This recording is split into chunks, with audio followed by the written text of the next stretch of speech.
This is Twisted Loyalties, written by Cora Reilly, read for you by Jacob Morgan and Lucy Rivers. Chapter 1. The Past. Fabiano. I curled into myself and didn't fight back. I never did. Father grunted from the effort of beating me, punch after punch, my back, my head, my stomach, creating new bruises and awakening old bruises. I gasped when he shoved the toe of his shoe into my stomach, then swallowed down bile. If I threw up, he'd only beat me worse, or use the knife. I shuddered. Then the hitting stopped and I dared to look up, blinking to clear my vision. Sweat and blood dripped down my face. Breathing hard, Father glowered at me. He wiped his hands on a towel that his soldier Alfonso had handed him. Perhaps this was the last test to prove my worth. Maybe I'd finally become an official part of the outfit. A made man. "Do I get my tattoo?" I rasped. Father's lip curled. "Your tattoo? You won't be part of the outfit." "But..." He kicked me again, and I fell back to my side. I pressed on, not caring about the consequences. "But I will be consigliere when you retire. When you die." He gripped my collar and pulled me to my feet. My legs ached as I tried to stand. "You are a fucking waste of my blood. You and your sisters share your mother's tainted genes. One disappointment after another, all of you. Your sisters are whores, and you are weak. I'm done with you. Your brother will become consigliere." "But he's a baby. I'm your oldest son." Since Father had married his second wife, he'd treated me like dirt. I thought it was to strengthen me for my future tasks, so I'd done everything I could to prove my worth to him. "You are a disappointment, like your sisters. I won't allow you to bring shame down on me." He let go of me, and my legs finally gave out. More pain. "But Father," I whispered, "it's tradition." Rage twisted his facial features. "Then we'll just have to make sure that your brother is my oldest son." He nodded at Alfonso, who rolled up his sleeves. The first punch landed in my stomach, then my ribs. My eyes remained on my father as blow after blow shook my body until my vision finally turned black. My own father would have me killed. "Make sure he won't be found, Alfonso." Pain. Bone deep. I groaned.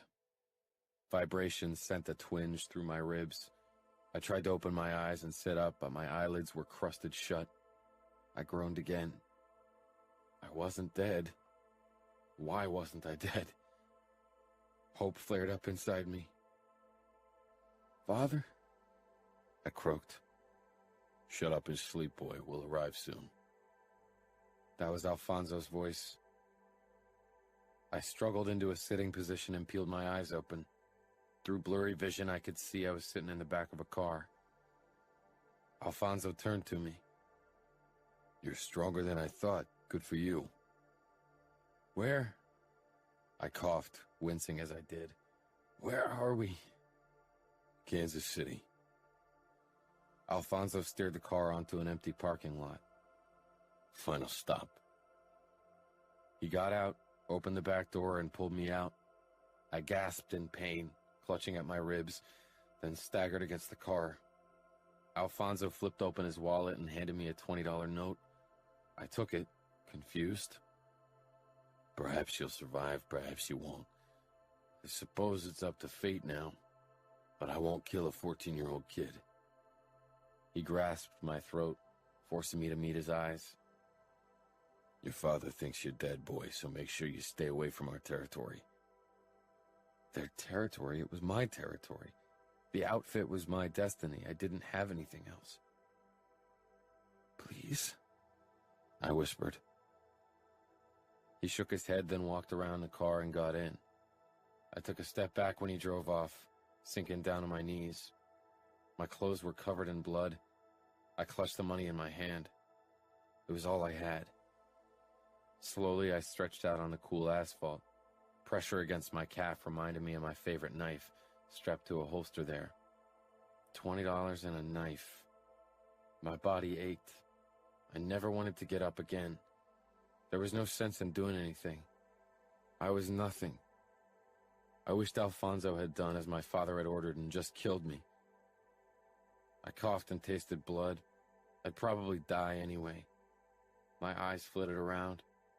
Graffiti covered the wall of a building to my right, a snarling wolf in front of swords. The sign of the Bratva. Alfonso couldn't kill me himself, but this place surely would. Kansas City belonged to the Russians.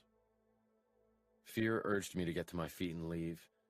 I wasn't sure where to go or what to do. I hurt all over. At least it wasn't too cold. I began walking, looking for a place to spend the night. Eventually, I settled for the entrance of a coffee shop. I'd never been alone, never had to live on the streets. I pulled my legs against my chest and swallowed a whimper. My ribs hurt fiercely. I couldn't return to the outfit. Father would make sure I was dead this time. Perhaps I could try to contact Dante Cavallero. He and Father had worked together for a long time. But then I'd look like a fucking rat, a coward and weakling. Ari would help. My stomach clenched. Her helping Lily and Gianna was the reason why Father hated me in the first place. Running to New York with my tail between my legs and begging Luca to make me part of the familia wasn't going to happen. Everyone would know I had been taken in out of pity, not because I was a worthy asset. Worthless. That was it. I was alone. 4 days later, only 4 days. I was out of money and hope.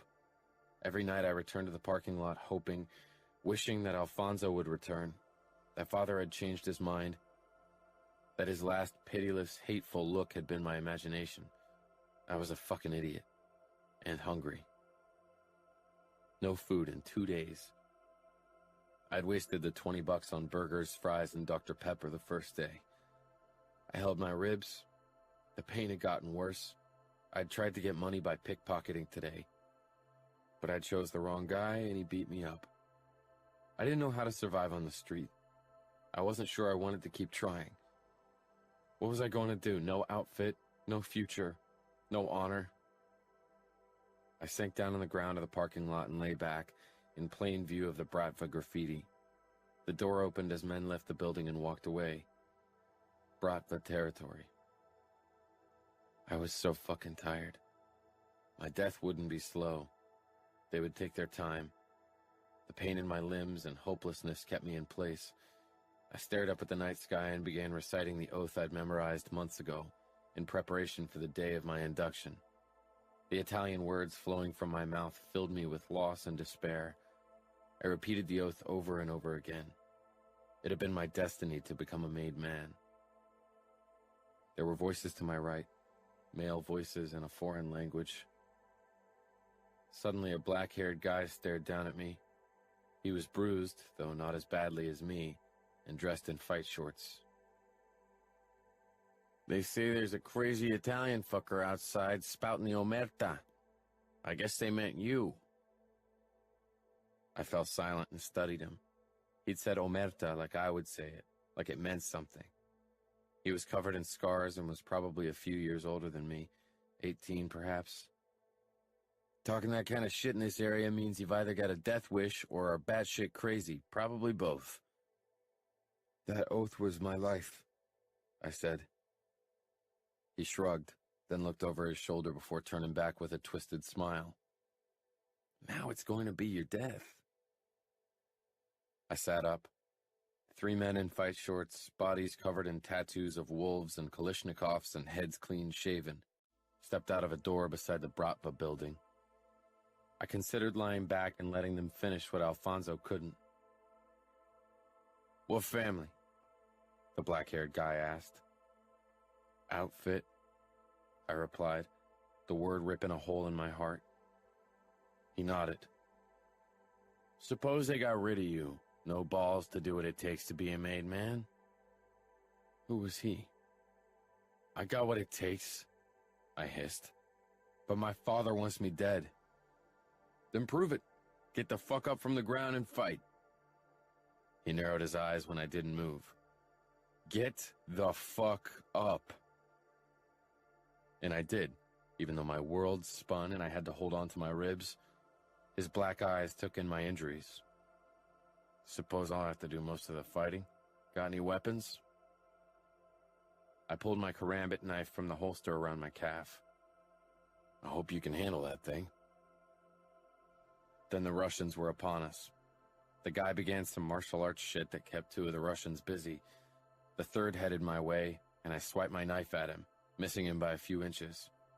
He landed a few hits that had my chest screaming with agony, and I dropped to my knees. With my body battered and bruised, I had no chance against a trained fighter like him. His fists rained down on me hard, fast, merciless. Pain. The black-haired guy lunged at my attacker, ramming his knee into his stomach. The Russian fell forward, and I raised my knife, burying the blade in his abdomen. Blood trickled down my fingers, and I released the handle like it burned me as the Russian toppled to his side. Dead. I stared at my knife sticking out of his belly. The black-haired guy pulled it out, cleaned the blade on the dead man's shorts, then handed it to me. First kill? I nodded, my fingers shaking as I took it from him. There'll be more. The two other Russians were dead as well. Their necks had been broken. He held out his hand, which I grabbed as he pulled me to my feet. We should leave. More Russian fuckers will be here soon. Come on. He led me toward a beat-up truck. Noticed you slinking around the parking lot the last 2 nights when I was here to fight. Why did you help me? There was that twisted smile again. Because I like to fight. And kill. Because I hate the fucking Bratva. Because my family wants me dead too. But most importantly, because I need loyal soldiers who will help me take back what's mine. Who are you? Remo Falcone, and I will be capo of the Camorra soon.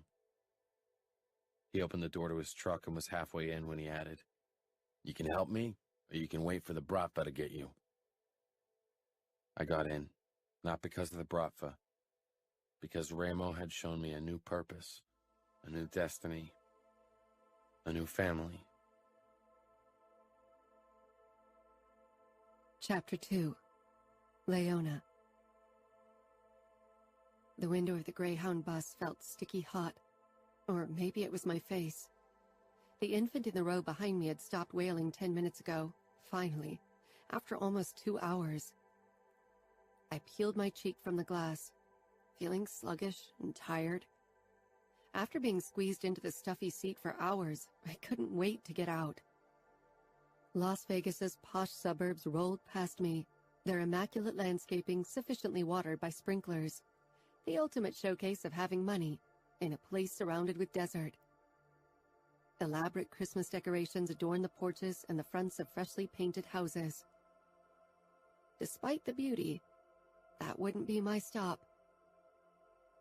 The bus trudged on, the floor vibrating under my bare feet, until finally it arrived in that part of town where no tourist ever dared set foot in. The all-you-can-eat buffets cost only $9.99 around here, not $59. I could afford neither. Not that I minded. I'd grown up in areas like these, in Phoenix, Houston, Dallas, Austin, and more other places than I cared to count. I slipped into my flip-flops and swung my backpack over my shoulder, ready to depart the bus. Out of habit, I reached into my pocket for a cell phone that was no longer there. Mother had sold it for her last dose of crystal meth. The $20 she got for it had been out of pity, no doubt. I waited until most of the other passengers had left before I stepped off the bus, releasing a long breath as I stood under the sun. The air was drier than in Austin, and it was a few degrees colder, but still not wintry cold. Somehow I already felt freer, simply by being away from my mother. This was her last shot at rehab. She needed to make it a success. I was stupid for hoping she could. Leona? came a deep voice from somewhere to the right. I turned, surprised. My father stood a few feet from me, with about 30 more pounds on his hips and less hair on his head. I hadn't expected him to pick me up. He'd promised to do it, but promises from him and my mother were worth less than the dirt under my shoes. Perhaps he'd really changed, like he'd claimed. He quickly stubbed out his cigarette under his worn loafers. The short-sleeved shirt stretched over his paunch. There was a disheveled air about him that worried me. I smiled. The one and only. I wasn't surprised he'd had to ask. The last time I'd seen him had been on my 14th birthday, more than 5 years ago. I hadn't exactly missed him. I'd missed the idea of having a father, one he could never be. Still, it was nice to see him again. Maybe we could start anew. He came over and pulled me into an awkward hug. I wrapped my arms around him despite the lingering stench of sweat and smoke. It had been a while since someone had hugged me. Standing back, he scanned me from head to toe. You've grown. His eyes paused on my smile. And your pimples are gone. Have been for 3 years. Thank God, I said instead.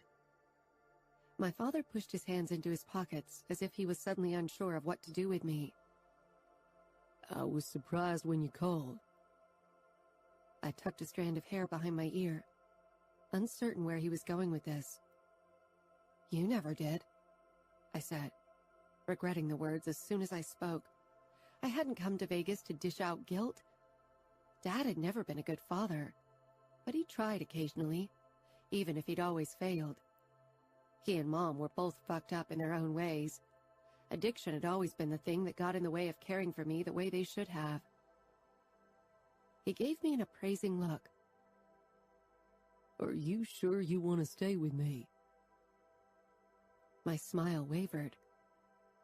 Was that what his hesitation was all about? He didn't want me around? I really wished he'd mentioned that before I paid for a bus ticket that took me through half the states. He'd said he beat his addiction, that he had a decent job and a normal life. I wanted to believe him. It's not that I'm not happy to have you with me. I missed you, he said quickly. Too quickly. Lies. Then what? I asked, trying but failing to hide my hurt. It's not a good place for a nice girl like you, Leona. I laughed. I've never exactly lived in the nice parts of town, I told him. I can handle myself. No, it's different here. Believe me. Don't worry. I'm good at staying out of trouble. I'd had years of practice. With a meth-addicted mother who sold anything, even her body, for her next fix, you had to learn to duck your head and mind your own business. Sometimes trouble finds you. It happens around here more often than you believe. From the way he said it, I was worried that trouble was a constant guest in his life. I sighed. Honestly, Dad, I've lived with a mother who spent most of her days in a drug haze. You never worried enough to take me away from her. Now that I'm grown up, you're worried I can't handle living in the city of sin? He looked at me as if he was going to say more, but then finally took my backpack from me before I could tighten my hold on the strap. You're right. And I'm only going to stay here until I've earned enough money for college. There are enough places around here where I can make decent money with tips. He looked relieved that I wanted to work. Had he thought I was going to live off him? There are more than enough places, but few that are fit for a girl like you. I shook my head, smiling. Don't worry. I can handle drunkards. I'm not worried about them, he said nervously. Fabiano, are you really thinking about working with the Familia? I managed to pant as I dodged a kick aimed at my head. I told you how they fucked with the outfit.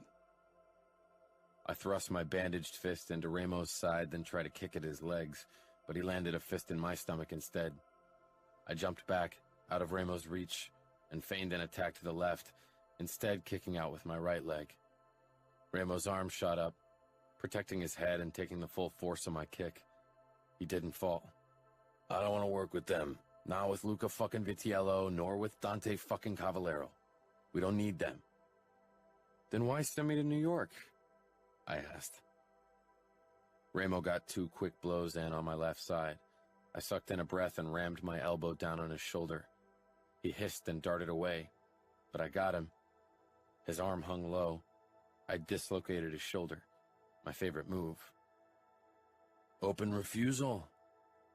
He asked, half in jest, giving no indication that he was in agony. You wish. Ramo liked to break things. There wasn't anything he liked better. Sometimes I thought he wanted me to revolt just so he could try breaking me because I'd be his biggest challenge. I had no intention of giving him the chance. Not that he'd succeed. He glared and lunged at me. I barely dodged his first 2 kicks and the third hit my chest. I was thrown into the boxing ring and almost lost my balance, but caught myself by gripping the rope. I quickly straightened and raised my fists. Oh, fuck this shit, Ramos snarled. He grabbed his arm and tried to reposition his shoulder. I can't fight with this fucking useless limb. I lowered my hands. So you give up? No, he said. Tie. Tie, I agreed. There had never been anything but ties in our fights, except for the very first year when I'd been a scrawny kid with no clue how to fight. We were both strong fighters, used to pain and indifferent about whether we lived or died. If we ever fought it out till the end, we'd both end up in body bags. No doubt about it. I snatched the towel from the floor and wiped the blood and sweat from my chest and arms. With a grunt, Ramo managed to set his arm back in place. It would have been quicker and less painful if I'd helped, but he'd never let me. Pain meant nothing to him, nor to me. I threw a clean towel at him, and he caught it with his injured arm just to prove a point. Attempting to dry his hair, he only managed to spread the blood from a cut on his head all over his black hair. He dropped the towel unceremoniously. The scar running from his left temple down to his left cheek was an angry red from fighting. So why? I asked, removing the red-tinged bandages around my fingers and wrist.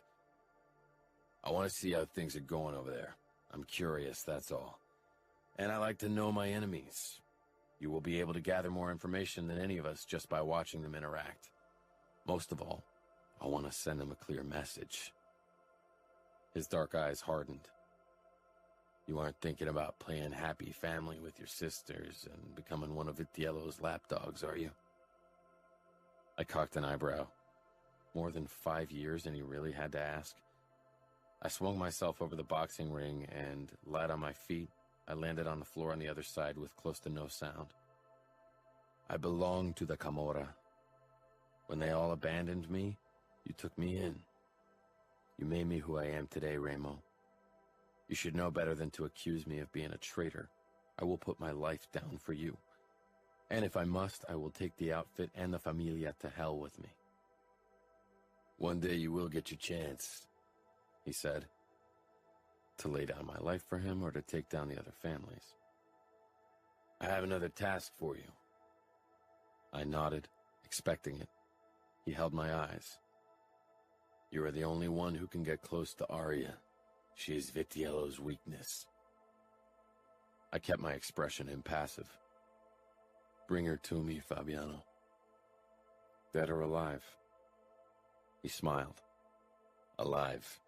If you kill her, Vitiello will go on a rampage. But if we have his wife, he'll be our puppet. I didn't have to ask why he had an interest in tearing down the familia. We didn't need their territory, and it wasn't worth much as long as Dante owned everything in the middle. We were making enough money in the west as it was. Ramo was out for revenge. Luca had made a mistake when he'd taken in the former enforcer of the Camorra, and he'd made an even bigger mistake when he'd sent the man back to kill many high-ranking Camarista while Las Vegas was without a strong capo to lead the city. Before Ramo, that is. Consider it done, Ramo inclined his head. Your father was a fucking fool for overlooking your worth. But that's how fathers are. Mine would have never allowed me to become capo. It's a pity I didn't get to kill him myself. Ramo envied me for that. I could still kill my father. And one day I would. It had been years since I'd last treaded New York ground. I'd never liked the city much. It represented nothing but loss to me. The bouncer in front of the Sphere gave me a once-over as I approached. I detected another guard on the roof. The rest of the street was deserted, and that would stay that way until much later when the first partygoers would try to get into the popular club. I stopped in front of the bouncer, who rested his hand on the gun at his hip. He wouldn't be quick enough. Fabiano Scuderi, I said simply. Of course he knew. They all knew. Without a word, he let me walk into the waiting room, where two men barred my way. Weapons, one of them ordered, pointing at a table. No, I said. The taller of the two, several inches shorter than me, brought his face close to mine. What was that? That was a no. If you're too deaf or stupid to understand me, get someone who can. I'm losing my patience. The man's face turned red. It would take 3 moves to sever his head from his body. Tell the capo he's here and refuses to relinquish his weapons. If he thought he could intimidate me by mentioning Luca, he was mistaken. The time when I'd feared and admired him had long since passed. He was dangerous, no doubt, but so was I.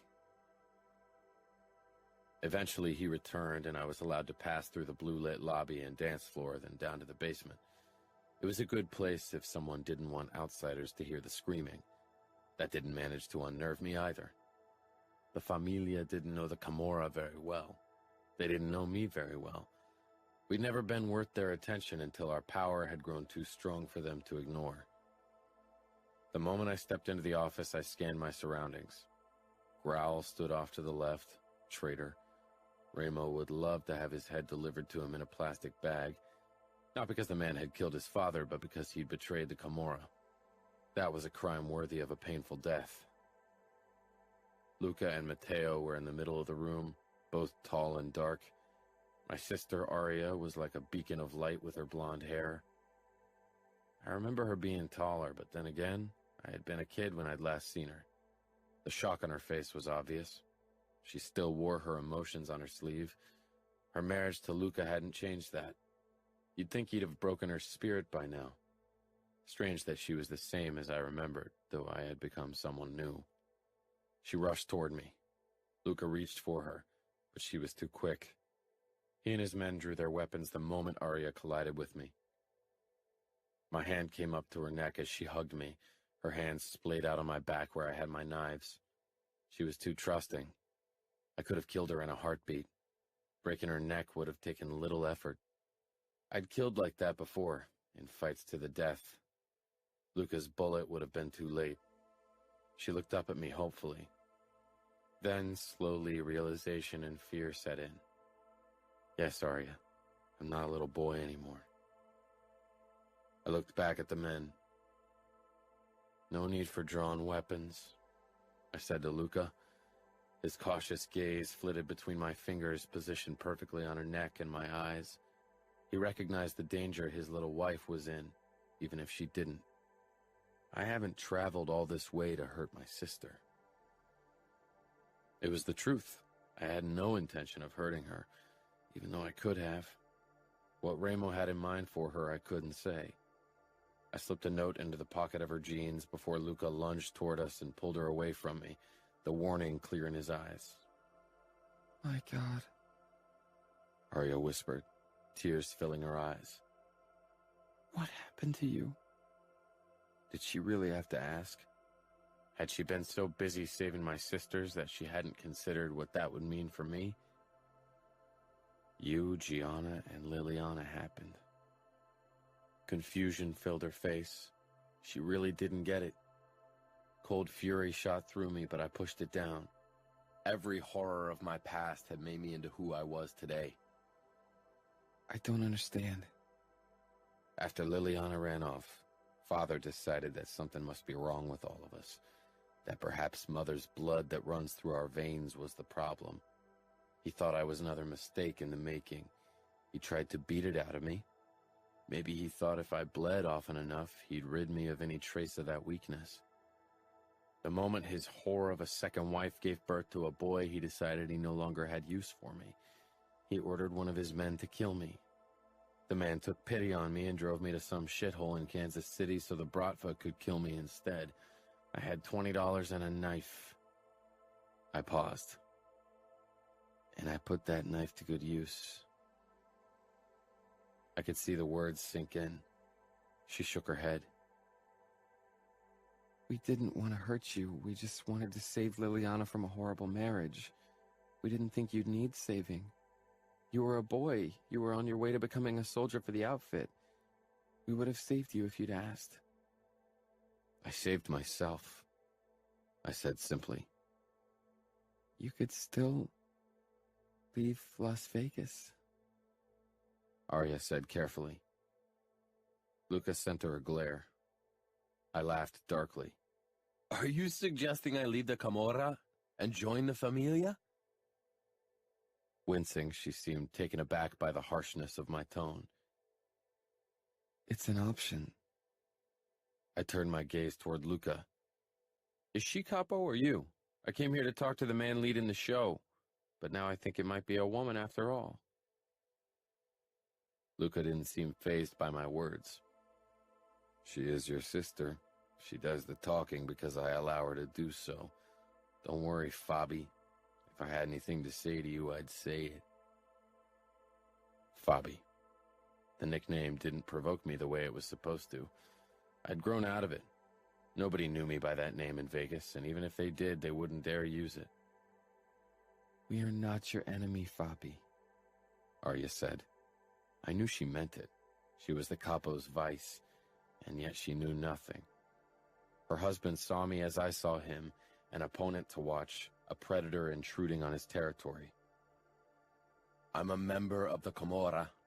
You are my enemies.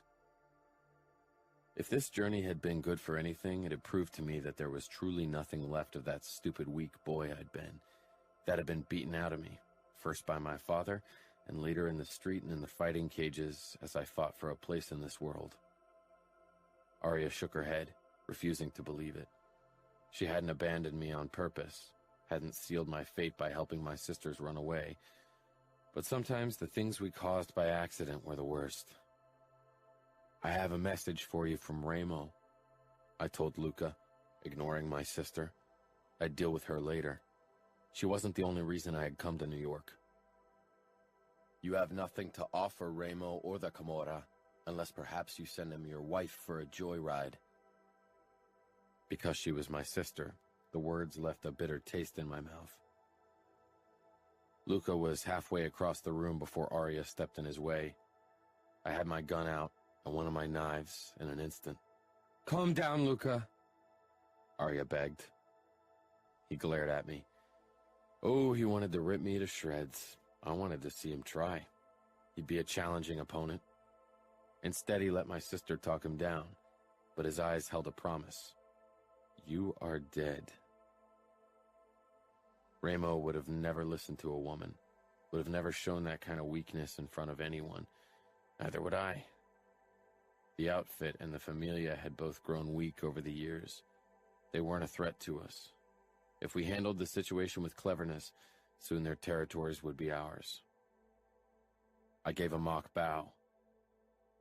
I assume that's all. Don't you want to know how Lily and Gianna are doing? Arya asked hopefully, still looking for a sign of the boy she used to know. I wondered when she'd realize that he was gone for good. Perhaps when the Camorra took over someday and I rammed my knife into her husband's heart. They mean nothing to me. The day you left for your pampered life in New York, you ceased existing for me. I turned. Presenting my back to the enemy wasn't something I usually did, but I knew Arya and her puppy dog eyes would stop Luca from killing me. I wanted to show him and his brother Matteo that I didn't fear them. I hadn't feared anyone in a long time. It was almost 2 o'clock in the morning. It had begun snowing a while ago, and a fine layer of white powder covered my jacket and the ground. I'd been waiting for more than an hour. Perhaps Arya had more sense than I gave her credit for. Soft steps crunched near my right. I pushed off the wall, drawing my gun but lowering it when Arya, wrapped in a thick wool coat and scarf, came into view. She stopped across from me. Hello, Fabi. She held out the paper that I'd shoved into her pocket. You said you wanted to talk to me alone because you needed my help? Her need to help others, first Gianna, then Lily, and now me, was her greatest weakness. I really wished she'd stayed home. I moved closer. She regarded me with sad eyes. But you were lying, weren't you? She whispered. If we weren't standing so close, I wouldn't have understood her. You were trying to get me alone. If she knew, why had she come? Did she hope for mercy? Then I realized why she'd whispered. I tightened my hold on my gun. My eyes searched the darkness until I found Luca leaning against the wall to the far left, his gun pointed at my head. I smiled because I'd underestimated her. A small, weak part of me was relieved. Finally being sensible, Arya. I know a thing or two about mob life. Only the things Luca allowed her to see, no doubt. Aren't you worried for your life? She asked curiously. Why would I be? She sighed. Did the Camorra want to kidnap me? Again, a whisper, obviously not meant for Luca's ears. Was she trying to save me from his wrath? She shouldn't. I didn't say anything. Unlike Luca, I didn't divulge information because she batted her eyelashes at me. The days of her holding power over me as my older sister had long since passed. My silence seemed all the answer she needed. She lifted one arm and I followed the movement cautiously. With her other hand, she removed a piece of jewelry from her wrist and held it out to me. It was Mother's. She gave it to me shortly before her death. I want you to have it. Why? I asked as I peered down at the gold bracelet with sapphires. I didn't remember our mother wearing it, but I was 12 when she died and on the brink of starting the induction process to the outfit. I had other things instead of expensive jewelry on my mind. Because I want you to remember. The family that abandoned me? No, the boy you used to be and the man you can still become. Who says I want to remember? I said in a low voice, leaning down to her so she could look into my eyes despite the darkness surrounding us. I heard the soft click of Luca releasing the safety of his gun. I smirked. You want me to be a better man? Why don't you start with the man who's pointing a gun at my head? She pushed the bracelet against my chest and I took it reluctantly. Perhaps one day you'll find someone who will love you despite what you've become, and she will make you want to be better. She stepped away. Goodbye, Fabiano. Luca wants you to know that next time you come to New York, you'll pay with your life. My fingers tightened around the bracelet. I had no intention of returning to this god-forsaken city for any reason other than to rip New York from Luca's bleeding hands. Chapter 3. Fabiano. Returning to Vegas always felt like returning home. I'd been in Nevada for almost 5 years. When I'd first arrived, I hadn't thought I'd last that long. 5 years. So much had changed since Father had wanted me dead. The past was the past, but sometimes the memories came back. Memories were a good reminder why I owed Ramo my loyalty and my life. Without him, I'd be dead. Perhaps I should have seen it coming after I messed up my first job as an initiate of the Chicago outfit. I'd been honored with the task of patrolling the corridors on the wedding day of my youngest sister, Liliana. I'd been excited, until I'd come across my sisters, Arya and Gianna with their husbands, Matteo and Luca, as well as Liliana and someone who definitely wasn't the man she'd married. I'd known immediately that they were taking Liliana to New York with them, and I'd also known that as a member of the outfit I was supposed to stop them. I didn't have my tattoo yet, since my initiation hadn't been completed yet. But I'd already been sworn into the outfit. At 13, I'd been weak and stupid back then and had allowed Arya to talk me into letting them go. I'd even let them shoot me in my arm so it would look convincing to everyone, to make it look as if I'd tried to stop them. Dante Cavallaro hadn't punished me. He'd believed my story. But Father wrote me off that day like he'd written off the daughters he couldn't control, and that's when it all started, when things were set in motion that led to a member of the outfit becoming part of the Camorra. After my messed up first job, I was only allowed to watch from the sidelines, deemed too young to be a real part of the outfit. I was still eager to please Dante and my father, but failing miserably. I should have died after Alonso had left me in Bratva territory. The Russians would have beaten me to death. If not them, then someone else. I had no clue how to survive on the street or on my own, but Ramo knew. He had been born a fighter. It was in his blood, and he'd showed me how to fight, how to survive, how to kill. Ramo had let me live in the shabby apartment he shared with his 3 brothers. He'd put food on our table with money he won in the fighting cages, and I paid him back with loyalty and the fierce determination to become the soldier he needed at his side to help him kill the fuckers laying claim on a territory that was rightfully his. When we'd arrived in Reno, part of the Camorra territory, 4 months later, I wasn't the pampered outfit boy I had been. Ramo and Nino had beaten it out of me in training fights and had taught me how to fight dirty. More importantly, Ramo had showed me my worth. I didn't need the outfit, didn't need a position handed to me on a silver platter. Ramo and we had to fight for what we wanted. That was all I needed, a purpose and someone who saw my worth when no one else could. When we first set foot on Camorra ground, they were still in turmoil since their capo had been killed by a man called Growl. Without a new capo, there had been a lot of fighting over the position. Ramo, Nino, and I spent the next few months in Reno, earning money by fighting and eventually winning every match, until even the newest capo in Las Vegas started to notice. Together, we went there to kill everyone who was against Ramo. When Ramo finally took over as capo, I became his enforcer, a rank I hadn't inherited, a rank I'd paid in blood and scars for.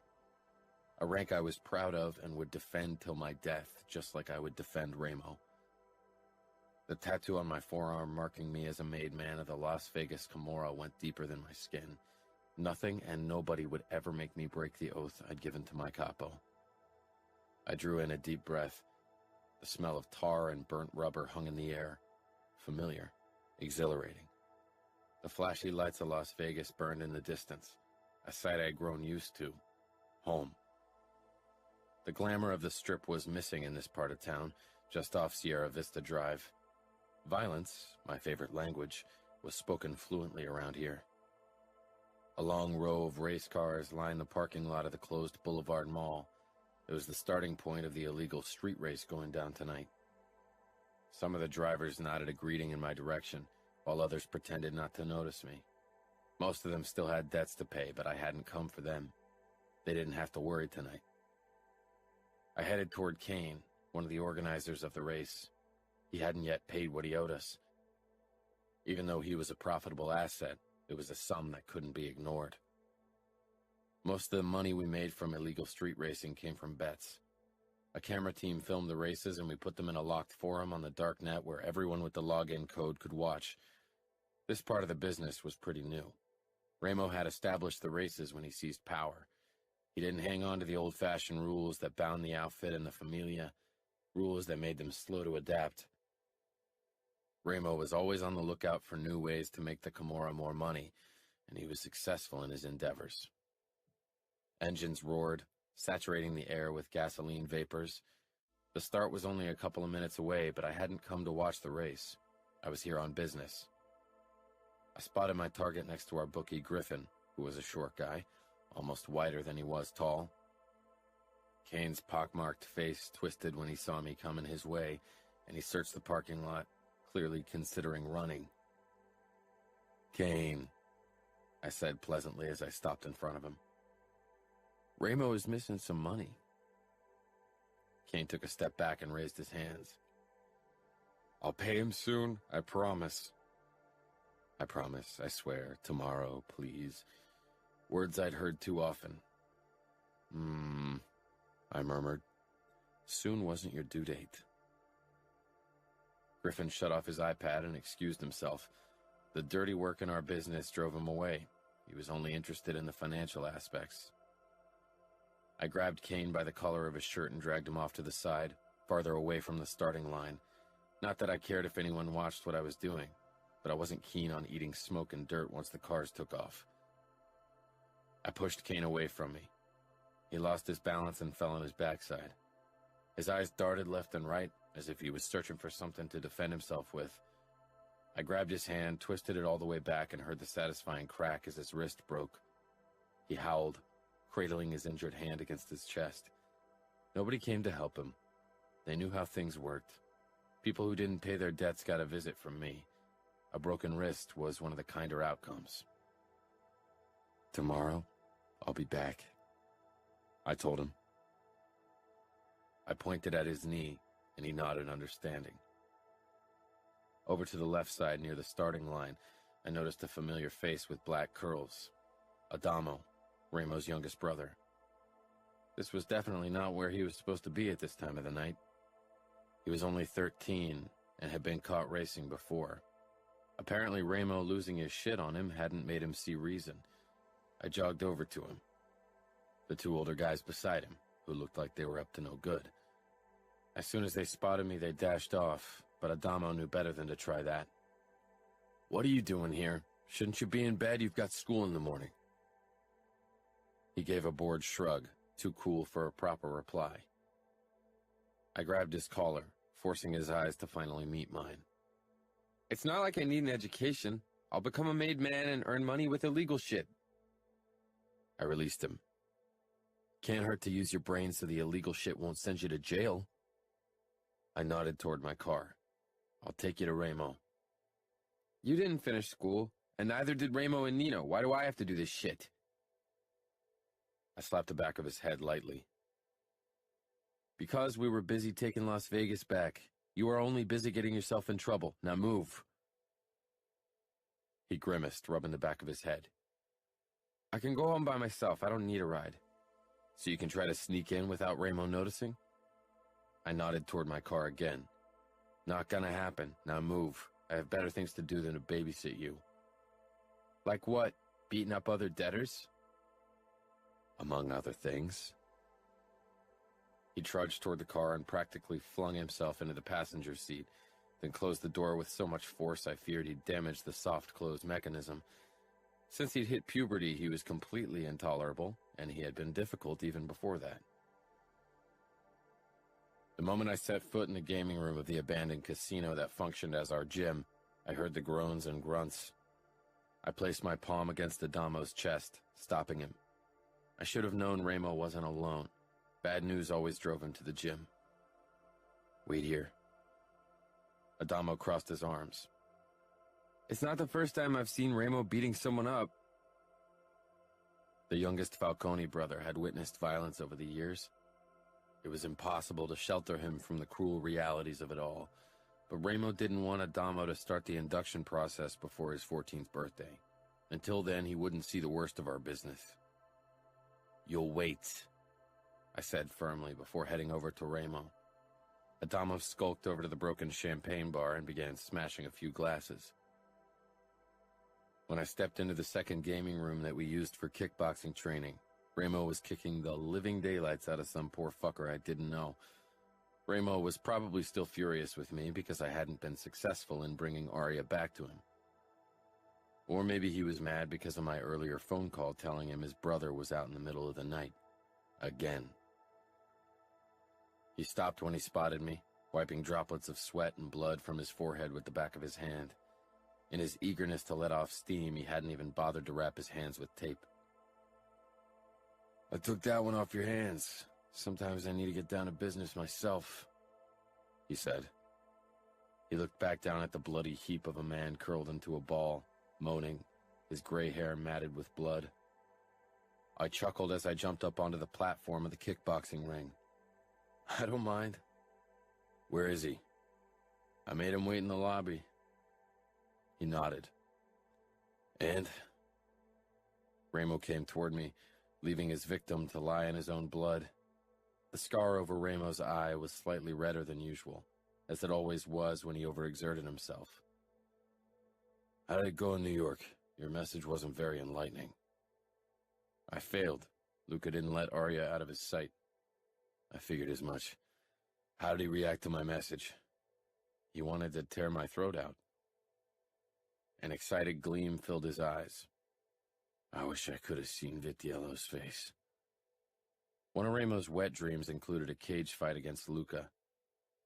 Tearing apart the capo of the Familia would be Ramo's ultimate triumph.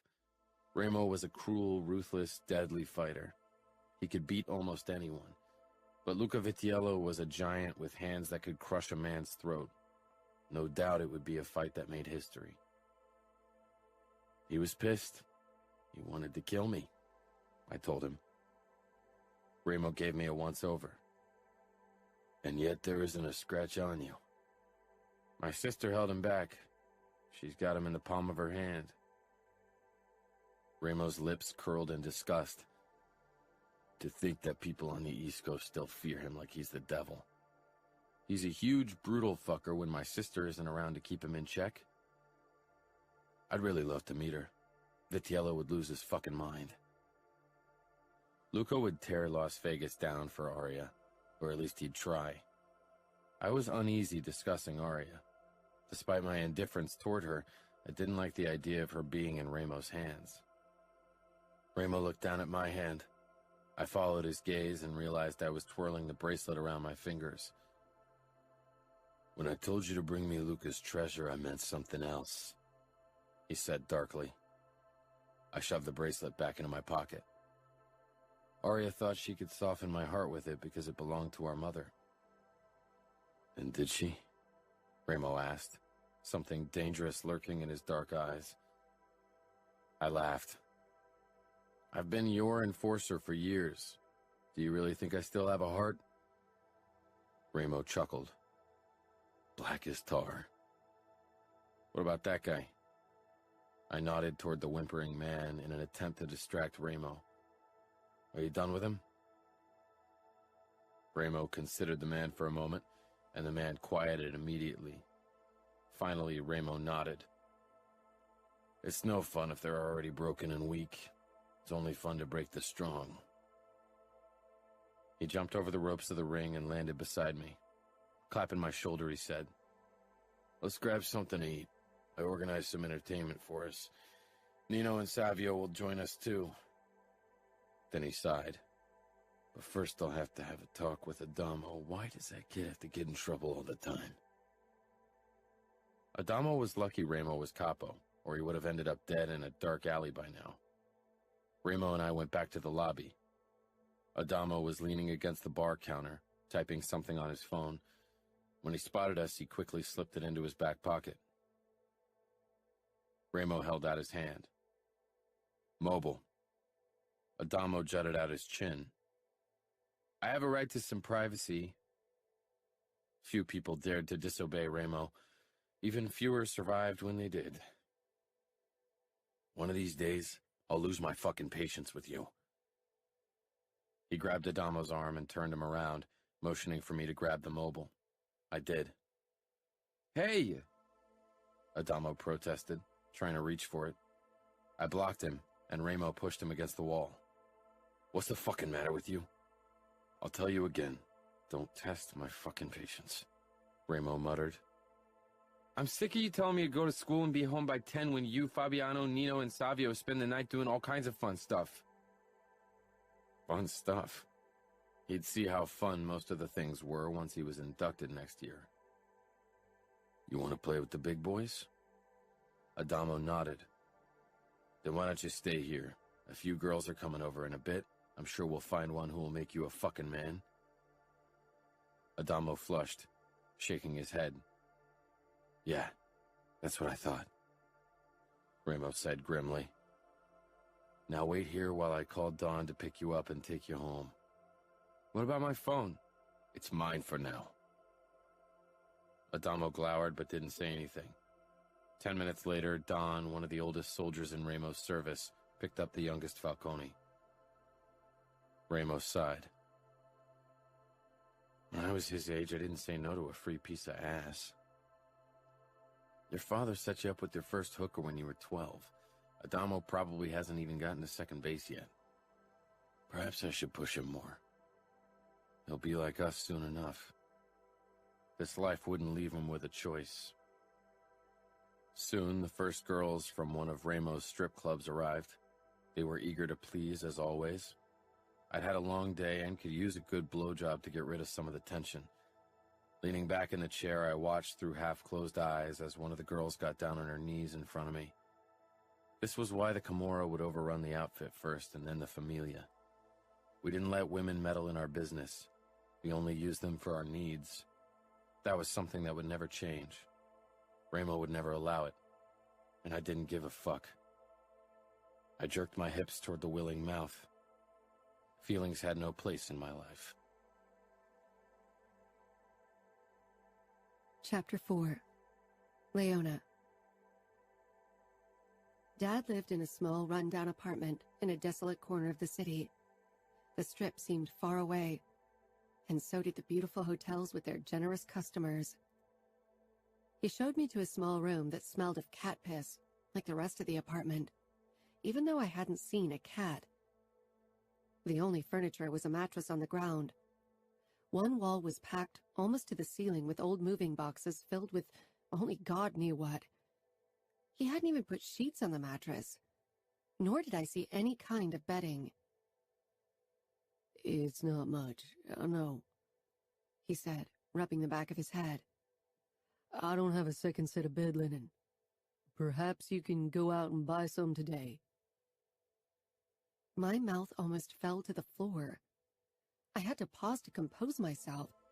I'd spent almost all my money on the bus ticket. What I had left was supposed to buy me a nice dress for potential job interviews in decent restaurants and cocktail bars near the Strip. But I could hardly sleep on an old mattress that was stained with sweat, or worse. Do you at least have a pillow and a spare blanket? He placed my backpack beside the mattress, grimacing. I think I have an old wool blanket somewhere. Let me check. He hurried off to who knew where. Slowly, I sank down on the mattress. It was saggy, and a plume of dust rose into the stale air.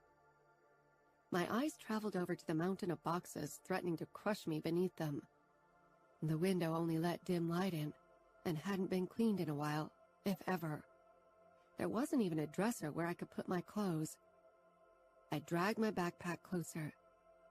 Good thing I hardly owned anything. Not that I needed much. Everything I ever held dear, my mother had sold at some point for her next hit of crystal meth. That had taught me not to cling to physical things. Dad returned with a heap of black rags.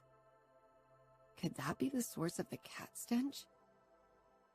He handed the pile over to me, and I realized that it was the wool blanket he'd mentioned. It was moth-eaten and smelled of smoke and something else I couldn't place, but definitely not cat. I set it down on the mattress. I had no choice. I had to buy bed linen. I stared down at my flip-flops. Right now, they were my only shoes. The soles of my favorite, and only, pair of Converse sneakers had fallen off 2 days ago. I thought I'd be able to get new shoes as soon as I arrived in Vegas. I pulled $30 from my backpack. Dad eyed the money in a strange way. Desperate and hungry. I don't suppose you have some spare change for me. Business is slow right now, and I need to get us some food. I hadn't asked what exactly his business was. I learned that asking too many questions often led to unpleasant answers. I handed him $10. I need the rest for bedding. He looked disappointed, but nodded. Sure. I'll go get us something to eat for tonight. Why don't you go to Target and see if you can get a comforter and some sheets? It almost seemed as if he wanted me out of the apartment. I nodded. I really wanted to get out of my sweaty pair of jeans and t-shirt, but I grabbed my backpack and got ready to leave. You can leave that here. I smiled. Oh, no. I'll need it to carry whatever I buy. I'd learned to never leave my stuff lying around with my mother, or she would pawn it. Not that I had anything of worth, but I hated people rummaging through my underwear.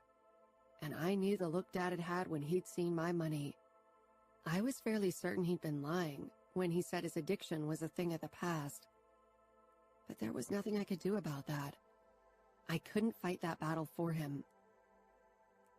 I trudged out of the apartment, Las Vegas's dry air hitting me once again. Despite the cold, a few guys were swimming in the community pool, doing dives and shouting. The pool area looked like it could use a good cleaning as well.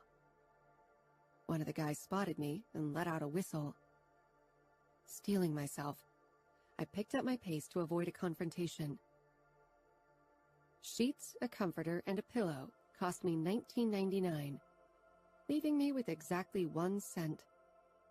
No pretty dress or shoes for me. I doubted a restaurant would hire me in my secondhand clothes. When I returned home, Dad wasn't there, and neither was any food.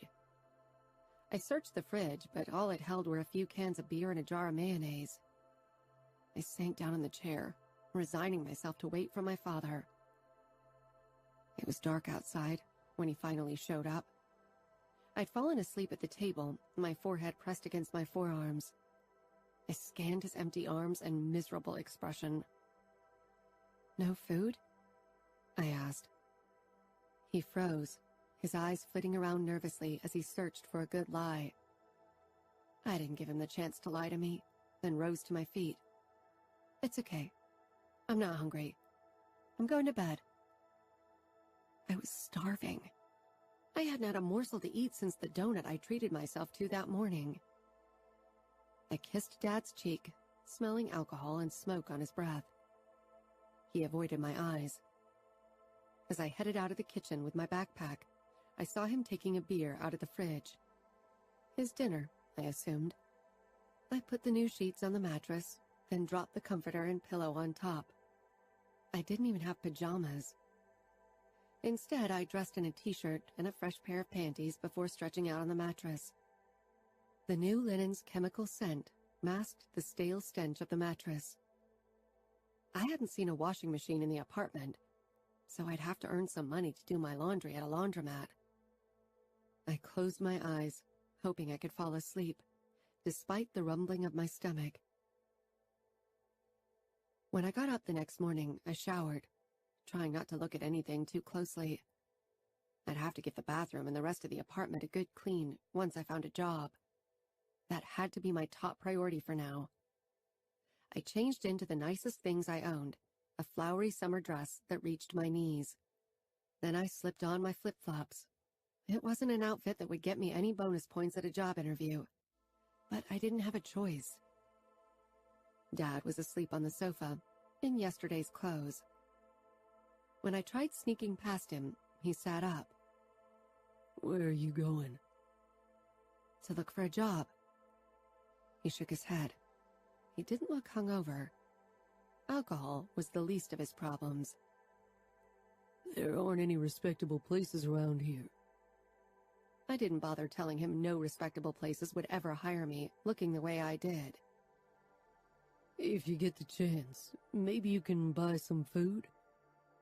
Dad said after a moment. I nodded.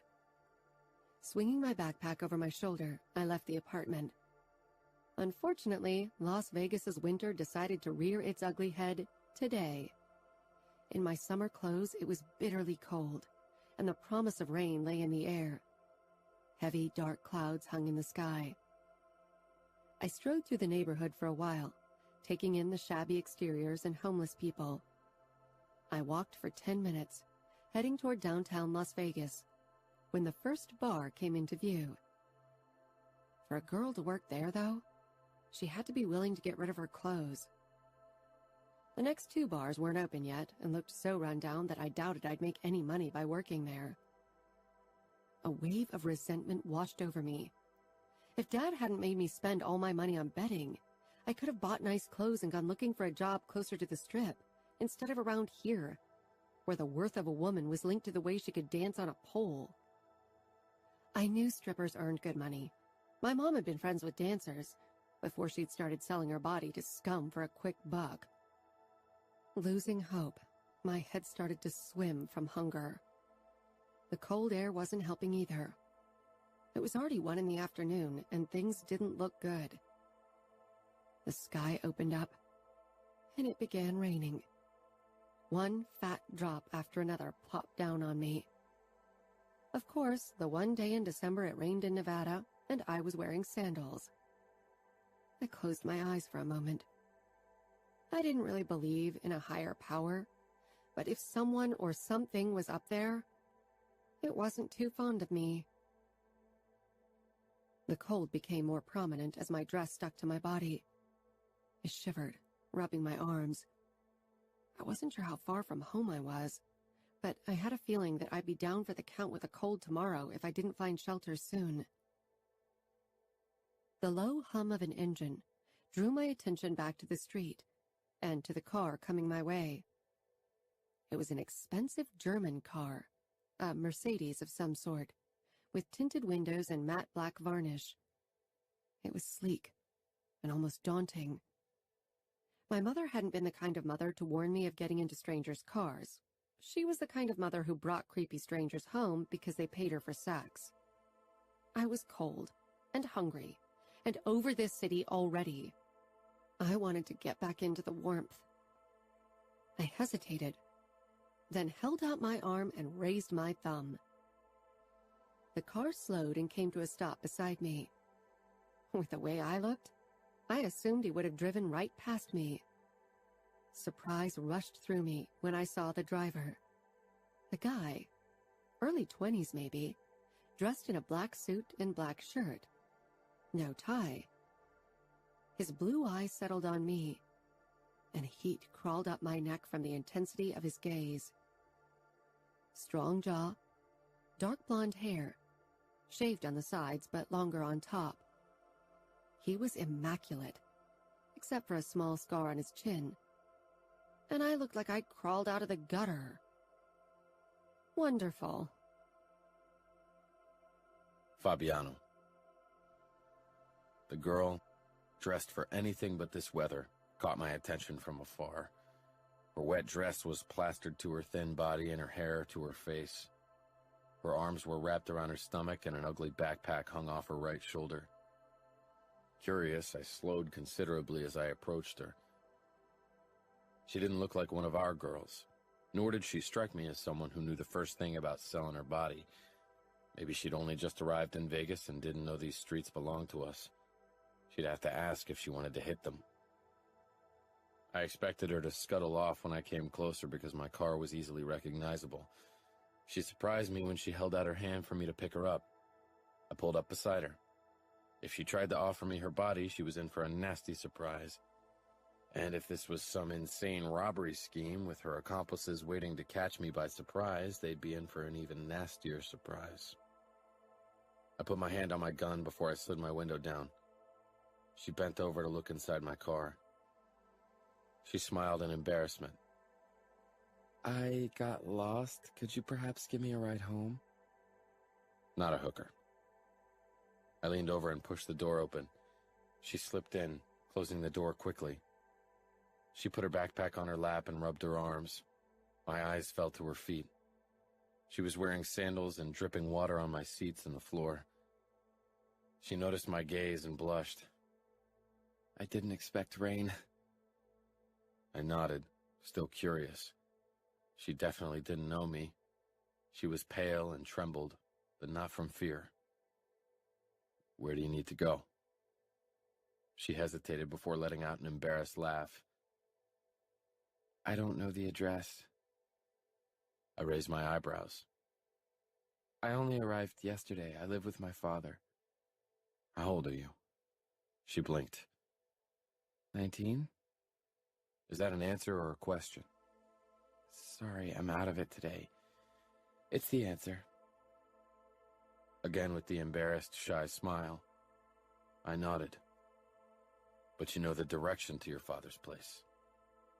There was a sort of campground nearby. It isn't very nice there. I pulled away from the curb, then sped up. She clutched her backpack. Are there any markers you remember? There was a strip club nearby? She said, a deep blush tinging her wet cheeks. Definitely not a hooker. I humored her and drove in the general direction she'd described. It wasn't like I needed to be anywhere else. Her ignorance of my position was almost amusing. She looked like a drowned cat with her dark hair plastered to her head and her dress clinging to her shivering body. I could hear her stomach rumbling. I wish I knew the name of the club, but I was only paying attention to bars I could work in, and that definitely wasn't one of them. She said quickly. Work? I echoed, cautious again. What kind of work? As a waitress, I need to earn money for college, she said, then fell silent, biting her lip. I considered her again. About a mile from here is a bar called Rogers Arena. I know the owner. He's looking for a new waitress. The tips are good, from what I hear. Rogers Arena, she echoed. Strange name for a bar. It's a strange place, I told her. That was an understatement, of course. But they don't have high standards when it comes to their personnel. Her eyes widened and she flushed with embarrassment. Do I look that bad? My gaze traveled from her slender calves over her narrow waist up to her fine-boned face. She didn't look bad, quite the opposite. But her clothes and wet hair and those worn sandals didn't really help matters. No. She didn't seem to believe me and tightened her grip on her backpack. Why was she clinging to it so tightly? Did she have a weapon inside? That would explain why she'd risked getting into a stranger's car. Maybe she thought she'd be able to defend herself. Her stomach growled again. You're hungry. She tensed, which was more than the simple question called for. I'm okay. Determined and stubborn, her eyes remained glued to the windshield. When was the last time you ate? She shot a quick glance my way, then looked back down to her backpack. When? I pressed. She looked out the passenger window. Yesterday? I narrowed my eyes. You should consider eating every day. We had no food in the fridge. Didn't she say she lived with her father? What kind of parent was he? From the way she looked, probably as caring as my own father had been. I steered the car toward a KFC drive-in. She shook her head. No, don't. I forgot to take money with me. I could tell she was lying. I ordered a box of wings and fries and handed them to her. I can't accept this, she said quietly. It's chicken and fries, not a Rolex. Her eyes darted to the watch on my wrist. Not a Rolex, but not any less expensive. She didn't put up much of a fight, her resolve quickly dissipating. Soon she tore into the food as if her last decent meal had been a lot longer ago than just yesterday. I watched her from the corner of my eye as my car glided through traffic. Her nails were cut short, not the long, red, fake nails I was used to. What do?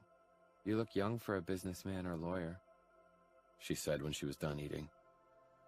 Businessman? Lawyer? She shrugged. Because of the suit and the car? Nothing like that. No. Her eyes caught on the scars covering my knuckles, and she didn't say anything anymore. She sat up suddenly. I recognize the street. Turn left here. I did, slowing when she pointed at an apartment complex. The place seemed distantly familiar.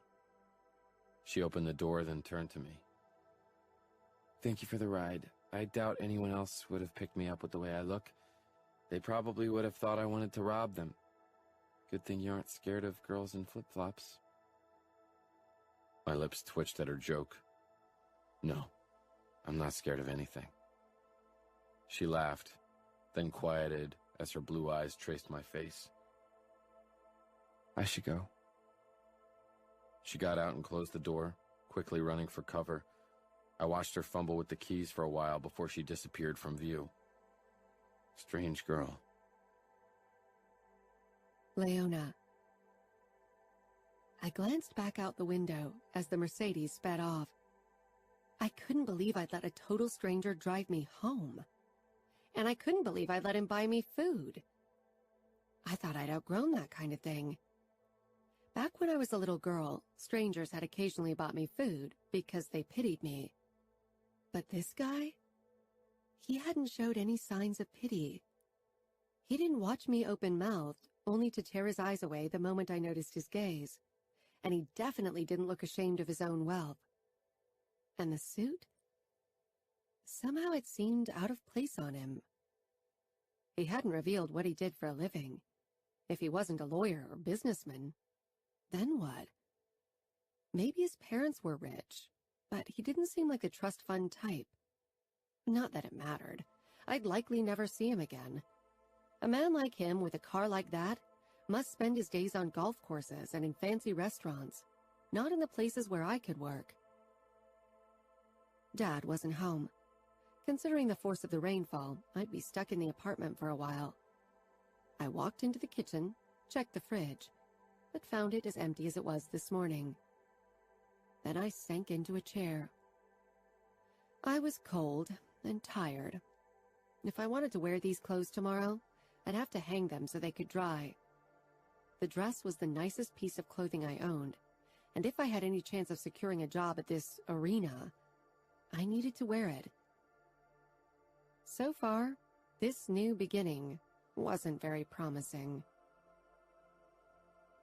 The next day I went in search of Roger's Arena. It took me a while, and eventually I had to ask passers-by for directions.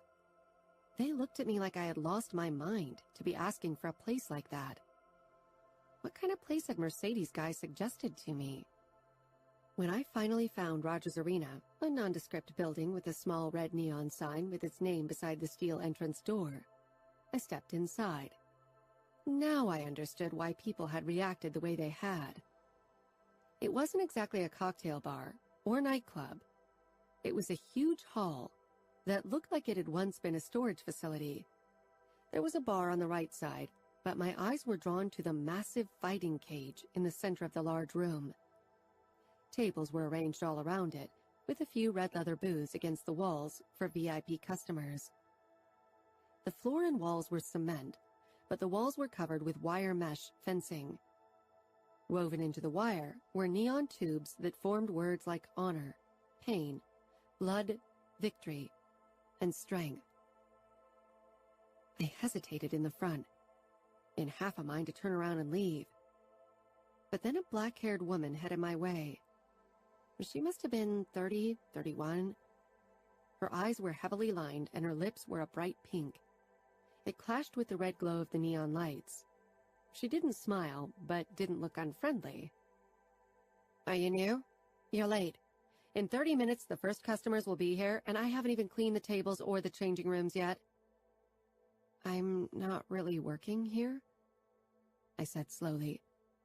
I wasn't sure it was a place where I should consider working. "You aren't?"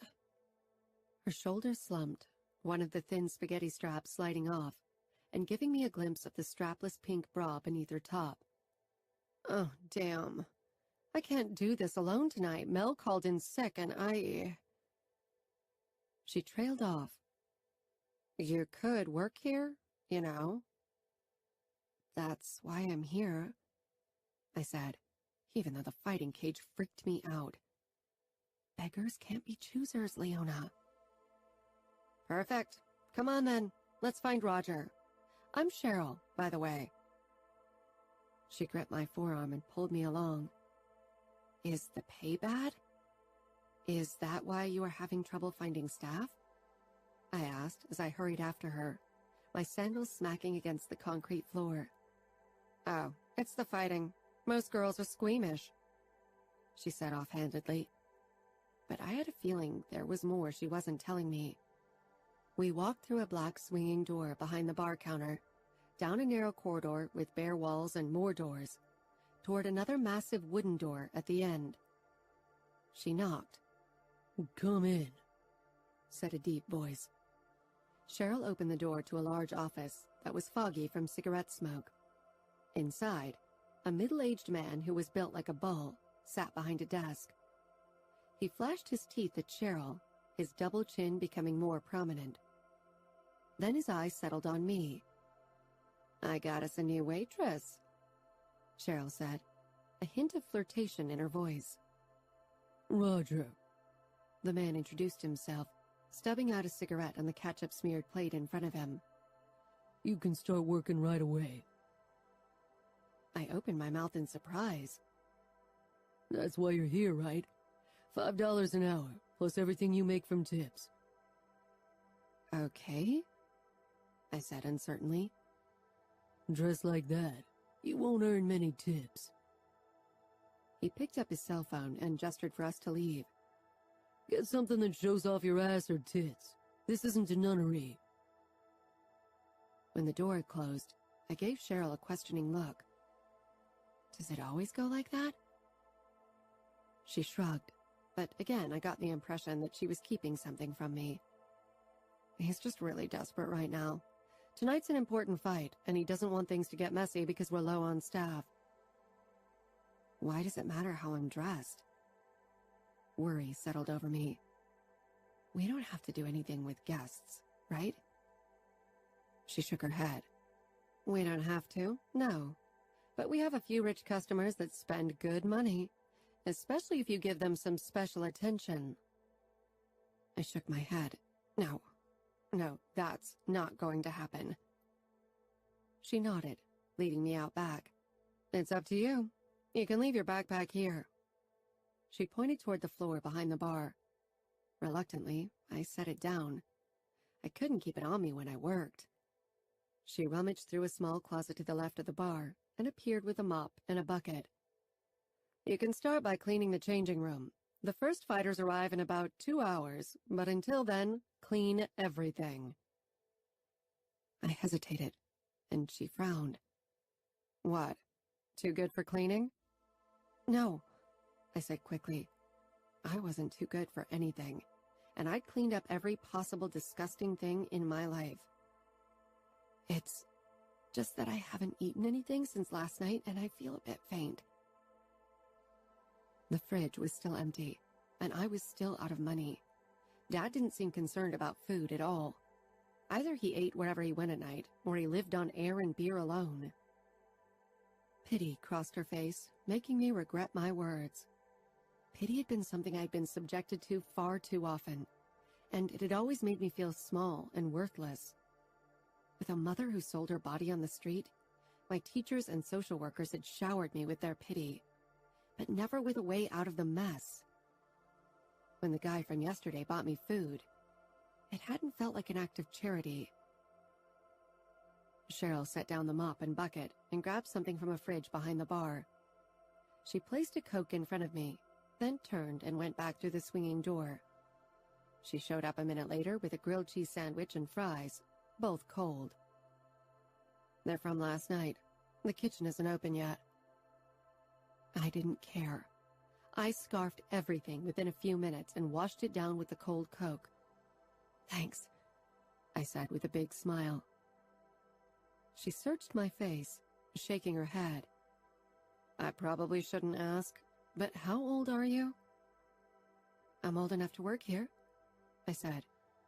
I knew I needed to be 21 to work in a place like this, so I didn't mention that I'd just finished high school this year.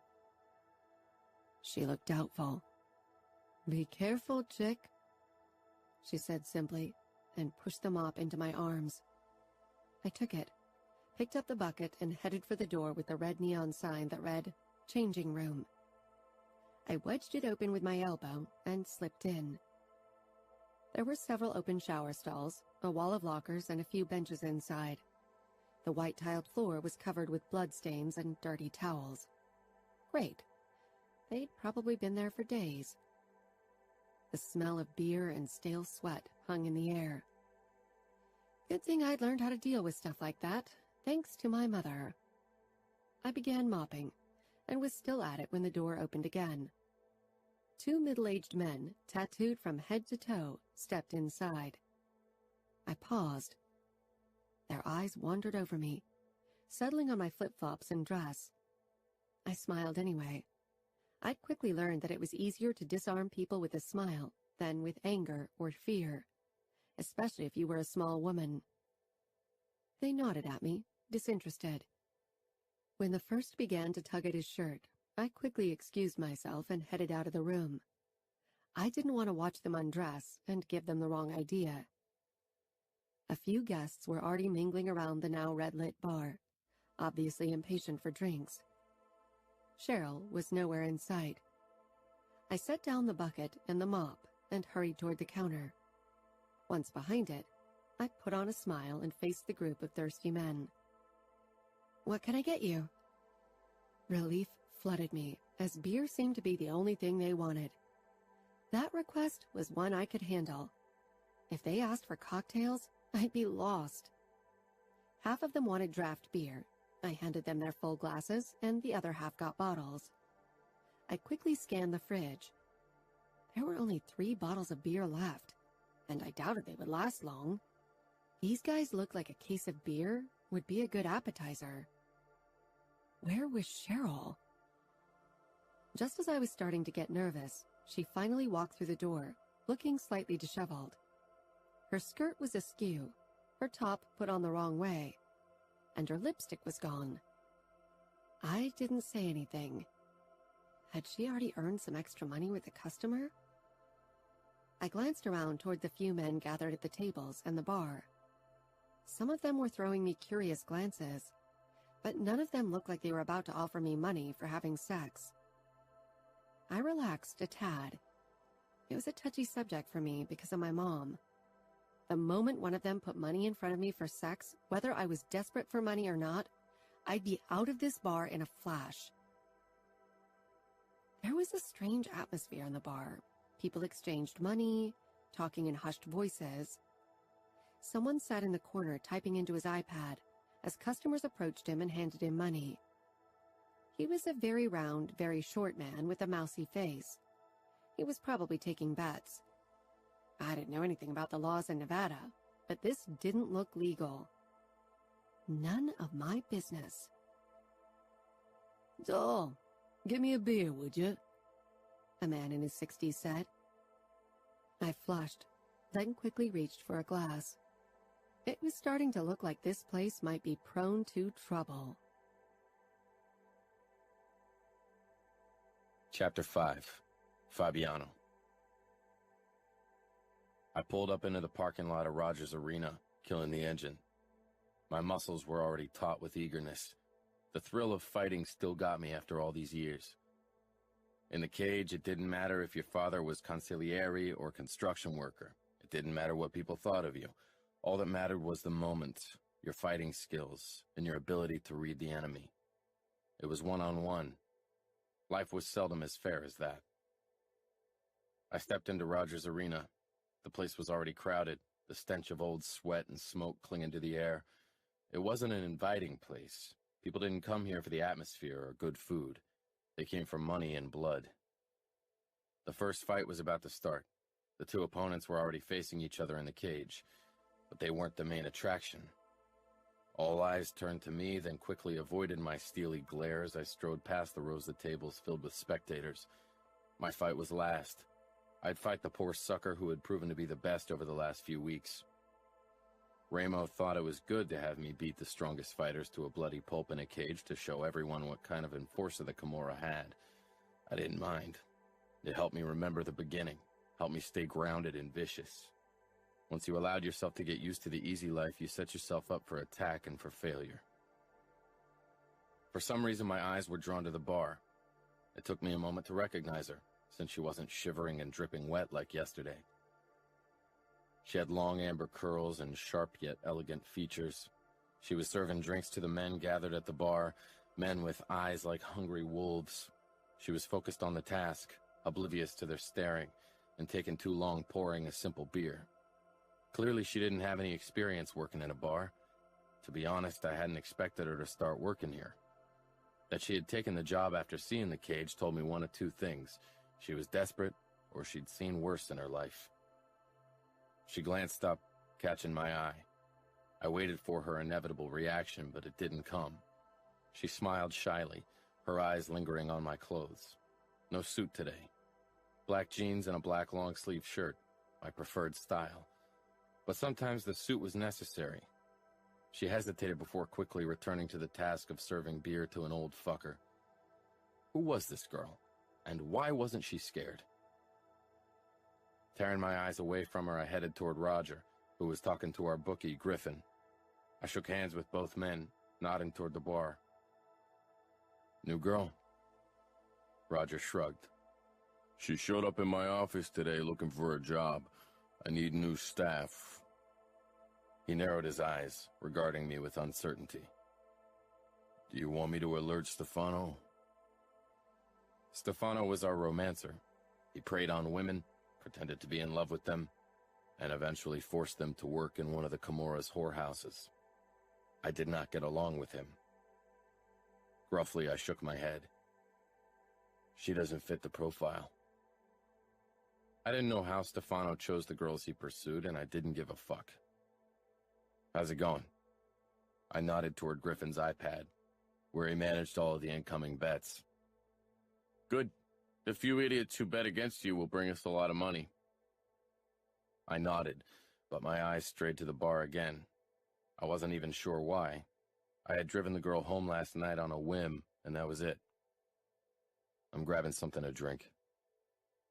Not waiting for either of them to reply, I made my way toward the bar. People chanced looks at me before sheepishly averting their gazes. It was annoying as fuck, but I'd worked hard to earn their fear. I stopped in front of the counter and put my gym bag down beside me, then sat on a stool. The men at the other end of the bar threw uneasy glances my way. I recognized one of them as someone I'd recently paid a visit to over $3 grand. His arm was still in a cast. The girl I'd picked up on the street came over to me. Her skin was slightly tanned, but didn't have the unnatural orange tinge of someone who went to the tanning beds, like most of the women who worked in our establishments. I didn't expect to see you so soon, she said, smiling that shy smile that reminded me of days long gone, days I wanted to forget most of the time. She had a light sprinkle of freckles on her nose and cheeks. Her eyes were cornflower blue with a darker ring around the irises. Now that her hair wasn't dripping wet, I noticed it wasn't black, but a dark auburn with natural golden highlights. I rested my forearms on the counter, glad my long sleeves covered my tattoo. There would be time for the big reveal later. I told you I frequented this place. No suit, but still all black. I take it you like it dark. She teased. I smirked. You have no idea. Her brows drew together before her smile returned. What can I do for you? A glass of water. Water? She repeated doubtfully, the corners of her mouth twitching. That's a first. She let out a soft laugh. I hadn't changed into my fighting trunks yet.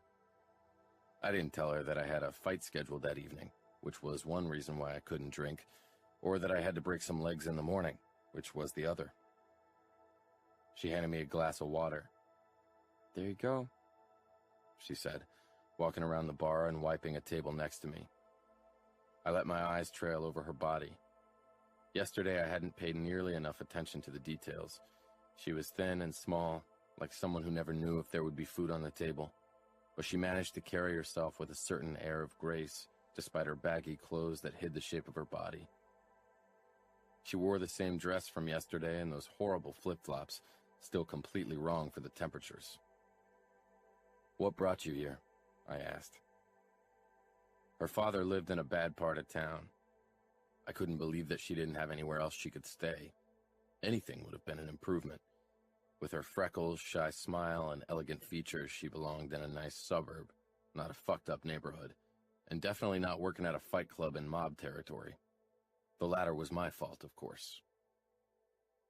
I had to move in with my father because my mother is back in rehab, she said without hesitation.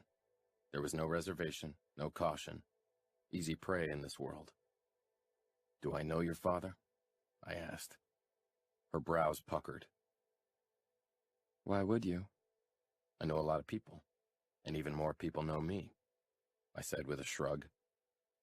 If you're famous, you should tell me so I don't embarrass myself with my ignorance. She joked easily. Not famous, I told her. Notorious. She waved a hand at me. You don't look like a lawyer or businessman today, by the way. What do I look like then? A light blush traveled up her throat.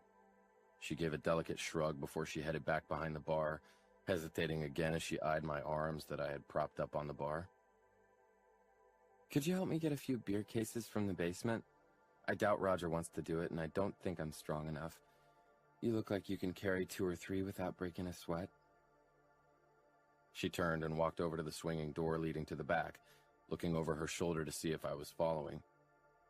I set down my glass on the counter and stood from the bar stool, curious. She seemed completely unaware of what I was, and I didn't mean my rank in the mob. People were usually uneasy around me, even before they saw my tattoo. She wasn't a good actress, and I would have sensed fear had she harbored any. I followed her to the back and down the long staircase into the storage area. I knew exactly where we were. I'd used the space for a couple intense conversations with debtors. The door shut behind us. A flicker of suspicion shot through me. Nobody could be that trusting.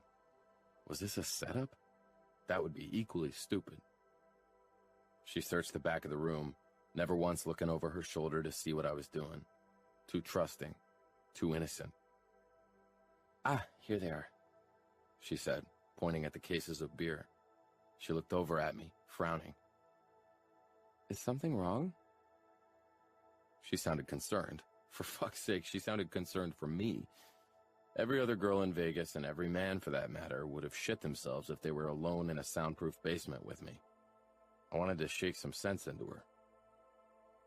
I strode toward her and picked up 3 cases. As I straightened, I caught a whiff of her sweet scent. Fuck. She smiled up at me.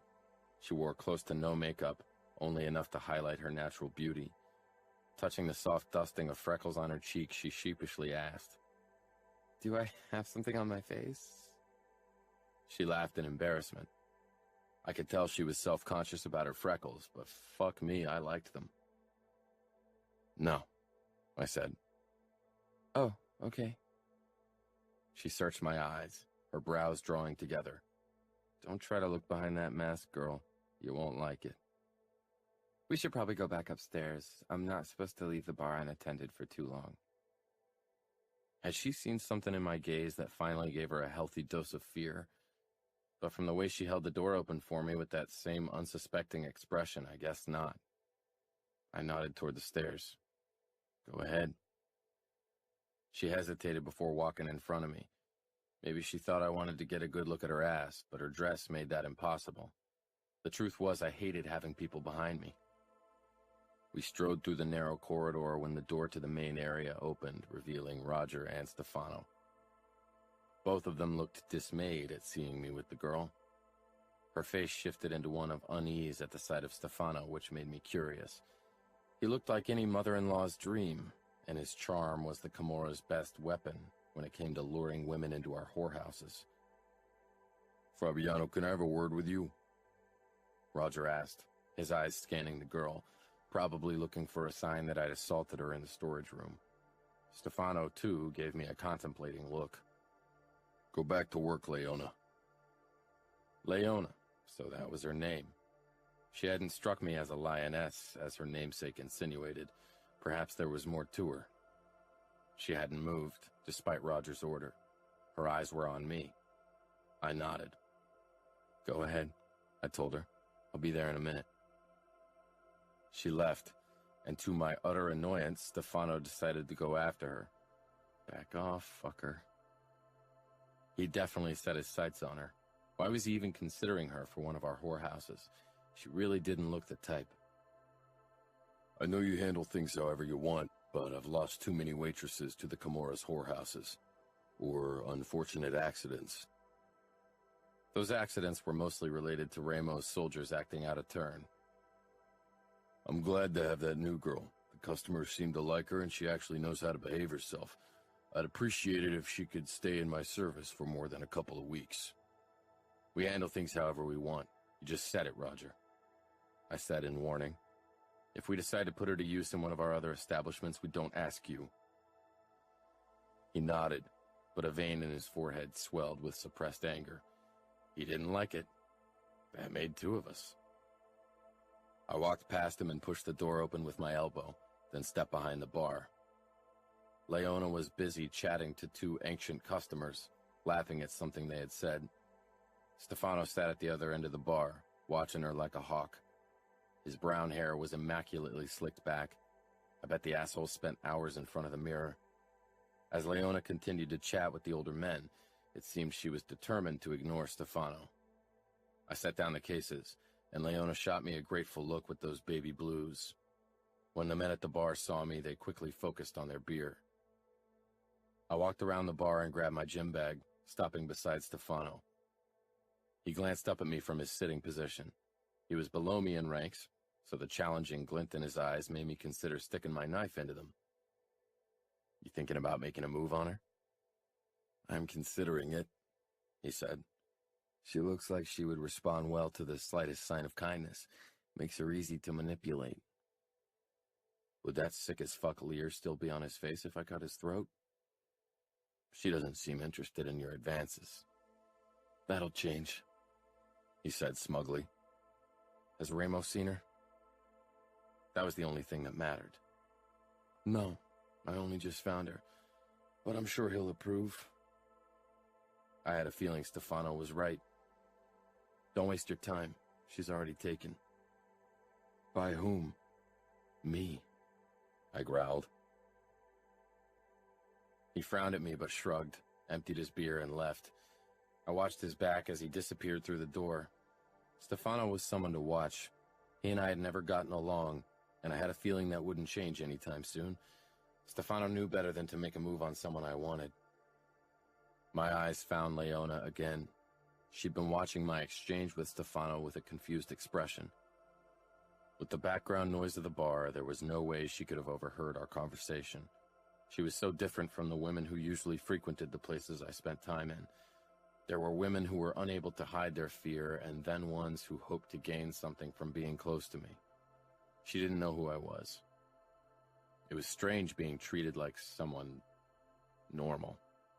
I'd fought hard to receive the respect and fear everyone showed me, but it hadn't bothered me that she was unaware of my status. I wondered how long it would be before someone told her. How would she look at me then?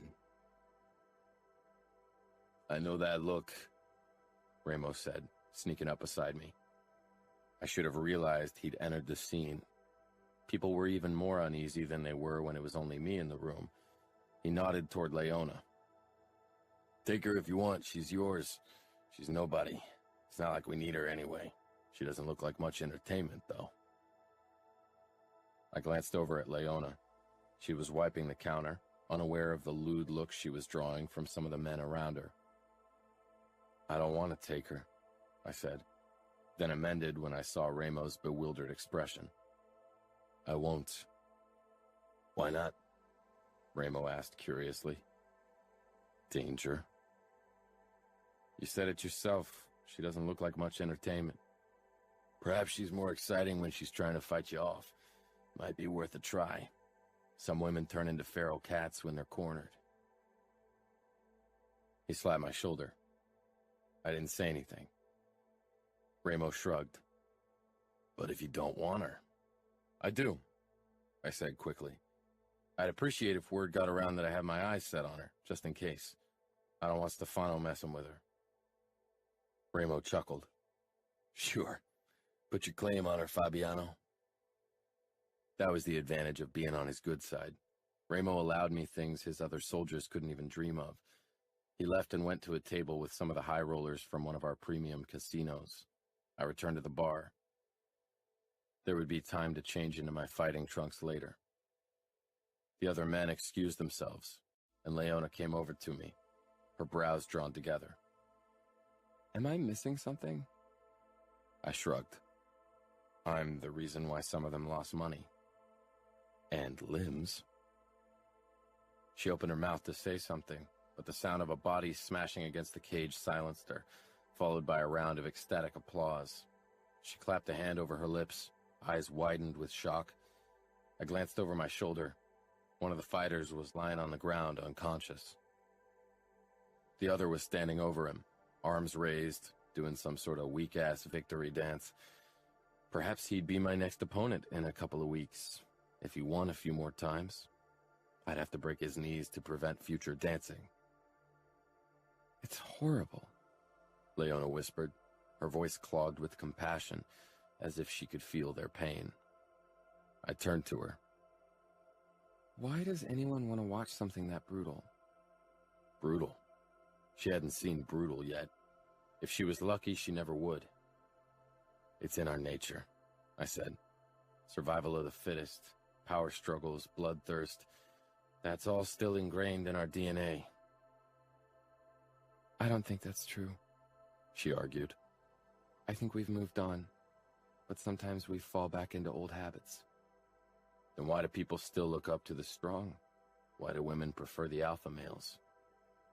She snorted. "That's a myth." I cocked one eyebrow and leaned closer, catching a glimpse down her dress. White cotton. Of course. "Is it?" I asked. She scanned my face, red creeping up her throat and settling on her cheeks. I stifled a laugh and got up before she could say anything. It was time to change. "I'll be back in a moment." When I entered the changing room, the other fighters fell silent. A couple of them returned my stare. One openly challenged me with his eyes. I assumed he'd be my opponent tonight. He was around 6'4", 1 inch taller than me. Good. Maybe this would be a longer fight. I undressed, then pulled up my shorts. Hopefully they saw all my scars.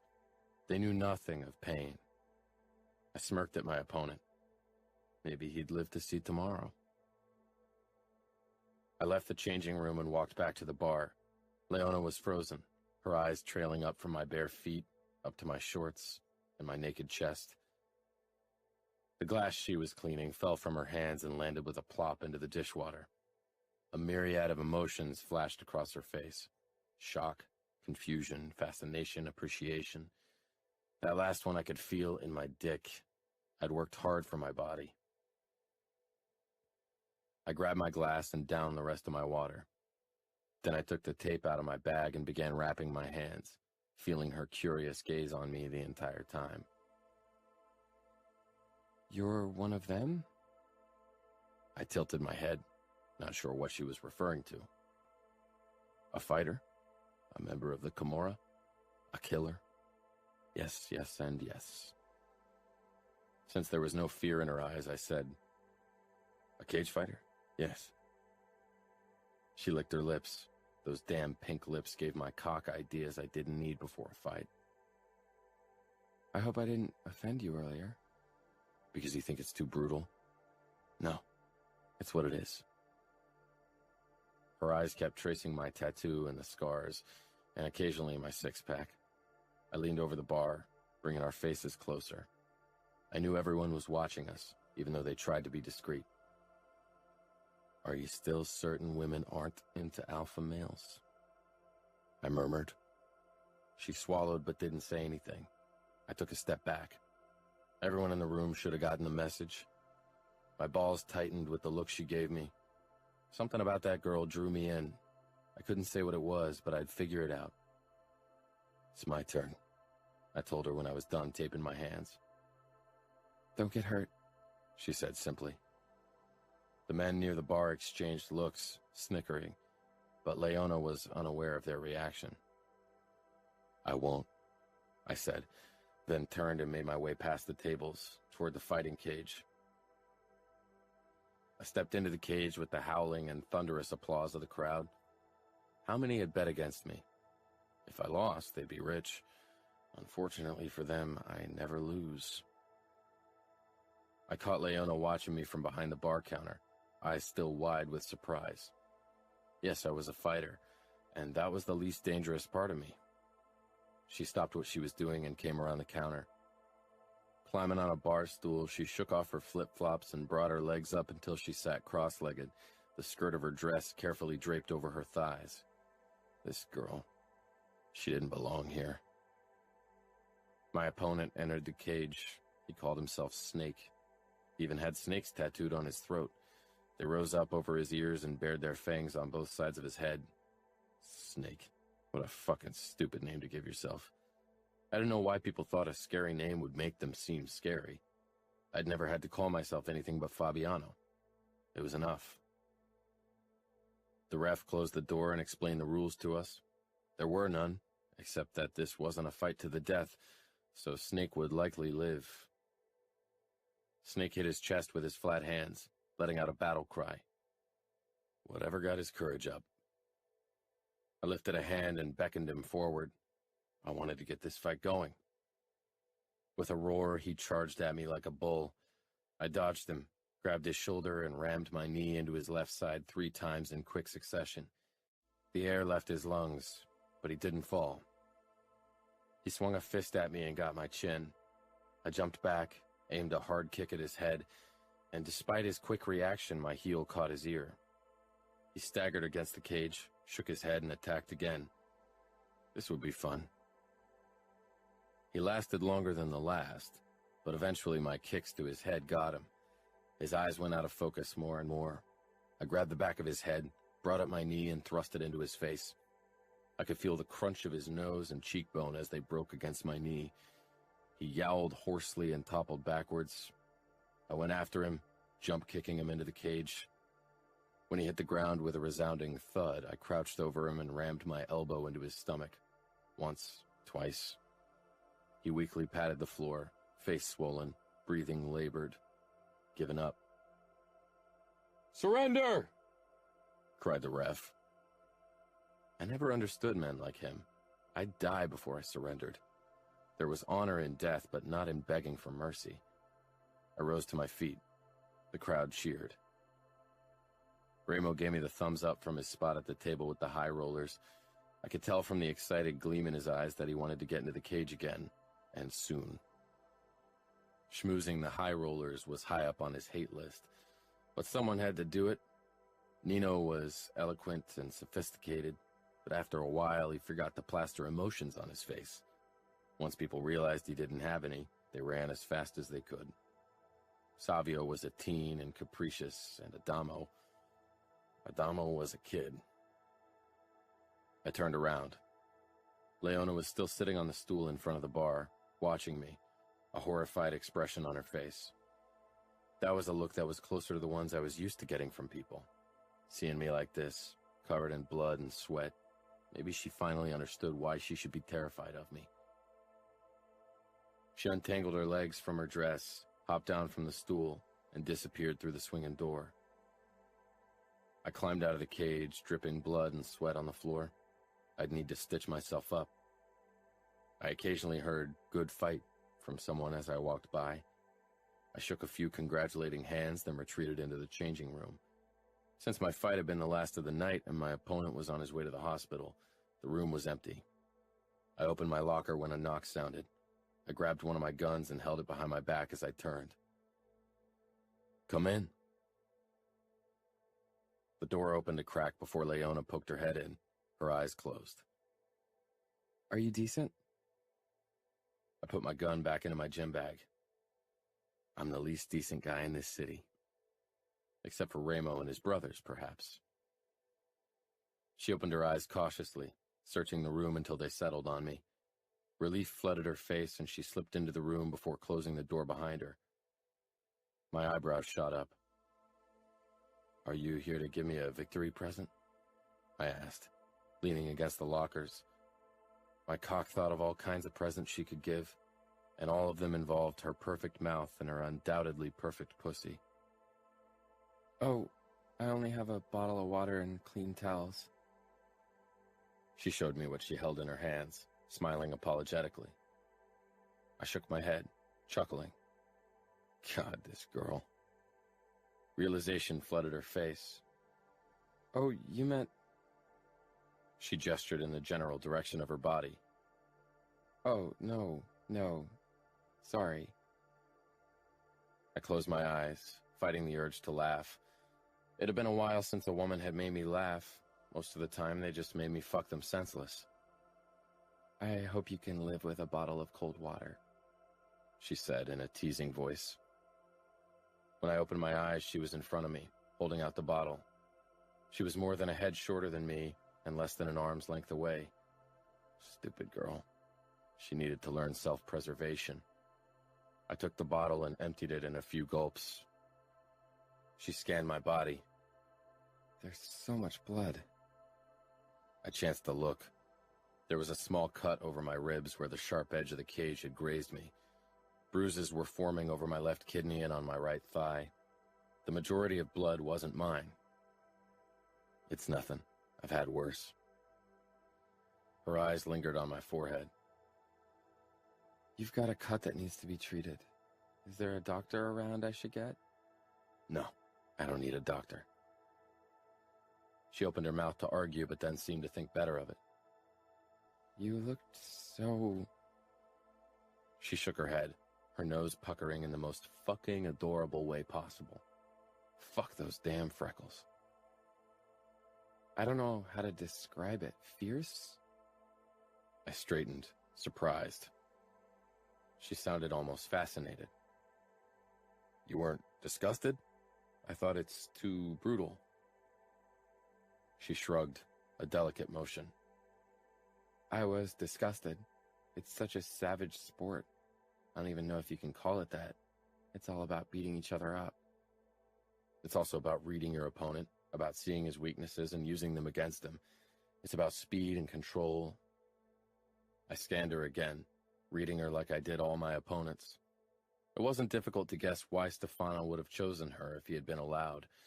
It was obvious that she'd had a difficult life, that there was nobody to take care of her. It was obvious that she wanted more, that she wanted someone to take care of her, someone who was kind to her, someone to love. Stefano was good at pretending he was someone like that. Soon she'd learn that it was best to rely only on yourself. Love and kindness were rare, not only in the mob world. I don't understand why people watch others hurt each other for sport. Why do people enjoy inflicting pain on somebody? I was the last person she should ask. She had never seen me hurt people. That fight was a joke compared to my jobs as an enforcer of the Camorra. I liked to hurt people. I was good at it, and had learned to be good at it. Chapter 6. Leona. His eyes were unreadable.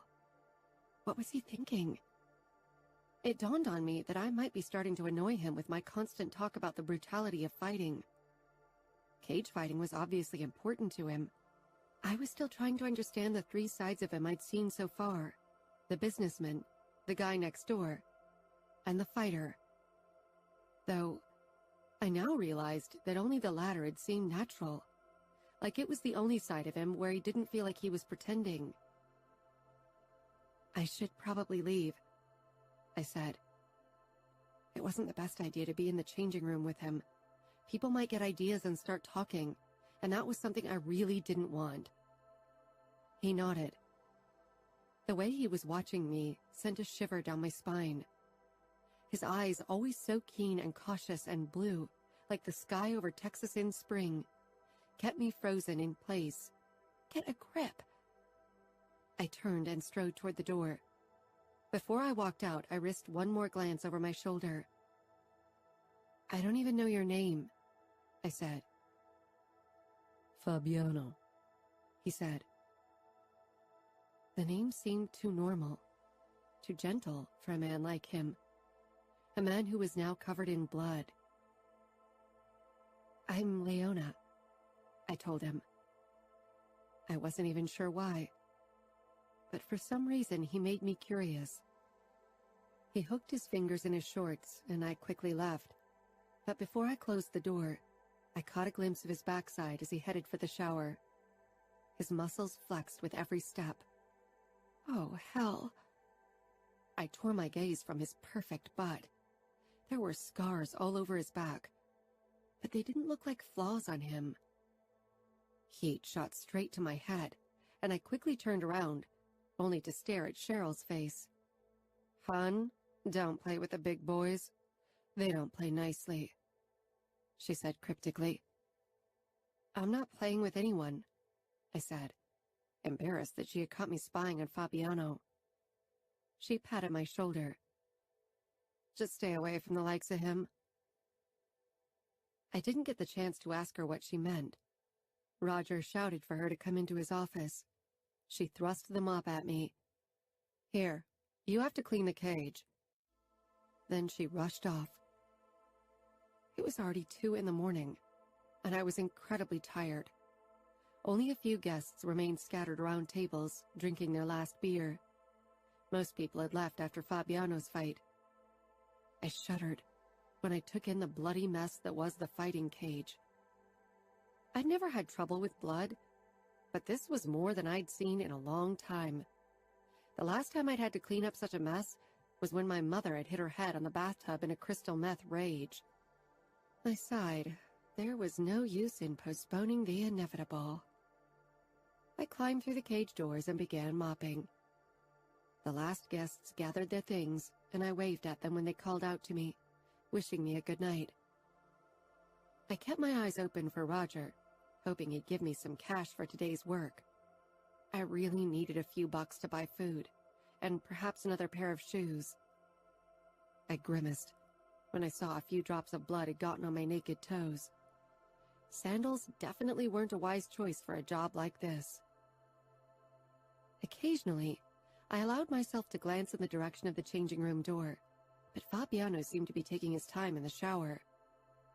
An image of him naked under a water stream came to my mind. I quickly wiped the last bloodstain away and got out of the cage. I was too tired to think straight. I needed to get home, though the idea of walking home in the dark for over a mile didn't sit well with me.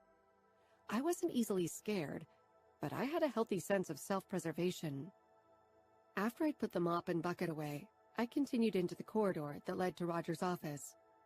But I hesitated halfway. A woman was screaming. I shivered. Then I heard Roger's voice. "Yes, you like it up your ass, you slut. Yes, just like that." Cheryl was the one who'd screamed, but apparently it was in pleasure. This was too disturbing. I desperately needed the money Roger owed me, but there was no way I was going to interrupt whatever was going on.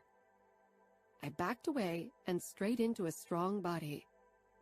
Opening my mouth, I was about to release a startled scream when a hand clamped down over my lips. Fear shot through me. An instinct took over. I shoved my elbow back as hard as I could and collided with a rock-hard stomach. My opponent didn't even wince, but he tightened his fingers around my waist. "Shh, it's me." I relaxed, and he dropped his hand from my lips. I twisted in his hold, tilting my head back. Fabiano. He was dressed in his black shirt and jeans, and he was clean. The wound at his hairline was stitched up. So that was what had taken so long. I couldn't imagine fixing myself with a needle. But as a cage fighter, he probably had to suffer through worse pain than a few needle pokes. "You scared me." There was a hint of amusement in his eyes. Fabiano. I scared her? If this was the first time I'd scared her, then she was as crazy as she was beautiful. I didn't want you to interrupt Roger with your screaming, I said. Nobody wanted to see Roger with his pants down. Her eyes skittered to the door and she shuddered. "I didn't know they were a couple. They don't act like one." They aren't, I said. They fuck. Oh. A tantalizing blush colored her cheeks. I should be going. Do you want me to drive you? I wasn't sure why the hell I was offering her a ride again. After all, she didn't exactly live around the corner from my apartment. She paused, conflict dancing in her eyes. Finally, some distrust. Perhaps seeing me fight had made her realize that she should have never gotten in my car in the first place. It was funny how differently people reacted to someone depending on the outfit they wore. Suit, trustworthy. I can't let you do that again. Then call a taxi. You shouldn't be walking in this area alone at night. I could name all the reasons why she shouldn't. I don't have any money, she said, then looked like she wanted to swallow her tongue. I reached into my bag and pulled out a roll of $50 bills. Leona's eyes grew wide. Where do you get so much money? She didn't look impressed, only wary.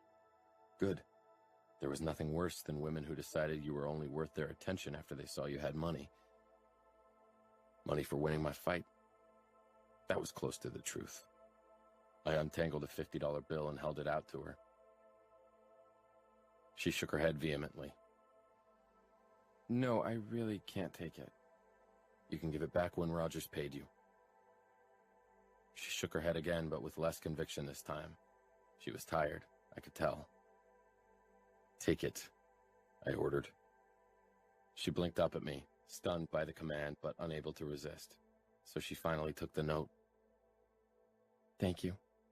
I'll pay you back soon. People always said that to me. She hoisted her backpack up on her shoulder. I need to go, she said apologetically. I walked her outside. My car was right in front of the door. She glanced at it. Do you earn that much money cage fighting? It's not my job. It's a hobby. More curiosity on her part, no questions. She was a girl who had learned that curiosity killed the cat. Call a taxi, I told her. She smiled. Don't worry, I will. You don't have to wait. She wouldn't call a taxi, I could tell. I waited patiently. If she thought she could drive me off like that, she was mistaken. I don't have a phone, she reluctantly admitted. No money, no phone. I reached for mine in the pocket of my jeans when she sighed and shook her head. No, don't. I really want to walk. I can't afford to waste money on a taxi, she said with blatant discomfort. It was obvious she was poor, so it was futile of her to try to hide it from me. Stefano wouldn't have seen her as the perfect prey if she wasn't an easy target. And hell, with this shabby dress, shabbier sandals, and the fucking shabbiest backpack on the planet, it took no fucking genius to see how poor she was. Then let me at least walk with you, I told her to my own surprise. I didn't want Stefano to give her another go or have one of the thugs put a hand on her. Something about her trustful innocence drew me in like a moth to the flame. It was the thrill of the hunt, no doubt. I'd never hunted someone like that. But you could drive. You don't have to walk. You can't walk alone at night. Not here. Believe me. Her shoulders slumped and her eyes darted to my car. Then I'll ride with you. I can't let you walk with me and then back to the bar again to get your car. I held the door open for her, and she slipped in. Too trusting. I slid into the seat beside her. She sank into the leather seat, yawning, her arms wrapping tightly around her old backpack. I doubted she had any treasures hidden in its depths. Perhaps she really had some sort of weapon inside to defend herself. Knife, pepper spray, gun. Nothing would have saved her if I had any intention of having my way with her. I started the engine, which came to life with a roar, and pulled out of the parking lot. In a confined space like this, she wouldn't be able to get in a good shot. I would have no trouble disarming her, and then she'd be defenseless. Women often carried weapons because they thought they would protect them, but without the knowledge of how to use them, they were only an additional risk. She told me her address again. I remember, don't worry. She ran her fingertips along the black leather of her seat. Are you from a rich family? I was, but that wasn't why I had the car and everything else. No. She fell silent. I could see she was brimming with more questions. It was written all over her face. When I pulled up in front of the apartment complex, the door on the second floor opened. I immediately recognized the man. Moderately tall, half-bald, paunch drooping over his belt, all over pathetic. as one of the gambling addicts who frequented one of our casinos. I hadn't handled him yet. He wasn't important enough and had never owed us enough money to warrant my attention. Soto had dealt with him once. He took care of the low-life scum our business attracted. After that one time, he'd always been on time with his payments. He was a loser who always chased the next dollar to spend it on gambling. That's my dad, Leona said. There was a hint of tenderness in her voice. Tenderness that he sure as hell didn't deserve. Thanks for the ride. Her father was heading down the walkway toward us, then froze when he recognized me behind the steering wheel. Leona and I got out. Leona? He croaked. His eyes did a quick scan of her body. Are you okay? Did he... He cleared his throat at the look I gave him. I hadn't expected that kind of worry from him. From what I'd seen of him so far, he only gave a fuck about himself. People like him always did. That was why I enjoyed dealing with them. Leona blinked. What's going on? I'm fine. Why are you acting so strange? Are you okay? He asked again.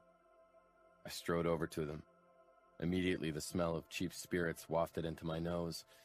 Gambling and alcohol were a thunderous combination, one that eventually led to an early grave, either by the Camorra or by Mother Nature. She nodded, then gestured to me. Fabiano was nice enough to drive me home. I was many things, but nice wasn't one of them. Her father looked like he was going to blow a gasket. Haven't I told you to be careful around here? You can't just go around talking to... He fell silent, saving his own sorry ass. I gave him a cold smile. I really enjoyed talking to your daughter. He nervously rubbed his palms over his faded jeans. Leona, go ahead inside. I need to have a talk with your father, I said. Leona's eyes darted between her father and me. You know each other? We have a mutual friend. Okay. She gave me an uncertain smile. See you soon? It was half a question, half a statement. You bet, I said quietly. Her father grabbed my arm the moment she was gone. Please, he begged. Is this because of the money I haven't paid? I will pay it soon. Just don't... I let my gaze fall to his fingers on my arm, and he let go like he'd been burned. Don't what? I asked, a hint of danger in my voice. He stepped back, shaking his head. He was worried for himself. He thought I had come to deal with him. I would be sad to see her leave, I said casually. I suppose she's going to stay for a while. He stared at me. I'd really hate for her to hear the wrong things about me. Understood? Slowly, he nodded. I returned to my car. His fearful gaze followed me as I drove off. I wasn't even sure what exactly made me want to make her mine. Her father knew there was nothing he could do to stop me, not that he was the type to try. The only thing that could have stopped me from pursuing her, now that my interest had been stirred, was Ramo, and he had no reason to interfere. Chapter 7. Leona. I slept late. I didn't have to work until 3 in the afternoon and needed to get some rest. When I walked into the kitchen, there was a box of donuts on the table. Dad was clutching a coffee cup. "Morning," I said, even though it was almost 12 o'clock. I poured some coffee for myself before sinking into the chair across from him. "You got us breakfast," I said, and helped myself to a donut. I knew better than to expect pleasant surprises to occur on a daily basis. I asked a neighbor for some money until I get paid tomorrow. From what I gathered, he was some sort of courier. I wondered how he could keep the job, considering that his breath always stank of alcohol. "I could give you $50, I said, pulling out the money from the waistband of my shorts. I'd learned to hide money close to my body. "Then you could pay him back and get us food for the next few days." He eyed the money as if it was something dirty. Where did you get it? "I found a job," I said with a smile. He didn't look happy. And they paid you $50 on your first day? He made it sound like I'd been doing something forbidden, something dirty. No, not yet. I'll get paid today, though. That was what I hoped, at least. I wasn't sure how Roger handled things, but since he hadn't asked for my social security number or any other relevant information, I assumed that it wasn't a regular paycheck. Then where did you get that money? He looked angry. What was the matter with him? He and Mom had definitely never asked many questions when it came to money. Fabiano gave it to me. He jumped up, his chair toppling to the ground with a bang. I flinched in my seat. Distant memories of him fighting with my mother as he raised his fist and she clawed at him filled my mind. You borrowed money? From him? What's wrong? I asked. You can't go around borrowing money from people like him. We don't need any more attention from him. People like him? I repeated. What kind of people, exactly? He looked torn. I wasn't sure who or what he was trying to protect, but it certainly wasn't me. He had never been the protective father figure. I know he's a cage fighter, Dad. I saw him fight, okay? Please mind your own business, like you've done for the last 5 years. You did? Why? Something seemed to click in his mind, and he closed his eyes. Don't tell me you're working at Rogers Arena. I do. He picked up the chair and straightened it before falling into it, as if his legs were too weak to carry him. You should never have come here. I shouldn't have let you.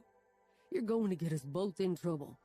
I really can't use this kind of baggage right now. I frowned at my coffee. I'm an adult. I can handle myself. I can't be picky with the jobs I get. It's not like I have much of a choice. Give him that money back today. Don't use it for anything. And stay away from him? I interrupted. It was too late for the dad talk. No, he said quietly. Be careful. I don't need you to mess things up. It's too late for me to tell you to stay away. I got the feeling he meant it in a different way than I had. I could stay away. It's not like I'm bound to him. Dad shook his head. No, you can't stay away, because that's no longer up to you. He'll decide from now on, and he won't let you stay away until he gets whatever it is he wants from you. His lips curled, like he knew exactly what that was. I hated how he could make me feel dirty with that one expression. Like he had any right to judge me when he had gladly let my mom sell her body so he could pay his gambling debt. We're not living in the Middle Ages, Dad. It's not like he holds any power over me. I wasn't even sure why we were discussing this. Fabiano and I had done nothing but talk, and so far, he'd been the perfect gentleman. Perhaps Dad's drinking problem was worse than I thought. Or maybe he was into harder drugs. Mom had been paranoid too.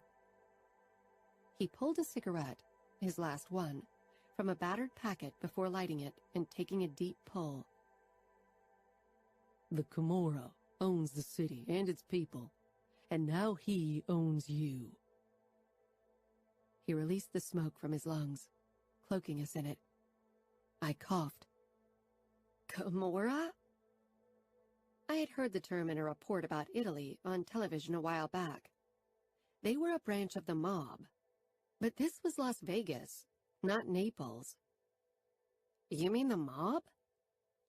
Dad got up. I've said too much already, he said regretfully, taking another drag. The cigarette shook in his trembling hand. I can't help you. You're in too deep already. In too deep? I'd been in Las Vegas for 3 days and had worked at Roger's bar for only 1 day. How could I be in too deep? And what exactly did that mean? Dad didn't give me the chance to ask more questions. He rushed out of the kitchen, and a few seconds later, I heard the front door slam shut. If he insisted on beating around the bush, I'd have to pepper Cheryl with questions. If her cryptic warnings from yesterday were any indication, she definitely knew more. I wouldn't ask Fabiano directly about it unless I had no other option. He'd probably laugh in my face if I asked him about the Mafia. Cheryl was putting glasses onto the shelves behind the bar when I walked in. The red neon lamps were off, and without their glow, the area looked dull. There was another woman wiping the leather of the booths. She nodded in my direction when she caught me staring. Her hair was a nice shade of light brown, but her face looked long in the tooth, used up. Hard drugs. It made her age difficult to guess. She could have been 40 or 30. There was no telling. I headed straight toward Cheryl and put my backpack down behind the bar. When our eyes met, my cheeks grew hot at the memory of what I'd overheard her and Roger do last night. Luckily, she didn't seem to notice. "You're late," she said, an edge to her voice. I glanced at the clock on the wall. Actually, I was right on time, but I decided not to say anything. After all, I needed to pump Cheryl for information. "Sorry," I said, as I grabbed 2 glasses and helped her fill the shelves. "You can clean up the changing room or Roger's office. I've got this." Roger's office was the last place I wanted to clean. "I'll clean the changing rooms," I said, turning to her. She returned my gaze questioningly. "What's up?" "You know I'm new in town, so I'm not in on what's going on around here," I began, and could see her defenses on alert. Perhaps getting answers from her wouldn't be as easy as I'd hoped. "But people are acting strange around Fabiano. You know, the guy who fought the last battle?"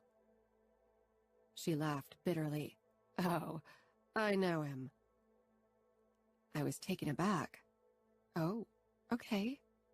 So, what's the matter with him? My father freaked out when Fabiano gave me a ride home last night."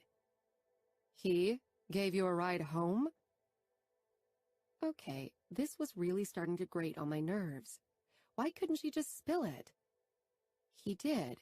It was late and he didn't want me to walk by myself. He seemed worried." I decided not to mention that he'd picked me up the night before, too. Cheryl looked at me like I'd completely lost my mind. "Trust me, he wasn't. I don't know why he took you home, but it sure as hell wasn't out of the kindness of his heart. You're lucky nothing happened." I moved closer to her until we were almost touching. "Cheryl, just tell me what's going on. This bar, Fabiano, everything is off." "This is Camorra territory, chick. Everything belongs to them, and you're Fabiano to some degree." He wasn't my Fabiano, but I didn't want to interrupt her, fearing she would change her mind about giving me an honest answer. "Fabiano is Falcone's right hand." "Falcone?" The name didn't ring a bell, but it sounded Italian. Cheryl cursed under her breath. "It's not my business. I don't want to get in trouble." "So, is Falcone some kind of mobster?" I'd seen movies about the Mafia, and I knew they were the bad guys. But was that even reality? This was the 21st century.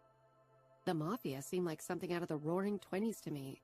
Old men in fedoras smoking cigars. Fabiano was someone who instilled respect in others. That I could see. But did that stem from him being a mobster, or the fact that he looked intimidating? Anyone who'd seen him in the fighting cages would think twice about a confrontation with him. "Some kind of mobster," she murmured, like I had committed blasphemy. "You say it like it's a normal job, chick. It's not. Trust me. The things the Camorra does, the things your Fabiano does, they..." Her eyes went to something behind me, and she fell silent. "Go clean the changing rooms." I turned, spotting Roger a few feet from us, an expression of disapproval on his face. He wasn't looking at me, only Cheryl, and a silent conversation I wasn't privy to seemed to take place between them. Getting the mop and bucket, I hurried past him. I was used to being the new girl in town. I'd moved about a dozen times in the last 10 years, and it always felt like I was on the sidelines of life because of it. I never got the inside jokes. I knew being a mobster wasn't a normal job. Those people were bad news. But Fabiano hadn't seemed bad. Something about him piqued my curiosity, made me want to catch a glimpse behind that cautious mask he wore. Who knew why he'd become a mobster? Sometimes life just left you with no choice. I was glad that cleaning the changing room required no concentration at all, because my mind was occupied with processing the news. I wasn't sure what to think, because I didn't know enough. The Camorra, Falcone, mobsters, the words held no meaning. But for my father and Cheryl, they did hold meaning. For them, they instilled fear. My train of thought was interrupted when the first fighters entered the changing room. Apparently there were fights scheduled every evening. Where did Roger find all these guys who were so eager to beat each other up? Many of them had as little choice as I did when it came to finding a job. One of them, the youngest of the lot, around my age, sauntered closer. I lifted the bucket from the white-tiled floor, ready to leave them alone. He gave me a flirtatious smile that died when one of the other guys whispered something in his ear. After that, I might as well have been invisible. Confused, I left the room. Was I some kind of pariah? The untouchable cleaning lady? Not that I had any interest in flirting with that guy, but his change in demeanor was a slight blow to my confidence. I didn't kid myself into thinking I was a stunner like some other girls. Certainly not when I was wearing the same flowery dress I'd worn yesterday. At least I didn't smell. Yet. I faltered in my steps when I saw a familiar face enter the bar. Fabiano was dressed in black slacks and a white dress shirt with the sleeves rolled up. The white contrasted nicely with his tan. He sure was a sight to behold. Tall and handsome, aloof and cool, he exuded power and control. He held himself with a natural grace that mesmerized me. It was like watching a lion on the prowl. There was almost too much of him to take in. His words about alpha males flashed through my mind, followed by the fact that he was a member of the Camorra. People had warned me to stay away from him. My mother had always said I was a fixer, that I needed something broken so I could see if I was capable of mending it. Injured animals, sick people, broken down cars. Her. She said it would get me in trouble one day, because people couldn't be fixed. And one day I'd find someone so broken, he'd break me before I could mend him. Was that what had drawn me to Fabiano from that very first second? Had I sensed that something about him was broken, and I needed to fix it? Fabiano. Something in Leona's expression was different today. She was a bit more hesitant than before. I watched her carry the bucket and mop behind the bar, then busy herself taking stock of the fridge. All the while, she kept her back to me. I had a feeling she didn't want me to see her face. Perhaps she thought she could disguise her emotions from me. Like that was going to work. One look at her body told me everything I needed to know. She was tense and her breathing was too controlled, as if she was trying to appear unaffected. She was failing miserably. I leaned against the counter, resting on my elbows and watching her silently. She wore the same dress and the same sandals. It was starting to drive me crazy. Couldn't her father stop gambling for one fucking day so she could buy herself some decent clothes? Rage rose up inside me at the obvious neglect she'd probably been suffering all her life. Neglect was something I knew all too well. It came in different shapes and forms. I waited patiently until she could no longer pretend that there was anything remotely interesting inside the fridge. She squared her shoulders and turned to face me. Her smile was all wrong, tense and unsure, on the verge of being fake. There was a flicker of caution in her eyes, but still no fear. Water? She guessed, already reaching for a glass. I shook my head. No fight tonight. Give me a scotch. Right, She said. Are you going out? You look nice. Nice. She didn't need to know that Ramo and I would be checking out one of our strip clubs tonight. There had been some inconsistencies with the books, which we needed to investigate. After that, we'd have a long talk with the sluts working there. A blush spread over her cheeks, making me want to reach over the bar and brush my fingers over them to feel her heated skin and trace those damn freckles. The innocent act usually wasn't something that got to me, because it usually was just that, an act. With Leona, I could tell she wasn't acting. All business, no fun, I told her. Her smile faltered again. She reached for the cheapest bottle of scotch. I shook my head. Not that one. Give me the Johnny Walker Blue Label over there. It was the most expensive scotch Rogers Arena offered. It wasn't really an establishment for fine tastes. The guys around here liked their drinks how they liked their women. Cheap. That's $30 a glass, she said. I know, I said when she slid the glass over to me. I downed a long sip of the amber liquid, enjoying the burn. I didn't drink often and had only been drunk twice in my life. There were other ways to get a high. Fucking and fighting were my favorites. I pushed a $50 note over to her. Keep the change. Her eyes grew wide, and she gave a small shake of her head. That's too much. She fumbled in the cash register and pushed $20 over to me. Then she bent down for a moment to retrieve another $50 bill and put that down in front of me as well. I told you I don't want that money back, and that $20 is your tip. I can't accept it. It's not right. Who told you? I asked. She blinked, then averted her eyes. Who told me what? She was a horrible liar and an even worse actress. Don't lie to me, I said, a hint of impatience creeping into my tone. Her blue eyes met mine. She hesitated. I overheard a few people talking. I didn't believe that shit for a second. Leona scanned my face.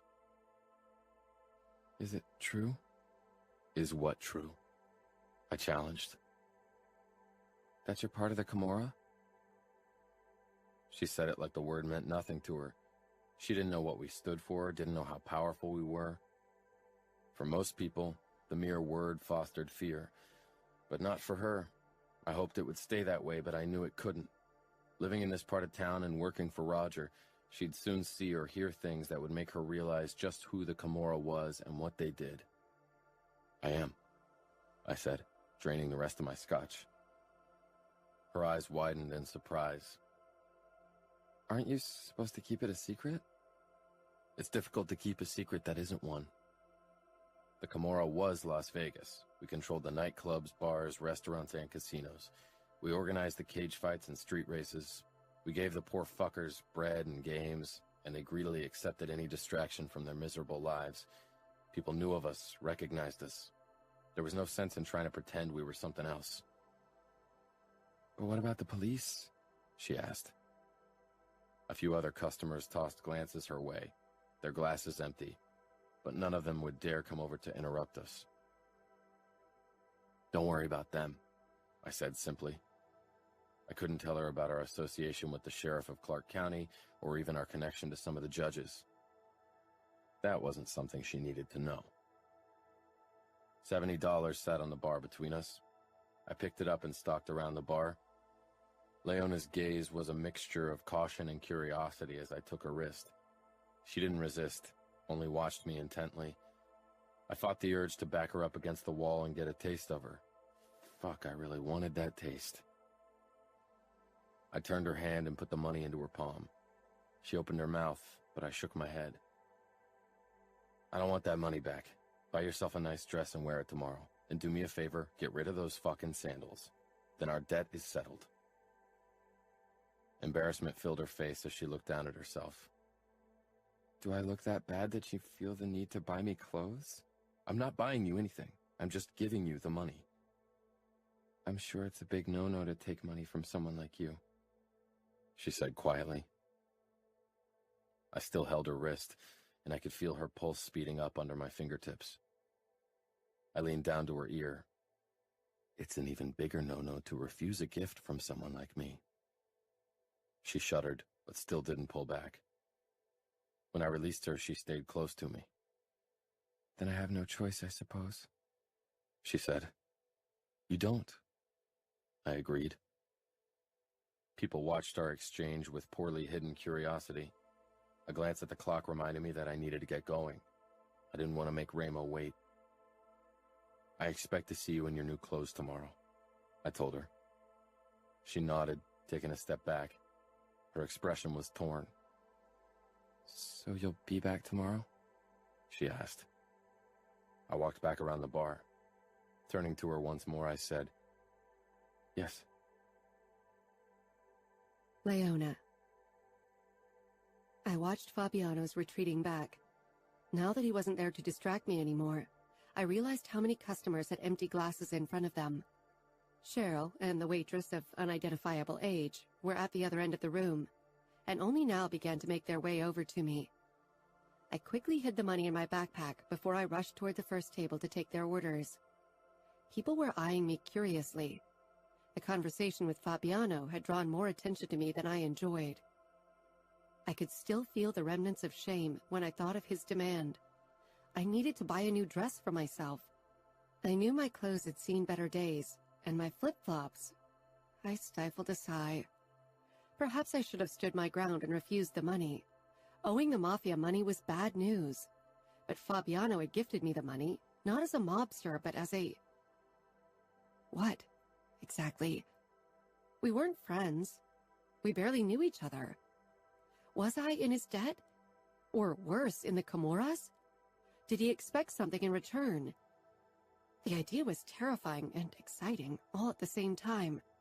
Not that I would ever give him any kind of physical closeness in return for money, but the idea that he might be interested in me filled me with a giddy kind of excitement. Staying away from him isn't going so well, huh? Cheryl said, as she stopped beside me, carrying a tray stacked with beer bottles.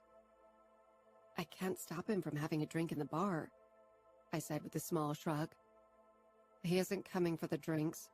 Before you started working here, he was hardly around. And to be honest, I preferred it that way. She sauntered off, her hips swaying from side to side as she expertly maneuvered past tables on her high heels. I sighed. My mother's knack for troublesome men had obviously been passed down to me. Perhaps there was a way for me to shirk Fabiano's attention. The problem was that part of me didn't want him to lose interest in me. Some twisted, idiotic part was eager for his attention. That a man like that showed even a flicker of interest in me boosted my meager self-esteem. Back in school, boys had only showed me attention because they thought I'd give it up easily since I was the daughter of a whore.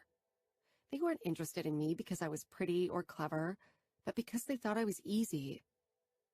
Fabiano didn't know about my mother, and with the way he looked, I was sure he had no trouble finding willing women. Cheryl shot me a glare across the room. I'd been lost in thought and had ceased working again. I pushed Fabiano out of my head. If I didn't want to lose this job, I'd have to get a grip. That night after work, Fabiano wasn't there to drive me home. I realized I'd secretly been hoping that he'd come in after he handled business, whatever that meant. I swung my backpack over my shoulder and gripped the straps tightly as I began my walk home. Few people were around at this time, and those that were made me want to run. I quickened my pace, checking my surroundings. Nobody was following me, and yet I felt like I was being hunted. All this talk about the Camorra had fueled my imagination. It was ridiculous. I was used to walking on my own. My mom had never picked me up from anywhere back home, not that we'd even had a car. I had been the one who had to search for her on more than one occasion when she didn't return home. Often, I'd find her passed out in one of her favorite bars or in an alley. When I finally made it to my dad's, I released a relieved breath. The lights were still on in the living room. Leona, is that you? Dad sounded drunk. I hesitated. The last time I'd seen him drunk was when I was 12. He'd had a huge fight with my mother and hit her so hard she lost consciousness. She left him after that. Not that the men got better. For my mom, life was a downward spiral that never stopped. Perhaps she'd put a stop to it now at her last chance rehab. I stopped in the doorway of the living room. Dad was sitting on the sofa, the table in front of him covered with beer bottles and papers. They looked like betting slips. I doubted he was celebrating his luck. You're late. There was a slight slur in his voice. I had to work. The bar is open late, I said, wanting nothing more than to go into my bedroom and let him sleep off his intoxication. He pushed off the sofa and came around it, closer to me. I thought you weren't drinking anymore. I'm not, he said. most of the time. Today wasn't a good day. I had a feeling the good days were few and far between. I'm sorry, I said automatically. He waved it off, taking another step in my direction, almost losing his balance. Memories of all the fights between him and my mother that I'd witnessed resurfaced, one after the other. I didn't have the energy for them now. I should probably go to bed. Tomorrow will be another long day. I turned when I heard his uncoordinated steps, and then his hand clamped around my wrist. I jumped in surprise. Wait, he slurred. you have to give me some money, Leona. Roger must have paid you by now. I tried to slip out of his grip, but it was too tight and painful. You're hurting me, I said through gritted teeth. He didn't seem to listen. I need money. I need to pay off my betting debts or we'll be in trouble. Why would we be in trouble if he didn't pay his betting debts? How much do you need? I asked. Just give me all you have, he said, his fingers on my wrist as much to keep me from leaving as it was to keep himself upright. I knew how it would go. Mom was the same way with her addiction. She stole every penny she found in my room, until I had no choice but to carry it on my body at all times. Not that I was able to fend her off on her more desperate days. I need to save money for college, and we need food. I didn't hold much hope that he'd use his own money for grocery shopping. The donuts had been a one-time exception. Stop thinking about college. Girls like you don't go to college. I finally managed to free myself of his crushing grip. Rubbing my wrist, I took a step back from him. Leona, this is serious. I need money. The despair on his face made me reach into my backpack. I took the $50 note and handed it to him. That left me with a little over $100 after Roger had paid me today. Tips were decent in the arena. That's all. I didn't get the chance to reply. He staggered forward, catching me by surprise. He ripped my backpack out of my hand, shoved his arm inside, and began rummaging through my belongings. I tried to take it from him, but he pushed me away and I collided with the wall. When he found the rest of the money, he dropped the backpack and pushed the notes into his jeans pocket. A good daughter wouldn't lie to her father, he said angrily. And a good father wouldn't steal from his daughter. I picked my backpack up off the ground. One of the straps was ripped. Fighting tears, I rushed into the bedroom and closed the door.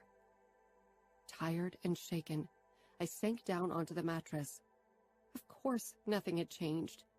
I'd lost count at the times my mother had promised me she'd start anew. The drugs had been stronger than her willpower and her love for me. And here I was with my father, who battled his own addiction, and I was stuck with him. Why did people in my life always break their promises? I had no money to leave Las Vegas, and even if I did, where would I go? I couldn't afford an apartment anywhere, and I had no friends or family I could turn to. I undressed, putting the dress carefully on the ground. Without money, I wouldn't be able to buy new clothes, but there was no way I could wear my dress again. It smelled of sweat and had a ketchup stain on the skirt. I took denim shorts and a plain white shirt out of my backpack. They were crumpled from Dad rummaging through my bag, but they'd have to do. Tired, I lay back on the mattress. College isn't for girls like you. Perhaps I was silly for dreaming about it, but my dreams were the only thing that kept me going. I wanted to get a law degree, help people who couldn't afford a good lawyer. I closed my eyes. An image of Fabiano popped into my head. Nobody would ever take money from him. He was strong. He knew how to get what he wanted. I wished I were like that. Strong. Respected. Early the next morning, I washed my summer dress and hung it over the shower stall to dry. Even though I still had a few hours until work, I left the apartment. I didn't feel comfortable there after the incident with Dad. He hadn't scared me. Too often I had been confronted with the same blatant despair from my mother. Luckily, I'd found a few dollars in coins that I'd gotten as tips yesterday at the bottom of my backpack, which should be enough to grab breakfast. With a to-go coffee and a Danish, I strode through the streets without any real purpose. When I noticed the bus heading toward the strip, I used the last of my money to buy a ticket. I wasn't even sure why. It wasn't as if I could ask for a job anywhere there. They would laugh in my face. I got off near the Venetian and just kept walking, marveling at the splendor of the hotels, at the lightheartedness of the tourists. This was a different Las Vegas than the one I'd experienced so far. I stopped in front of the fountains of the Bellagio and closed my eyes. How was I ever going to get a good job around here when I couldn't even buy myself a decent dress? I had seen the security guards keep an eye on me when I'd wandered through the hotels. They had me pegged as a thief from just one look. Dad would keep taking my money, unless he suddenly stopped losing his bets, which was highly unlikely. The house always won. I asked a passerby for the time, since I had no watch or phone. I only had 30 minutes until I had to be at work. There was no way I was going to be on time, considering that I'd given my last cent for the bus ticket to the strip and would have to walk back.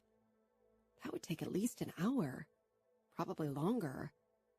With my luck, it would probably start raining again. Walking away from the luxury of the Bellagio, I felt more and more out of place on the strip, with my wrinkly white shirt and second-hand denim shorts. To top it off, I was freezing my butt off. Perhaps Dad had been right, and I didn't belong in college. I'd still be working in Roger's bar when I was old and bitter. I almost laughed, shaking my head. If I stopped believing in my future, it was lost. But days like yesterday made it hard to stay hopeful. Fabiano. I spotted Leona the moment I stepped out of the Bellagio. The doorman handed me the key to my car and I slipped in, never taking my eyes off the girl. The engine came to life with its familiar roar, and I pulled out of the driveway, heading down the street toward Leona. She didn't notice me until I pulled up beside her and rolled down the window. My eyes traveled down to her fucking flip-flops.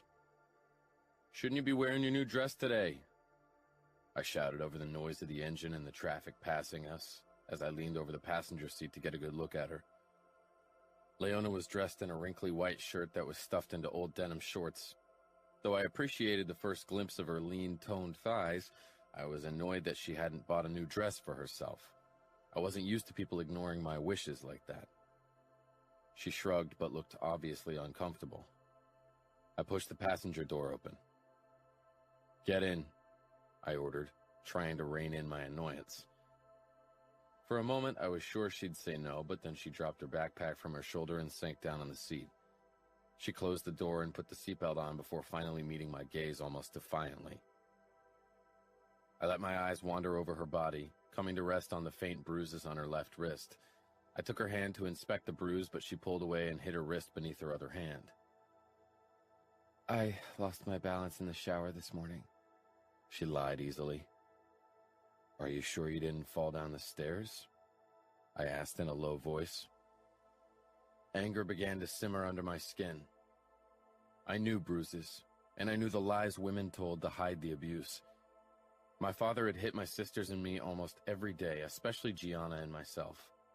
We were the ones he couldn't control, the ones always doing wrong in his eyes.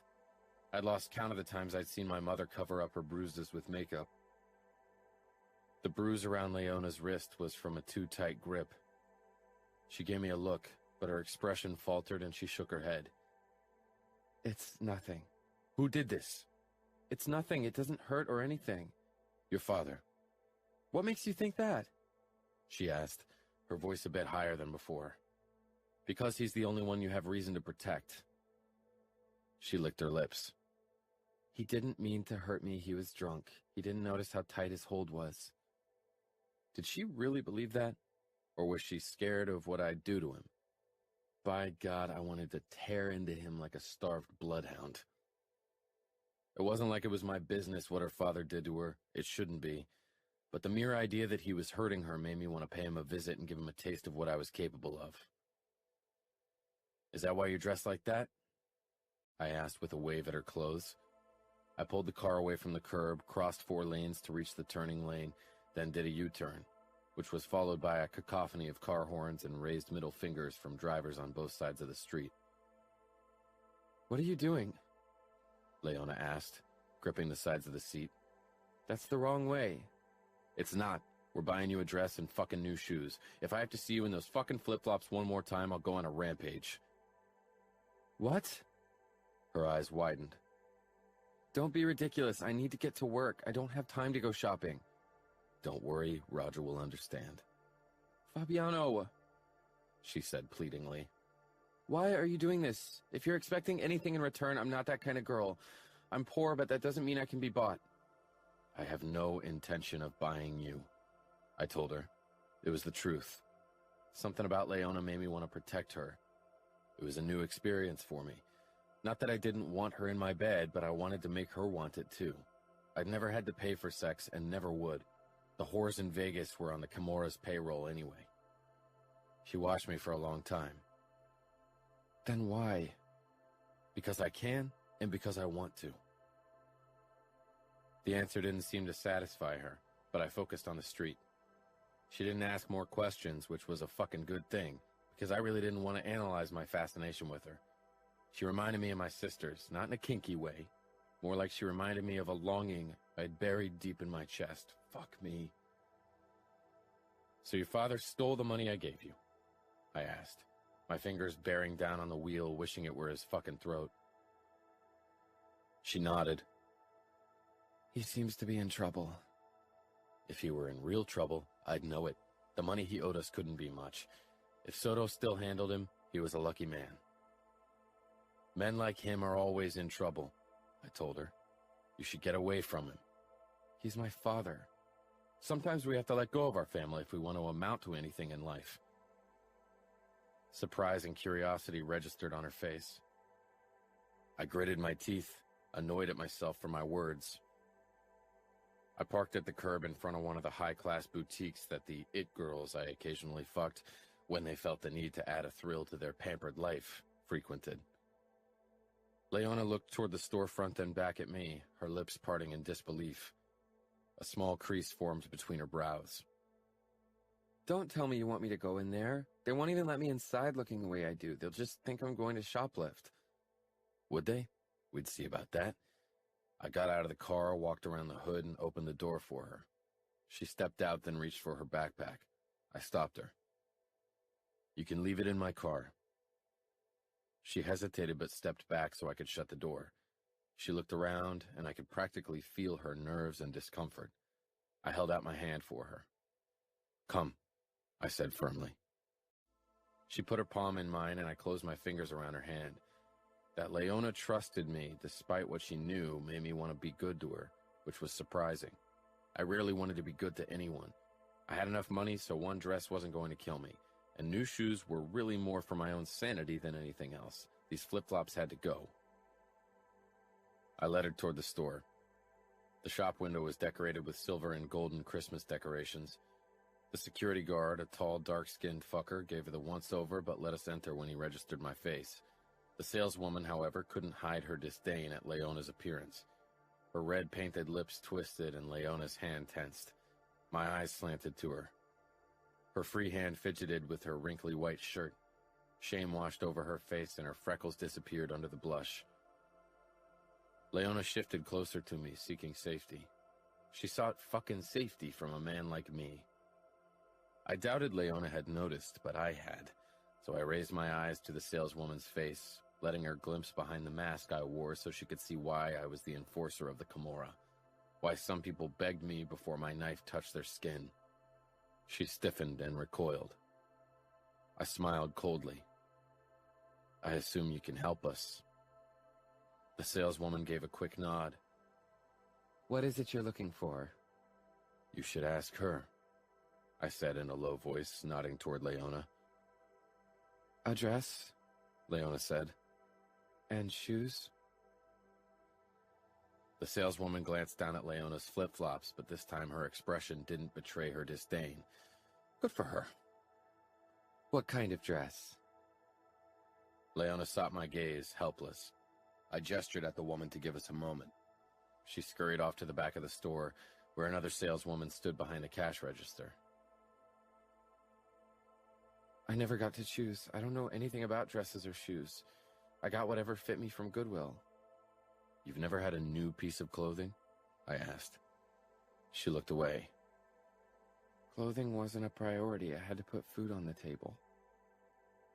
Her eyes were drawn to the rack of dresses to our right. Try on whatever catches your eye.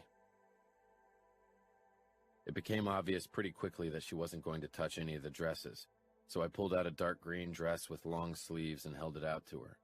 She took it and followed the saleswoman toward the changing rooms and back. I leaned against the wall, keeping my eyes on the curtain hiding Leona from view. It was taking longer than it should for her to get changed. You okay in there? She came out, grimacing, but I straightened when I saw her. The dress hugged her body in all the right places and flared out until it reached her knees. The back dipped low, revealing her delicate shoulder blades and spine. She looked completely different. Leona regarded herself in the mirror and shook her head, her lips setting in a tight line. This feels like a costume, she murmured. As if I'm pretending to be someone I'm not. I moved closer. And who is it you're pretending to be? She glared. More than white trash? White trash, I repeated in as calm a voice as my anger allowed. Who called you that? I'm the daughter of a junkie and a gambling addict. I am white trash. I'm not this. She gestured at her reflection. Nobody will ever call you white trash again. You hear? And if they do, tell me and I'll rip their throats out. How about that? She tilted her head, again trying to read me, to understand me. You can't change my past. You can't change who I am. No, I said with a shrug, my finger trailing down her throat.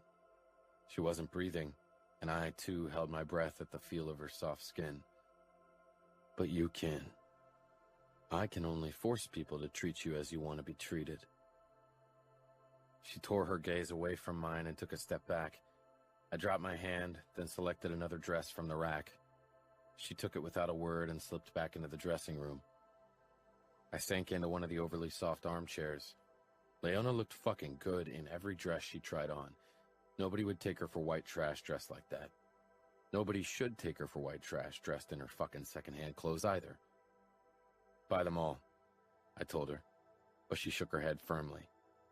One, she said, raising a single finger. I'll get one because I promised you, but no more.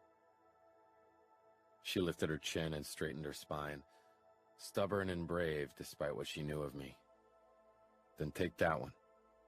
I pointed at the dark green dress she'd tried on first. Isn't it too revealing? She whispered. You have the body for it. A pleased blush spread across her freckled cheeks, but she still hesitated. I don't want people to get the wrong impression. I tilted my head. What kind of impression? She looked away, fidgeting with the fabric of the dress. When the saleswoman was out of sight, she muttered, That I'm selling more than drinks. Cheryl mentioned that a few customers pay her to do other things. I rose from the armchair and stepped over to her, tilting her chin until she looked up at me. Nobody will try anything, Leona. They know you are off limits. Her brows drew together. Why? Take the dress, I ordered. She stiffened her spine again, stubborn. I softened my next words. You promised. She nodded slowly. Okay. I turned to the saleswoman hovering outside the changing rooms. She's going to put it on right away. We still need shoes. She hurried off and came back with matching flats in dark green leather. I'd hoped for stilettos, but doubted Leona could walk in them. I nodded my approval and she handed them to Leona. Her eyes met mine, filled with questions, before she disappeared behind the curtain once more. Leona came back out of the changing room dressed in her new dress and shoes. She looked fucking amazing. I let my eyes wander over her slender shoulders, her narrow waist and lean legs. The dress ended a couple of inches above her knees and dipped low on her back, revealing inch by inch of immaculate skin. Her old clothes were neatly folded and clutched in her hands. I wanted to tell her to throw them away, but I had a feeling she didn't have any clothes to spare. Instead, I went over to the cashier and paid for the dress and shoes. Leona's eyes grew wide when she saw the sum. I can't believe how much you paid. I could have bought 10 dresses at Walmart for that much money. She whispered as I led her out of the shop. I pressed my palm against the naked skin between her shoulder blades, relishing in her small shiver and the way goosebumps rose on her skin. That familiar blush spread over her cheeks. Before I opened the door, I leaned down to her, my lips brushing her ear. It's worth every penny. Trust me. She released a small, shaky breath and quickly got into my Mercedes, as if she needed to put some space between us. There was no way I'd let her get away from me.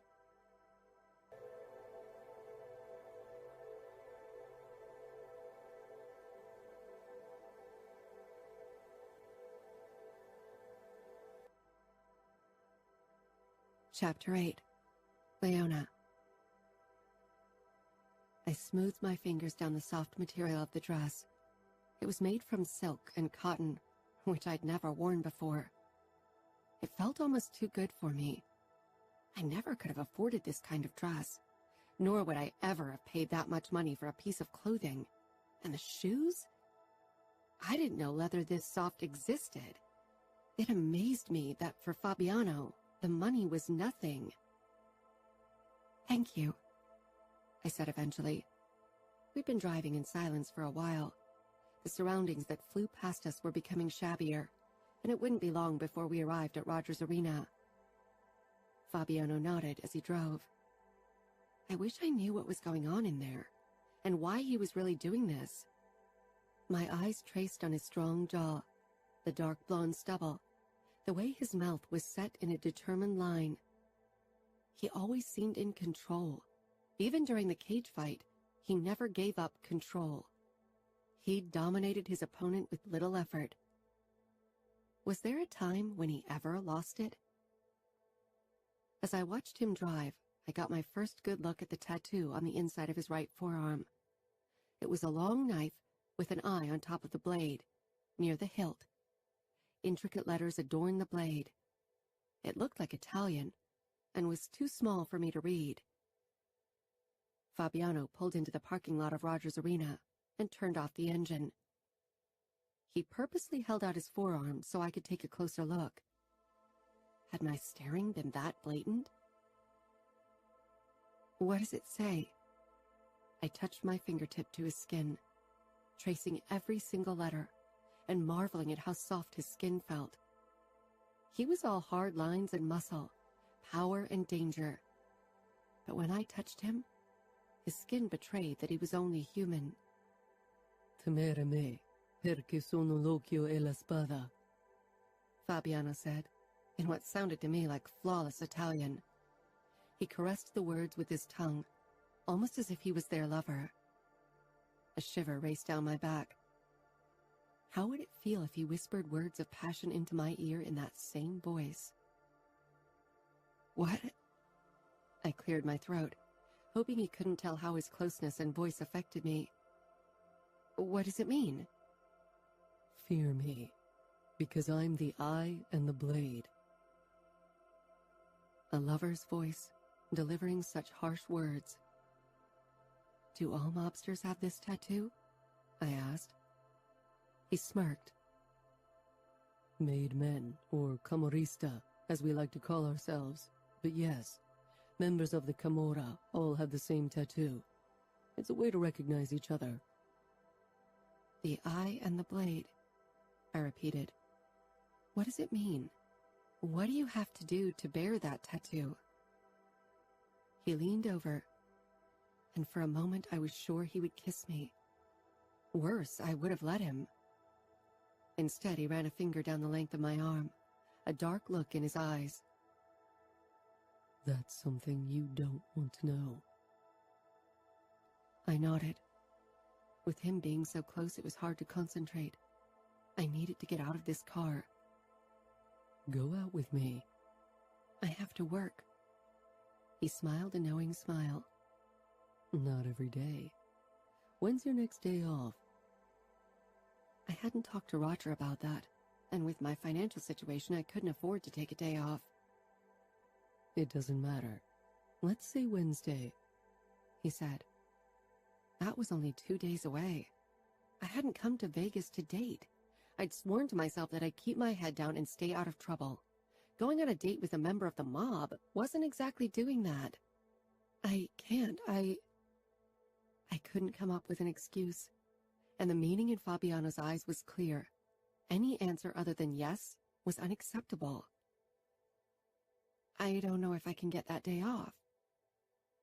You will. Did the bar belong to the Camorra? Or was Roger too scared to refuse Fabiano's request? All my life, people had trampled over me. Nothing had ever come easy. I'd had to fight for everything I had. And suddenly, here was Fabiano, who got what he wanted and could handle things for me with a few simple words. It shouldn't have felt good, but I'd always been on my own. My mother hadn't been in any state to take care of me, and my father was hundreds of miles away and just as incapable. Now there was someone taking care of me, and I liked it. Liked handing over some of the burden of always having to fend for myself, having to make every decision. I think I liked it too much. Men like Fabiano were used to controlling others. If I let him, he'd take control of my life, of me, body and soul. I needed to be careful. I tore my gaze away from his face. A trickle of sweat trailed down my back. The air was too stuffy in his car. I got out, glad for more space between me and Fabiano. He followed me, of course, more like growled after me. Are you coming in for a drink? I asked, torn between wanting him to and wanting him to leave. Not today, but I'll have a quick talk with Roger about Wednesday. His hand touched my back as he led me inside. The heat of his palm on my skin was way more distracting than it should have been. The moment we entered the bar, Cheryl's angry eyes zoomed in on me, then on Fabiano, before she whirled around and headed through the door behind the bar. Most of the tables were still empty.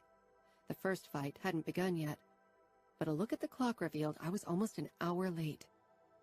Guilt overcame me. I hated disappointing people who relied on me. Roger was certainly furious. His reddened face as he stalked into the bar confirmed my worry. He stopped in his tracks when he saw me standing beside Fabiano. Fabiano stroked my skin lightly with his thumb, and I had to resist leaning into his touch. Instead, I gave him a quick smile and rushed off toward the bar. Roger didn't spare me a glance, but I could tell that he was seething. I watched as he stalked toward Fabiano and listened to him, eventually nodding, but he didn't look happy about it. Cheryl slid up to my side. "New dress?" she asked suggestively. I flushed, though I had nothing to be embarrassed about. I removed some of the empty bottles lined up next to the sink and stashed them in the crates below the bar. "Chick, I know you're new here, but don't think he's buying you stuff because he feels sorry for you. That man isn't capable of feeling sorry." Annoyance rushed through me. Cheryl pretended like she knew all about him. How could she say that he had no feelings? Just because he didn't show them didn't mean he didn't have them. "Cheryl, I know what I'm doing. There's nothing to worry about, trust me." She pointed at my bruised wrist. "That's only the beginning. He didn't do that." Cheryl rolled her eyes. Men sitting at a table had tried to catch our attention, so I went over to them. The conversation with Cheryl was leading nowhere. Fabiano came over to me. The men at the table fell silent as he stopped beside me. He touched my naked back again, and I saw the look he gave the other men. Was he being possessive? He leaned down. "Wednesday. I'll pick you up at 6 on your street." He straightened and stalked off, leaving me with the searing imprint of his touch on my back. "So, 2 lagers and 3 pale ales?" I repeated their order. They nodded, but didn't say another word. When I returned home that night, the apartment was dark and quiet. The door to Dad's bedroom was ajar, but he wasn't there. I really hoped he wasn't gambling again. I slipped out of the dress and carefully laid it on one of the moving boxes. Tomorrow I'd wash it, so I could wear it again for my date with Fabiano on Wednesday. My stomach tightened with nerves and excitement. When I finally lay down and closed my eyes, I could feel his hand on my back again and smell his musky scent. My hand found its way between my legs, remembering the way he'd looked half naked, the lithe way he'd moved during his fight, the strength he oozed so easily. I'd never felt so drawn to someone before. I moved my fingers at a quick pace, imagining it was Fabiano. After I finished, I was even more nervous about our date. I never had trouble refusing guys. None were ever remotely interesting enough for me to risk my reputation. But refusing Fabiano? That would prove to be more difficult. Fabiano. Ramo was lounging on the sofa watching the latest race on his enormous TV. The races were getting more and more popular by the day. If we could operate the races in all of the states in Canada, we'd be swimming in money. But with the outfit and the Familia in the US and the fucking Corsican Union in Canada in our way, that wasn't going to happen anytime soon. Not to mention the Bratva and the cartel. Everyone wanted to have a fat piece of the cake. "What's going on between you and that new girl at Rogers?" Ramo asked, sending my body into high alert. My face remained impassive as I took a sip from my drink and leaned back on the couch. Ramos seemed focused on the race, but that could easily have been a way to make me lower my guard. "Nothing's going on." His eyes met mine. "You're buying her things and taking her out. That's nothing?" I let out a dark laugh. "Are you spying on me, Ramo? Since when do you care about the girls I fuck?" "I don't. She seems a strange choice, that's all. Not your usual style. And I don't need to spy on you. You know how it is." Oh, I knew. People were always eager to talk shit about me behind my back, hoping they could rat me out to Ramo and earn a reward. If they thought he'd be impressed by them acting like a stinking rat, they didn't know shit about him. Ramo would remember their names, but definitely not in a way they'd appreciate. She's a welcome distraction. The other girls are all the same. They're starting to bore me. Those women laughed because they had to, smiled their fake smiles. They regarded me as an opportunity, and I never cared. They were good for fucking and sucking. "The thrill of the chase," Ramo mused. I smirked. "Perhaps. Let me have some fun. It won't interfere with my duties." Ramo nodded, but there was a look in his eyes I didn't like. "Have fun." He returned his attention to the bar. She might be more skilled than she looks. Her mother is a cheap street hooker in Austin. What the fuck? I tensed. Her mother was a whore? Was he fucking shitting me? That Ramo had done a background check on Leona unsettled me even more.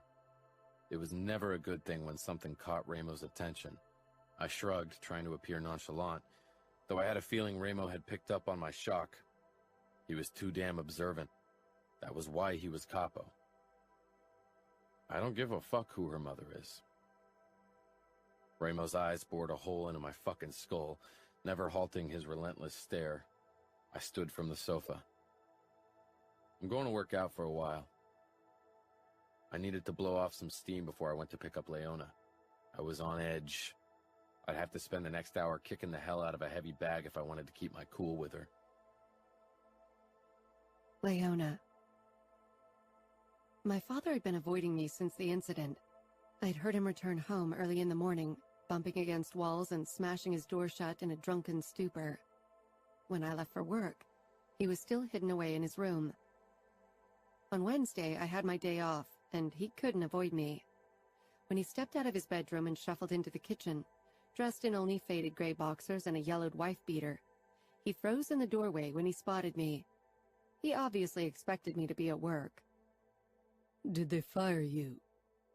He asked uncertainly. It almost looked like there was guilt on his face. The bruises on my wrist had already faded, so he was probably feeling guilty about the money he had taken from me. I shook my head as I sipped my coffee. I had hardly eaten anything so far, even though I'd gone grocery shopping and stocked the fridge with food. No, it's my day off. On the day of a big fight? He asked. One of the Falcone brothers is in the cage tonight. Surprise filled me. I can't work all the time. Dad sat down across from me. Dark circles ringed his eyes, and he looked like he could use a long shower. I waited for him to ask me for more money because I was certain he must have been thinking about it. He stared down at his hands and sighed. I never wanted this kind of life for you. When you were born, I thought everything would change. I thought I could give you a good life. I know, I said simply. My parents had wanted to be good parents, and for a while they tried. Are you going to be home tonight? He asked. You could watch the cage fight with me. They're showing it on the big screen at a bar around the corner from here. I wasn't really in the mood to watch another cage fight, but I was touched that he wanted to spend time with me, even if part of me couldn't help but be wary. I hated it. Hated that I had to be cautious when my parents showed any interest in me. I'm already going out, I said carefully. Curiosity flashed in his eyes. You are? I nodded and stood quickly, placing the cup in the sink. I'd clean it later when my father wasn't breathing down my neck. I should probably start to get ready. It was still 2 hours until Fabiano would pick me up, but I wanted to avoid a confrontation with my father. It would only rattle me even more, and I was already on edge because of my date. It seemed less and less like a good idea, but I couldn't back out now. Perhaps Fabiano would lose interest after tonight. It wasn't like I had anything remotely interesting to say, and I definitely wasn't going to talk about my mother. If he knew about her, he'd look at me in a different way. I dressed in the dark green dress again. I shouldn't have let Fabiano buy me anything. All my life, I'd had to work hard for what I wanted. Having something gifted to me like that had felt amazing. Now I couldn't help but think of Fabiano's intentions. Nothing in life was free. That was a lesson I'd learned early. I checked my reflection in the mirror. It was finally possible to get a good look at myself, since I'd cleaned the entire apartment yesterday. I was never into heavy makeup, even for a date, so I decided to keep it to a minimum. I didn't want it to look like I was putting in too much of an effort, so I put on some foundation with just a hint of blush and brushed on some mascara. I reached for my only lipstick, a berry tone that complemented my hair and complexion perfectly. With it almost touching my lips, I paused. What if Fabiano tried to kiss me tonight? Would lipstick get in the way? I flushed. No kissing. I had no intention of kissing anyone, least of all Fabiano. But a treacherous part of my body tingled at the idea. Sighing, I lowered the lipstick and tossed it aside. When 6 rolled around, I was nearly trembling with nerves. Luckily, Dad had left the apartment 10 minutes ago, so I didn't have to worry about a confrontation between Fabiano and him. I risked a peek out the window when I heard a car pulling up. Fabiano was already getting out, and a lump formed in my throat at the sight of him. He looked marvelous, not like someone who would date white trash like me. I didn't kid myself into thinking I was anything else. A dress and nice shoes wouldn't change that. Grabbing my backpack, I left the apartment and quickly closed the door behind me. I didn't want him to glimpse inside and see how little we had. I closed the door. Fabiano was already waiting at the bottom of the stairs, intense blue eyes scanning my body. I descended the stairs slowly, my hand on the rail like an anchor. He was dressed in a white button-down shirt that hugged his muscular form. His sleeves were rolled up again, revealing strong tanned forearms and the Camorra tattoo. He'd left the top 2 buttons of his shirt unbuttoned, showing off a hint of his perfect chest. Somehow knowing what was beneath his shirt, how he looked wearing only his fighting gear, made this even harder. When I reached the second-to-last step and was eye level with him, a shiver ripped through my body. He looked like he wanted to devour me. I thought of something sophisticated to say, anything that would stop him from giving me that hungry look. "Hi," was all I got out. Even that one word sounded hushed. His mouth twitched, and he slid his hand behind my back, his palm finding the same spot of naked skin where it had rested the last time. My body came alive with a tingling, but I didn't let it show. I needed to stay in control of this evening, and most of all, myself. Fabiano led me toward his car, and then we were off. It was hard not to fidget in the silence of the car. He looked perfectly at ease, as usual, long fingers curled loosely around the wheel. The tiny hairs on his hand glistened, and I wondered if he was possibly still wet from a shower. "Don't go there, Leona."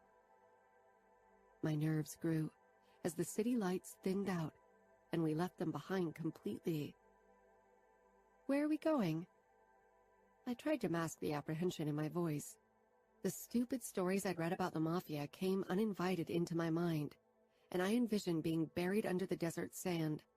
Not that the Mafia had any interest in me. He steered the car up a steep road and stopped it on a plateau. "Here." I followed his gaze out the windshield and released a surprised breath, leaning forward for a better view. The whole of Las Vegas sprawled out before us. It was an incredible sight. Against the night sky, the colored flashing lights seemed even brighter, promising excitement and money.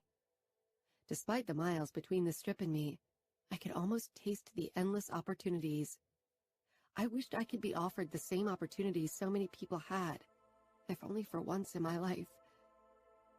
It seemed like such a romantic location for a first date. I hadn't pegged Fabiano as the romantic type, and perhaps he wasn't. Perhaps he wanted to take me somewhere remote so we could be alone. My heart thumped in my throat at the idea. His warm, musky scent filled the car, and my body reacted to it in a way I'd never experienced. He was watching me intently as I watched the Las Vegas skyline. I wished there was something I could say to break the tension, but my mind drew a blank. He reached up and stroked a finger down my neck, further down along my spine, leaving goosebumps in its wake. The sensation tingled all the way down to my toes. I marveled at the gentleness of his touch, still remembering how these same hands had broken his opponent's bones with little effort. How would the same hands feel on other parts of my body? "Stop it, Leona." If I started thinking like that, it was only a small leap before I acted upon it. "Let's get out," he said in a low voice that left my mouth dry and my nerves on edge. When he exited the car and closed the door, my breath whooshed out of me. I tried to steel myself for his closeness, but I knew the moment I got near him again, my body would be a melting pot of conflicting feelings. Chapter 9. Fabiano. The cool night air filled my lungs. I was glad for the reprieve from Leona's tantalizing scent. I had to fight the urge to bend her over the hood of my car and bury myself to the hilt inside of her. Fuck, I wanted to do it over and over again. I wasn't sure why those damn freckles and cornflower blue eyes got to me, but they fucking did. She must have seen it in my expression, because I'd never seen her more uneasy in my company than she was just now in that car. I ran a hand through my hair, which was still damp from my earlier shower. I'd pummeled the fucking heavy bag for too long and had almost been late for our date. In the last couple of years, I'd mainly dealt with whores or pole dancers. Their intentions were always clear from the start. They either wanted money, drugs, or a favor. They weren't shy. They wanted something from me, so they showed me what they could offer. The sex had been a satisfying joyride, but Leona was different. Her shyness irritated and fascinated me at the same time. She was a challenge I'd never had, and my body was eager to conquer it. Too fucking eager. Leona stepped out of the car looking almost flustered. She kept her eyes trained on the sight below us as she came around to meet me. Her hands clutched that tacky old backpack. "You're obsessed with that thing," I said, feeling the irritating urge to lighten the mood and set her at ease. She let out a small laugh, the corners of her eyes crinkling. I thought it went well with my shoes. She lifted her foot a couple of inches. My gaze went to the dark green leather flats, then up to the backpack of an unidentifiable color. Perhaps it had been beige a long time ago. She was definitely the first woman that came on a date with me clutching a fucking backpack. I chuckled. "Remind me next time we go shopping to buy you one of those fancy purses girls go crazy over." Her eyebrows shot up, knitting together. You can't keep buying things for me. I swiveled my body around so we stood even closer and leveled my gaze on her. She didn't back off, but I could see goosebumps form on her slender arms. "Who's going to stop me?" Ramo couldn't care less if I spent my money on women, cars, or property, as long as I didn't start betting or gambling or, worse, neglecting my duties. I will. It sounded more like a question than a statement. Are you asking me or telling me? Her frown deepened and she sighed. I'm no good at playing these power games. Who said this is a power game? Isn't it always? With men, it's always about exerting dominance, and you... She shook her head. And Everything you do is a sign of dominance. When you were fighting in the cage, it was perhaps the most relaxed I've ever seen you. Outside of the cage, you act like a hunter, always looking for someone who might dare to challenge your status. I smiled. She seemed to think she knew me. I knew she'd seen a lot in her life, but the world I grew up in was a very different kind of Shark Tank. In our world, you're either hunter or prey, Leona. I know what I am. What are you? Pressing my palms against her bare shoulders, I started to slide them lower, watching her reaction. She shivered but didn't push me away, though I could tell she was thinking about it. Prey, she admitted reluctantly. I'll always be prey.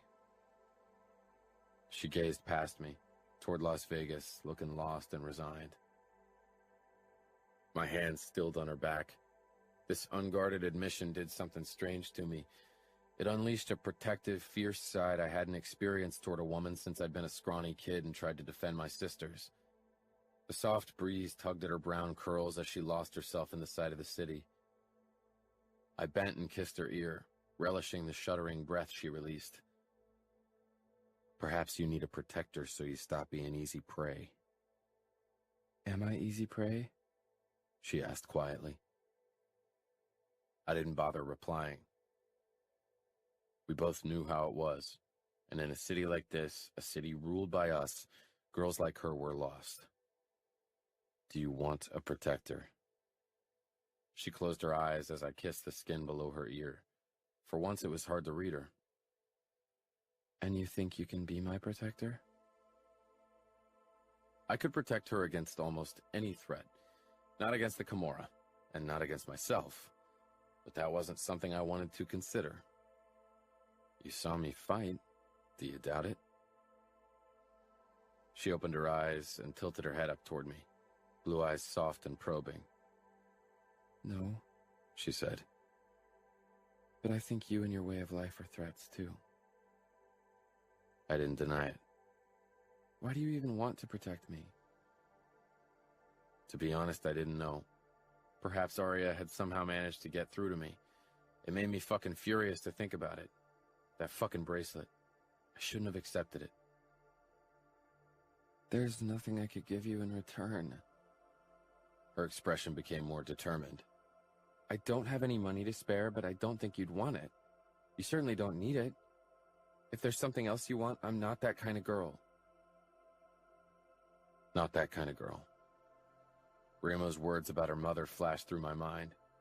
Was this an act after all? There was an easy way to find out, of course. I gripped her hips. Her lips parted in surprise, but I didn't give her the chance to voice her protest. I kissed her, and after a moment's hesitation, she kissed me back. I could tell she didn't have much experience kissing. Fuck. That knowledge was the last straw. I had to have her, every little inch of her, every goosebump, every freckle, every fucking shy smile, all for myself. And I had to protect her from all the wolves she believed were sheep. My fingers tangled in her curls, angling her head to the side to give me better access to that sweet mouth of hers. I slid my hands from her waist to her bare back again, then lower. Her hands came up against my chest, but I savored the taste of her for a few seconds more before I allowed her to push me away. Her dark lashes fluttered as her eyes found mine. In the dim light, I couldn't see if her cheeks were as flushed as I expected them to be. I brought my hand up and brushed my knuckles along her high cheekbones. Her skin was practically burning up with embarrassment and want. My cock twitched in my pants. She tore herself away from me, walked to the edge of the hill, and looked out toward the bright city lights. I studied her silhouette for a couple of moments, allowing her to gather herself before I approached. I came to a stop right behind her. She didn't acknowledge my presence, except for the slight tensing of her shoulders. Her sweet, flowery perfume drifted into my nose. I traced the line of her spine with my knuckles, needing to feel her silky skin. Leona. The touch ignited desires I'd suppressed for a long time. Fabiano always touched me in a way that never gave me any real relief. Did he know the effect he had on me? Why did you bring me here? I asked. Because I thought you'd appreciate the sight. You haven't been in Las Vegas for very long. Wouldn't this trip be a better place to show someone the city? Fabiano stepped up to my side, and I was glad to be able to see him again. Having him so close behind me, his fingers running down my spine, was too distracting.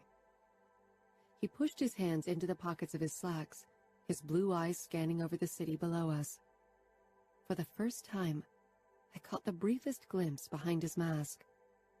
This was a place he came often, I could tell. This city, it was important to him. It was his home. I'd never had a place to call home. How would it be to look at something or someone and feel at home? There are too many people around who don't get the city. Up here, I have the city to myself. So you don't like to share? I said teasingly. He turned his gaze to me. Never. Not even my city. I shivered. Nodding, I quickly looked back to the skyline. Were you born here?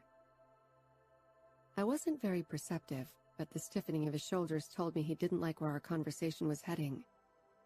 No, not in the sense that you mean, he said quietly.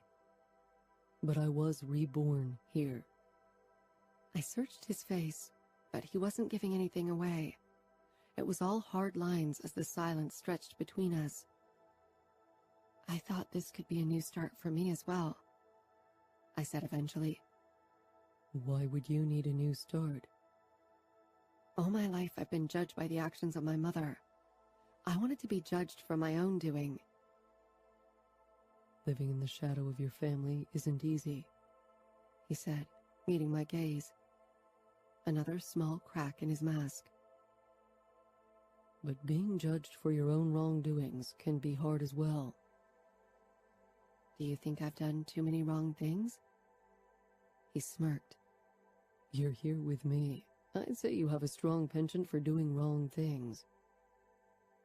I feared he was right. Because you're in the Mafia? Because I am part of the Camorra. I loved the way he rolled the R's when he said the word. I could almost feel the vibrations all the way in the pit of my stomach.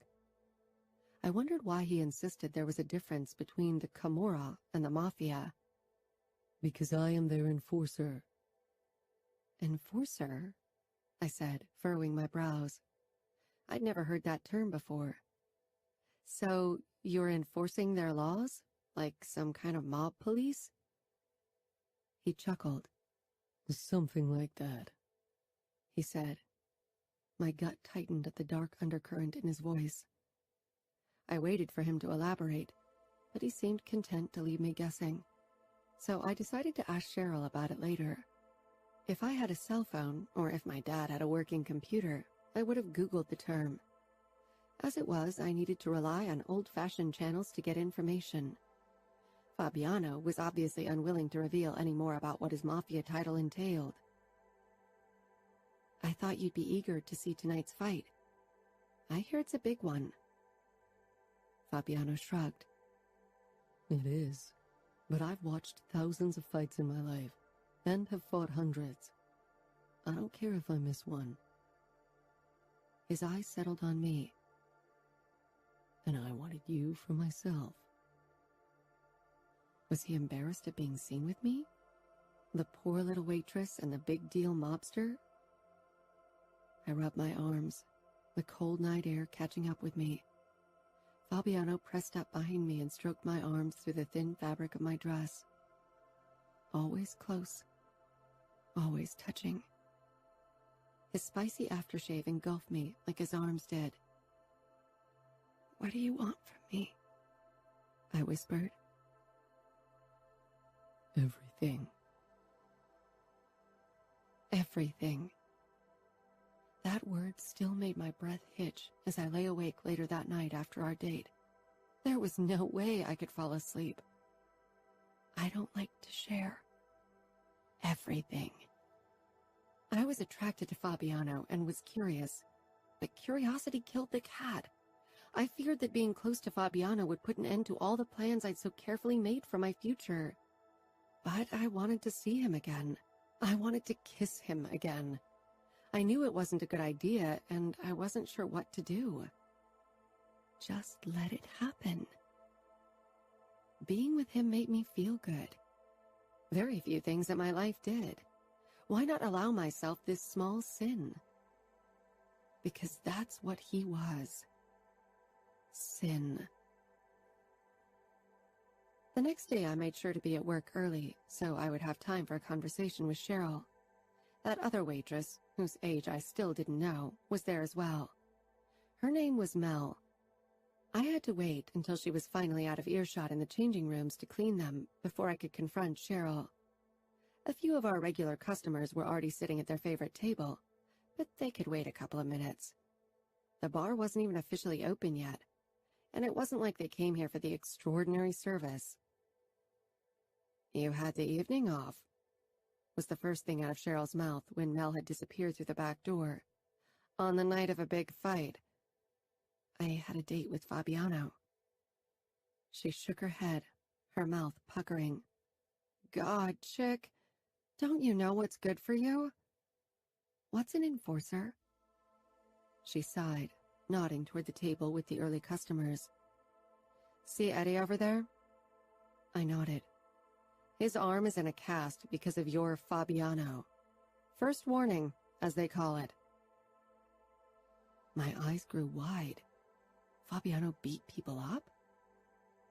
"First warning," I said carefully. "What's the second and third warning?" She smiled sympathetically. "That depends how much money you owe and what kind of mood Falcone and Fabiano are in." Smash kneecap? Cut off finger? Having the living daylights beaten out of you? She paused for effect, gauging my reaction. Third warning will make you wish for death. And if people still don't pay? What if people weren't ever able to pay? It could happen. I lost count of the number of times my mother had been broke.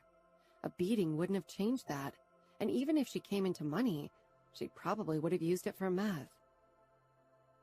Cheryl ran a finger over her throat. I looked down at my hands clutching the bar counter. It would have been a lie if I'd said I couldn't imagine Fabiano capable of something like that. I'd seen him fight, had seen the darkness in his eyes. Now you're having second thoughts, she said. Maybe you'll get lucky and he'll lose interest in you soon. It's not like these men would ever consider having a serious relationship with someone like us. I stiffened. What do you mean? They're Italian mobsters. They like to play with normal women, but they'll marry Italian virgins from noble upbringing. It's always been like that. I don't think a new capo will change that. This is the 21st century, and we're not in Italy. Might as well be, because their traditions and rules are from there. Everything. In my silly mind, I'd construed the word to mean body and mind. But now I wondered if Fabiano was on the lookout for a few nights of fun before he moved on to the next woman. This was all too much for me to handle. Fabiano being an enforcer and the Mafia with their old-fashioned rules. My life had always been a mess, and was still messed up enough without him adding any fuel to the fire. Even if my body ached for his touch, and even if some stupid part of me wanted to get to know him, the real him, I had to stay away from him. Maybe I was a fixer, but I had to fix my own life before I could consider fixing someone else. Business was slow that evening. Most customers had lost considerable amounts of money during the big fight the night before, and stayed away from the bar. I wouldn't have minded a busy day. It would have distracted me from my wandering thoughts. When I walked past a table occupied with two older men, who'd been drinking the same beer for almost an hour, I overheard a snippet of their conversation that caught my attention. Killed him. Just like that. Twisted his head, broke his neck. But the old guy knew what was coming. Shouldn't have tried to run away without paying his debt. Falcone don't like that. I always pay, even if it means no food for days. Better hungry than dead. You got it, rasped the other man before succumbing to a coughing fit. I busied myself with wiping the table next to them, hoping to find out who had broken someone's neck. The mere idea sent a shiver down my back. Sadly, the men seemed to have caught on to my presence and switched their conversation to the upcoming fights. Had Fabiano killed the man? When I left the bar at 2:15 that night, Fabiano's car was parked in front of the entrance. I froze mid-step, half hoping it was a coincidence. He shoved open the passenger door. Get in. Can't let you walk on your own at night. One look at his handsome face, and I wasn't sure I could end things between us. I wasn't even sure I wanted to anymore. People had seldom kept their promises to me. I'd learned to expect disappointment. But here he was, keeping his promise to protect me. For the first time in my life, there was someone who could protect me. My mother had never been capable of protecting me from her mood swings or the beatings of her disgusting boyfriends, and she certainly could not protect me from the insults other kids hurled at me. Fabiano was dangerous. He wasn't someone to be close with, but having someone in my life that could keep me safe was too enticing. Fabiano. I caught her hesitation when she'd spotted me, like a mouse in front of the trap, torn between tasting the cheese and running off. What are you doing here? She asked, arms wrapped around her old backpack, like she needed another barrier between us. I told you I would protect you, and that's what I'm doing. I don't want you walking around alone at night. She stared out of the passenger window, hiding her face in the shadows. My grip on the steering wheel tightened. You can't drive me home every night. I'm sure you've got work to do. Her lips pinched together and her fingers dug into her backpack. What had she heard? There were always rumors about me. The worst were usually true. Don't worry, I can make time for important things. The Camorra was important. Ramo and his brothers were important. She wasn't supposed to be. She turned to me, brows furrowed. Important? Am I? She wasn't. She was... I wasn't sure what she was to me. I kept thinking about her when she wasn't around, about those damn freckles and her shy smiles, about how she was alone, had been alone even when she'd still lived with her mother. I knew what it was like to be alone while living in a house with other people. My father, his second wife, the maids. I ignored her question. If I'm not in the parking lot after work, then wait in the bar for me until I pick you up. I'm not in kindergarten. I don't need someone to pick me up. Not even you, Fabiano. There's no reason for you to do this. I can protect myself. I pulled up to her street. Once I'd shut off the engine, I turned to face her. How? I just can, she said defensively. I nodded toward her backpack. With what's in there? How do you... Her eyes widened a fraction before she caught herself. It's my problem, isn't it? It was before. Now it's mine. I don't like the idea of someone getting their filthy hands on you. She shook her head. We're not together, are we? I can't see how it's your business. I leaned over the console, but she backed up against the passenger door. So that's how it was going to be? The kiss we shared means it is my business. We won't kiss again, she said firmly, determined. I smirked. We'll see. I knew she was attracted to me. I'd sensed how strongly the kiss had affected her, how her eyes had dilated with lust. Perhaps her mind was telling her to stay away, but her body wanted to get much closer. I would make her give in to that desire. Even now, as I leaned close to her, I could see the conflict in her body language, the way her eyes darted to my lips and her fingers clutched her backpack at the same time. You can't force me, she said, then bit her lip, reconsidering. I could, I said with a shrug, leaning back in my seat to give her space. But I won't. There was no fun in using my power to get what I wanted, not with Leona. I wanted to conquer her. I wanted many things. She gripped the door handle, but I put a hand down on her knee. She shivered under my touch but didn't pull away. Her skin was warm and soft, and I had to suppress the urge to trail my hand up under her skirt and between her legs. What do you have to defend yourself with? She hesitated. Believe me, Leona, it doesn't matter if it's a knife, gun, or taser. Against me, it won't do any good. A butterfly knife? I'd have guessed taser. Women usually preferred them or pepper spray because it was less personal than having to ram a blade into someone's flesh. Have you ever used it? You mean on someone? Of course. I don't care if you can make a sandwich with it. Anger flared in her blue eyes, and I had to admit I enjoyed seeing that kind of fire in them, especially when she'd seemed so docile and sweet the first time I talked to her. It was a promise that she was more fun in other areas, too. Of course not. Unlike you and your mob friends, I don't enjoy killing people. Friends?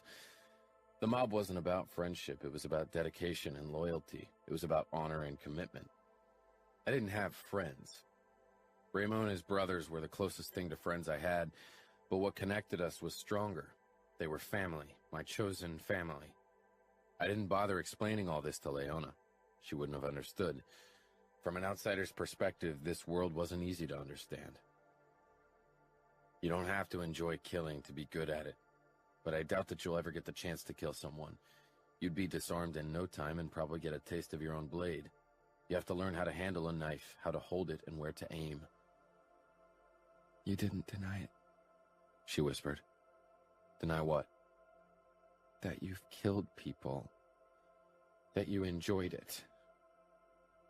I didn't tell her that with some people there had been quite a bit of joy when I ended their fucking lives. and I knew that killing my father one day would outshine every other kill so far. Leona looked honestly puzzled by my reaction. Had she still not grasped the concept of being a made man? Instead of replying, I tapped the tattoo on my forearm. She reached out, fingertips gracing the black lines. Her touch was always so careful. I had never been touched like that by a woman. They usually raked their fake fingernails over my back, clutching and stroking. Nothing careful about these encounters. I enjoyed it, but this I enjoyed more. Could you get it removed? Could you stop being what you are? I didn't know any other life. The few days when I hadn't been part of the outfit and not yet part of the Camorra, before I'd found Ramo, or rather before he'd found me, I had been like driftwood caught up in the tide, no destination of my journey. Those days that had felt like eternity. I'd been adrift. I could, but I won't. Ramo, of course, wouldn't allow me to quit. This wasn't a fucking job where you could give 2 weeks' notice. This was for life. You said it. It's who I am. She nodded. Perhaps it had finally sunk in. I'll teach you how to use that knife and how to defend yourself. She looked tired, which was probably why she didn't try to argue, even though I could tell that she wanted to.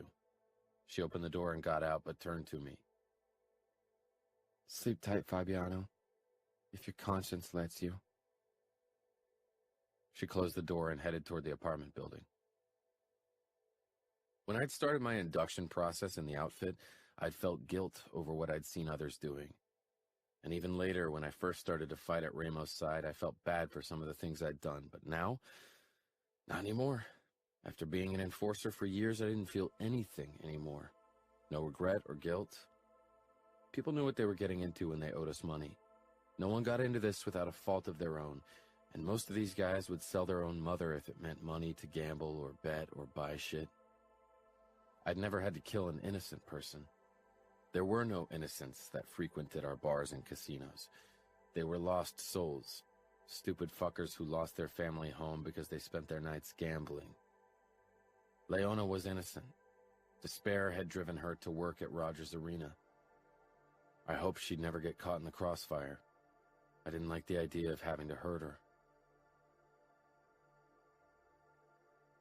Chapter 10. Leona. I had endured many sleepless nights because of the noise coming from my mother's room. Either because she was at it with a John, or because she was having a drug-induced fit. Now it was the noise in my head that kept me awake. Fabiano's blue eyes flashed before me, cold and calculating, attentive and alert. Seldom anything else, except for when we'd kissed. There had been a warmer emotion in them then. Perhaps only desire or lust, but I wanted to think it could have been something else. I pressed my palms against my face. Stop it. I needed to stop imagining there was something in him. I needed to stop wanting his touch when the same hands did horrible things to others. Things I couldn't even imagine. Things I didn't even want to know. There was a sick fascination I couldn't deny or suppress. The Mafia had always been something mysterious. I thought it only existed in the movies, but this was real life, not a Hollywood movie with a happy ending. In real life, mobsters weren't misunderstood anti-heroes. They were the bad guys, the ones you didn't want to encounter. Bad. It was such a difficult term to quantify. What was bad? I was trying to sugarcoat this whole situation, something I had a lot of practice doing. It twisted and turned until I eventually sat up on my mattress and reached for my backpack in the dark. I shoved my hand in the bag and found my knife.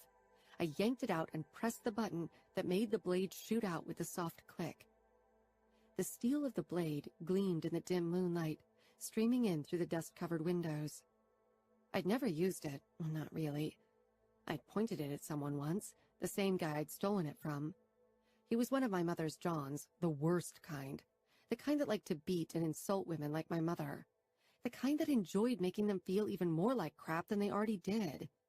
The kind that liked to haggle over the price after the deed was done, and often refused to pay, If my mother hadn't been desperate, she probably wouldn't have done him more than once. Not after he barely paid her for sucking his disgusting dick and doing other sick things. I had been locked in my room when I heard them argue. Despite my mother's warnings to keep my room locked at all times when she had clients, the fight had drawn me out. His trousers were on the couch, so I decided to check them for money. Instead, I'd found the knife.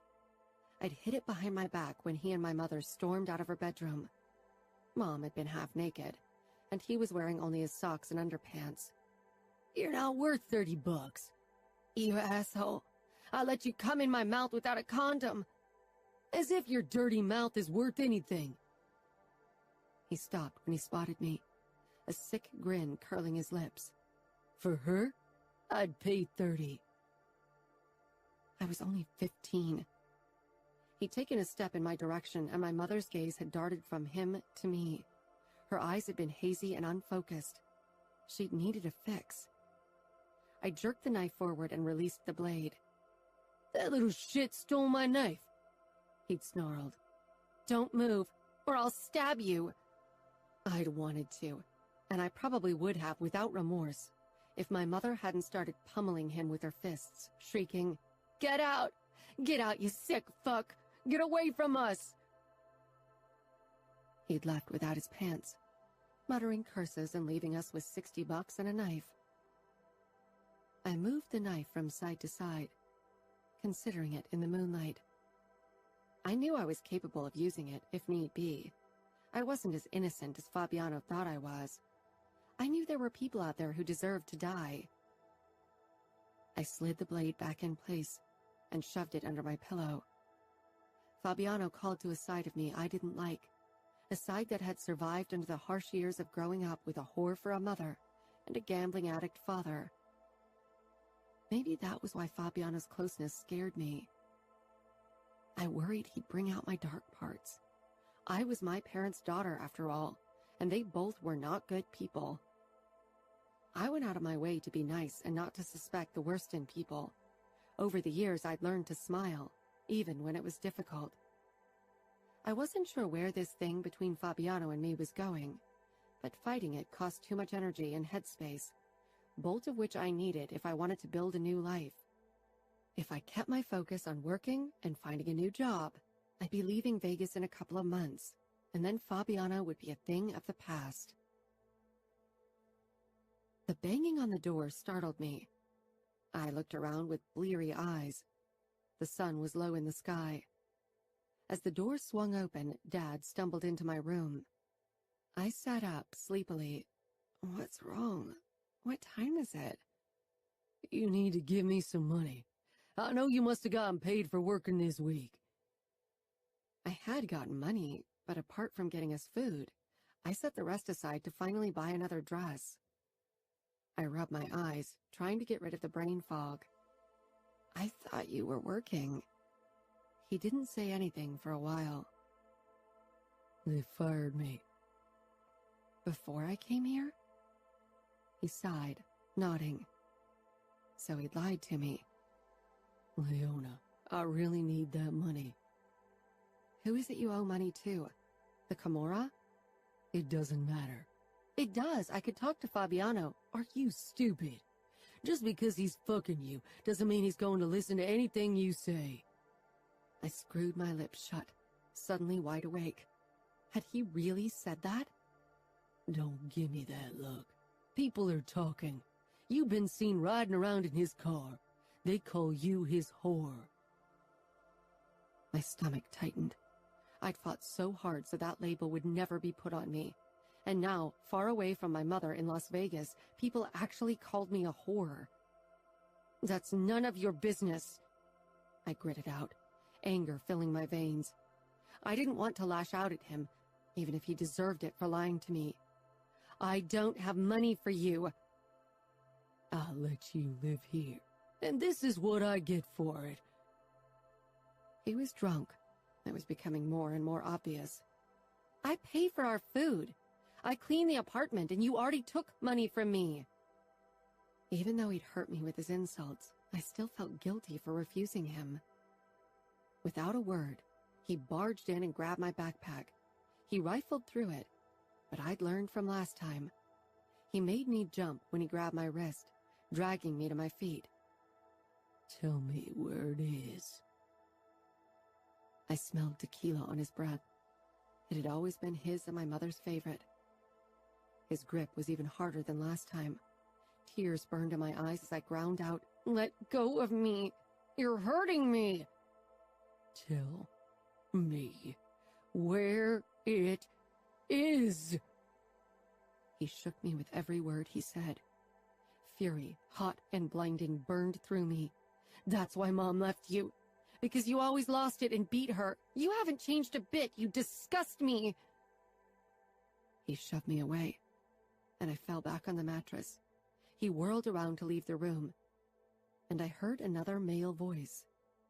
I stiffened at the sound of footsteps coming closer. I quickly got to my feet and pulled my jean shorts over my panties. Dad came back in, saying, "She's nice to look at. Have a go at her. That should pay my debt." I sucked in a breath. Addiction turned even the kindest people into ruthless criminals, and my father wasn't even all that kind. Still, I never thought he'd do something like this to me. I'd always suspected he was the reason why my mother had sold her body in the first place. Dad pointed in my direction. A man with dark hair with gray streaks came into my room. He seemed distantly familiar. One glance at his forearm showed me that he was part of the Camorra. My chest constricted with terror. I squared my shoulders, my eyes darting to my backpack that was on the ground between them and me. I wished Fabiano was here, and that realization scared me shitless. The dark eyes of the man scanned my face. Then he shook his head. "No can do. Greg, she belongs to Scuderi." What? I stopped myself from contradicting him. If being Fabiano's meant I was safe from my father selling me off like cattle, then I would gladly be his, for the time being. Dad sputtered and opened his mouth to argue, but the mobster turned on him and smashed his fist into Dad's face. Blood shot out of his nose and he dropped to his knees. "Soto!" Dad gasped. Soto hit him again and again. I jumped over the mattress and grabbed the man's arm, trying to pull him off my father. Maybe Dad deserved it, but I couldn't bear seeing it. I couldn't stand back and watch him be beaten to death. Soto pushed me aside, so I stumbled backwards and landed with my butt on the mattress. He finally let up. 2 hours, he told Dad. "Then I'll be back." "No, wait," I called when he was halfway out the door. Dad sat with his head between his knees, blood dripping onto the floor from his nose and lip. I went over to the moving boxes stacked up against the wall and reached behind the one on the ground, pulling out all my money. $200. I handed it to Soto. He counted the money without a word. He gave a nod and just disappeared. "How much did you owe him?" I asked. $150. Dad rasped. "But he took 200. "That's for the trouble of paying me a visit," Dad said bitterly.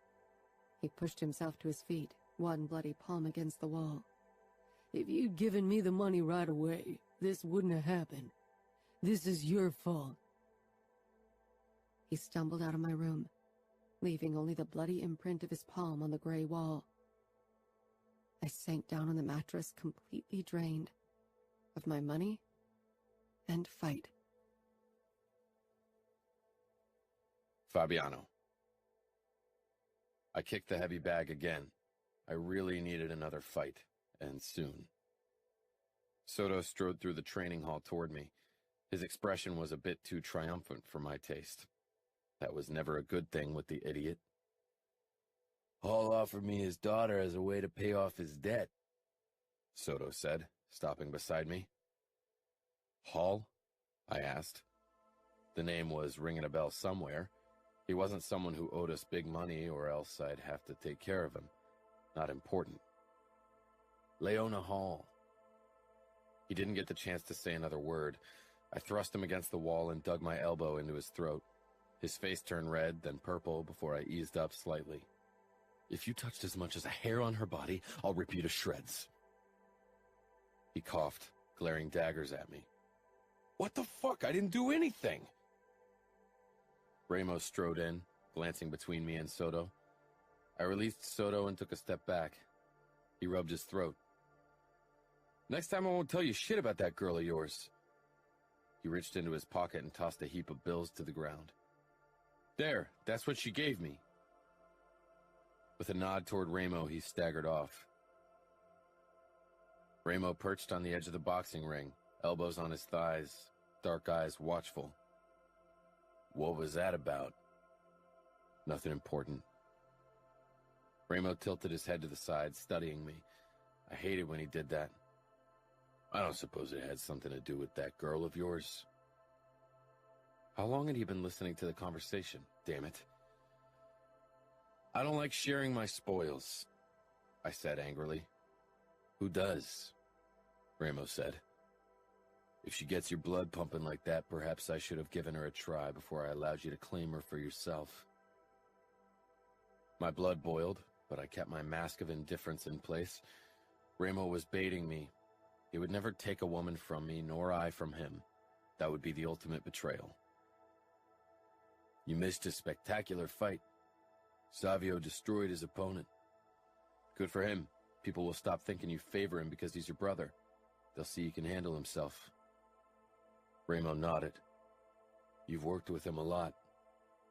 Glad that he didn't press the matter with Leona, we went on to discuss the upcoming fights as well as Ramo's plans for an expansion of the illegal races. But my mind kept returning to what Soto had said. I needed to have a word with Leona's father. He reminded me of my own bastard of a father, who would have sold me off too if it had meant gaining an advantage. After all, he'd basically sold off my sisters to their husbands. Long-buried anger resurfaced, catching me off guard. After I left the abandoned casino, I went to Leona's apartment, but nobody was home. I had never dealt with her father. After questioning a few of my contacts, I found out where he usually spent his day losing money and drinking himself into a stupor. It was one of the smaller and definitely dingier casinos we owned.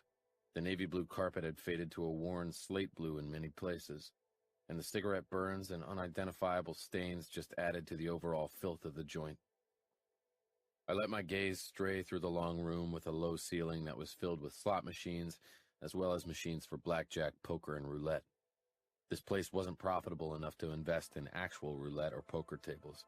The guys frequenting this casino didn't have high standards. Savio's fight, as well as the latest street race, was shown on the television screens in the back. I had to admit that Savio had shaped up nicely. At only 16, he had taken out a much older and more experienced opponent. Arrogant as he was, he didn't shy away from hard work. Dick, the casino manager, rushed toward me the moment he noticed me. I hadn't been here before. This was usually a casino one of the low soldiers handled if there was a problem. "Mr. Scuderi," he said with a small tilt of his head. "What can I do for you?" That name always reminded me of my father. Being compared to him was the last thing I wanted. My mood faltered, but I kept my anger in check. Dick wasn't the target of my anger. "You can tell me where Greg Hall is," I said. He didn't ask why, just pointed to the far right. Leona's father was sitting at a blackjack machine.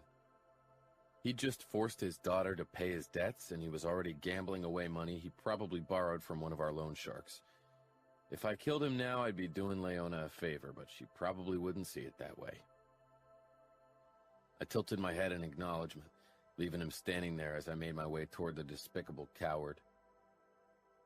I was still a few steps away when Leona's father spotted me. He dropped the plastic cup holding chips and leapt off the stool, making a beeline for the exit. I gave a sign to the security guard at the door, who body-checked Hall. I wasn't going to run after that fucker. It wasn't worth that much effort. Hall tried to get back to his feet, but the guard shoved him back down and kept him in place until I arrived. "I'll take it from here," I told him, grabbing Hall's shirt collar and dragging him outside toward the parking lot, around the corner to where the dumpsters were. He was making choked sounds, which I enjoyed very fucking much.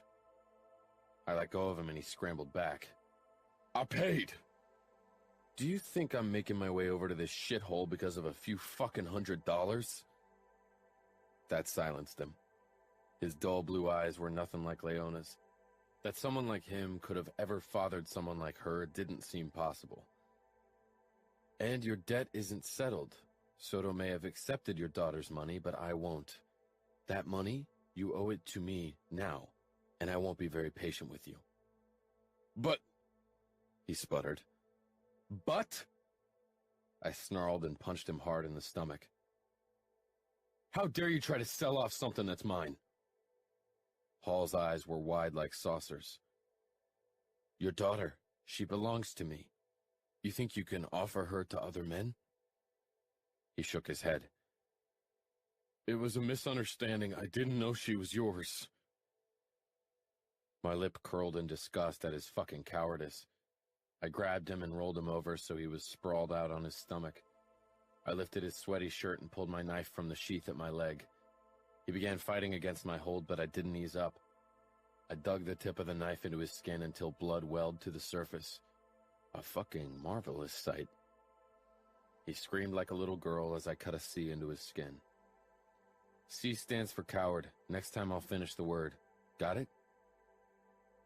He nodded weakly against the asphalt, panting. I pushed to my feet. He'd pissed his fucking pants. Fucking waste of air and space. With one last glance at the pathetic man on the ground, I got into my car. I needed to see Leona. Chapter 11. Leona. Despite my lack of sleep after my father's rude awakening, I was brimming with energy all day. My pulse still thumped with anger and disappointment over what had happened. I wasn't sure why it still threw me off balance when one of my parents messed up. They had a habit of doing so, but offering me to his debtor like a whore was low, even for my father. Desperation wasn't an excuse for everything. You've been cleaning the same glass for 15 minutes. I think it's as clean as it's gonna get. Fabiano drawled. I jumped, my eyes zeroing in on him. He leaned against the bar, elbows propped up on the smooth wood, a piercing look on his face. It was only 8 o'clock. I still had almost 6 hours of work ahead of me. What was he doing here now? I put the glass aside as Fabiano snatched my forearm to pull me closer. He scanned the new bruises on my wrist. I had forgotten about them. His eyes narrowed, his mouth setting in a hard line. He stroked his thumb lightly over the bruise before he let go. Tomorrow, I'll pick you up around 10 o'clock and teach you how to defend yourself. It surprised me that he didn't ask who had hurt me, unless he'd somehow found out what had happened. He confirmed my suspicions when he slid $200 over to me. I quickly glanced around to make sure no one was watching. I didn't need people to speculate over the reason for the money exchange. Here's your money back. My father... I swallowed. Is he okay? I couldn't believe I even had to ask. He's fine. I nodded and glanced at the money. But I paid his debt. If you give me the money back, he'll be in trouble. That's not your fight, Leona, Fabiano muttered. Your father will keep losing money, and eventually he'll die because of it. Don't let him drag you down with him. I won't allow it. He was right. Dad was probably already losing money he didn't have right now. He couldn't act any other way. He let his addiction rule his life. I doubted he even considered going to rehab. Rehab wouldn't save you if you didn't have the willpower to go through with it. Take your money. Fabiano pushed the notes closer to me. And use it for yourself, for fuck's sake. I picked up the money and stashed it in my backpack. Do you want something to drink while you're here? I grabbed the Johnny Walker Blue Label from the shelf. You remembered, he said with a smirk. Of course. I remembered every moment of our encounters. They were the bright light of my time in Las Vegas so far, as ridiculous as it may sound. I poured him a generous amount. It wasn't as if Roger would care. The Camorra owned everything anyway. Fabiano took a large gulp, then held his glass in my direction. Want a taste? It sounded dirty the way he said it. No, I don't drink. Ever. He nodded, as if he understood. Then he downed the rest of his scotch and pushed back from the bar. I still need to do some business. See you in a few hours. He really intended to drive me home every night. I watched his broad back as he made his way through the hall, his gait elegant and lithe, like that of a predator. Sometimes I wondered if I was his prey, if this was an amusing chase for him that he'd soon get bored with. I wasn't sure if that was something I should be hoping for. He didn't try to kiss me again when he drove me home that night, and hadn't since our first kiss. Maybe he sensed that I would have pushed him away. Tomorrow morning, I'll pick you up. Dress in something you can work out in. I got out of the car. Fabiano waited until I was inside before he drove off. The lights were out in the apartment when I entered. I turned on one and was heading to my room when I noticed movement on the couch in the living room. Dad was sitting with his head bowed, moaning. I approached him slowly. First, I noticed the empty beer bottles on the table. If he stopped throwing away money on alcohol, he'd be better off.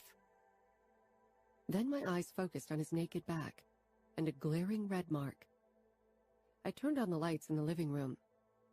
Someone had cut a C into his back. Blood had dried around the wound.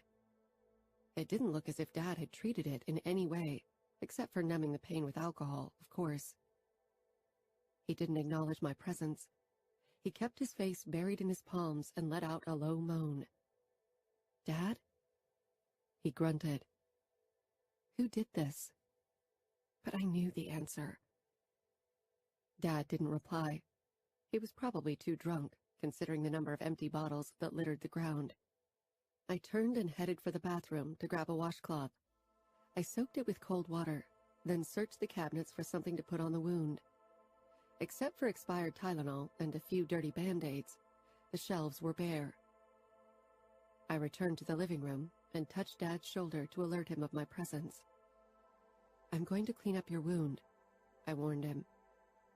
When he didn't react, I gently pressed the cold washcloth to the cut. He hissed and lashed out at me. I avoided being hit by his elbow. "Shh, I'm trying to help you, Dad." "You've done enough.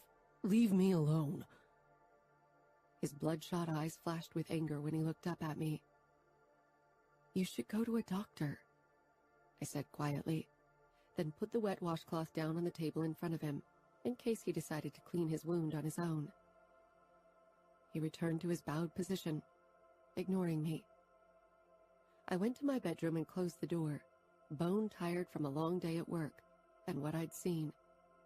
Fabiano had cut my father as punishment for what he'd done. I didn't kid myself into thinking that this small wound was the full extent of what Fabiano would do to my father if he messed up again.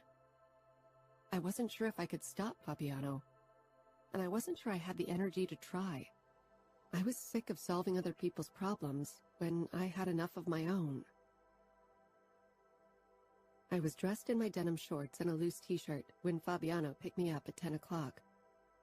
His eyebrows climbed high along his forehead when he saw my clothes.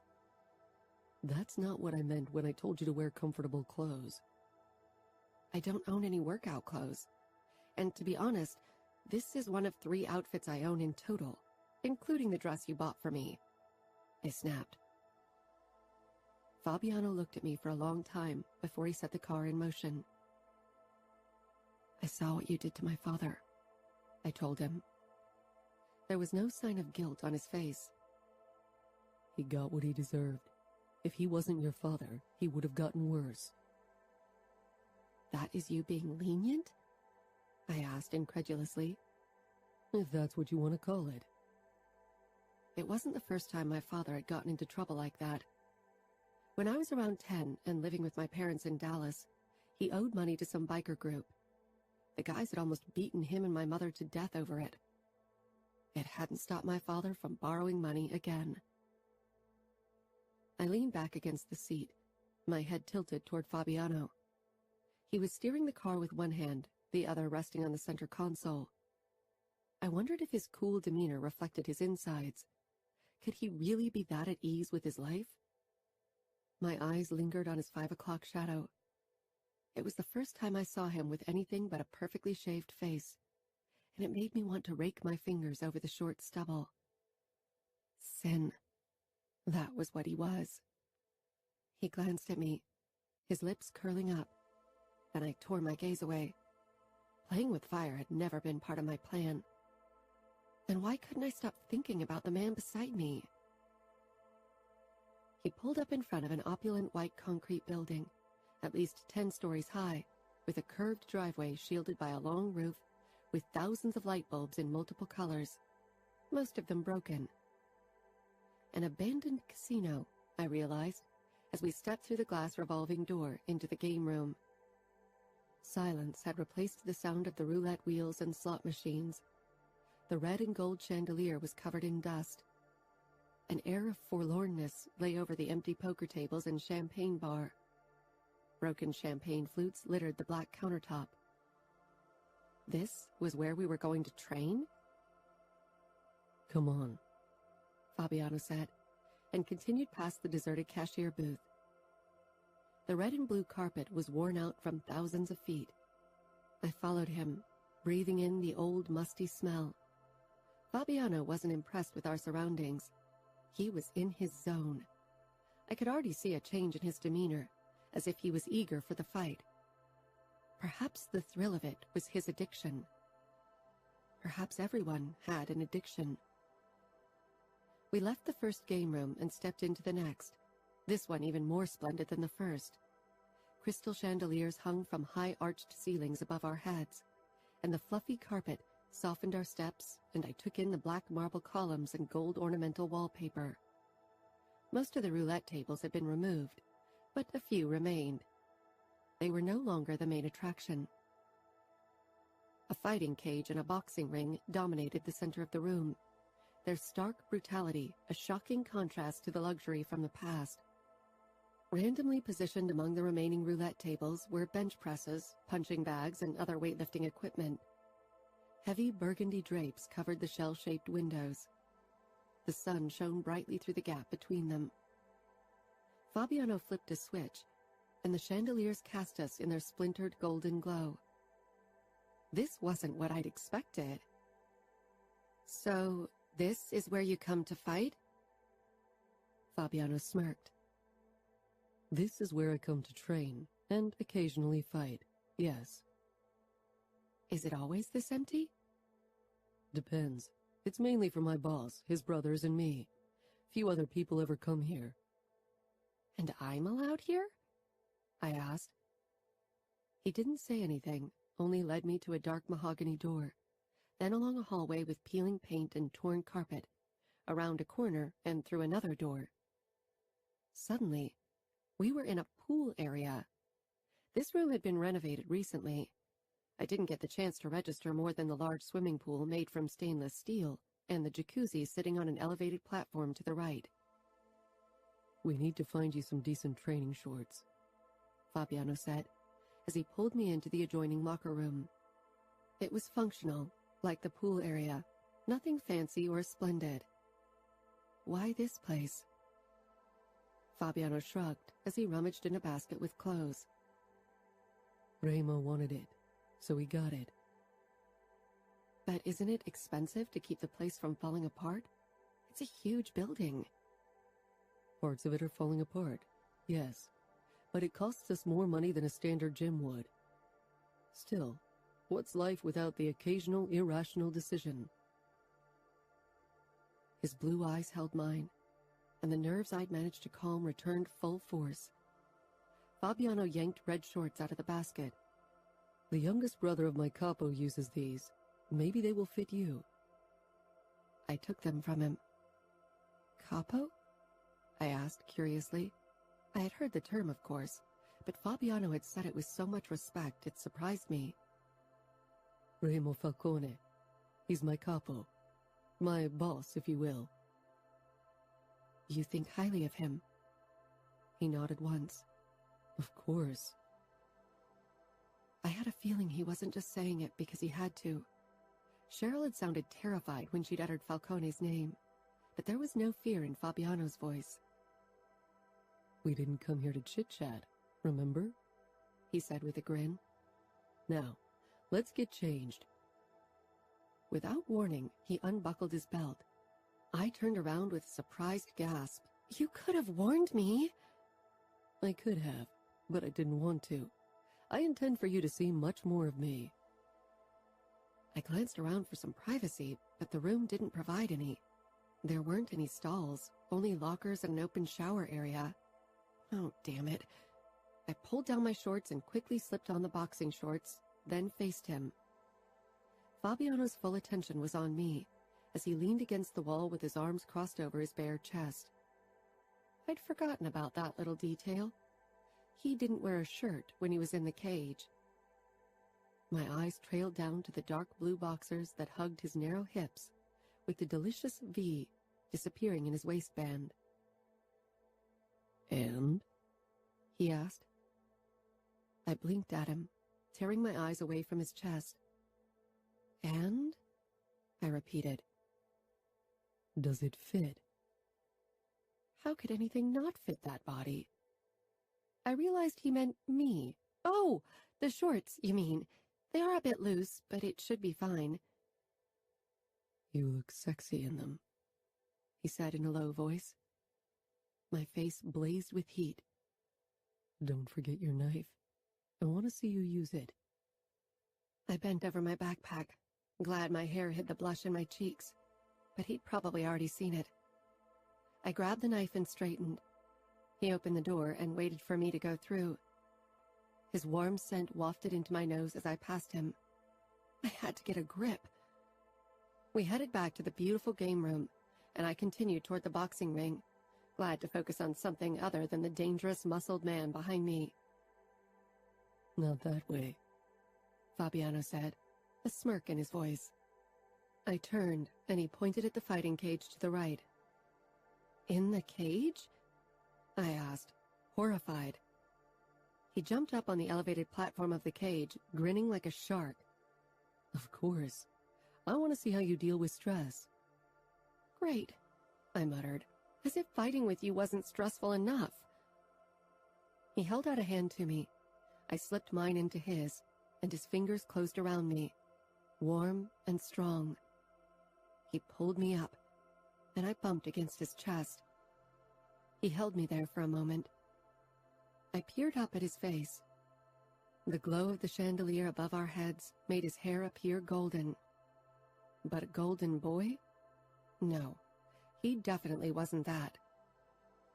I thought we were going to fight, I whispered. His lip curled. Just seeing how much more uncomfortable I can make you, he said. I glared. What makes you think this makes me uncomfortable? His smile widened. It doesn't. I untangled myself from his hold and pointed at the cage door. How does this thing open?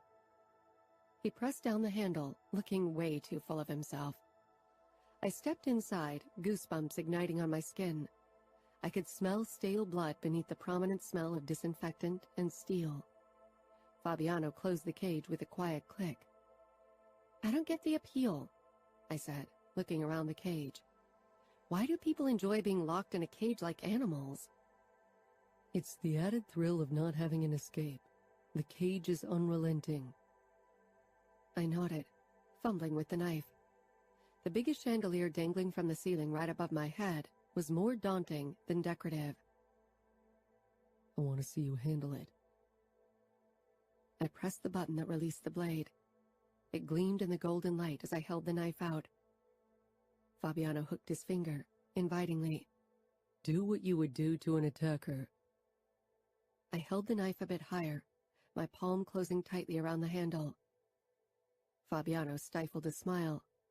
For him, this was probably more than a little entertaining. Attack. I took a step forward, but he bridged the remaining distance between us and feigned an attack. Try not to lose your knife. I tightened my hold further, even though it seemed impossible.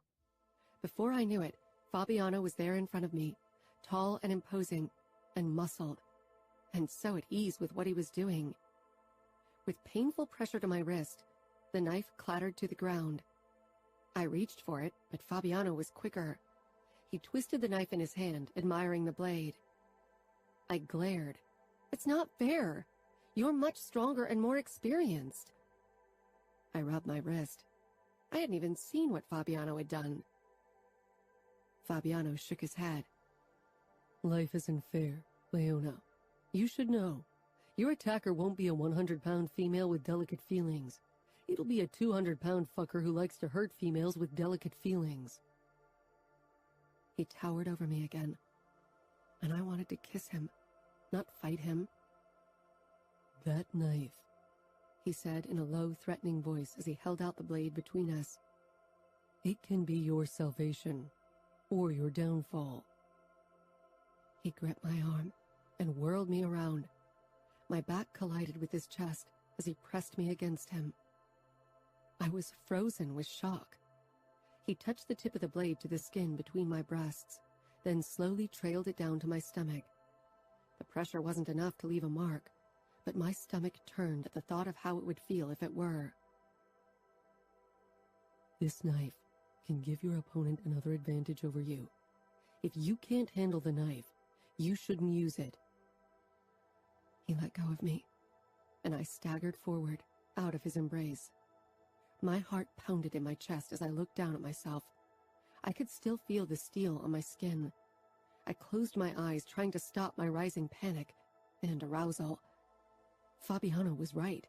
If my attacker got hold of my knife, they'd use it against me. The knife had given me a sense of security, but now even that was gone. I faced Fabiano, who was watching me intently. He held the knife out to me, and I approached him slowly and took it. "Cut me," he said. "Excuse me?" "Cut me. I want to see if you have what it takes to hurt someone. Cut me." I shook my head, taking a step back. "I won't. This is stupid." Fabiano shook his head in obvious annoyance, snatching the knife from my grip. His eyes held mine as he pressed the blade against his palm and slashed. I staggered back, not from the sight of blood, but from his actions. He dropped the knife to the ground. Blood dripped down onto the gray flooring. He squeezed his bleeding hand into a fist, more blood coating his knuckles. "I can see that you're scared. Fear is never a good companion in a fight," Fabiano said, looking completely at ease in the fighting cage. No sign of pain either. This was familiar ground for him, a place he felt at home in.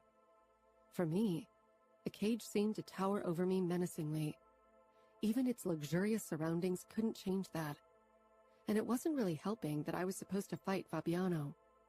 With his rock-hard stomach, muscled arms, and keen eyes, he already looked like a fighter. I'd seen him fight. There was nothing I could compare it to. His speed, his strength, his determination. I, however, felt out of place. Fabiano opened his arms, palms outward. My eyes lingered on the gash in his palm. "Hit me. That's something you can do, right?" I took a step toward him. "Curl your hands into fists. Don't even think about hitting me with your open palm. You're not swatting a fly." He was making fun of me. I clenched my fists just as he ordered and took another step toward him. I wasn't even sure where to hit him. He took a sudden step toward me, startling me, and I backed off. "Hit me," he ordered again. I propelled my fist forward and rammed it into his stomach. A second before impact, his six-pack became an eight-pack as he tightened his muscles. My knuckles collided with his hard stomach, and I winced, pulling back immediately. "Was that your hardest hit?" he asked. I frowned. Yes. Was it that bad? His expression gave me an unmistakable answer. Kick me as hard as you can and aim as high as possible. Hitting had already felt strange, but kicking someone was completely out of my comfort zone. I swung my leg and landed a kick against his ribs. He shook his head. I might as well have batted at him with a feather boa. That's not good. I'm not even moving, and your aim and force are already bad. Did he have anything nice to say? I was starting to get annoyed. He got into a fighting stance and turned away from me. Then he did a high kick against the cage. The crash made me jump, and the ground vibrated under my bare feet from the force of Fabiano's kick. It was still hard to believe how high he could raise his leg, and how hard he could kick with it. My leg would have fallen off if I tried to get it that high. Perhaps you don't have the right incentive. Most women only ever dare to hit hard when they're cornered. Let's pretend I'm attacking you. The thought both thrilled and terrified me. I nodded, trying to look like I was ready for this. His blue eyes slid over my body. Do what you must to escape my grip. Hurt me. As if there was the slightest chance that I could. Without warning, he lunged forward, grabbed my shoulders, and pressed me up against the cage. Caught between the cold metal and his warm-muscled chest, there was no way I could hit him. I twisted, but his hold on me didn't waver. Fight, Leona. Imagine I was out to hurt you, to rape you, to kill you, he said in a dark whisper that raised the hairs on my neck. I tried to push away from the cage again, but there was no way Fabiano was budging. He was as unmovable as the steel of the cage. You need to do better than that, he murmured against my ear before he licked a trickle of sweat from my throat. It sent a tingle down my spine. Without warning, he released me, and I quickly faced him, hoping he couldn't see what the gesture had done to my body. He pushed his hair back, a self-satisfied smile on his face. Brace yourself. I expect you to do better this time. I was on the verge of protesting when he jumped forward. Before I knew what was happening, he kicked my legs out under me. I gasped as I fell backward, bracing myself for the impact. But it never came. Instead, Fabiano's arms snaked around my waist and he lowered me to the ground. But that wasn't the end of it. He knelt over me and pressed my wrists into the floor above my head. His palm was slippery against my skin. Blood. One of his knees wedged between my legs, forcing them apart. My heart galloped in my chest as I stared up at his face. Was this still a game? He looked so focused and eager. But then a slow smile spread across his face and breathing became easier. I hope this wasn't you really trying, he said. An attacker could have his way with you now. It wouldn't be very difficult to rip your clothes off and force myself on you. You would kill anyone who did, I said. It was a horrible thing to say, and I didn't know why I had said it. I didn't know if Fabiano would go that far. He lowered himself completely on top of me, and somehow his warm weight felt perfect. You think? He murmured. Why would I do such a thing? His eyes immobilized me. I swallowed, unable to say anything. Suddenly I felt foolishly daring. Because you don't like to share. Possessiveness filled his face. He bucked his hips against my crotch, and my eyes shot open at his hardness against me. Heat flooded me. I should have pushed him away, but I was too surprised and fascinated. He bent down and licked my collarbone. I want nothing more than to fuck you right here, in the middle of this cage. My muscles tensed. This was too fast. I still wasn't sure if I could keep this thing going between us, and I definitely didn't want to be fucked in a cage like an animal, even if a tiny part of my body disagreed. I didn't get the chance to push him away, though, because he shoved himself off the ground and landed on his feet in one graceful move. Fabiano. I crouched in front of her, taking in a sight of her widened eyes and disheveled locks. She propped herself up on her elbows, but made no move to stand. Her eyes went to my boxers before she quickly looked away. I knew she'd be blushing if her face weren't already red from exertion. A thrill went through me, as it always did when her innocence shone through. I straightened, and slowly she stumbled to her feet. She was a horrible fighter. It wasn't in her nature to hurt people. Perhaps I could have pushed her into hitting harder if I'd actually hurt her. Pain was a strong catalyst, but hurting her wasn't something I had in mind. I wanted to make her scream, but not from agony. She balled her hands into fists. Her wrists were covered in bloody fingerprints, but the gash in my palm was only a dull throb. "Are we going to try again?" I smirked. She was trying to escape the situation. I inclined my head, then feigned an attack. She raised her arms protectively and closed her eyes. "Don't ever close your eyes in front of an enemy." She glared at me and tried to land a hit against my stomach. I sidestepped her futile attempt and grabbed her from behind. I locked her arms under mine and pressed my hips against her butt.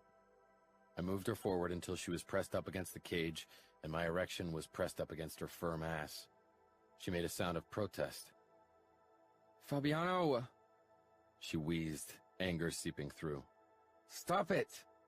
"Make me," I challenged, then lightly bit the crook of her neck, sucking the skin into my mouth. She let out a moan, stilled, and began squirming. When I released her soft skin, I'd left my mark. She tried a backwards kick, but only lightly grazed my shin. "You can do better," I said. She tried to push back, but again had no chance against me. Perhaps it was unfair. Even the best fighters didn't last long in a fight against me. What I was doing with Leona didn't even come close to fighting. Playing was more like it. Suddenly, she became slack under my touch and pressed her butt against my erection. If she thought that would throw me off, she was sorely mistaken. Unlike her, I had more than enough experience and wasn't unnerved by an ass against my cock. The only bothersome thing was the clothes separating her from my cock. "Playing with fire?" I asked quietly. "You started it," she muttered, indignation flashing in her eyes. Finally, there was finally some fight in them. "And I'm willing to play it to the end," I said suggestively. "Are you?" I ground my erection against her butt once more. She stilled. "No, I'm not." Her voice was no longer playful or angry. I peered down at the soft freckles of her nose and cheek. Her eyes met mine, uneasy and nervous, but not scared. She trusted me to respect her boundaries. Leona might be my undoing. I loosened my hold on her arms, allowing her to turn around. She tilted her head up, searching my face. I wondered when she'd stop looking for something that wasn't there. I pressed my palms into the cage beside her head, letting my head fall forward until our lips were less than an inch apart.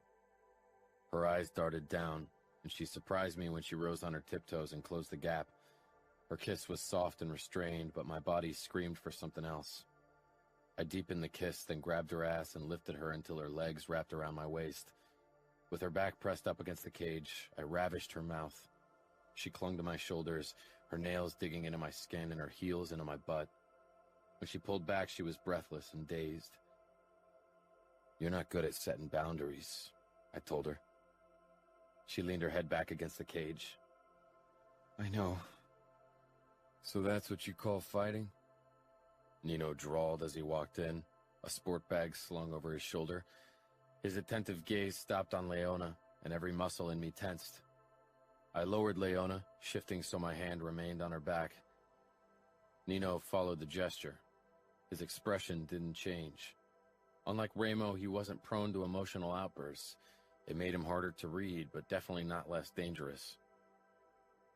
Tall, lean, immaculate beard, and dark hair pulled into a short ponytail, Nino looked like a runway model. Women fell hard for him, until they realized that his emotionless expression wasn't a mask. Nino didn't have to hide his emotions. He had none. "We're done here," I said. I nudged Leona toward the cage door, opened it, then climbed out first before I lifted Leona down. She stood close beside me. She was wary of Nino, as she should be. Her instincts couldn't be completely off if she recognized him as a threat. I greeted him with a short embrace and a clap on the shoulder. Who are you training with? Adamo, if he decides to show up. I rolled my eyes. Good luck. His eyes slid behind me to Leona. Something protective and fierce swelled in my chest.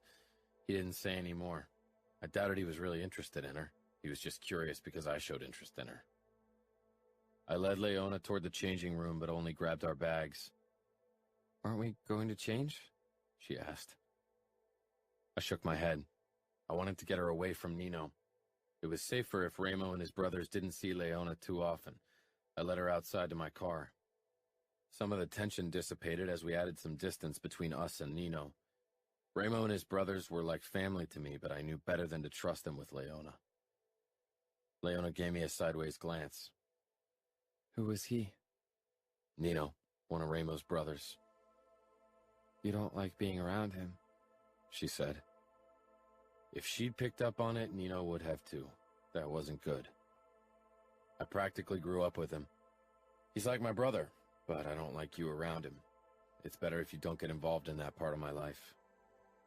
Okay, she said simply. When we arrived in front of her apartment, I turned toward her, wanting to fucking kiss her again. I'd played it cool since our first kiss, but I was tired of holding back, especially after what happened in the cage. Are you celebrating Christmas with Ramo and his brothers? She asked. I stiffened.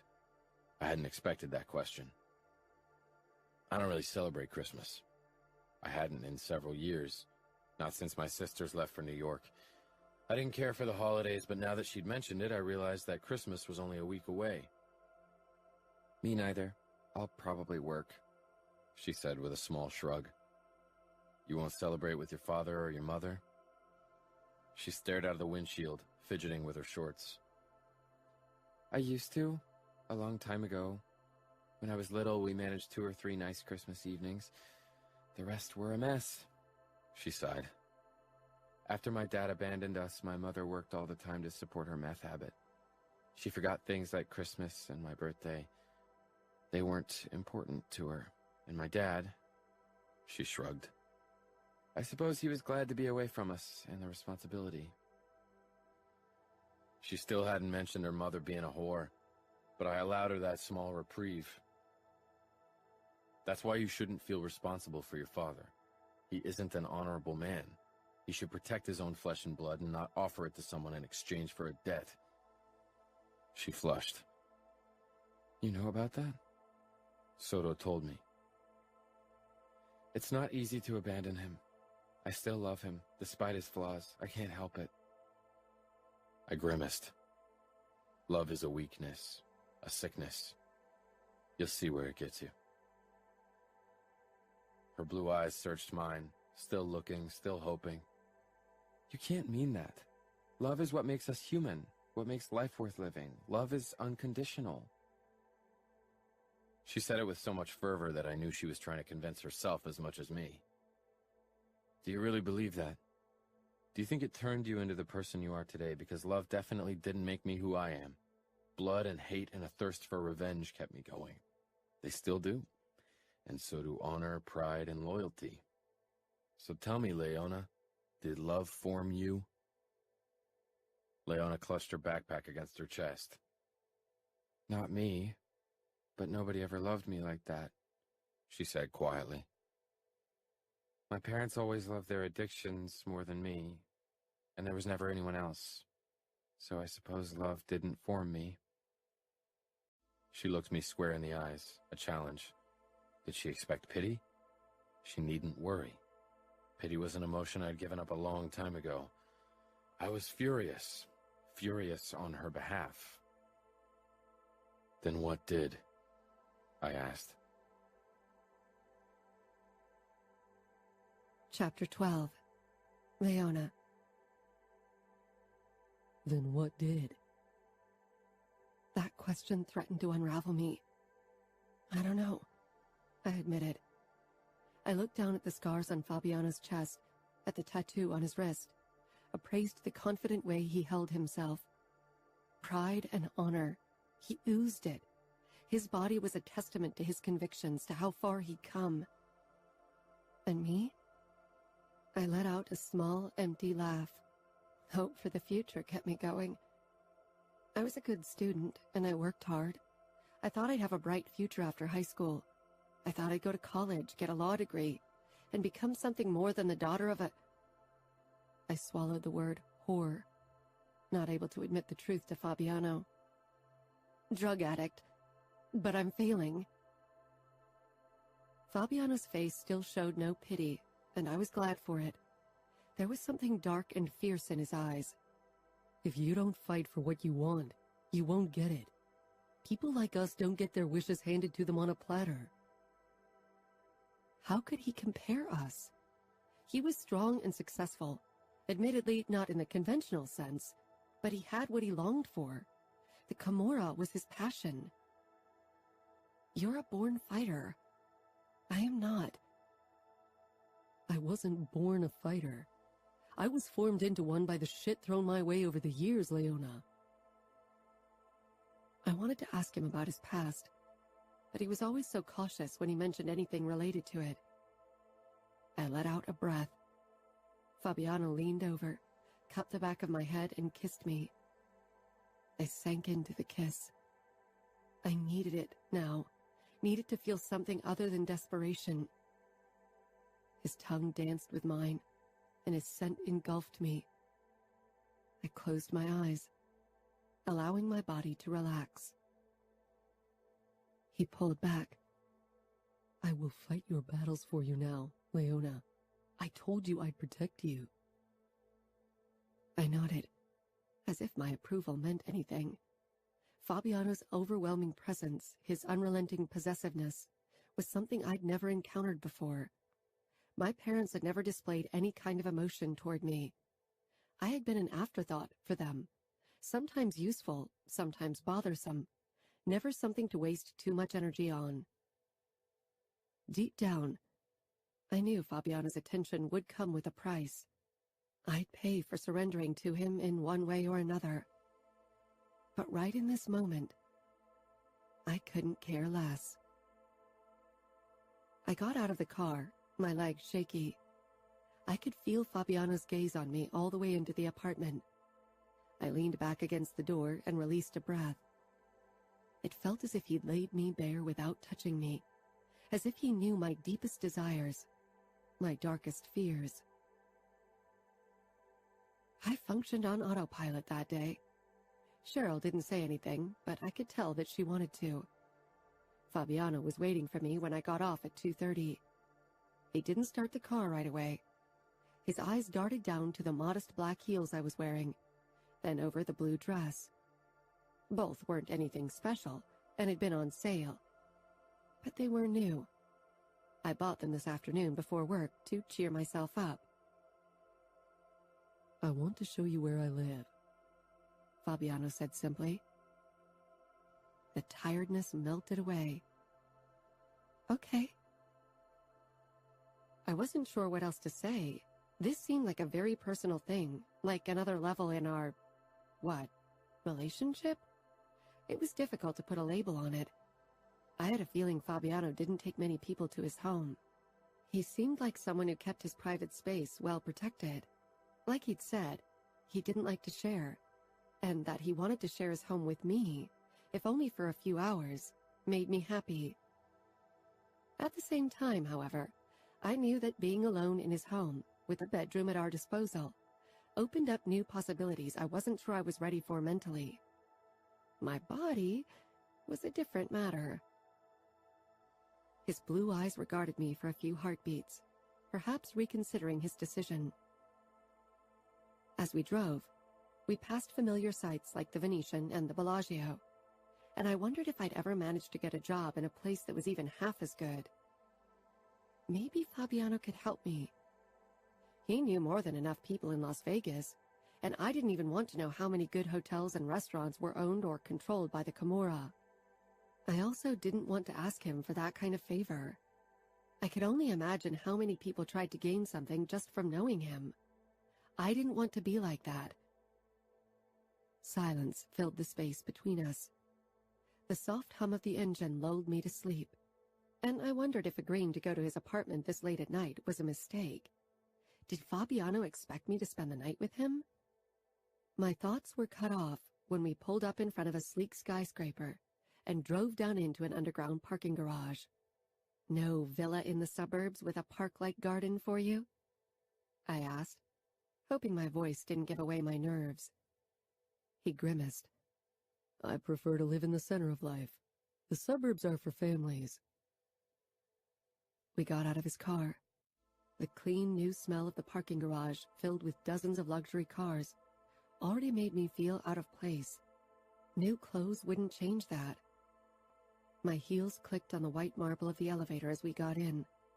Fabiano's hand on my lower back was already oddly familiar. He pressed the button for the top floor, and the elevator began its silent descent.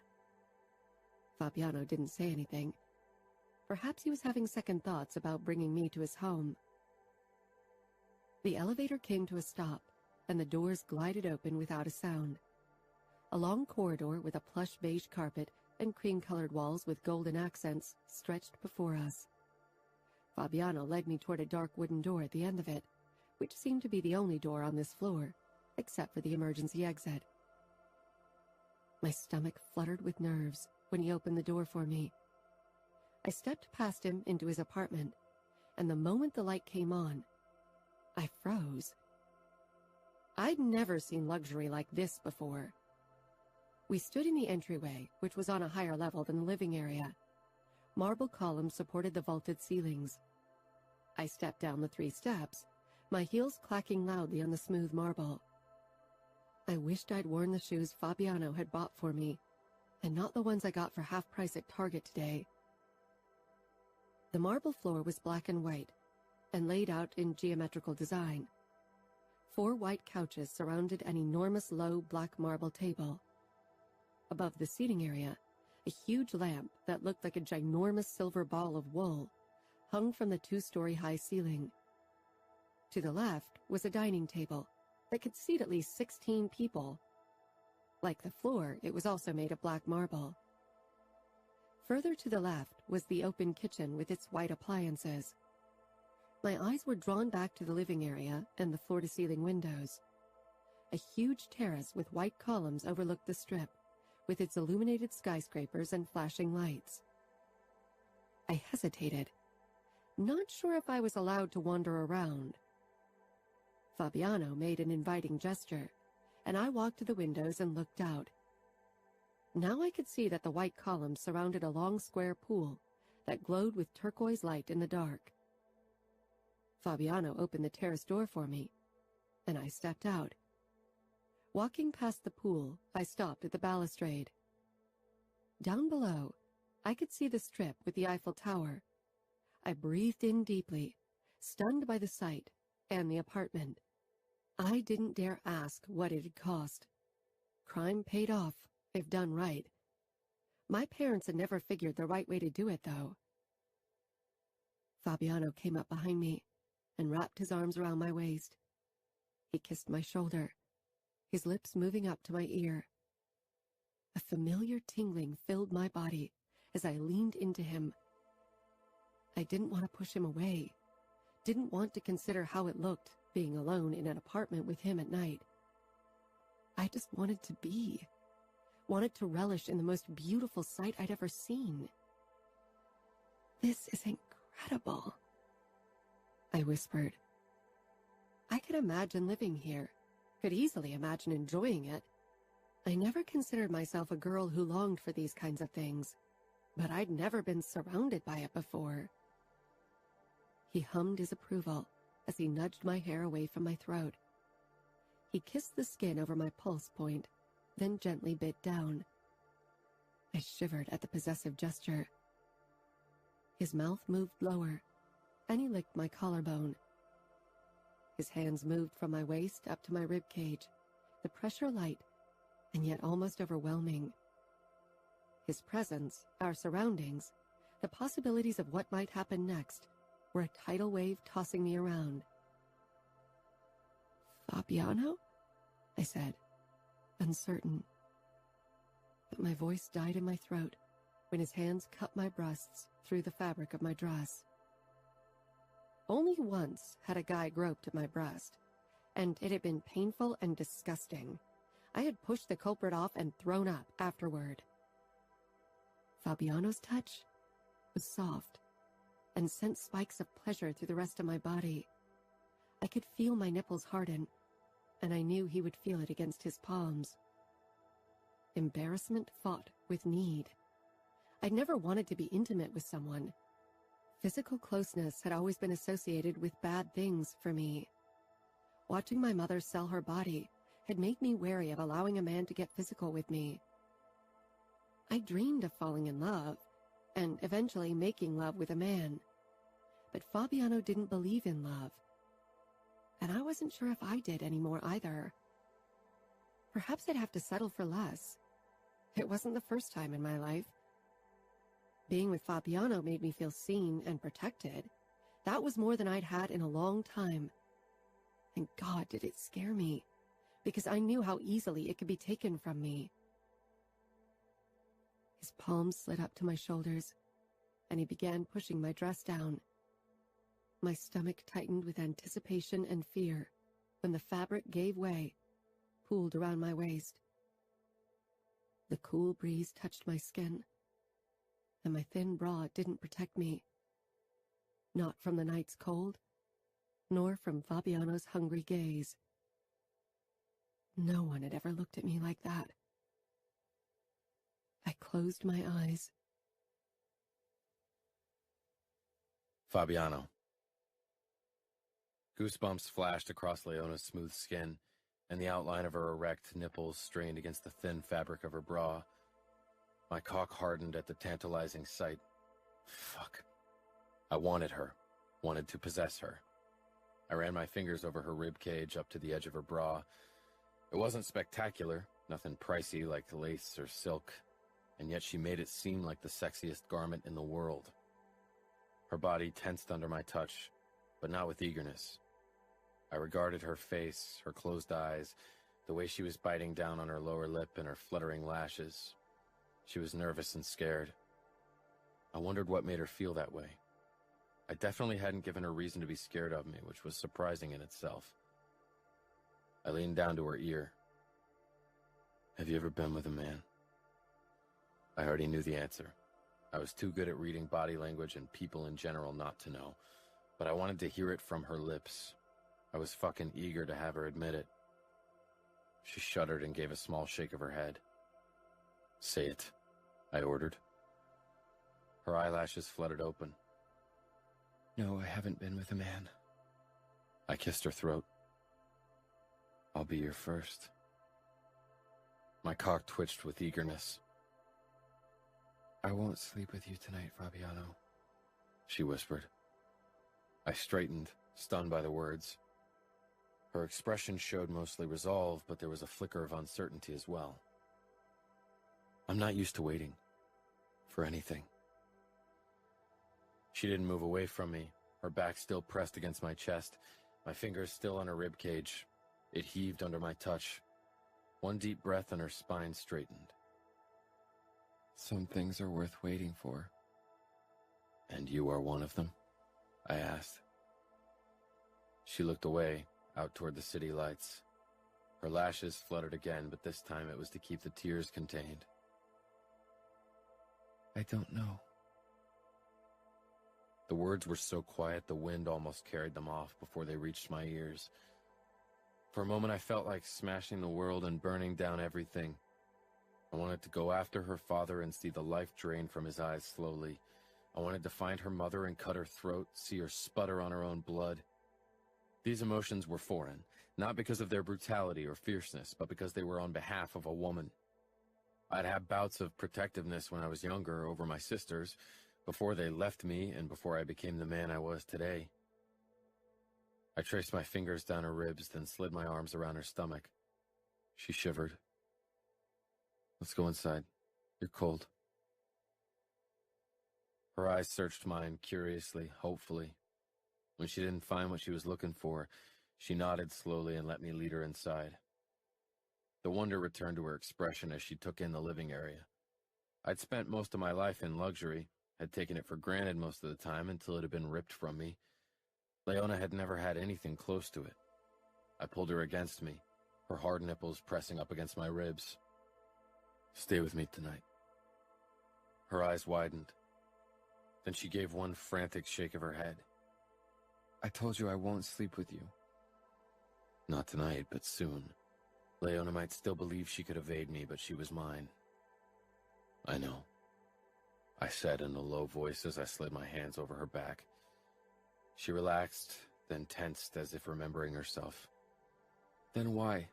Why have me spend the night if there's nothing in it for you? Fuck if I knew. "Stay," I said again, an order this time. She looked up at me, fearful for all the wrong reasons. Okay, she breathed, resigned and tired. She'd had a long day. Working at Rogers Arena wasn't easy. I lifted her into my arms. She didn't protest, as if she realized it was a losing battle. I carried her toward the stairs.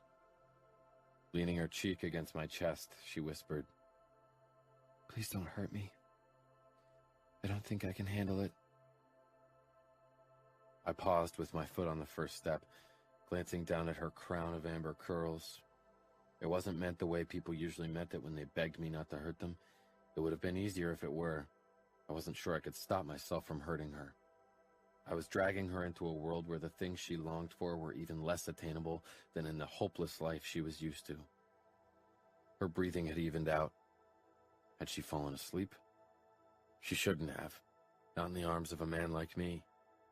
Her trust was foolish and completely unfounded. I ascended the stairs and entered my bedroom. I never brought anyone here. I put Leona down on my bed and she didn't wake. I allowed myself to study her. Her narrow hips, her round breasts barely hidden from view by the sheer fabric of her bra, the outline of her pussy underneath her panties. I raked a hand through my hair.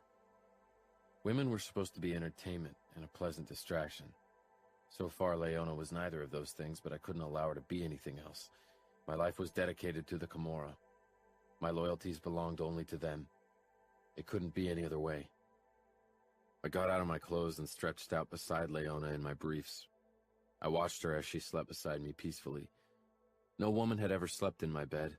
I never saw the appeal. I still thought of many more entertaining things to do with Leona than sleep, but watching her peaceful expression gave me a sense of calm I hadn't felt in a long time, perhaps if ever. I curled my arm over her hip and allowed myself to close my eyes. As I listened to her rhythmic breathing, I began to drift off. I woke with Leona's body curled into me, one of her legs intertwined with mine, her breath fluttering against my bare chest. I'd never woken up beside a woman, let alone allowed that kind of physical closeness. Sex was a different kind of closeness and all I would permit. I carefully untangled myself from her. She turned onto her back, the blankets pooling at her hips. Her face was relaxed, no sign that she was going to wake anytime soon. She was supposed to be fun. That was all Ramo would ever allow. Fun. I brushed my thumb over the small nub straining against her bra. It pebbled under my touch, and Leona's lips parted, but she didn't wake. I wasn't a good man, nothing close to it, and it was time I stopped acting like I was. Like I could be. The bracelet Arya had given me was stuffed inside my sock drawer, and it would stay there. I trapped her nipple between my thumb and forefinger and began moving it back and forth slowly, feeling it harden even more. Leona shifted her legs. Was she feeling it between her perfect thighs? I tugged and she let out a low moan. Her eyelids fluttered, opening sleepily before finding me. Surprise and shock flashed across her face. I tugged at her nipple once more, and her lips fell open with a gasp. Keeping my eyes on her face, daring her to stop me, I lowered my mouth to her breast and tugged her nipple with my lips, sucking it lightly through the fabric. That stopped any protest she might have had in mind. I watched her hooded eyes as I sucked harder. I slid a finger over the edge of her bra and tugged it down, revealing the pink nub. "Fabiano," she said hesitantly, but I didn't allow her any more time for more words. I swirled my tongue around her nipple, then pulled back to watch Leona press her legs together. She tasted amazing, like clean sweat and something sweeter. I lowered my mouth again, traced the tip of my tongue around the edge of her nipple, then slid to the peak and flicked it, licking her with languid strokes of my tongue. I sucked her small pink nipple into my mouth, relishing the taste and Leona's shivers. She moaned again. If playing with her tits made her come undone, I couldn't wait to dip my tongue between her silky folds and see what that did to her. I took my time with her nipple, wanting her to beg me for release. She ground her hips into the mattress in obvious need, but didn't say the words I wanted to hear. My erection was rubbing painfully against the fabric of my briefs, driving me insane. Done with being patient, I brushed my palm up her inner thigh. Her muscles tensed under my touch, but she didn't stop me. I held her gaze as my fingers brushed the crook between her thigh and pussy. Still no sign of protest. Instead, she opened her legs a bit wider, trust in her eyes. Damn it, Leona. I claimed her mouth in a fierce kiss and slipped my fingers under her panties and over her soft folds. She was so fucking aroused, so fucking ready to have me take her. Her body was practically begging for it, but that fucking trusting look in her eyes ruined it all. I ran my thumb up slowly until I brushed her clit, pulling away to watch her. She bit her lip, hips rising up from the bed. I kept my eyes on her face, relishing in the twitches of pleasure. The wonder at how I could make her feel with just a simple touch of my thumb. The trust in her eyes anchored me, and I needed it to, because my body wanted more than she was willing to give, and the darkest parts of me knew nothing would stop me. Those dark parts were almost all that was left of me. Those parts of me had run the show for years. My thumb moved in slow circles over her wet flesh, and her gasps and moans became less controlled. She clutched my arm, and I kissed her hard, swallowing her cry as she tumbled over the edge. Her eyes fell shut as she shuddered, and for the briefest moment I considered breaking my promise and breaking whatever dangerous bond was forming between us. Then she looked up at me, shy and embarrassed and guilty, and I knew it was too fucking late for that. Chapter 13. Leona. My heart raced as the last waves of pleasure ebbed away. Embarrassment slowly banished the thrilling euphoria. Fabiano didn't say anything, and I wasn't really sure what to say either. I hadn't meant for things to progress this fast. I definitely hadn't meant to sleep in Fabiano's bed. To have him touch me. The sensations had been wondrous, unlike anything I'd ever been capable of eliciting with my own fingers. He peered down at me, a dark expression clouding his face, as if what had just happened was a mistake. I felt self-conscious under his scrutiny. It didn't make sense why he'd be unhappy about it. He hadn't gone against his own convictions, but perhaps he had come to the realization that I wasn't worth his attention. Maybe I did something wrong, though I couldn't really see how that was possible, since I hadn't done anything but let him touch me. Worry filled me. Perhaps that was the problem. I sat up. Sunlight filtered through the gap in the white curtains, and past it, I caught a glimpse of the strip. I didn't belong here. I wasn't an Italian girl from noble upbringing. I should get going, I said lightly. Fabiano said nothing, but behind his blue eyes some kind of inner conflict raged on. I was about to slip out of bed when he set his hand on my shoulder, stopping me. He leaned over to me and kissed me gently, leaving me breathless when he pulled back. This is only the beginning. This is only the beginning. I couldn't decide if it was a promise or threat. I slipped into Dad's apartment, closing the door with a soft click, since I didn't want to wake him. But seconds after the roar of Fabiano's engine had faded, Dad slunk out of the kitchen. He looked worse than the last time I'd seen him, like he needed a long shower and a few days of sleep. His bloodshot eyes regarded me with silent judgment, lingering on a spot above my pulse point. I remembered the mark Fabiano had left on me. I placed my palm over the tender spot. Dad shook his head. You should have stayed with your mother. I didn't argue. part of me knew he was right. I walked past him toward my bedroom. The space felt even less like home after my night in Fabiano's apartment. I knew I couldn't allow myself to grow accustomed to the luxury he had at his disposal. It wasn't something I could ever hope to have, and until now, it had never been. But it was hard not to want something that beautiful, once you had experienced it firsthand. And Fabiano's tenderness, his closeness, was the most beautiful thing of all. Something I needed, something I was scared to lose. The memory of Fabiano's mouth and hands on me sent a pleasant shiver through my body. That, too, was an experience I'd never thought I would want, and now I worried I wouldn't stop wanting it. I changed into shorts and a shirt, swung my backpack over my shoulder, and left. Until I had to start work, I'd stay elsewhere, and I already had an idea where. Now that things with Fabiano were getting more serious, I needed to find out more about his past. The library was quiet as I took my seat at one of the computers. I typed Fabiano Scuderi into the search engine and hit enter. There were a few entries about Remo Falcone from recent years, especially regarding his fighting, which included the occasional photo of Fabiano with beautiful girls that sent my stomach plummeting.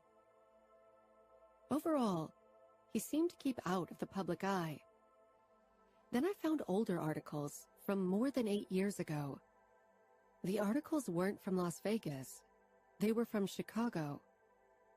Some of the articles mentioned a man called Rocco Scuderi, Fabiano's father, and supposedly the consigliere of the Chicago outfit. I still wasn't very well informed about the mob and its terms, but even I knew that Fabiano's father was a big deal in Chicago. From what I gathered, the Las Vegas Camorra didn't get along with the other mob families in the country. Why was Fabiano here, and not in Chicago? A photo of him and his family caught my eye. It showed Fabiano with his parents and 3 older sisters, all 3 of them so beautiful and elegant, it hurt to look at them. This was what Cheryl meant when she said Italian virgins from noble upbringing. I was nothing like them. Only one of them, the youngest, shared his dark blonde hair, while the eldest was almost golden, and the one in the middle a redhead. They were a striking family. I kept scrolling for more results and found articles about his sisters, especially the oldest sister, Aria, with her husband, the head of the New York Mafia. Why didn't he ever talk about them? Of course, I didn't talk about my mother either, but she was a crystal meth addict and a whore. The only thing that was remotely embarrassing about his family was that they were gangsters, and that definitely wasn't the reason why Fabiano had kept them a secret. If I had siblings, I'd want to stay in contact with them. I'd always wanted a brother or sister at my side for support during the many nights I had been left alone, when my mother had gone out looking for Johns or other ways to get money. At last, there was one article from a small Las Vegas newspaper about Fabiano, titled The Renegade's Son, which speculated about him joining the Las Vegas Camorra to become capo. Apparently, he'd had a falling out with his father and left Chicago to help Remo Falcone. The information was sparse and didn't give me the glimpse behind the mask Fabiano displayed to the public that I wanted.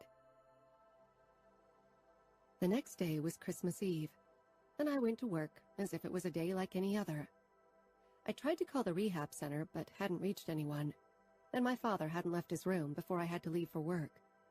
Merry Christmas to me. Not that I had any intention of celebrating. The bar was deserted, with only a few lonely souls crouched over their drinks. "Why don't you go early?" Cheryl suggested around 8 o'clock. "I can handle our 2 customers." I shook my head. "Don't you have family to celebrate with?" Her lips tightened. "No. Roger will grab me around midnight for a Christmas quickie, though." I tried to hide my pity. I knew how it infuriated me when people gave me pitying looks, and it wasn't as if my Christmas was much better. Where is he anyway? This is the first time he isn't in the bar. He's at home, celebrating Christmas with his daughter. Daughter? I echoed in disbelief. Cheryl nodded. His wife died a few years ago, and he's raising her alone. Oh. For some reason, I thought Roger didn't have a life outside of the bar. Just go, chick. I sighed. Dad probably wasn't home. He'd mentioned an important race he had to watch. I grabbed my backpack and took out the cell phone Fabiano had given me yesterday so I could contact him. The only person I could think of calling was Fabiano. But would he even want to spend Christmas Eve with me? He had been busy yesterday, and had only dropped me off at home after work, without mentioning Christmas at all. I clicked his name and quickly typed a message. Got off early. You don't have to pick me up if you're busy. It's not too late for me to walk home. I wasn't even out of the bar when Fabiano replied, Wait for me. I couldn't help but smile. Cheryl watched me from across the room, shaking her head, and I hurried out to the parking lot. I knew she wouldn't be happy if she knew how much time I was spending with Fabiano. But I was happy, despite everything. 10 minutes later, he pulled to a stop beside me. I got in and took my seat beside him, as if it had always been like this. He didn't move to kiss me, never had while we could be watched, but he did put a hand on my knee. I didn't think you'd really go through with driving me home every night, I said, trying to ignore the way my body warmed at his touch. I'm a man of honor. I keep my promises. Honor. That word had played little to no role in my life so far. My parents were unfamiliar with the concept. Honor would have gotten in the way of their addictions. My eyes traveled to the Camorra tattoo again. It scared people. Fabiano scared people. I hadn't realized it at first, but now that I looked for the little details in people's demeanor around him, it was impossible to miss. Perhaps I didn't know enough about the Camorra and Fabiano to be scared. Maybe I was foolish not to be scared. I thought perhaps you wanted to celebrate Christmas Eve with the Falcones. They were like his family, after all. His fingers tightened on my knee. Remo and his brothers don't celebrate Christmas Eve. But what about your real family? You never mentioned them. Fabiano's lips thinned for the briefest instant before he schooled his expression into one of usual calm. The Camorra is my family. Remo is like my brother. I don't need any other family. I'd hoped he'd tell me more about his real family. I hesitated, unsure if I should mention that I'd found articles about them. I didn't want him to think I'd stalked him, even though I had. Ask, Fabiano said with a shrug, able to read my face and the questions there, like usual. I found something about your family on the internet. There was a picture of you with them and a few articles about your sisters. One of them called you the renegade son. His lips pulled into a sardonic smile. They construed some interesting twists of events in that article, he said. So you didn't leave Chicago because you wanted to become capo here? I would have been happy becoming consigliere for Dante Cavallaro and the outfit. Back when I didn't know anything, I thought it was the ultimate honor to follow in my father's footsteps. Now I know there's no honor in inheriting your position. The only way to deserve a position of power is if you fight for it, if you bleed and suffer for it. And you did, I said. I'd seen the scars. And even without the scars, you didn't become like Fabiano, if life hadn't forged you in fire. I did, and so did Remo. He tore his position as capo from the bleeding hands of the man who deemed himself capable of the job. And his brothers? What about them? Is that why they all have to fight? To prove their worth? That's one reason. Yes. It was strange that humankind thought it had come so far that humans considered themselves superior to animals, when we, too, still followed our base instincts. We looked up to the strong for a true leader, an alpha to guide our way, to take away the difficult decisions. The thrill of power struggles still captivated us. Why else were sports like cage fighting or boxing so popular? I realized we weren't heading for my father's apartment or to Fabiano's place. Hungry? He asked, nodding toward the KFC drive-thru, the corner of his mouth twitching. I nodded, wondering what he was up to. How about chicken for dinner and Las Vegas to ourselves? He asked. I smiled. Sounds perfect. The car smelled of the fried chicken and fries as Fabiano drove us up to the hill where he'd taken me for our first date. We were probably the only people who celebrated Christmas Eve with KFC, but I didn't care. It wasn't like I'd had better Christmas dinners in the past. I was glad that Fabiano wasn't trying to imitate a traditional celebration. We parked at the very edge of the hill and stared out toward the bright city lights as we ate. I think this is the best Christmas of my life, I said between bites. I wished it weren't, Fabiano murmured. I shrugged. So you had good Christmases with your family? His walls came up in an instant, but he said, when I was young, 5 or 6, before my oldest sister left. After that, things quickly went downhill. He fell silent and put his half-eaten drumstick down.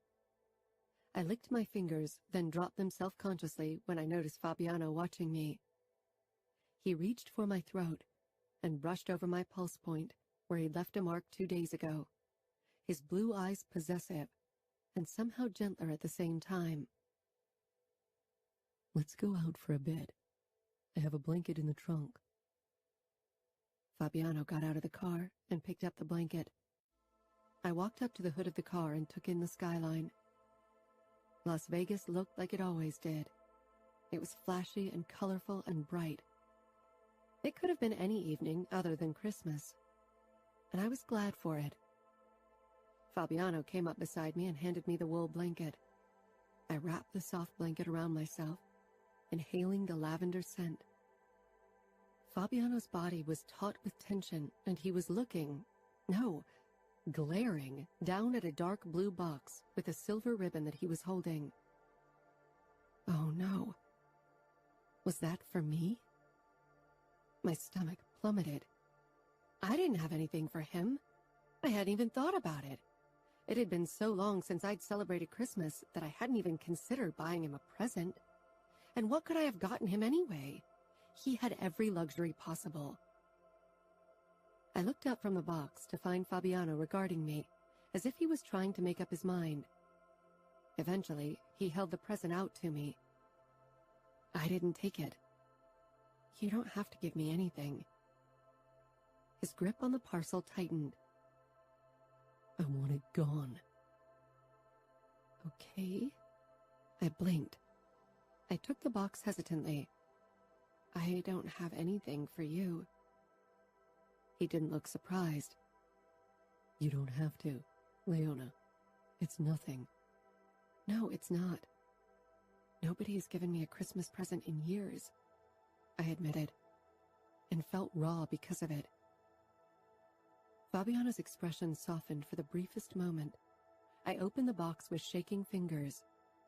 Inside was a gold bracelet with small blue stones decorating it. It's beautiful. Put it on, he said, as he sank down on the hood of his car. He had a very strange look in his eyes as he regarded the bracelet, almost as if the piece of jewelry had come to haunt him. I held my arm out for him, and he fastened the bracelet around my wrist. The stones flashed in the headlights. I'd have to keep it hidden from my father, and in the bar as well. It was pathetic to think that I would rarely have an opportunity to wear it openly. I searched Fabiano's eyes, but they gave nothing away. Part of me was scared of what I wanted. Part of me was scared he'd grow tired of me the moment I gave him what he wanted. I knew how things could turn out. His hand found mine, linking our fingers, and I stared down at our hands, then slowly back up, because I wasn't sure if he was doing this because he knew how it affected me, or if he was being real. If this, whatever it was even real.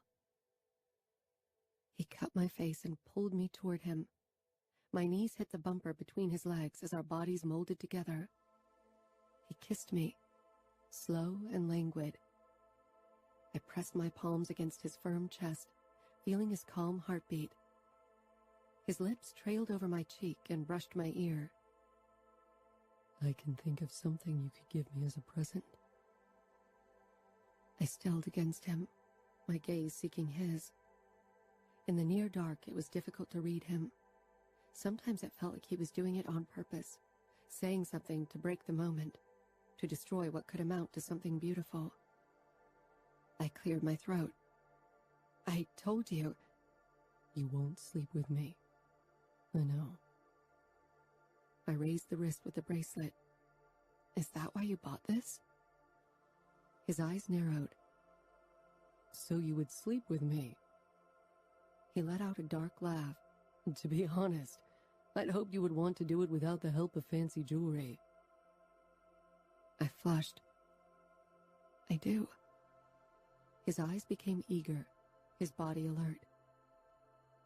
You do? He asked in a low voice. But not today, and not tomorrow. I need to get to know you better. His face was very close to mine, and he shook his head. You know everything there is to know, and everything you don't know yet is for your own good. I want to know everything, not just the good things. There are no good things, Leona. You know the bad things, and there are only worse things lurking behind that. I don't believe you, I whispered, leaning closer and kissing him lightly.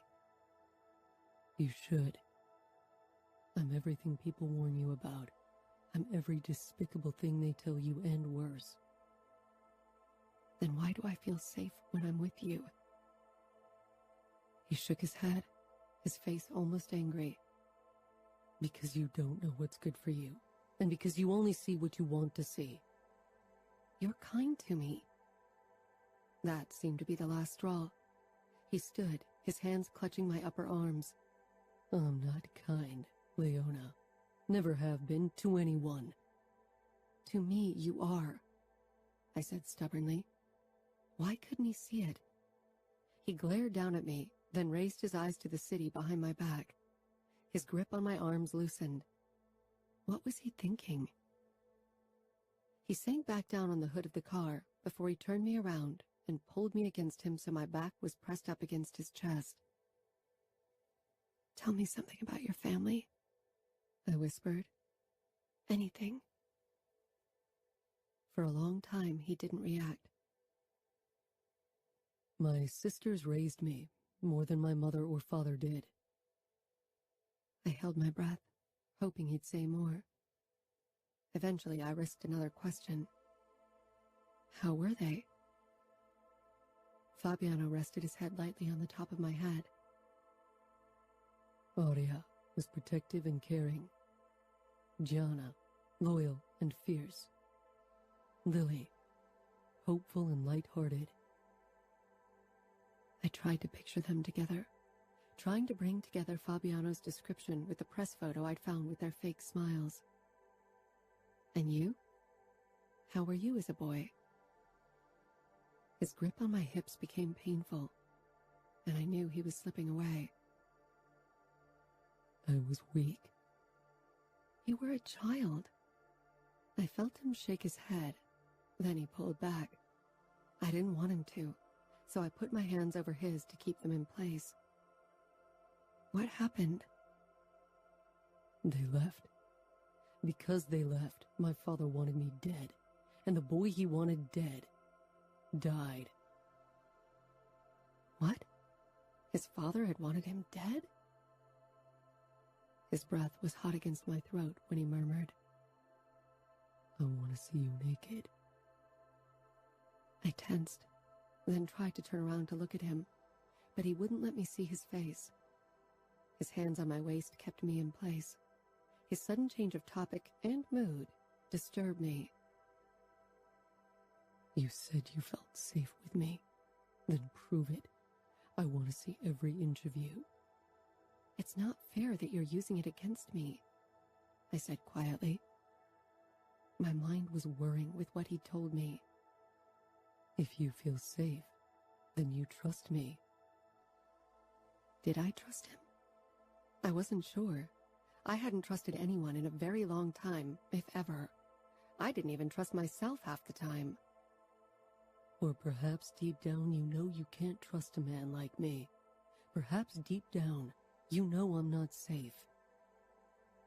There was a note of triumph in his voice. I reached for the zipper on the side of my dress and slowly began moving it down. Fabiano released me so I could stand and lower the zipper completely. I reached for the hem of the dress, but Fabiano's hands were there to stop me. Let me. I raised my arms despite my nerves, and he pulled the garment over my head. I shivered against the cold. He had seen me in my underwear, yet this felt different, more exposing. I met his gaze. His body was taut with anticipation, like a jaguar on the verge of jumping its prey. Come, he said quietly, and I stepped between his legs. He unhooked my bra and let it drop to the ground between us. Then his fingers hooked in the waistband of my panties. Slowly, he raked them down my hips until they pooled at my feet. His eyes took in my body unabashedly, lingering on my most private part, and I had to fight the urge to cover myself. He regarded me as if I was special, and it made my breath catch in my throat. See? I said eventually. I do feel safe with you. He wrapped his arms around me, pulling me close. My nipples rubbed against his dress shirt, and a sweet tingle formed in my belly. You shouldn't. His voice was rough and deep. His hands came down on my hips, then one began its slow ascent until he cupped my breast. The coldness of my surroundings became a distant memory as he tugged at my nipple, rolling it between his thumb and forefinger. I could feel myself growing wet from his touch. Slowly, his other hand slid down from my waist to my butt. He cupped my cheek and squeezed, then moved lower to the back of my upper thigh before he slid his fingers between my legs. His fingertips brushed over me, and I released a long, shuddering breath. In the dim light, I caught sight of his erection straining against his pants. What was I doing? Whenever I'd lain awake at night, listening to my mother with her customers, I'd imagine my future with a straight-laced husband, a man who worked 9 to 5, a man who was safe and boring. Yet here I was with Fabiano, a man who was anything but. He didn't fit with the future I'd imagined, didn't fit into the life I'd so carefully planned out for myself. But whoever said he'd be a part of my future? He definitely never gave any indication that he wanted a forever, that he even wanted a relationship. And what did I want? I wasn't sure anymore. As his fingers worked my heated flesh and I clung to him, I decided to let go of my worries for now. My body surrendered to the feelings coiling in the pit of my stomach, and I gasped as his fingers stroked me. It was exhilarating, alive. I felt alive. He moved faster, and I cried out, my head falling back as currents of pleasure shot through me. The sky above us was infinite, filled with possibilities and hope. Foolish hope. Oh, God. I was falling for him. I pressed my forehead against Fabiano's shoulder, trying to catch my breath. He took my hand and rested it against the bulge in his pants. That's what you do to me, Leona, he growled. Was that all I did to him? A mix of triumph and need filled me, need for more than what his body could give. But I reached for a zipper and pulled it down. Settle for what you can get, Leona. My fingers halted. I raised my eyes to his, and there was that same flicker of need. Did he feel it too? Fabiano rose from the hood, breaking the moment, and freed his erection from his pants. His eyes, cold and hungry, made me shiver. I want you on your knees, Leona. I want my cock in your mouth. I froze, my defenses shooting up. Another moment ruined. He was so damn good at it. Me on my knees? That was something I'd sworn I'd never do, not with anyone. My mother's Johns had always wanted her mouth on them, had felt powerful when she knelt before them, had enjoyed degrading her like that. Sometimes when she was high, she told me about it, about her revulsion, about the disgusting taste, about choking when they fucked her mouth without mercy. I would never allow that to happen to me, least of all like this. I wasn't sure what Fabiano saw in me, if he cared for me, or if him wanting to be in my mouth was his way of possessing me a bit more. I took a step back, shaking my head. "No," I said. Fabiano's eyes flashed with an emotion I couldn't read. "I'm not your whore, Fabiano. I don't like you ordering me around." He smiled darkly. That wasn't an order, Leona. Believe me, it sounds very different when I give an order. Dangerous. That's what he was. Sometimes I caught glimpses of it beneath his mask, and I always tried to forget. And I don't like you teasing me. You keep flirting with me, letting me touch you, and you think I won't want more. Even a normal guy would want to get in your pants, and I'm a fucking killer. You expect me to sit back and wait patiently for you to make your mind up? A killer. He'd never admitted it, but I'd never asked him, because deep down I didn't want to know.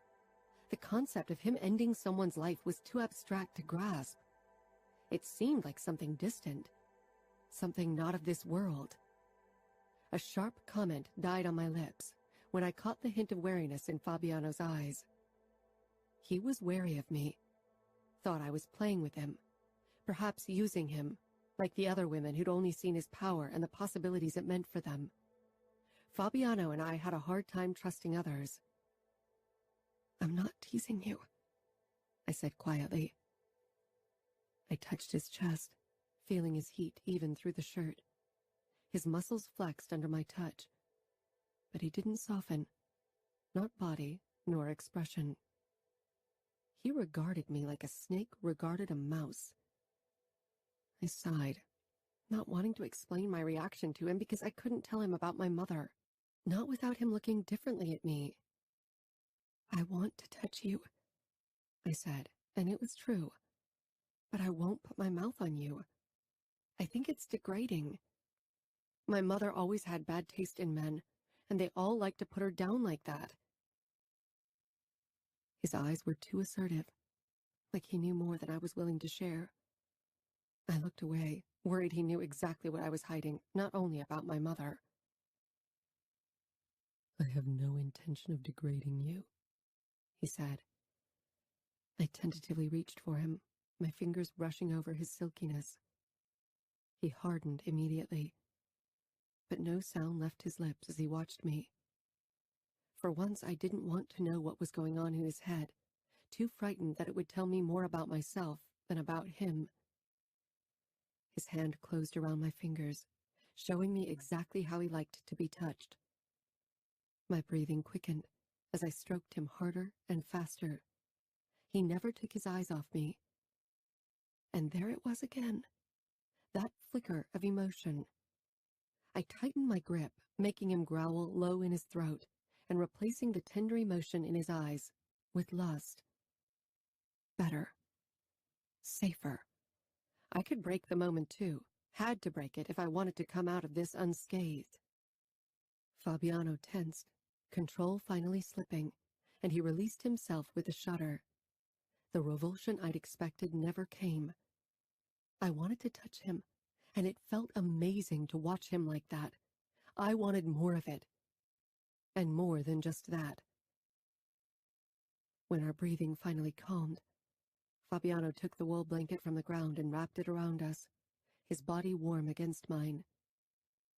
I leaned back, closing my eyes. Despite the beauty of the city below, nothing could compare to the feel of our bodies pressed against each other. I'd been alone for so long, perhaps all my life, and now there was someone whose closeness gave me a sense of belonging I hadn't thought possible.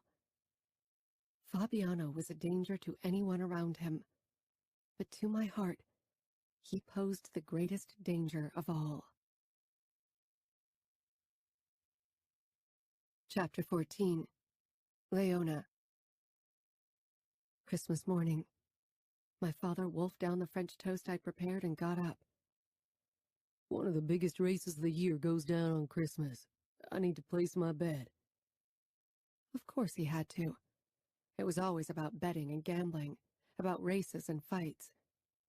How could I expect my father to want to spend Christmas with me? I nodded, swallowing the bitter words that wanted to spill from my mouth. He left the kitchen, leaving me alone with the dirty dishes. I waited for him to leave the apartment before I took the folded piece of paper with the number of the rehab center from my backpack and dialed it with my new phone. After 2 rings, a clipped female voice answered. "I'm calling from Melissa Hall. I'm her daughter." Guilt filled me. This was only the second time I tried to call since I was in Las Vegas. But the doctors had told me that it was better to give my mother time to settle in before she was confronted with influences from the outside world. And secretly, I'd been relieved to be away from her troubles for a while. There was silence on the other end, except for the click-click of someone typing something into a keyboard. "She left 2 days ago." "Left?" I repeated, my stomach clenching tightly. "Relapse?" The woman was silent on the other end, waiting for me to say something. When I didn't, she added, "Do you want me to get one of our attending doctors so he can explain the details to you?" "No," I snapped, ending the call. I knew everything. My mother had given up, again. I wasn't sure why I had expected anything else from her, and now she was out there alone, without me. Fear jabbed at my insides. This had been her last chance. She'd overdosed twice in the past, and I had been the one to save her. But now I was too far away. She couldn't be on her own. She forgot to eat, and she got sad after the stimulating effect of meth wore off. Too sad, especially after John treated her like shit. She needed me. I stared bleakly at the plates in front of me, listening to the deafening silence of the apartment. Tears blurred my vision. I needed to find her before it was too late. I had always been the caretaker in our relationship. My mother was like a child in so many ways. I should never have listened to the doctors. I'd known from the start that my mother was a lost cause. There was only one person I could turn to. "I need your help, Fabiano. Please." With trembling fingers, I pressed send. Fabiano. Today is going to bring us millions, Nino said. I tore my gaze away from the TV screen that showed the warm-up race. Nino was staring down at the iPad in his lap. Ramo shook his head at his brother in annoyance. "Watch the race, for fuck's sake. We have a bookie for the numbers. Enjoy yourself for once. Stop acting like a fucking math nerd." Nino shrugged. "I don't trust our bookies to do a better job than I can. Why settle for a lesser option?" Savio snorted. "You are so fucking full of yourself." If Nino wasn't Ramo's brother, he would have studied math or some shit like that. He was a genius, which made him twice as lethal. Ramo slid his knife out of the holster across his chest and threw it with a flick of his wrist. The sharp blade pierced the soft brown leather beside Nino's left thigh. Nino glanced up from the iPad, then down at the knife protruding from the sofa. "Good thing the races bring us so much money. You keep destroying our furniture," he drawled. Ramo waved him off. Nino put the iPad down on the table beside him and then pulled out the knife, twisting it between his fingers. "So how's it going with your waitress?" Ramo asked. "Not bored of her yet?" I shrugged. She's entertaining enough. Nino's assertive eyes studied me above his toying with the knife. I wasn't sure what his twisted brain had gathered from the one time he saw me with Leona. He didn't understand emotions. That was my salvation. Good fuck? Savio asked, grinning. I wasn't happy about the turn our conversation had taken. What the fuck?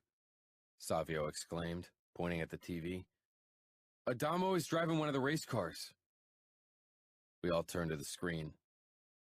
Adamo was overtaking 2 cars at once. Their drivers hadn't seen him coming up behind them. Good driving skills for a 13-year-old, I said. Ramos scowled. One of these days I'm going to kill him, brother or not. My mobile vibrated in my pocket. I took it out and glanced at the screen. Leona.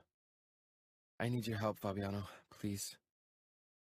Feeling Ramos' eyes on me, I slid the phone back into my pocket. Your waitress, he said. I crossed my arms behind my head. She can wait. Why would you waste your day with us if you can have a nice fuck? Savio asked as he stood. Actually, why didn't you organize some kind of entertainment, Ramo? Ramo reached for his mobile. Obviously, family time is over. Then he laughed at his own joke before his eyes slid over to me. Go to her, then we won't have to share the girls with you. I got up with a shrug as if I couldn't care less if I stayed or left, but my mind was reeling. What was going on? Leona sounded desperate. Don't overexert yourself with that girl of yours, Ramos said with a shark smile. It wouldn't look good if my enforcer lost the fight. I rolled my eyes. My next fight was in 6 days on New Year's Eve. Don't worry. The streets were deserted as I drove to Leona's. People were celebrating Christmas with their families. Through the windows, I caught the occasional glimpse of people exchanging presents or sharing a family meal. I knew most of it was a facade. My family had always made a big show out of celebrating Christmas together as well, but behind closed doors we had been as far from a happy family as you could get. Our father had always made sure that we were miserable. Last night was the first Christmas Eve I'd enjoyed in a long time, because of Leona. My hands clenched. I shouldn't have given her the bracelet. I wasn't sure what had gotten into me. Nothing. I'd wanted to get rid of the fucking thing, that was all. And why not give it to Leona? I parked in Leona's street and got out of the car. I hadn't bothered texting her. I rang the bell, and moments later Leona opened the door, looking both surprised and relieved. Her eyes were red from crying. I chose not to comment. Consoling others wasn't my forte, and I had a feeling she preferred me ignoring her emotions. Behind her, I saw the small apartment she and her father shared, with the worn-out carpet and the smoke-yellowed wallpaper. She followed my gaze and flushed. I didn't think you'd come, she said quietly. I'm here. She nodded slowly as she opened the door wider. Do you want to come in? The apartment was a far cry from being inviting, but I stepped inside. Leona closed the door, and then her arms were around my waist in a tight grip. She shuddered. I hesitated before raising my hand to her head and touching her lightly. Leona, what's going on? Had someone hurt her? When could that have happened? I'd brought her home around 4 in the morning. It was only 12 now. She raised her head. Please help me find my mother. Your mother? She left rehab. She can't take care of herself without me. I've always been the one who made sure she ate and didn't overdose. I never should have left her, but I thought she was safe in rehab. Shh, I said, touching her cheek. She was shaking. I'm sure your mother is fine. No, she isn't. She can't deal with life. She closed her eyes, and I knew what was coming. She sells her body for crystal meth, and sometimes it makes her feel so dirty and horrible that she just wants to give up. I won't be there to stop her next time that happens. After all the neglect Leona had suffered, she shouldn't be worrying about her mother. That she did stirred some part of me I'd thought was dead. I'll find her for you, I told her. Where was she last seen? Austin. That was a bit of a problem. The Mexican cartels and local MCs were in control of Texas. Ramo wanted to change it eventually, but right now the Camorra had little power there. Ramo had his contacts, of course, people who'd rather see us in power than the Mexicans. Perhaps one of them could help, but that would require that I ask Ramo for help. Are you sure your mother won't come to find you? Leona gave a miserable shrug. I don't know. She might. If she remembers where I went. She doesn't always remember. Her brain is a mess because of all of the drugs. She closed her eyes. If something happens to her, I'll never forgive myself. Nothing will happen to her, I said firmly, stroking her cheek. She gave me a teary smile. Thank you, Fabiano. I lowered my head and kissed her lips. The kiss was sweet. I'd never had a fucking sweet kiss in my life. When I returned to the Falcone mansion, I heard the moans. I made my way into the entertainment room with the pool tables, couches, TVs, and boxing ring. Savio was bent over a naked woman sprawled out on the pool table, thrusting into her. Another woman fingered herself on the same table. She sat up when she spotted me and hopped off. I'd fucked her before, but I didn't remember her name. She sauntered over to me, but I shook my head, narrowing my eyes at her. She froze, eyes darting with unease. Where is he? I asked. Ramo never took these women into his bedroom. Outside, Savio muttered as he thrust into the whore. I strode out toward the living area and onto the terrace. Ramo was there, naked, his hand fisting a woman's hair as he fucked her mouth. He was glaring down at her as if he'd rather slice her open than shoot his cum down her throat. His eyes shot up to meet mine, and he stopped thrusting but held the woman in place with his fist, his cock deep inside her mouth. I need your help, I said. He had already gathered information about Leona's mother, so I knew he'd be able to find her. Ramo's black brows drew together as he shoved the woman away. She landed on her ass before scurrying off. He didn't bother covering himself. I need to find someone. Leona's mother. You do? He said quietly, suspicion tightening his eyes. Why do you need to find the crack whore? If he thought Leona was becoming too important to me, which she wasn't, he might take actions into his hands and get rid of her. Because Leona got it in her head that the crack whore will die without her help. Ramo came closer. I couldn't read his mood. He was tense. And you were helping her because? That was the fucking question, wasn't it? Because I want to. It was a dangerous admittance. I had the hope that the years we'd spent like brothers would protect me. That got something to do with your sisters and how you were abandoned and that shit? You saved me when I needed saving. I wasn't being heroic, Fabiano. I did it because I knew you were worthy to become what you are today. I'm not being heroic either. Will you help me? Ramo shook his head. Don't start going soft on me, Fabiano. He didn't sound angry or threatening. I relaxed my stance. I'm not. Trust me. Ramo ran a hand through his hair. You're a cock-blocking asshole. You probably would have killed her before you shot your cum down her throat. I would have killed her while shooting my cum down her throat, Ramo said with a twisted grin. He grabbed his pants and pulled them on. I assume the whore is somewhere in Texas selling her worn-out pussy to any asshole with a few bucks? Probably. Good opportunity to piss off the Mexicans, I suppose. Perhaps I can call in a favor with the Tartarus MC. I didn't thank him. He wouldn't appreciate it. Chapter 15. Fabiano. Something had Ramo excited.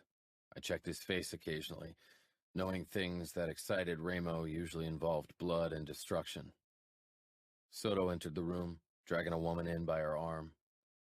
I stifled a sigh. Women weren't in my scope of work. Ramo knew I preferred to handle men, and in the last couple of years he'd allowed me that leniency. I doubted he understood or approved of my reluctance to deal with women, but hurting them had never given me the same thrill punishing men did. Soto, on the other hand, got off on degrading the weaker sex, in more than just a literal sense. Degrading. Leona's expression when I'd asked her to give me a blowjob flashed in my mind, but I banished any thought of her. I shot Ramo a questioning look. Why was I supposed to watch him dish out punishment to some run-down crack whore? Soto shoved the woman in our direction. She teetered on her too-high red patent leather heels and eventually tumbled to her knees. She got back up, revealing ripped fishnet stockings. The tight red pleather dress hung off her emaciated body. When she lifted her face to stare fearfully at us, a jolt of recognition went through me. I masked my shock before Ramo could pick up on it. He had been watching me closely in the last few days since I'd asked him for help. Dazed eyes, cornflower blue like Leona's, darted from me to Ramo to Soto. There was a distant resemblance. Perhaps in younger years, Leona's mother looked even more like her daughter, before the drugs and the alcohol and the constant beatings from John's had taken their toll. She wobbled on her high heels, fingers trembling, and there was a fine sheen of sweat on her leathery skin. She needed her next fix. "Found her," Ramo said, an excited gleam in his eyes that told me this was about more than just helping me. More than once I'd regretted my decision of approaching him. Leona was no longer one among many to him. She was someone with a name and a face, someone to be wary of. "Had to hand over a few thousand in cash to the president of the fucking MC for this worthless whore because she worked the streets. I wonder what part of her is supposed to be worth $5,000. Just look at her." I didn't have to. She wasn't worth that much money. $5,000, fuck. Tartarus had ripped us off, and Ramo had let them. Not good. "What do you say, whore? Are you worth that much money?" His voice was dangerously pleasant. People who didn't know him might have mistaken it for kindness. She quickly shook her head, obviously knowing how to handle dangerous men. With a past like hers, it shouldn't have come as a surprise. Where am I?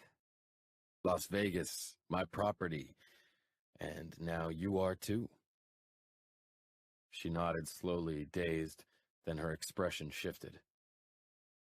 My daughter Leona is here. Shut the fuck up. I didn't want Leona's name spoken in this room. I needed to figure out a way to get my girl out of Ramo's head. "That she is," Ramo said, eyes slithering over to me, his lips tightening. "Now back to that $5,000 you owe me." Damn it. It would have been easy for me to pay the money, but I wasn't out of my mind. She smiled crookedly. I earn good money. I know what men want. Ramo's dark eyes traveled over her body. "I doubt any man would want to get his cock dirty like that." She didn't even flinch at his words. She'd heard worse. Whatever pride she'd once had was gone. She had no honor. She had nothing. That was why Leona clung to her virginity like it was her only salvation.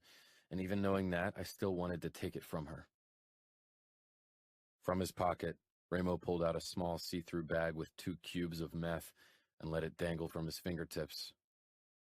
Leona's mother sucked in her breath, a sharp, raspy sound. Her body became taut, eyes keen and eager. For him, it was nothing. Our storage was full of meth and heroin and ecstasy. Full of money, too. She took a step toward him, licking her cracked lips. "You want this, he asked in a low voice. She gave a jerky nod. "What would you do to get it?" Anything, she said quickly. I'll suck your cock and you can have my ass, no condom. As if Ramo would settle for someone like her. He was Las Vegas. He could have anyone. Ramo's mouth tightened with disgust. "There isn't enough bleach in the world to clean you." Then perhaps him? She nodded toward me. Ramo's eyes turned on me. "I think he prefers a younger version of you, less used up. Leona wasn't used up in any way. She was pure and innocent. She was mine. Leona's mother looked at Soto. Even he didn't look remotely close to being excited about the prospect of fucking her. He usually wasn't choosy over where he put his ugly cock, but that woman was too wasted even for him.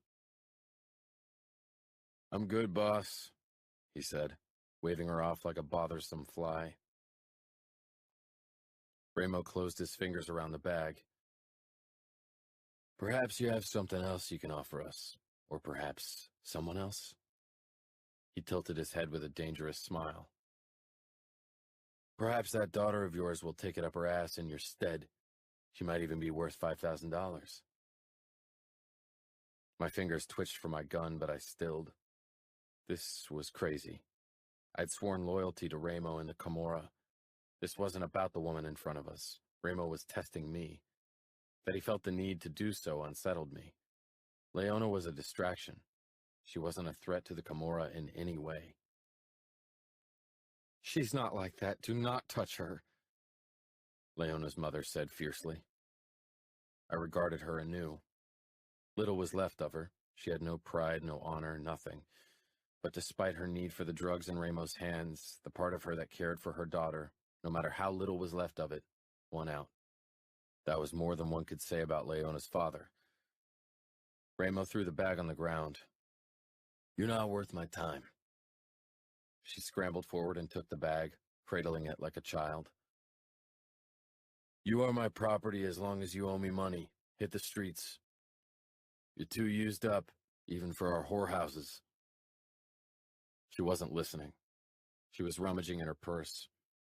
Eventually her hand emerged with a syringe crusted with old blood. Of course she didn't snort or smoke the shit. Shooting it into a vein boosted its stimulating effects. Ramo's face contorted with rage. "Not here!" She reared back. I moved over to her, gripped her upper arm, and hoisted her to her feet. I dragged her out, Ramo's eyes burning through my back as I did. 5,000 plus interest, Fabiano. Tell Leona." I shoved Leona's mother into the back seat of my Mercedes, then got behind the wheel. "Don't even think about shooting up in my car," I snarled, angry at her, at Leona, and most of all myself. Leona's mother cowered against the seat. She didn't move the entire ride except for her eyes, watching me like I was about to pounce on her. She was already broken. I sighed and left her in the car as I set out toward Rogers Arena. The moment Leona saw me, she dropped everything and rushed toward me. I found her. She's in my car. Leona's eyes widened, and she hugged me. Fucking hugged me in the middle of Rogers Arena, under the eyes of dozens of customers. I gripped her arms and pushed her away. Leona. My arms fell, realizing what I'd done. Fabiano looked pissed, and I got it. Not only did he have to keep up appearances, but people weren't supposed to know about us. "How is she?" I asked as I followed him outside. I could barely keep up with his pace. He seemed desperate to get away. He yanked open the door, and Mom stumbled out. She looked a mess, as if she'd been found with a John and didn't have time to clean herself properly. I'd seen her worse off, so I moved forward and wrapped my arms around her. She hugged me back briefly, then dropped her arms, trembling. When I saw the syringe and plastic bag in her left hand, I knew why. "I need," she whispered. I nodded. I knew she needed a hit. I stepped back, and she fell to her knees, nervously fumbling with the plastic bag. Fabiano stood close behind me. I could feel his presence like a disapproving shadow. The smell of melting crystal meth filled my nose as Mom held the spoon over her lighter. She let out a small moan when the needle finally pierced her bruised skin. I cast a glance over my shoulder. Fabiano's expression was stone, hard, unrelenting, cold. "Thank you." Blue eyes narrowed a fraction. 5,000. That's what Ramo had to pay for her. Until she can pay it off, she belongs to the Camorra. That's too much money. She'll never be able to pay it off. She was barely able to pay for meth and food before. He looked away and headed for the driver's side. She's sold her body for years. She'll have to keep doing it. We'll send her the Johns who don't have enough money for the whorehouses, and she'll give them what they want. I stared at his back, because he wouldn't show me his face. But those men are always the worst. They like to beat and humiliate women. He stopped with his hand on the car door. His shoulders sagged. His eyes were cold as a glacial lake as he turned his head. I can't do anything. I did too much already. You don't know how much I'm risking for you. Your mother is lost, Leona. She has been for a long time. Save yourself and let her handle her shit alone. I can't, I told him. He got into the car and drove off without another word. You don't know how much I'm risking for you. Why? Why are you risking so much? I wanted to ask. But he was gone. And he wouldn't reply anyway. Mom curled into herself, a blissful expression on her face. It wouldn't last long. Her breathing quickened, and she rolled on her back, chest heaving, eyes wide, pupils dilated. Who's that? Cheryl's voice made me jump. She appeared beside me. My mother, I admitted. Cheryl didn't say anything as we both watched my mother get lost in her drug haze. Over the years, it had gotten worse. Meth destroyed her piece by piece. She can't stay here. Roger will lose his shit if he sees a junkie in his parking lot. I know, I said, but I don't have a car, and there's no way a cab will give us a ride with her like that. Cheryl sighed. I hate to say it, chick, but you are more trouble than you look. She pulled her car keys from her back pocket, then pointed at an old rusty Toyota. Get in. I'll give you a quick ride. Mel can handle the bar. Thank you, I whispered. She waved me off and helped me lead my mother to her car, positioning her on the back seat. She also helped me get my mother into the apartment, even as my father raged around us. I had paid for food and had given him more than enough money in the last few weeks. He would have to deal with Mom sleeping on the couch for now. You'll end up just like her, he shouted as he stormed out. Cheryl was already gone. I perched on the edge of the couch beside my mother, who was mumbling in her drug-induced daze. Her eyes twitched around as she trembled with nervous energy. Mom being in Vegas meant more trouble for me. I didn't want her to work the streets again, but I didn't have nearly enough money to pay off her debt to the Camorra. My mobile beeped. I removed it from my backpack. It was a message from Fabiano. Do you need me to pick you up from work tonight? Even though he was pissed about the situation, he was still honoring his promise to protect me. I smiled down at my phone. No, I'm home with my mother, thank you. That look, Mom croaked, startling me. Who is he? No one. There's no one, Mom. Sleep. She rocked back and forth, the drugs beckoning to her. I hope he's good to you. He's good to me. Good for me? That was a different matter. Does he love you like you love him? My throat closed. Sleep, Mom. I knew her body was torn between the stimulating effect of the meth and utter exhaustion from lack of sleep and food. Then finally her eyes closed. But she didn't lie down. She'd go looking for John's soon. Love broke people. It had broken Mom before, and the drugs did the rest. I didn't love Fabiano. I was falling for him, falling deeper and deeper every day, into his darkness and what lay beneath it. Fabiano didn't want love. He didn't believe in it. I couldn't love him. Chapter 16. Leona. My stomach fluttered with nerves, as if I was the one who had to fight in the cage. I glanced at the changing room doors, waiting for Fabiano to emerge. This was his second fight that I'd get to see, but this time I was worried. Worried for Fabiano. Worried he'd get hurt, or worse. During my time working at Roger's Arena, I'd seen how brutal cage fighting could be. Several men had died in the hospital afterward. What if something happened to Fabiano? I hadn't seen him since he dropped off my mother in the parking lot yesterday.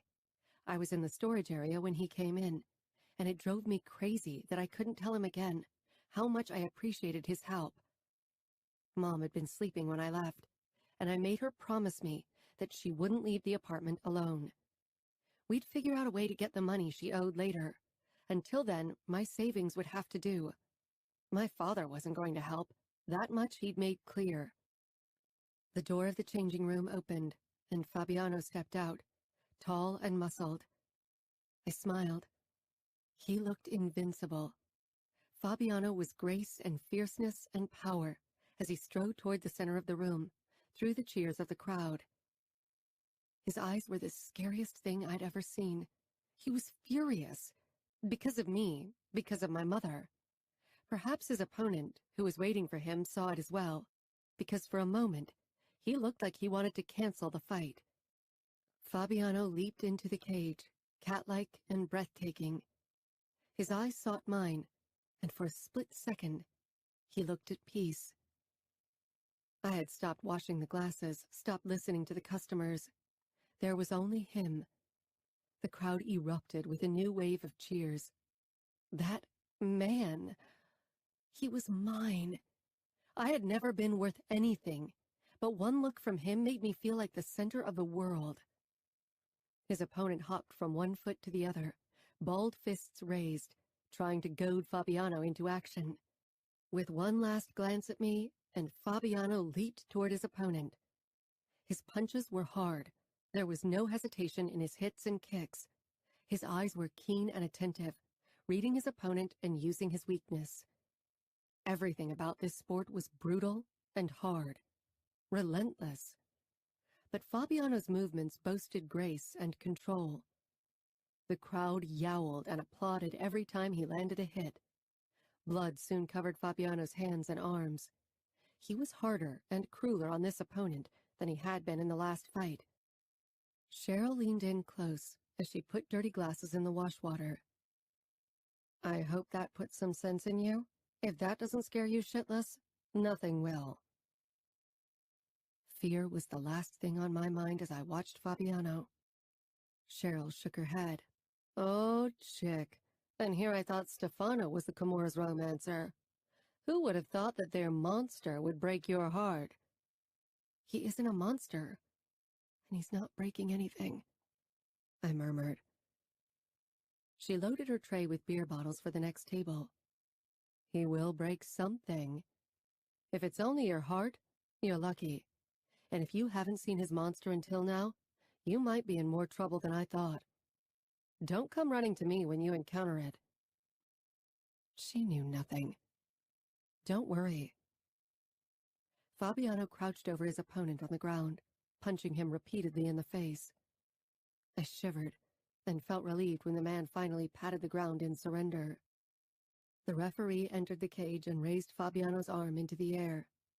Fabiano looked my way, his body covered in blood. He looked magnificent. His words about alpha males and their appeal from our first meeting came back to me, and I had to admit that he had been right, as far as I was concerned. Fighting never mesmerized me before, but watching Fabiano was something else entirely. He climbed out of the cage and accepted the congratulating hands of several customers, but his eyes kept returning to me. I put down the dish towel and grabbed a bottle of water. Where are you going, chick? Right into the lion's den? Cheryl shook her head and took my place behind the bar. Go ahead. Everyone has to dig their own grave, I suppose. I sent her a grateful smile, despite her annoying words, and slunk toward the changing room. People were still too focused on the fighting cage, where the Camorra's bookie was stationed. I didn't bother knocking before I entered the changing room. Fabiano had seen me following him. I doubted anyone ever managed to sneak up on him. My clothes were sticking to my skin from working all day, and it should have made me self-conscious. I needed a shower, but my need for something else was even stronger. Fabiano wiped the remaining traces of blood from his body, and now his chest only glistened with sweat, the sheen accentuating every hard ridge of his perfect body.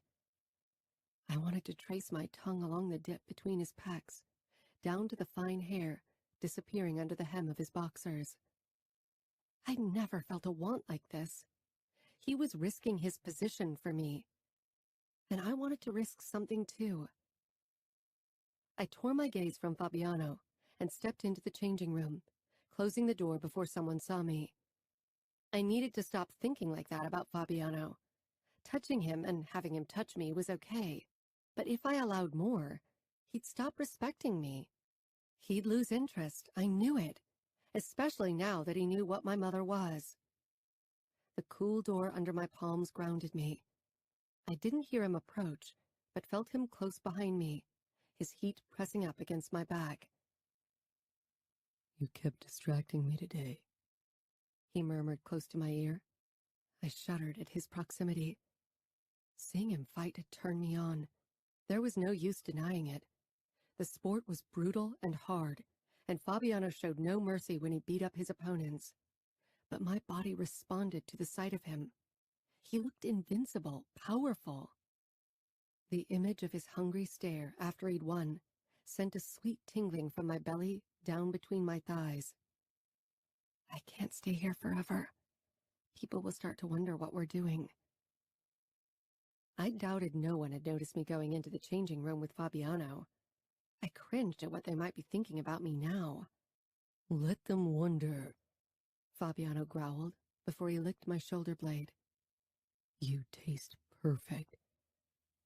I shivered. I'm sweaty. He gripped my hips and whirled me around to face him, his head coming down and his lips claiming mine. I opened up, my tongue darting out to meet his. I ran my hand over his slick chest, my fingers trailing over the ridges. Perfection.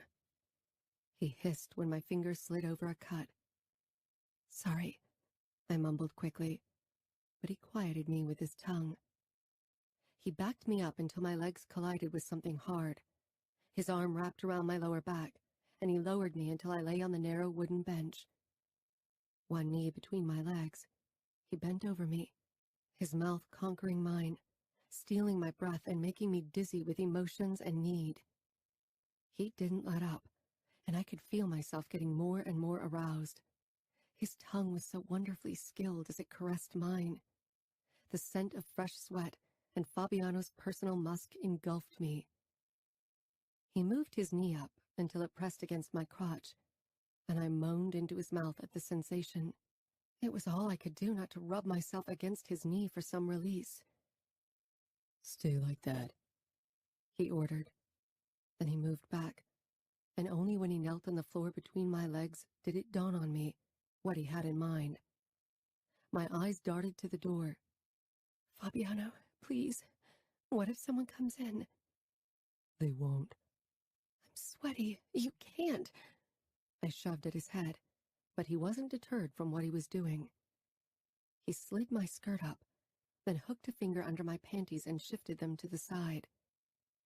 Cool air hit my wet flesh, and my muscles tightened with need. Oh, Leona, he whispered darkly. I thought you didn't like seeing me fight. He leaned his head against my inner thigh, his eyes darting from my most private area, wet and throbbing for him, to my face. I flushed with embarrassment, but didn't say anything. But your pussy seems to enjoy it a lot. Why did he have to use that word? He blew against me, and I quivered. I needed him to touch me. Shoving him away took a back seat in my mind, as I watched him lower his hungry gaze between my legs again. When he leaned forward, I held my breath, every muscle in my body taut with tension. His tongue darted out, licking over my heated flesh, sending a torrent of sensations through my lower body. I squeezed my eyes shut and bit down on my lip to stop myself from making a sound. Outside, music still blared, but I didn't want to risk anything. He took his time, exploring me with his tongue. Good Lord! I gasped and arched off the bench as he kept up his ministrations, mouth and tongue sure of every twitch and turn they did, driving me to a point I'd never imagined. You are perfect, he rumbled against me, and the sound of his voice was like a hot shower after hours in the cold. I curled my fingers around the edge of the bench, clinging to it as my legs began trembling. My breath came in short bursts. Fabiano closed his mouth over me and began sucking. I whimpered, but he pressed on, tongue circling and flicking. I was falling, a different kind of falling than before. I let out a small cry, one hand darting out to grab his hair. He hummed his approval as I kept him in place. I needed this. He pulled a few inches back, and I huffed in protest. I was so close. Don't stop, I pleaded, not caring how desperate I sounded. I was so close to the edge with raw need. A need so strong it hurt. I wanted to tumble over the cliff and fall and fall. I needed that fall. but what if someone comes in now? He asked in a low voice, his tongue sliding along my inner thigh. He was taunting me now. Fabiano, please, I don't care. He chuckled, holding my gaze as he lowered his head so very slowly. When his lips brushed my flesh, I almost cried from relief.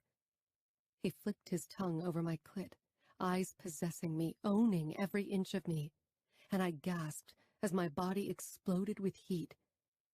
I shook against the bench. If Fabiano's hands on my hips weren't keeping me in place, I would have tumbled onto the floor in a heap. Blackness seeped into my vision as the waves of pleasure crashed over me. My limbs were heavy and sluggish. Gradually, the throbbing between my legs faded. Fabiano crouched over me, eyes full of possessiveness as my breaths left me in short rasps. That was perfect, I managed to get out. He shook his head. It's only the beginning. There it was again, that promise sounding like a threat. Where was he taking me? Down a path I'd never chosen for myself, a path farther away from the mundane life I'd imagined for myself. He kissed my throat. Happy New Year. New Year? I'd almost forgotten. Would this finally be a good year? Fabiano straightened, all flexed muscles and dark hunger as he towered over me. The loose fighting boxers couldn't hide his arousal. I pushed myself into a sitting position, knowing what he wanted, and wanting it too, but unsure if it was wise. We'd been in the changing room for too long already, but I'd stopped being wise a long time ago. I peered up at him, my eyes locked on his.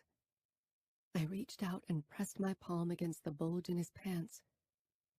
His abs flexed, but he didn't make a sound, still so full of control. I wanted to see him give it up, wanted him to fall like I had, both in body and heart. Rubbing him through the thin fabric, I felt him hardening even more. I tugged at his waistband, wanting to see him in all his naked glory. For the first time, I didn't care how wanting a man would make me look. I was filled with lust and acted upon it. I curled my fingers around his shaft, feeling it throb. It was hard and hot and smooth. Marvelous, every inch of him. I ran my fingers up and down slowly, but Fabiano gave a thrust of his hips. I peered up at him. Leona, I'm in no state of mind for the soft approach. Tightening my hold, I moved faster, but let him take control as he closed his hand over mine and thrust his hips in rhythm with his strokes. New blood dripped from the wound over his ribs, but he didn't seem to mind. I raised my gaze from our hands to his face. Hunger and need, and that gentler emotion that scared me shitless, but it scared him even more. I knew that now. When he tensed and his release took over, I watched his face in wonder, hoping for a revelation. He looked marvelous, but not unhinged, still in control, even now. I think I love you. His eyes peeled open, and his emotionless mask slid over his features as we stared at each other. He took my hand and led me to the shower. I followed, even as I said, "Fabiano, we can't." He ignored my protest and pulled my dress up over my head in one swift motion. My underwear followed. You said you needed a shower. I gave up protesting and slipped under the warm stream with him. His hand slid over my slick skin, and his lips found mine. Blood tinged the water pink as it pooled on the floor of the shower. He peered down at me, his hair plastered against his head. Do you still think I want to degrade you? I flushed, wanting to forget my words from that night. He had given me pleasure with his mouth, but it was different. "No," I murmured. Good. Then his lips were back on mine, and I let him pull me out of reality as his warmth surrounded me. I placed my palm over his heart, feeling it beat. I wanted it to beat only for me. His fingers curled around my hand, and he pulled it away from his heart, and raised it to his lips for a kiss. I pressed my forehead against his shoulder. This was enough. Chapter 17. Leona. When a knock sounded at my door, I stifled a sigh. I had to leave for work in a few minutes and had no time to talk to my father. Mom had moved in with us 2 days ago, so our already strained relationship took a nosedive toward worse. He only wanted money from me anyway. That was the only reason he even let me and Mom stay with him. I didn't have much money left. I'd given almost all of my savings to my mother, so she could pay part of her debt to the Camorra, and it still wasn't enough, which was why she was out on the streets selling her body again. I begrudgingly opened the door. Dad was deathly pale, sweat coating his forehead. "What's wrong?" I asked, even though I had a sinking feeling that I knew. It was always the same thing. I'm in trouble, Leona. "You always are," I said, reaching for my backpack, ready to leave. But Dad gripped my arm. Leona, please. They'll kill me. He will. I froze. Why would they do that? I owe too much. I can't pay them. I'm a dead man if you don't help me, Leo. Please. He used to call me Leo when I was a little girl, on the occasion when he was a decent father. He's not your business. That's what Fabiano had told me, and after these last few days of my father treating my mother like shit, I was inclined to agree with him. How much do you owe them? I don't know. 2,000? I don't know. I lost track. How could he lose track? I closed my eyes for a moment. The remaining money was supposed to get me into college, buy me a future. And again, one of my parents ruined it. I turned and took the money from its hiding place beneath the carpet, and I held it out to my father. He didn't take it. I can't bring them the money. They will kill me before I have a chance to hand it over. Leona, you must go for me. I could go to Fabiano and give him the money, but he wouldn't take it. He would gladly kill my father. He'd done enough for me already. Where do I need to bring it? It's called the Sugar Trap. That's where Falcone and his enforcers hang around most days. He gave me the address, then clutched my hand. You have to hurry. They might have already sent someone out for me. I grabbed my backpack and headed for this sugar trap, wherever that was. I wasn't just handing over my hard-earned money for him. I was also going to be late for work. If Roger fired me, I was screwed. I doubted I'd get a job on the Strip or anywhere else anytime soon. We needed every cent I earned. When the red and yellow neon sign of the sugar trap caught my eye, I halted. The word was wedged between two open legs, wearing high heels. The windows were tinted black, so you couldn't look inside. I knew what kind of place this was, and it wasn't a place I ever wanted to set foot in. There was a ginormous black man guarding the door. I approached him slowly. He didn't budge. I'm here to see Remo Falcone? Even as I said it, I realized how foolish I sounded. Remo Falcone was the capo of the Camorra. He owned everything that mattered, if Fabiano was to be believed. Why on earth would he waste his time with me? The bouncer seemed to think the same, because he snorted. Mr. Falcone doesn't choose the girls who work here. Go away. Choose the girls? I'm not here to work, I said indignantly. I'm here because I have money for him. The man tilted his head to the side, but still didn't let me pass. I tried to catch a glimpse at his watch to see how late I was for work. I pulled the money from my backpack and held it out to the bouncer. He reached for it, but I snatched it back. I didn't trust him to hand it over to Falcone. Go away, he muttered. Let her through, came a cold drawl from behind me. I whirled around to look up at a tall man. Nino Falcone. He nodded for me to step into the gloomy light of the sugar trap. And I did, because really, no one could refuse those cold eyes. Straight ahead, he said. I kept walking, even though having him behind me gave me the creeps. The corridor opened up to a bar area of red velvet and black lacquer. There were poles and booths with velvet curtains and several doors that branched off the main room. Go ahead. First door on the right. I peered at him over my shoulder. He walked 2 steps behind me, watching me with those cold, unreadable eyes. I showed him the money. Perhaps you can give your brother the money?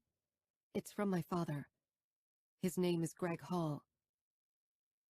I know who he is, Nino Falcone said, with absolutely no hint of emotion in his eyes. Go ahead. I shuddered and moved toward the door he indicated. I pushed down the handle and stepped through, into another long corridor with black walls and a red carpet. I kept walking to the end, where another door waited. The hairs on my neck rose at the proximity of Nino Falcone and at his quiet scrutiny. Let me, he drawled, and stepped past me to open the door.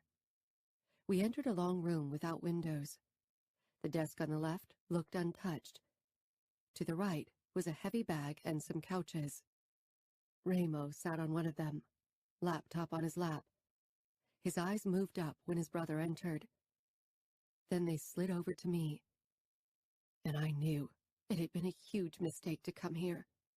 The man, Soto, who had attacked my father, stood off to the side as if he were reporting to his capo. Remo Falcone set aside his laptop and rose from the sofa. Where Fabiano was grace and control, this man was unhinged power and barely contained aggression. The money crumpled in my hand. She's here to pay her father's debts, Nino said. I wasn't sure he was talking about money. Is she now? Remo asked curiously. He came around the sofa closer to me and I wished he hadn't. A smile curled his lips, and I took a step back, but Nino's arm stopped my movement. He wasn't looking at me, only at his brother. Some silent understanding passed between them. I'll let you handle it then. I'll be back later, Nino said, and left, closing the door in my face. I stood there, feeling small and shaking, but trying to look determined and strong. My eyes flitted over to where Ramo propped his hip against the backrest of the sofa. Soto, behind him, had something eager and gleeful in his expression. I held up the money uncertainly. I have the money my father owes you. Ramo regarded me with unsettling intensity. I doubt that. I frowned. He couldn't possibly see how much money I held in my hands. It was a bundle of 10s and 20s. It's $1,000. 1,000? Ramo asked with a laugh. How much do you think he owes us? I shivered. My eyes darted to Soto again, then back to Ramo. I licked my lips nervously. He said a couple of thousand? Ramo shook his head once and pushed away from the sofa. He came closer and I fought the urge to run. There was no way I could have outrun him anyway. He scared me more than anything ever had, and I had been stupid enough to face him because my father couldn't get a grip on his addiction. 10,000. And that's without interest. In total, he owes us close to 14,000. My stomach plummeted. 4,000 in interest? I gasped. That's usury. We're the mob, Leona, Ramo Falcone said, amused. He knew my name? Had Fabiano talked to him about me? Because of my mother. Every day he doesn't pay us, another 500 of interest gets added on top. I couldn't believe it. My father must have known he owed much more than just a couple of thousands. Did he set me up? But I don't have that much, and there's no way I can earn enough money unless you stop adding interest. Ramo shook his head. This isn't a negotiation, girl. Your father owes us money, and perhaps you forgot, but so does your mother. Your father was supposed to pay at midnight yesterday. He didn't. By now, Ramo was only 2 steps away from me, and it set my body into flight mode. I have this. I held up my wrist with the bracelet Fabiano had given me for Christmas. Guilt filled me. How could I even consider giving his present away? Something in Ramo's eyes shifted, and he bridged the remaining distance between us. I bumped against the door, trying to evade him, but he gripped my arm tightly and regarded the bracelet. A fire simmered in his eyes when he looked up at me. That would settle your father's debt. That's an expensive piece of jewelry for someone like you. It would settle $14,000? I stared down at the bracelet. Ramo released my wrist. His lips twisted cruelly. Sadly, it's too late. Your father will pay his debt in blood. Please, I begged. He won't ever owe you money again. Are you willing to swear on it? Ramo hissed. I knew how much an oath meant to the Camorra, and I knew it would be a lie. I averted my eyes from Ramo's cruel ones. Please, there has to be something I can do. Don't kill him. Ramo tilted his head. My begging did nothing. It's not I who'll kill him. It's Fabiano. But you must know that. His voice was low and threatening. Isn't there something I can do? I whispered desperately. Something flickered in his dark eyes. God, I wanted to swallow every syllable I just uttered. What did I say? My father sent me here to pay for his debts, and I was risking my life for him. For a long time, Ramo didn't say anything. I gave a jerky nod. Okay, I'll just go. Ramo put a hand on the door.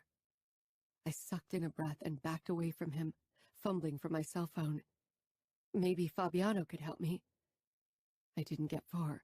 Ramo took it from my hand and glanced down at it. Just let me leave.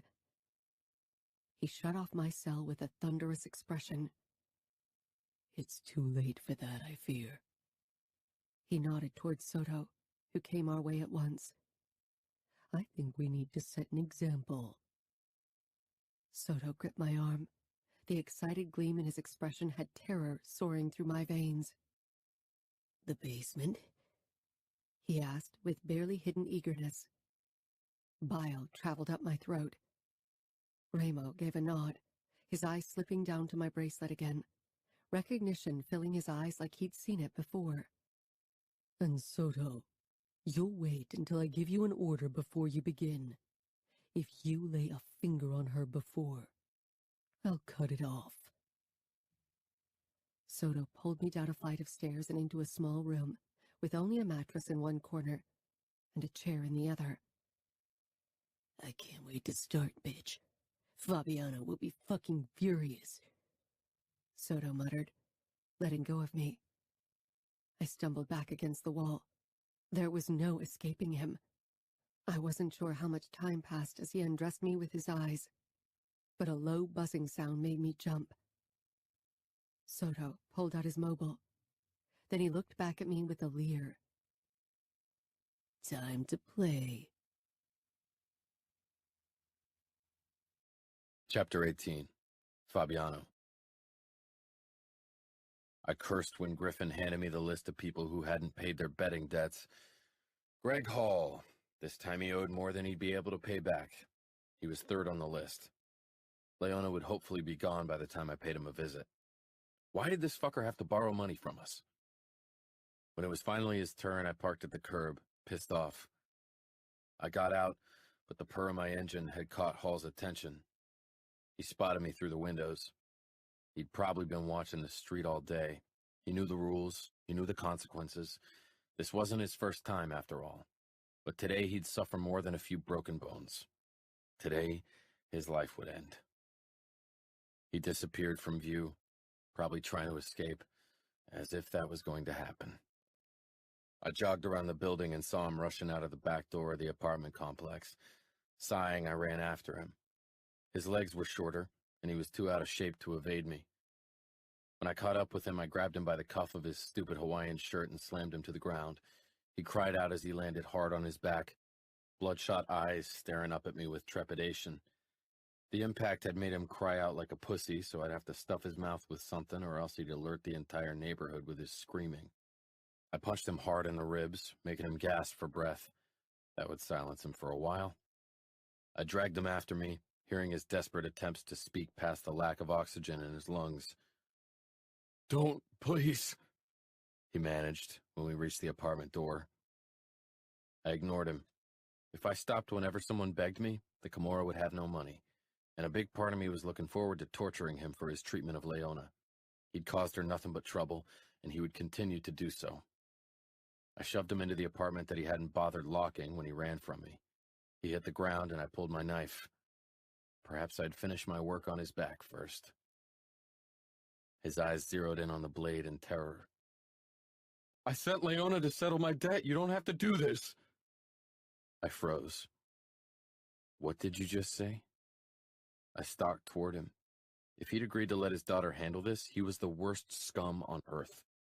He nodded, and disgust washed over me. I really wanted to plunge my knife into his cowardly eyes. "I sent Leona." I crouched over him, lifting him by his collar. "Where did you send her?" "To Falcone." I thrust my fist into his face, breaking his nose and jaw. I would have beaten him to death if I thought there was time. If Leona was on her way to Ramo, I couldn't waste a single second. Where exactly? Leona wouldn't walk into Ramo's mansion. "I told her to go to the sugar trap." He got out, blood dripping out of his mouth. I punched him again, then jumped to my feet and gripped his collar, dragging him to my car. I told you I sent Leona. My debt will be settled. Shut up! I snarled.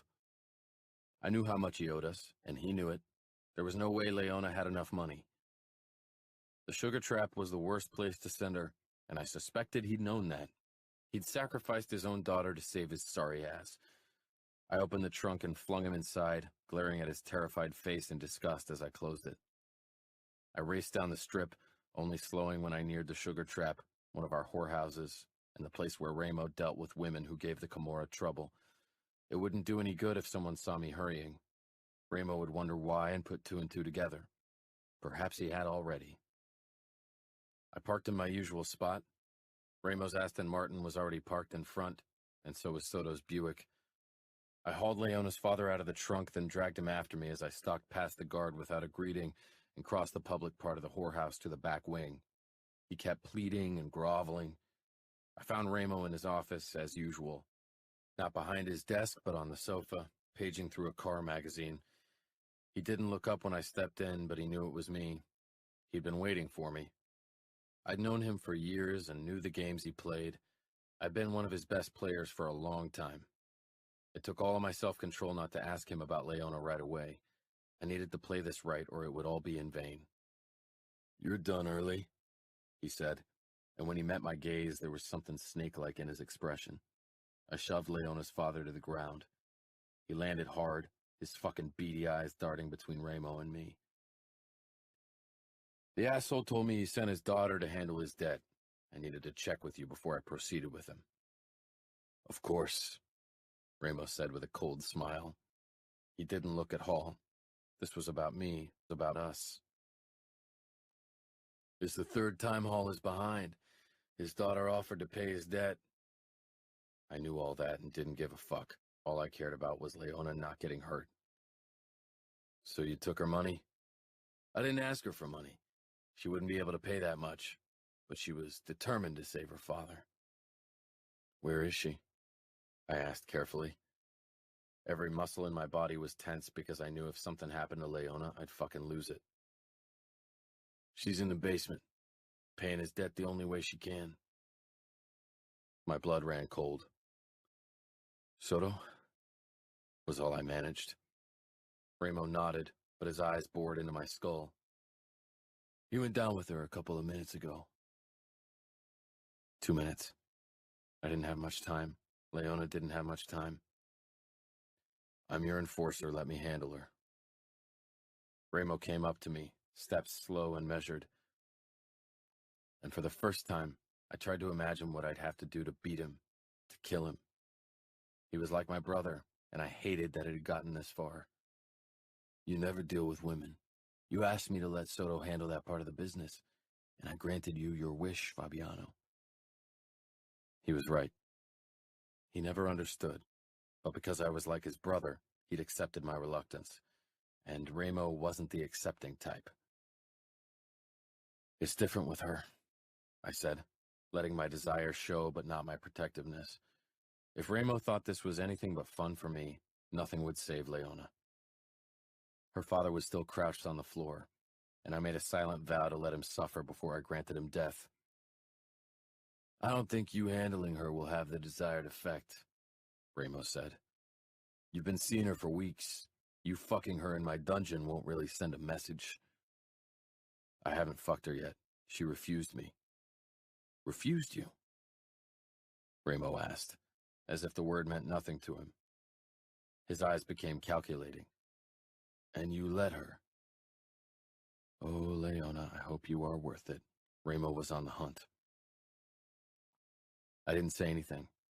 I had a feeling anything I said would make things worse.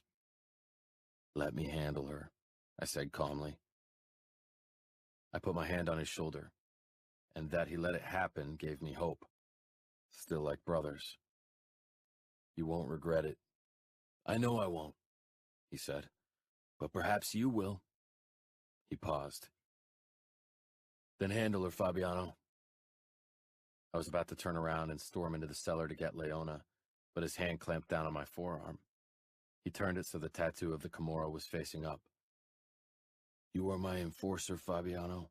You have been at my side since the beginning. You never disappoint me. Don't start now. And I won't, I said fiercely.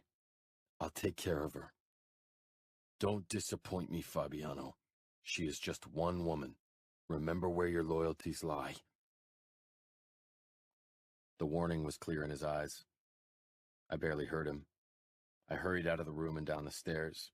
I knew I had to make it there before Soto sank his claws in her. I took the stairs 2 at a time. I couldn't be late. I knew where to go. Soto always chose the same room. I didn't bother knocking. Instead, I pushed open the door to our interrogation room. I can't wait to have you suck my cock, Soto drawled. Fucking choice be damned. Leona was pressed up against the wall, looking terrified, while Soto pulled down his pants, revealing his hairy ass. Terror filled Leona's beautiful face, and for a moment I considered putting a knife in Soto's back. Get out, I snarled. I'm taking over. Soto whirled around, showing me his pitiful cock. He gave me a stunned look. I thought you didn't like to handle women, he said mockingly. That's why Remo gave me the job. I changed my mind. I growled. Now get out before I lose my patience. Soto shot Leona another hungry look, but he pulled up his pants and stalked past me, muttering curses. The door slammed shut. I knew the camera was pointed at us, recording everything. Perhaps Remo was watching. This had nothing to do with Greg Hall and everything to do with me. Remo was testing me. Remo trusted me as much as a man like him could trust anyone, like he trusted his brothers. And now he felt the need to test me. A small part of me felt fury toward Leona for being the reason for it. Remo had never doubted me. Never. And I had sworn with my own blood to never give him reason to. Leona pushed away from the wall, looking confused and hopeful and scared all at once. Oh, Fabiano, she whispered, relieved. I'm so glad you came. I was so scared. I didn't go over to her. I wasn't the savior she'd hoped for. She took another step in my direction before stopping, looking at me with fucking hopeful eyes. Slowly, the hope disappeared. Fabiano? She asked in the barest whisper. I shut off my fucking useless feelings. I would be dead without Remo. Everything I was today was thanks to him. He saved me. I couldn't try to kill him, not even for Leona, and trying would be all it was. Remo was as strong as me, and he still had his brothers at his side. I stalked toward Leona, and for the first time she backed away. When her back hit the wall, I was in front of her. I pressed my body against hers, caging her in, and sank my nose into her hair. The camera would make it look like I was cornering her. Her sweet, flowery scent reached my nose. Fabiano? She murmured. Hesitantly, she put her hands on my waist as if she wasn't sure if she should hug me. That would have been the end of everything. Fuck, but I wanted to wrap my arms around her. Fuck me, fuck us. I told you I'm not good, I said quietly. She peered up into my eyes, and I knew what she would see, exactly what I needed her to see to be convincing. Leona started trembling against me, fear eating away at what little hope was left. I pulled her arms away from my waist, grabbed her wrists, and pinned them on top her head, resting against the wall. I cornered her with my body, and she allowed it. She let out a choked whimper, a confused expression on her face. She should have fought by now. This broken-hearted surrender was something I couldn't handle. There was still that stupid fucking hope there. It was worse than begging and crying, worse than anything had ever been, because it meant she still believed there was more to me than the cold-hearted killer. Perhaps she still didn't understand what I was supposed to do to her. I pressed my lips against her ear. I can't spare you. We're being watched. If I don't do it, Soto will. And I can't allow that. Fear widened her eyes as she stared up at me. Because you don't share, right? She whispered miserably. I wished it were only that. Because Soto will break you. And you won't? We'd been talking for too long already. Every second that passed could seal both our fates. As a woman, you are granted a choice unlike men. You can pay with your blood, as a man would have to, or with your body, I said sharply. I'd only spoken those damn words once before and never again after that. Ramo had handed over the task to Soto because I couldn't fucking do it. He allowed me that one fucking weakness. She raised her chin, and I knew she considered choosing the first option because she'd rather suffer through pain than become like her mother. Damn it. Leona, I whispered, leaning into her again, surprised by the despair in my voice.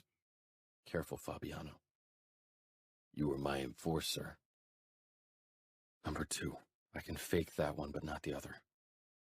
Confusion filled her face. Choose the second option, I murmured again. 2? She said, resigned but still not understanding what I had offered. She started crying. I watched the tears make their silent descent over her soft freckles. Her eyes held mine, and then just like that, she nodded. Do what you have to do. I'd wanted her from the first second I'd laid eyes on her, had wanted to be the one to rip her innocence from her, wanted to possess her in every way possible. But not like this. Not in front of a fucking camera, not hard and fast and brutal as Ramo expected. Was she worth the risk? The Camorra was my family, my life. In my darkest hour, Ramo had been there to pick me up. He had showed me my worth. He could have killed me. He was a monster. But so was I. Leona held my gaze, and I made my own decision. Fuck it.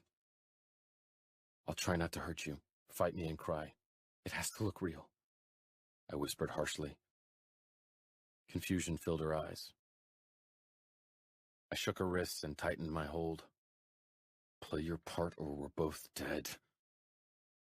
I gave her a warning look as I gripped her hips and threw her down on the mattress in the corner. She let out a terrified scream that bounced off the walls. I didn't give her time to recover.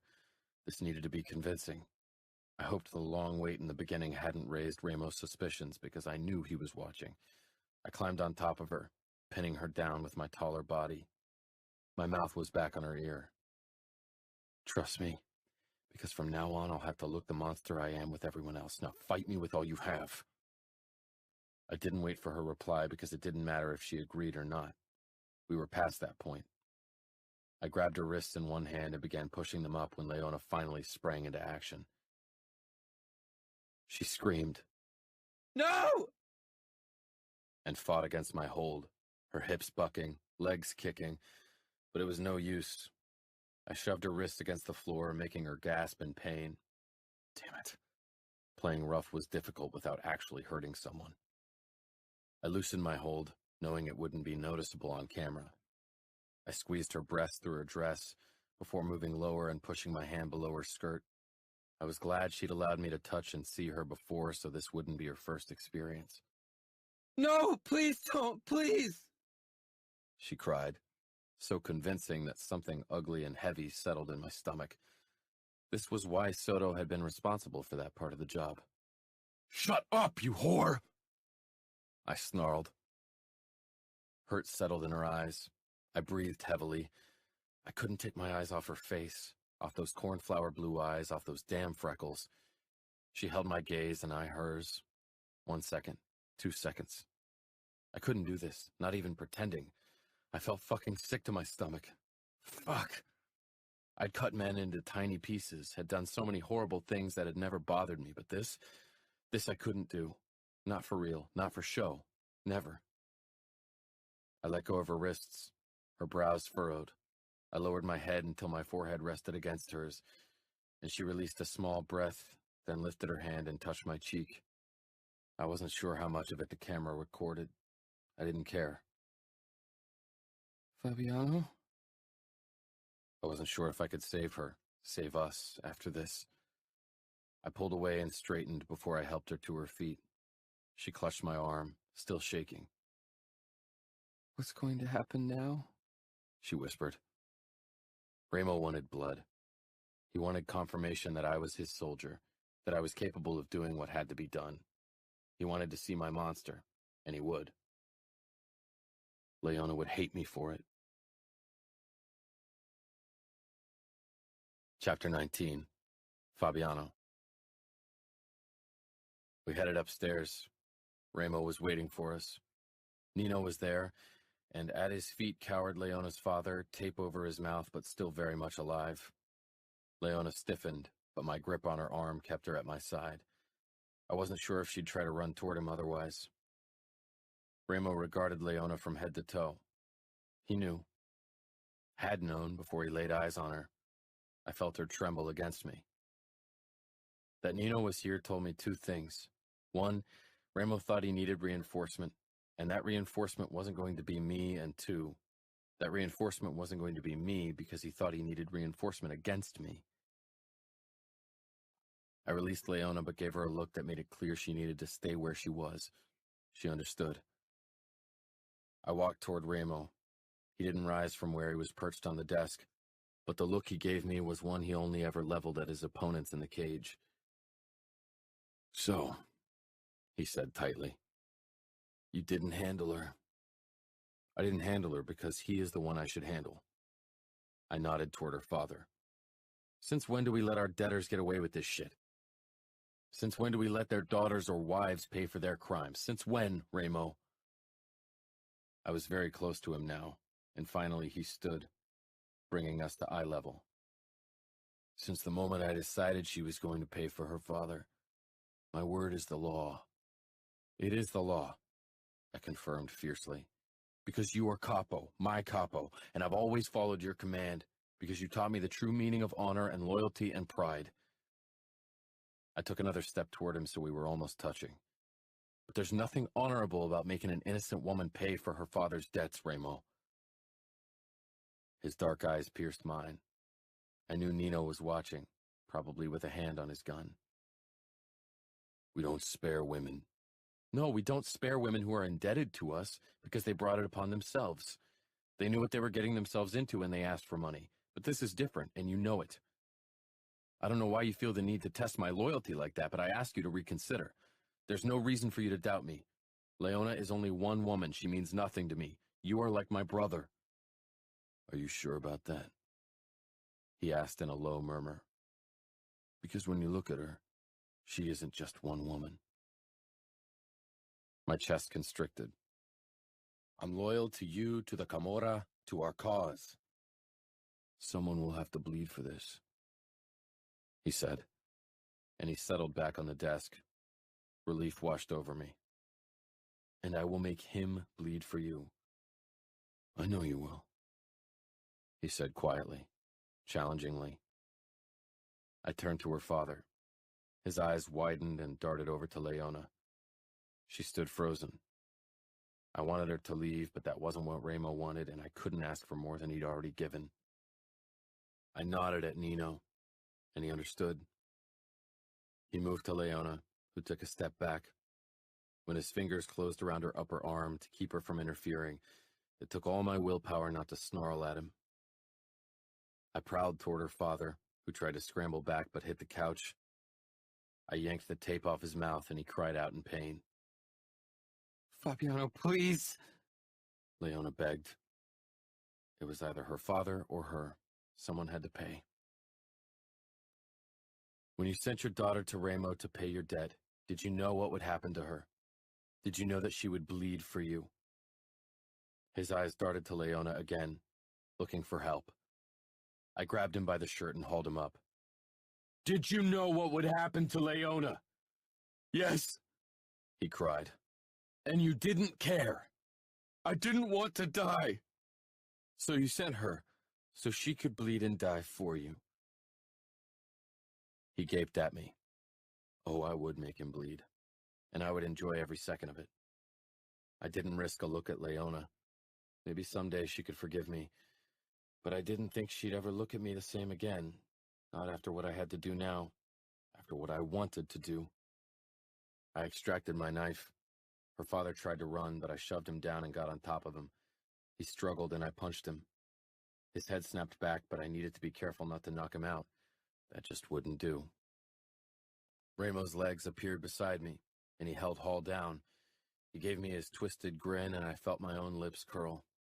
We would do this together. Together like in the beginning. I brought my knife down, and when the tip of the blade slid into Hall's stomach, parting flesh and muscle, everything else faded to black. Ramo and I did what we did best. I wasn't sure if I'd been a monster before him, if I'd always had it in me and he had only awakened that part, or if he'd turned me into one. It didn't matter. When Hall's cries died and his heart stopped beating, I came back to myself. Ramo and I knelt on the ground beside the body, in its blood. My hands were covered in it, and so was the knife still clutched in my hand. Ramo leaned forward, voice calm. That's what you really are. What we both are. Do you think she can accept it? I didn't say anything. I was fucking scared to face Leona, to see the disgust and terror in her expression. Ramo nodded. That's what I thought. She'll leave. They all do. She's not worth the trouble. People like us are always alone. He touched my shoulder. We are brothers. We are, I confirmed, then finally dared to glance back at her. Leona and Nino were gone. I jerked to my feet, knife clattering to the ground. Where is she? Nino dragged her out when she threw up because things got too rough. I stared at the spot where she had been. Go clean up, Ramos said. I'll have Nino drop the body somewhere it will be found quickly. I nodded but didn't move. And Fabiano? Ramo waited until I met his gaze. I let you refuse my order once. I let you spare her once. Remember your oath. The Camorra is our family. I nodded again and went to change before I searched for Leona. I found her in the main room of the sugar trap, perched on a bar stool at the bar, clutching a glass filled with a dark liquid in her hands. Nino leaned against the counter like a sentinel. She kept staring at her hands when I stopped beside her. Nino left without a word. I reached for the glass and she flinched away from me. There it was. Finally, she reacted to my closeness the way she should have. And I fucking hated it. I took the glass and downed the burning liquid. Brandy. I thought you didn't drink, I said quietly. She raised those cornflower blue eyes to me. Against her deathly pale skin, her freckles stood out even more. Today is a good day to start, I think. She swallowed, lowering her gaze as if she couldn't bear looking at me. She was still in shock. No, it's not. Don't let it happen. Let what happen? She echoed. Don't let my darkness drag you down. Those fucking blue eyes filled with tears. I curled my hand around her wrist, ignoring her shiver, and tugged lightly. Come on, Leona. We should leave. For a long time, her eyes rested on my fingers, then she finally slipped off the stool and followed. I was a hypocrite, because even as I'd warned her about my darkness, I knew I would never let her go. Leona. My hands shook as I wedged them between my legs. Fabiano was silent beside me as he steered his Mercedes through traffic. He was clean now. His fingers, his hands, his clothes. The blood was gone. My father's blood. A new wave of sickness washed over me, but there was nothing left in my stomach. Things had taken a turn for the worse that I hadn't expected. You didn't choose your family. That was what people always said, and it didn't have to define who you became. But my mother and father had managed to steer me so far off the path I'd planned for myself, I wasn't sure I'd ever find my way back. And now my father was dead. Killed by the man I loved. God help me. I still loved him. Still? Still. After what I'd seen, after what he'd done. And that was the worst. I could still feel something for him after I'd seen what he truly was. A monster. My father was a horrible human being. Had been a horrible human being. He'd driven my mother to selling her body, even offered my body to Soto for his debts, and he pretty much admitted he'd let me die just so he could live. Perhaps he deserved death, but he didn't deserve what happened today. Nobody did. I closed my eyes against the images of Fabiano with the knife, against the twisted look he'd shared with Ramo. They had done this before. They enjoyed it. Nino had dragged me away after Fabiano began cutting my father, but the screams followed us until they were no more. I was relieved because it was over. Over from my father, and over from my mother and me. No more betting debts or drunken fits, and that realization shattered me. I didn't miss my own father. He'd set me up. I'd known he was scared of the Camorra, but so was I. Fabiano killed him. My eyes shifted to the man beside me. His gaze was focused on the road ahead. In the past few weeks, we'd gotten to know each other. Or I thought I'd gotten to know him. Thought we'd built a connection. Now I wasn't sure that was real anymore. Enforcer. The word had held no meaning for me until now. I shuddered when I remembered the basement. How much horrors had those walls seen? And for how many of them was Fabiano responsible? How many people had he killed? Had he made bleed? So much blood on his hands. I pushed the thought aside. It led down a dark path I couldn't stomach right now. I'd already dug myself into a deep hole I couldn't possibly ever get out of. Could I really love someone like him? And could someone like him love at all? Love is a sickness, a weakness. Leona is only one woman. She means nothing to me. Those words had threatened to break me. But then Ramo had said, "Are you sure about that? Because when you look at her, she isn't just one woman." Those words still haunted me, after everything. Tears prickled my eyes. Fabiano was a murderer. He'd done it for me, so he didn't have to hurt me. He protected me. And part of me was consoled by that fact. What did that say about me? I closed my eyes again. I had to end this, had to leave. I couldn't stay, even though I loved him. Or maybe I had to leave because I loved him. I had to break this twisted bond. Had to do it while the memories of today were still fresh. "Where are you taking me?" I asked, as I realized we were heading to the better parts of Vegas. "To my apartment." I stared blankly. Did he really think I'd spend the night in the same bed with him after what he'd done today? You want his closeness. Still, after everything. Fear filled my veins, but not fear of him. I pushed through it, let it feed my next words. "Have you lost your mind? I'm not going home with you after what you did." Fabiano jerked the car to the side and hit the brakes, making me gasp from the impact of the belt. I didn't get the chance to catch my breath. He wasn't strapped in, so he leaned over me, eyes furious. "Don't you realize in what kind of trouble we are? I went against Ramo's orders for you. I showed weakness. He'll watch my every move now. He will watch us." "You killed my father." "I did.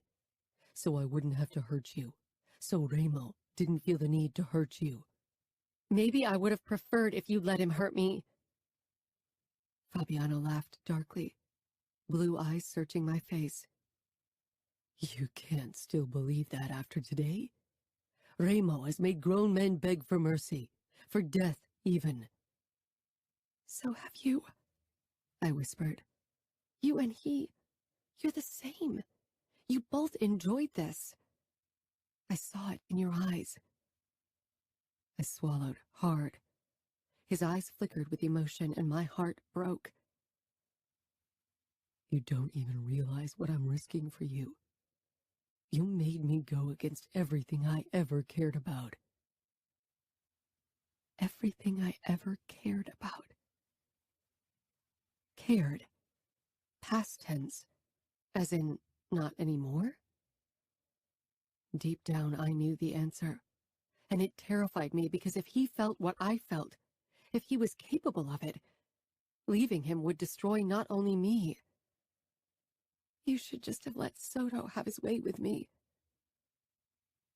His expression was blank. He was too good at this, too good at all things dark and dangerous. Perhaps I should have, he said simply.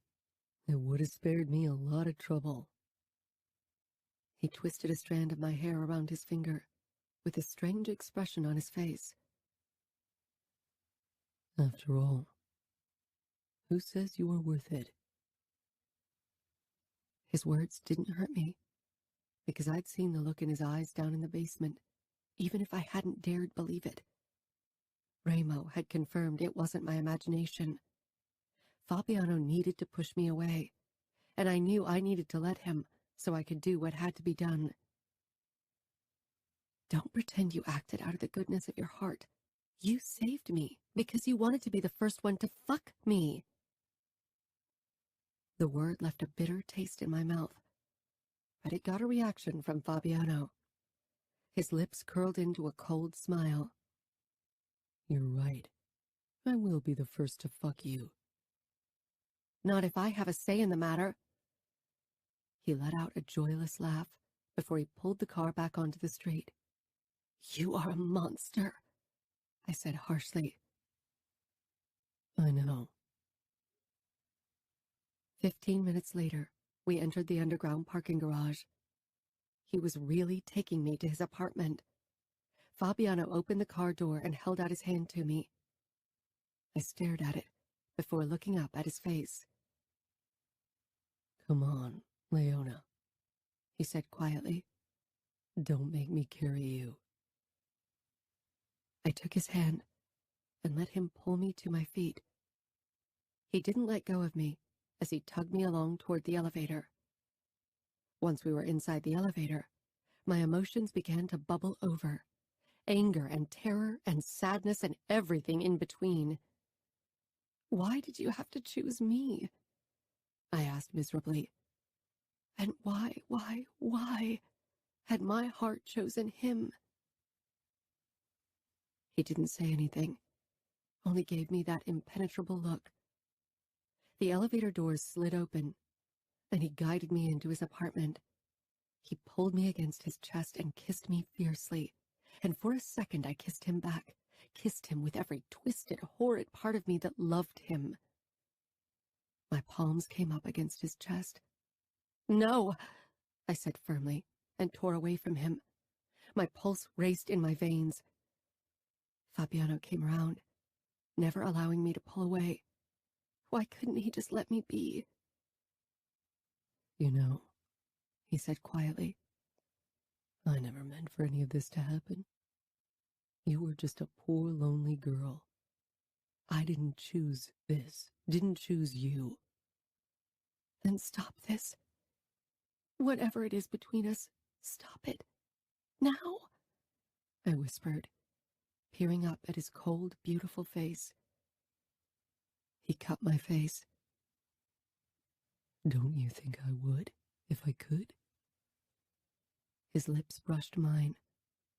But I can't. I won't. You are mine, and I will protect you, no matter the price. Protect me, I echoed. Fabiano was a destroyer, not a protector. He was no knight in shining armor. And who will protect me from you? You don't need protection from me. Today should have proven that. Today proved that you have done horrendous crimes in your past, and that you are still committing atrocious acts every day, and that you enjoy doing them. Leona, he said darkly. I never lied to you. I am the Camorra's enforcer. I am pain and death. I never pretended to be anything else. Don't pretend you were ignorant to make yourself feel better. I lowered my gaze, feeling guilty and furious because he was right. Death, blood, pain. That was what being with Fabiano meant. And love. I couldn't get one without the other. That wasn't the life I'd imagined. And did he love me? Whatever he felt, whatever I had seen, whatever Ramo had seen, it wasn't love. Come on, Fabiano said, tugging me toward the stairs. Let's talk in the morning. You've gone through a lot today. What was there left to talk about in the morning? Yet I still followed. I took a shower, and Fabiano didn't join me. Perhaps he finally understood that his closeness was too much right now. I put on the t-shirt he'd laid out for me, then walked into the bedroom. Fabiano was already in bed, the covers pulled up to his waist, revealing his chest. Falling asleep against his chest had been the best thing about being with him these last few weeks. One last time, I promised myself. I slipped under the covers with him and rested my cheek against his chest, right over his heart. It beat a calm rhythm. If today's events hadn't increased his heart rate, what could? His fingers stroked my upper arm, and I ran my fingertips over all the scars on his chest and stomach. This can't end well. It will get us killed. You know that. Fabiano pulled me on top of his body. Do you think I'd ever allow it? I'd do anything to protect you. Even kill Ramo? He grew tense. Ramo is like my brother. If he goes down, so will I. I searched his eyes. He was serious. You could leave Las Vegas, start somewhere new. Leona, stop this, end this. He shook his head like I couldn't understand. The Camorra is in my blood. Blood. Screams. I glanced at the tattoo on his forearm. The Camorra was the love of his life. Nothing could compete with that, least of all me. Blood, I murmured. Fabiano's eyes were like a stormy summer sky. I will handle Ramo. Don't worry about it. Now that your father is gone, things will settle down. You can continue with your life. Gone. Killed. Murdered. Tortured. Do you really believe that? I asked. What life was I supposed to continue? Fabiano. The look she gave me now was the one I'd expected in the beginning. It was a look I hated seeing now. I was risking my reputation, my life, and Ramo's trust for her. All for her. I kissed Leona hard. For a moment she froze, then she returned the kiss with the same force. Deepening it, my hands moved down on her hips, and I rolled us over, stretching out over her. I supported my weight with my elbows as I kissed her harder. She returned the kiss with just as much need. I slid my hand under her skirt, my fingers trailing over her smooth thigh.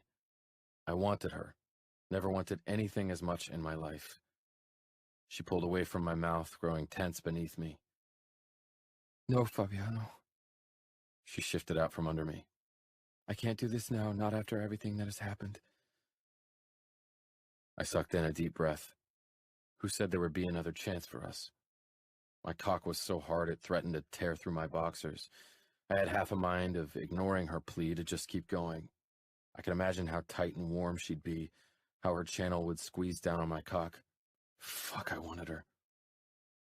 I wanted to have her before I faced Ramo tomorrow, before I risked my life again. What if he changed his mind? Her blue eyes met mine.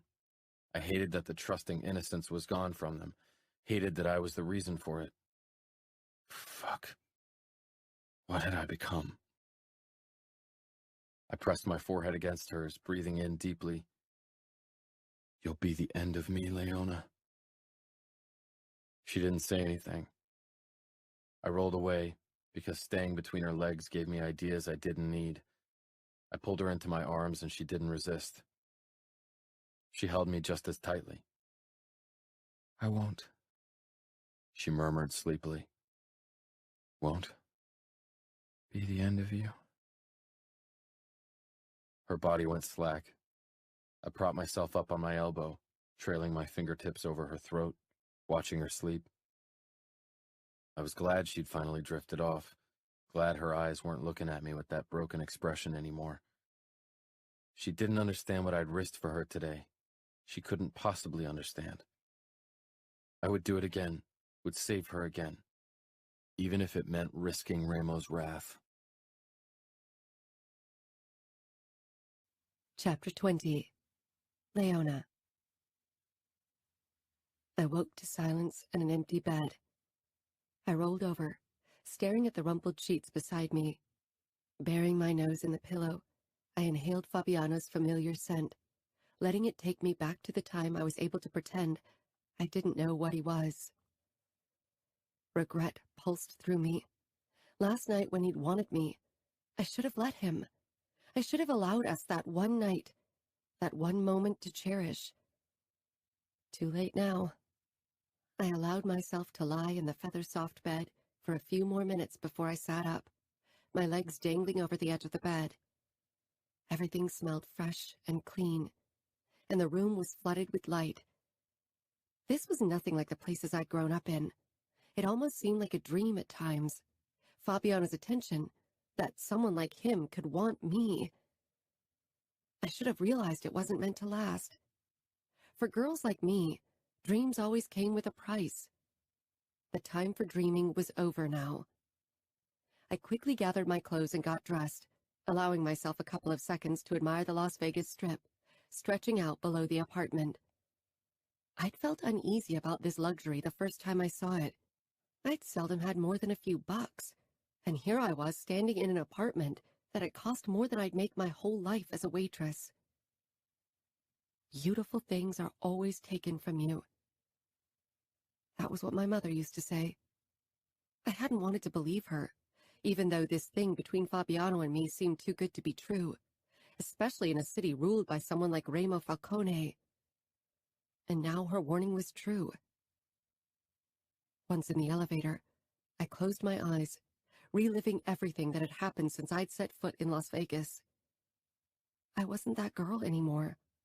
Fabiano had changed me, but I couldn't change him.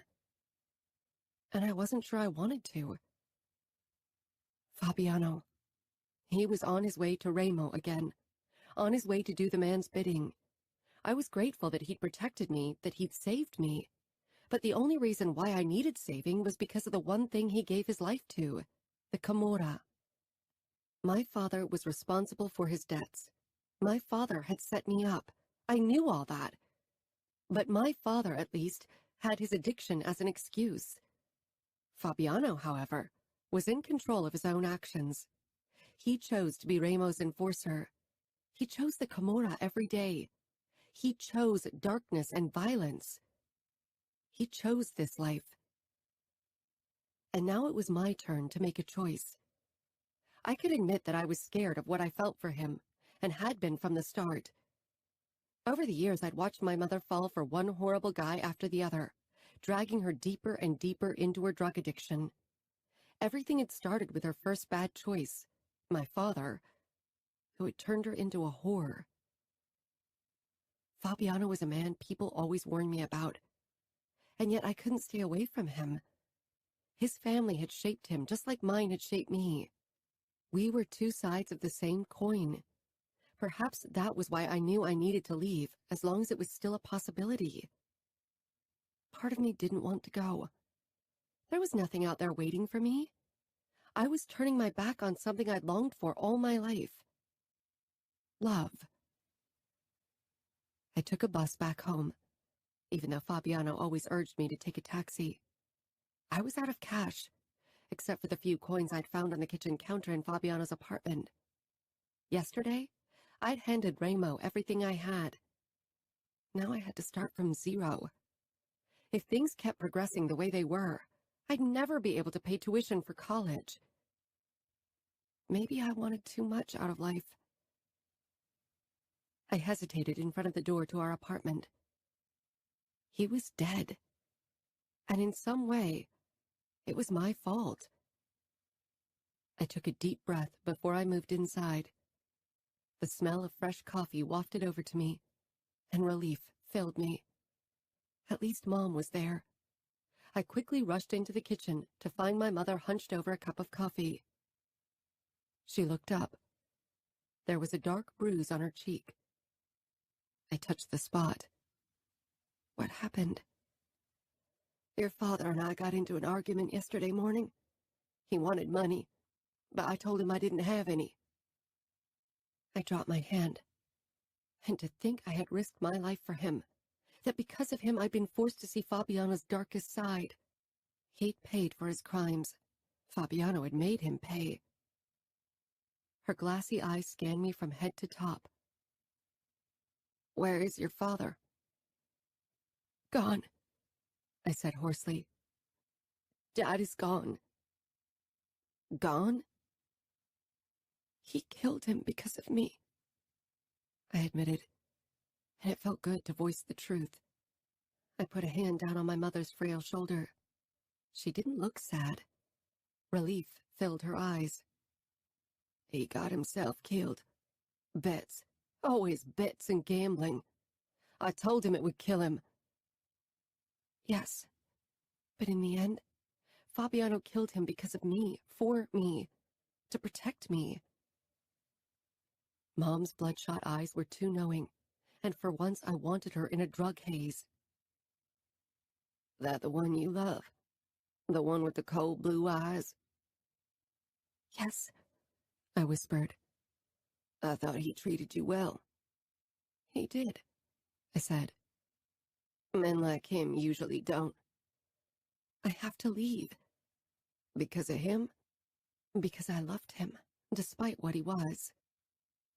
Because if I stay, I won't get the future I've always wanted, I tell her. Sometimes the future we thought we wanted isn't the future we need. I shake my head. He isn't a man I should love. That's why I need to leave. Mom tilted her head. Can't run from love. It made no sense talking to her about this. Every life choice of hers had been a mistake. We both knew it. You have to come with me, Mom. You can't stay here alone. She shook her head. I've got to pay off my debts to the Camorra, and I like it here. This apartment is better than the last one we had. It's Dad's apartment. Now it's mine, Mom said. Mom, I gripped both of her shoulders, trying to make her see reason. If you stay here, I can't protect you. She smiled. You have no business protecting me, Leona. I am your mother. Mom. She stood. No, for once, let me be the mother. If you have to leave, then do it. But I can't run again. The Camorra will hurt you if you don't pay them. You should come with me, Mom. We can start over. Leona, it's too late for me to start over. And what can they do to hurt me that hasn't been done to me before? I've lived through it all, and I'm still here. I stared at her. She was still here, but only because she numbed everything with drugs. Has he hurt you? It took a moment before I understood whom she meant. Fabiano? He hasn't hurt me, but he hurts other people. If he's good to you, why leave? Fabiano had been the first person to take care of me, but he was also the man taking me down a path I shouldn't follow. I reached for the cup of coffee. My hand shook as I brought the cup up to my mouth and took a long sip. I had to leave. I closed my eyes against the sense of hopelessness that washed over me. I'd never really thought Las Vegas was my final destination, but I'd hoped I could use it as my starting point for something new and better. Now, I was even worse off than when I'd arrived in this damned city with my backpack and flip-flops. I didn't have any savings, and not only that, I'd lost my heart to a man whose own heart only beat for the Camorra. A man who was brutal and dangerous. A man who would eventually be my death, because he couldn't possibly keep me safe without betraying his oath. Still, a small, stupid voice asked the same question my mother had. Why leave? That was probably the same voice my mother listened to every time she'd gone back to a pimp, after he apologized for beating her to a bloody pulp. Perhaps Fabiano had been right on that night of our first encounter, that our DNA determined most of our decisions. Perhaps my mother's genes would always prevent me from living a normal life. My eyes were drawn back to her wiry form, hunched over the table again. She wasn't looking at me anymore. Instead, she was peeling off more of her red nail polish. Her hands were shaking. She needed a fix. She raised her eyes. You don't have any money for me before you leave? No, this wasn't my future. I'm sorry, Mom. She nodded. It's okay. Just leave and be happy. Be happy. I didn't say anything. I grabbed a quick shower, feeling a bone-deep tiredness that didn't have anything to do with sleepless nights. I was leaving Las Vegas behind. I was leaving Fabiano behind, and all that he stood for. Blood and darkness and sin. I leaned in the doorway to the kitchen. I'm leaving, I told my mother. She looked up. And you won't come back? I can't. She nodded, as if she understood. And perhaps she did. After all, we moved after each one of her breakups and never returned. I have to go now, I said. I went over to her and kissed her cheek. She smelled of smoke and faintly of alcohol. I didn't know if I'd ever see her again. 30 minutes later, I arrived at Rogers Arena. I headed directly for Cheryl, who was early, as usual. Her affair with Roger kept her busy until the early mornings most days. Sometimes I thought she lived at the bar. The moment she spotted me, stark relief filled her face, and she rushed over to me, grabbed my arm, and dragged me toward a booth. Are you all right, chick? She asked in a worried tone. I was startled by her concern. She pulled back. Heard what happened to your father. I stiffened, doubting she had heard what really happened. It was Fabiano, wasn't it? I looked away. I told you he was dangerous, chick. But don't blame yourself for what happened to your father. He had it coming for a long time. It's a miracle he lasted that long with all the gambling. Can you give me some money? She narrowed her eyes. What happened to the money you earned? Did your no-good bastard of a father spend it on bets? She crossed her arms over her chest, as if that would make her insulting a dead man any better. Please, Cheryl? I didn't tell her I'd pay her back, because I didn't think I could. I was never returning to Las Vegas, and if I sent her money, Fabiano would trace it back to me. You want to run, right? I nodded. I have to. She pressed her lips together. He won't be happy about it. It's my life, my choice. Cheryl touched my cheek in an almost motherly gesture. Chick, it stopped being your choice the moment he first laid eyes on you and decided he wanted to have a piece. He won't let you go unless he loses interest. I have to leave, I said again.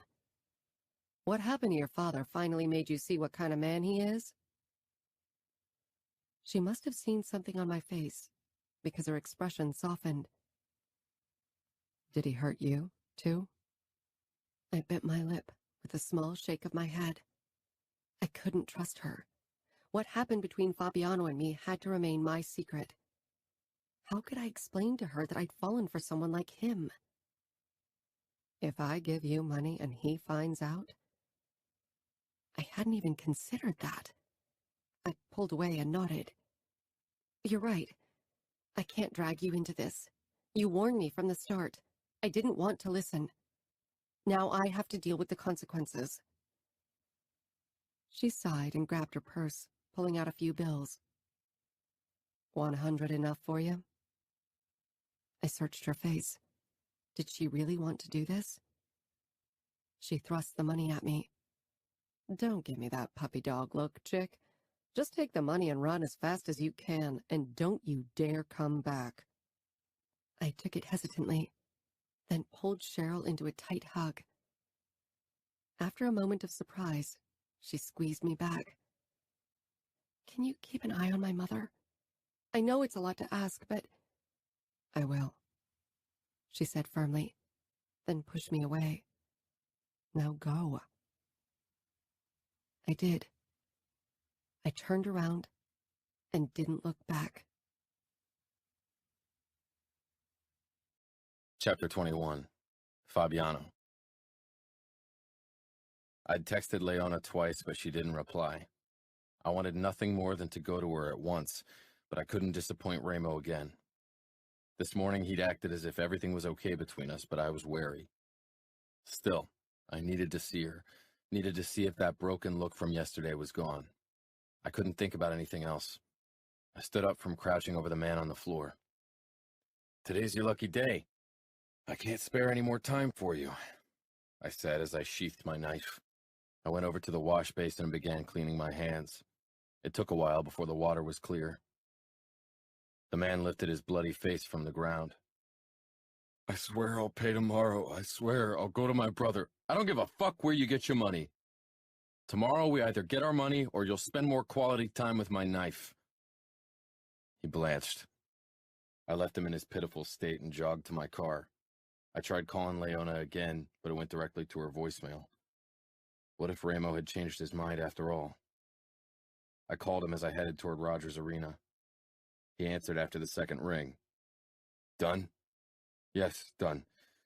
Is there anything else you need me to handle? There was a pause. Come over later. Nino, Adamo, and Savio will be there. I'll order pizza and we can watch some old fights. Salami and peppers for me, I said, then hung up. Ramo didn't have Leona. He was willing to forget yesterday. Then why was she ignoring me? I knew why. After she had fallen asleep in my arms last night, I thought she could forgive me for what I'd done, for what I had to do because her asshole father hadn't left me a choice. I pulled up in front of Rogers Arena. Her shift had begun an hour ago. I entered the bar. There were only a few customers at the tables. They looked my way before whispering among themselves. Everyone knew about the bloody message Ramo had left for our other debtors. Hall's corpse was a good warning. Most of them had paid their debts this morning. My eyes scanned the bar area, but instead of Leona's amber curls, I spotted horribly dyed black hair behind the counter. Cheryl, if I remembered correctly. I stalked over to her. She straightened and put on a fake smile, but the fear in her eyes screamed at me. Where is Leona? I demanded. Leona? She asked, puzzled, like she didn't know who I was talking about. One look from me and she quickly said, She didn't show up. I had to take over her shift. Roger is pissed. I don't give a fuck what Roger is, I snarled, making her recoil. I stared at her for a few heartbeats and she squirmed under my gaze. You sure you don't know where she could be? She's a colleague, not a friend. I keep my nose out of other people's business. It's safer. I whirled around and left. Where the hell was Leona? I raced toward her apartment complex and hammered my fist against the door. The moment Leona's mother opened it a gap, I pushed inside. She stumbled back on her heels, colliding with the wall. She was only wearing a thong, revealing too much of her used-up body, and a moment later I realized why. A fat guy emerged from another room, only in white briefs, sporting a fucking boner. Where is she? I growled. Leona's mother blinked. She was fucking drugged out. Her John stared at me with an open mouth. It annoyed the fucking crap out of me. I gripped his throat and smashed him against the wall, making him sputter. Then I looked up at Leona's mother again. I'll give you 10 seconds to tell me where she is, or by God, I will make you watch me skin this asshole alive. Terror shook his frame. Leona's mother didn't seem to care. Her lipstick was smeared across her left cheek as if she'd wiped her mouth. I looked from her to her John, my lips curling in disgust. She probably wouldn't mind me cutting him to pieces. I shoved him away and advanced on her. I didn't like hurting women, and Leona would definitely never forgive me if I hurt her mother, but I needed to find her. That left me at an impasse. I tried to calm the fuck down and focus, tried to read her as if we were facing off in the cage. I softened my expression. I protected your daughter, your husband, ex-husband, she corrected. I got rid of him so he couldn't hurt you or Leona again. I could tell that her resolve was slipping away, but it still wasn't enough to tell me what I wanted to know. I reached into my back pocket and pulled out $200. I held it out to her. Take it. She did, but she still hesitated. I could give you some drugs every now and then, for free.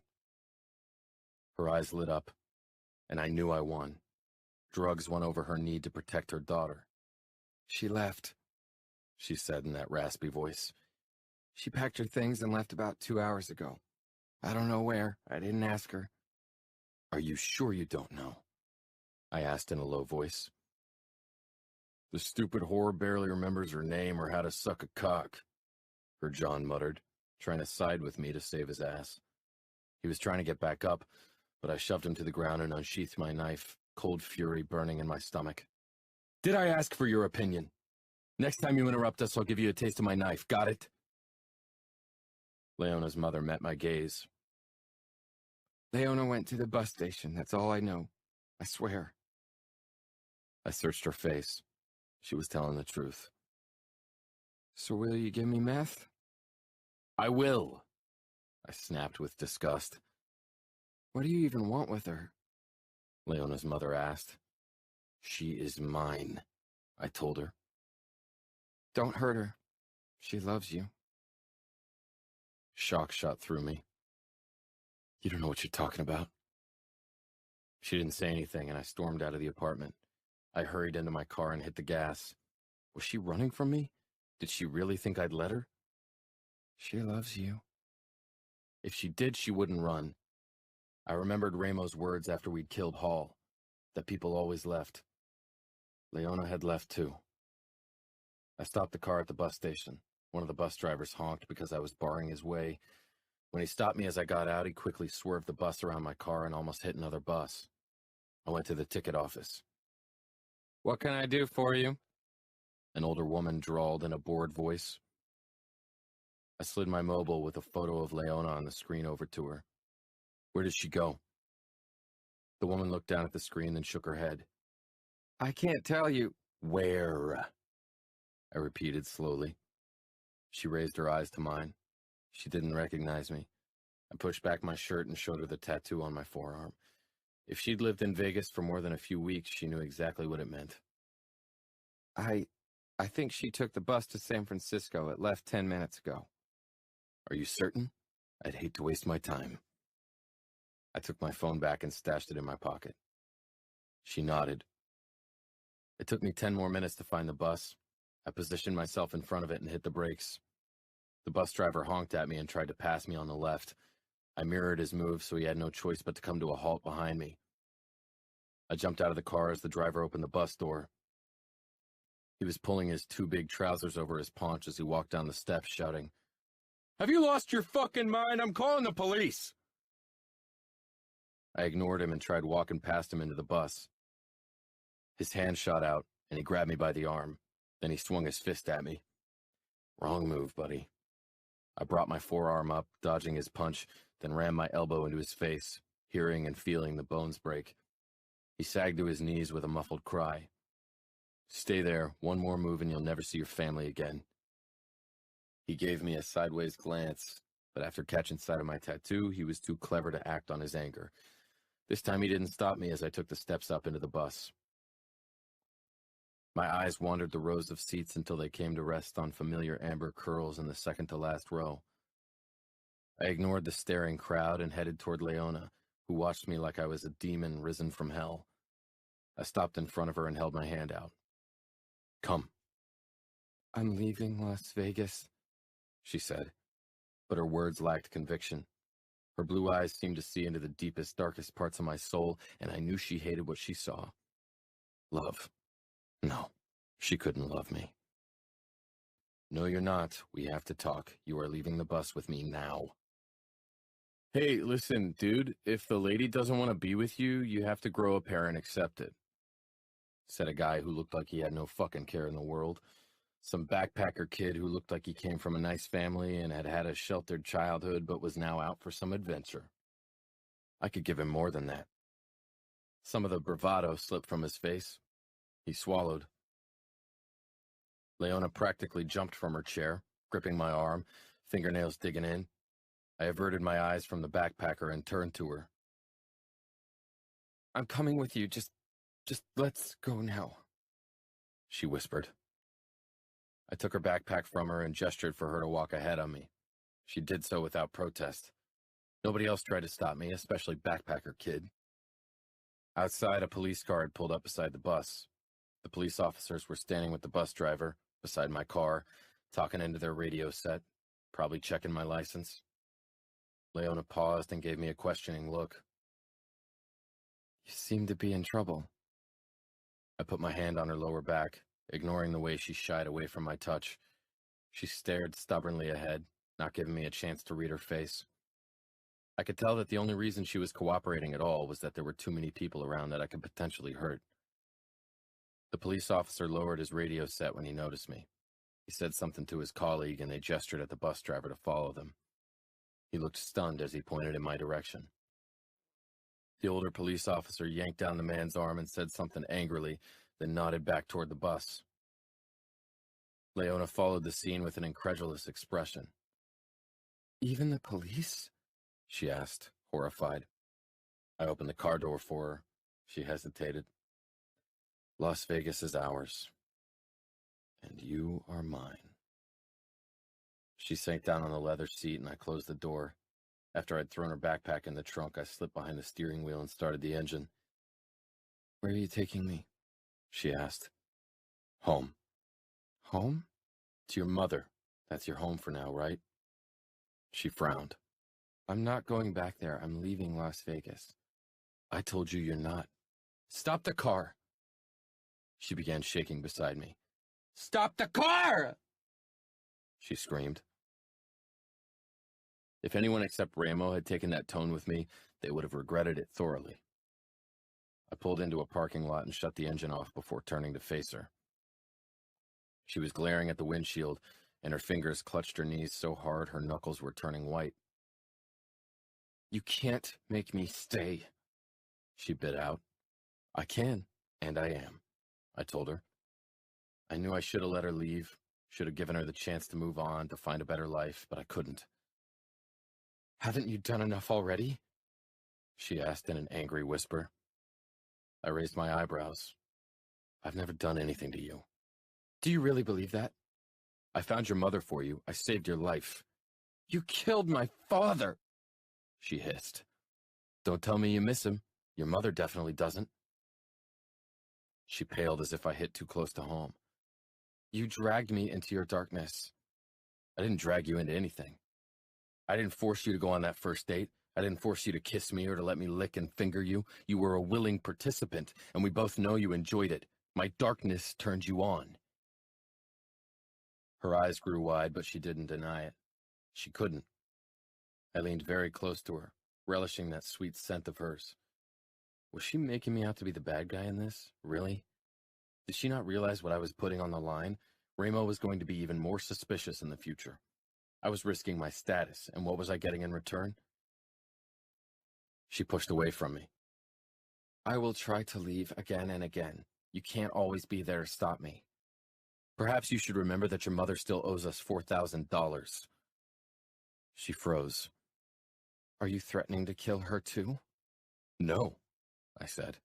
Just reminding you that she needs someone to make sure she pays us back. I was a fucking bastard for using her mother against her, but I'd do anything to stop Leona from leaving. Just tell me what you want from me. You want me to sleep with you? Would that settle my mother's debt? She said it with so much disgust that it set my veins aflame with fury. Do you really think fucking you once is worth that much? Leona, believe me, it's not. For you to pay off $4,000, you'll have to let me have your pussy for a long time. She slapped me, catching me by surprise. I grabbed her hand, my fingers tight around her thin wrist. I jerked her toward me, so our faces were inches apart. This once. Only this once. I said in a low voice. Never raise your hand against me again. She glared at me with tear-filled eyes. I hate you. Those words weren't new to me, but coming from her. I can deal with hate, but sex is so much better when hate's involved. I'm never going to sleep with you, Fabiano. If that means I'm breaking some Camorra rule, then so be it. Torture me if you must, but I won't be yours. Not now. Not ever. I could tell she was serious, but she knew nothing of torture. I leaned close to her ear. We'll see about that. She jerked open the door and fled. Don't forget your backpack, I called through the open window, popping the trunk. She went to the back and picked it up. And Leona, I said in warning, don't ever try to run from me again. I won't let you go, and I'll find you wherever you go. She watched me, shoulders slumping, her expression desperate. Why? She murmured. Why won't you let me leave? I'm not worth the bother. Ramo had said the same, and I knew they were right. She was nothing. I'd fucked so many women and could have many more. Leona was nothing to write home about. You're right. You aren't. She flinched as if I'd gutted her. Those hurt blue eyes were what gutted me. She nodded and turned toward the apartment complex. I almost called out to her, but what would I have said? I'm sorry. The idea of you leaving me is the worst torture I can imagine. Be the woman Arya gave me that bracelet for. Stay, even if I'm not worth it. Chapter 22. Leona. I practically ran back home, my heart beating in my throat from anger and hurt. I couldn't believe what he'd said to me. Did he really mean it? I was breathless when I arrived at the apartment. I unlocked the door and froze on my way to my bedroom. Grunting and moans were coming from my father's bedroom. Was my mother already using it for work?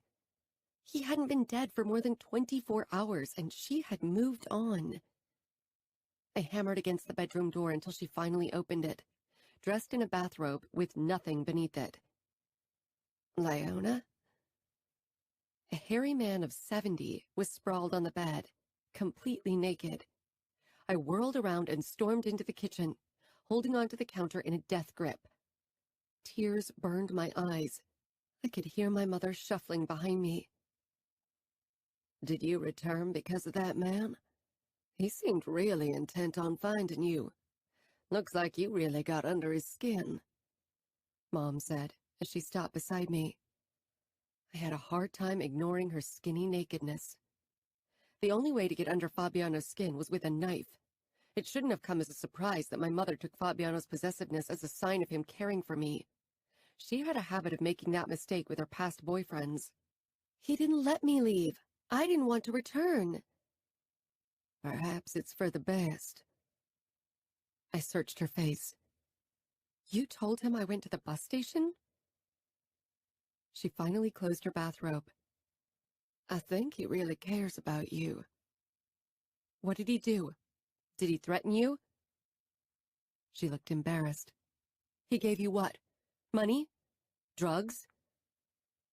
He promised to give me meth every now and then. For free, Leona. But I wouldn't have told him anything if I didn't think he meant well. Mom touched my hand. It's not a bad thing to be with someone like him, especially if he's good to you. He holds power. He can protect you. What's so bad about being with him? Mom, Fabiano killed Dad, don't you remember? Mom's hand tightened on mine. I do remember. But I also remember the first time I had to sell my body, back when we lived in San Antonio, and your father owed one of the local MCs money. He asked me to help him, but behind my back he had already told their president I would spread my legs to pay off his debt. You were only a baby, and I was still recovering from giving birth to you. 5 of them. I had to sleep with 5 of them. Had to endure their filthy hands touching me everywhere. They took more than was agreed upon, and it was fucking painful. But you know what? Afterward, your father asked if I would fuck him, too. I hated him. He promised it would only be that once. It wasn't. Next time he owed money, I had to do it again. And that time they gave me meth, and I took it because it made me forget. So yes, I remember that Fabiano killed your father, and I am thankful. While I was working the street, they told me what happened to him. All I could think was that I wished I could have been there to see it. Because he destroyed me. And I was never there for you because of it.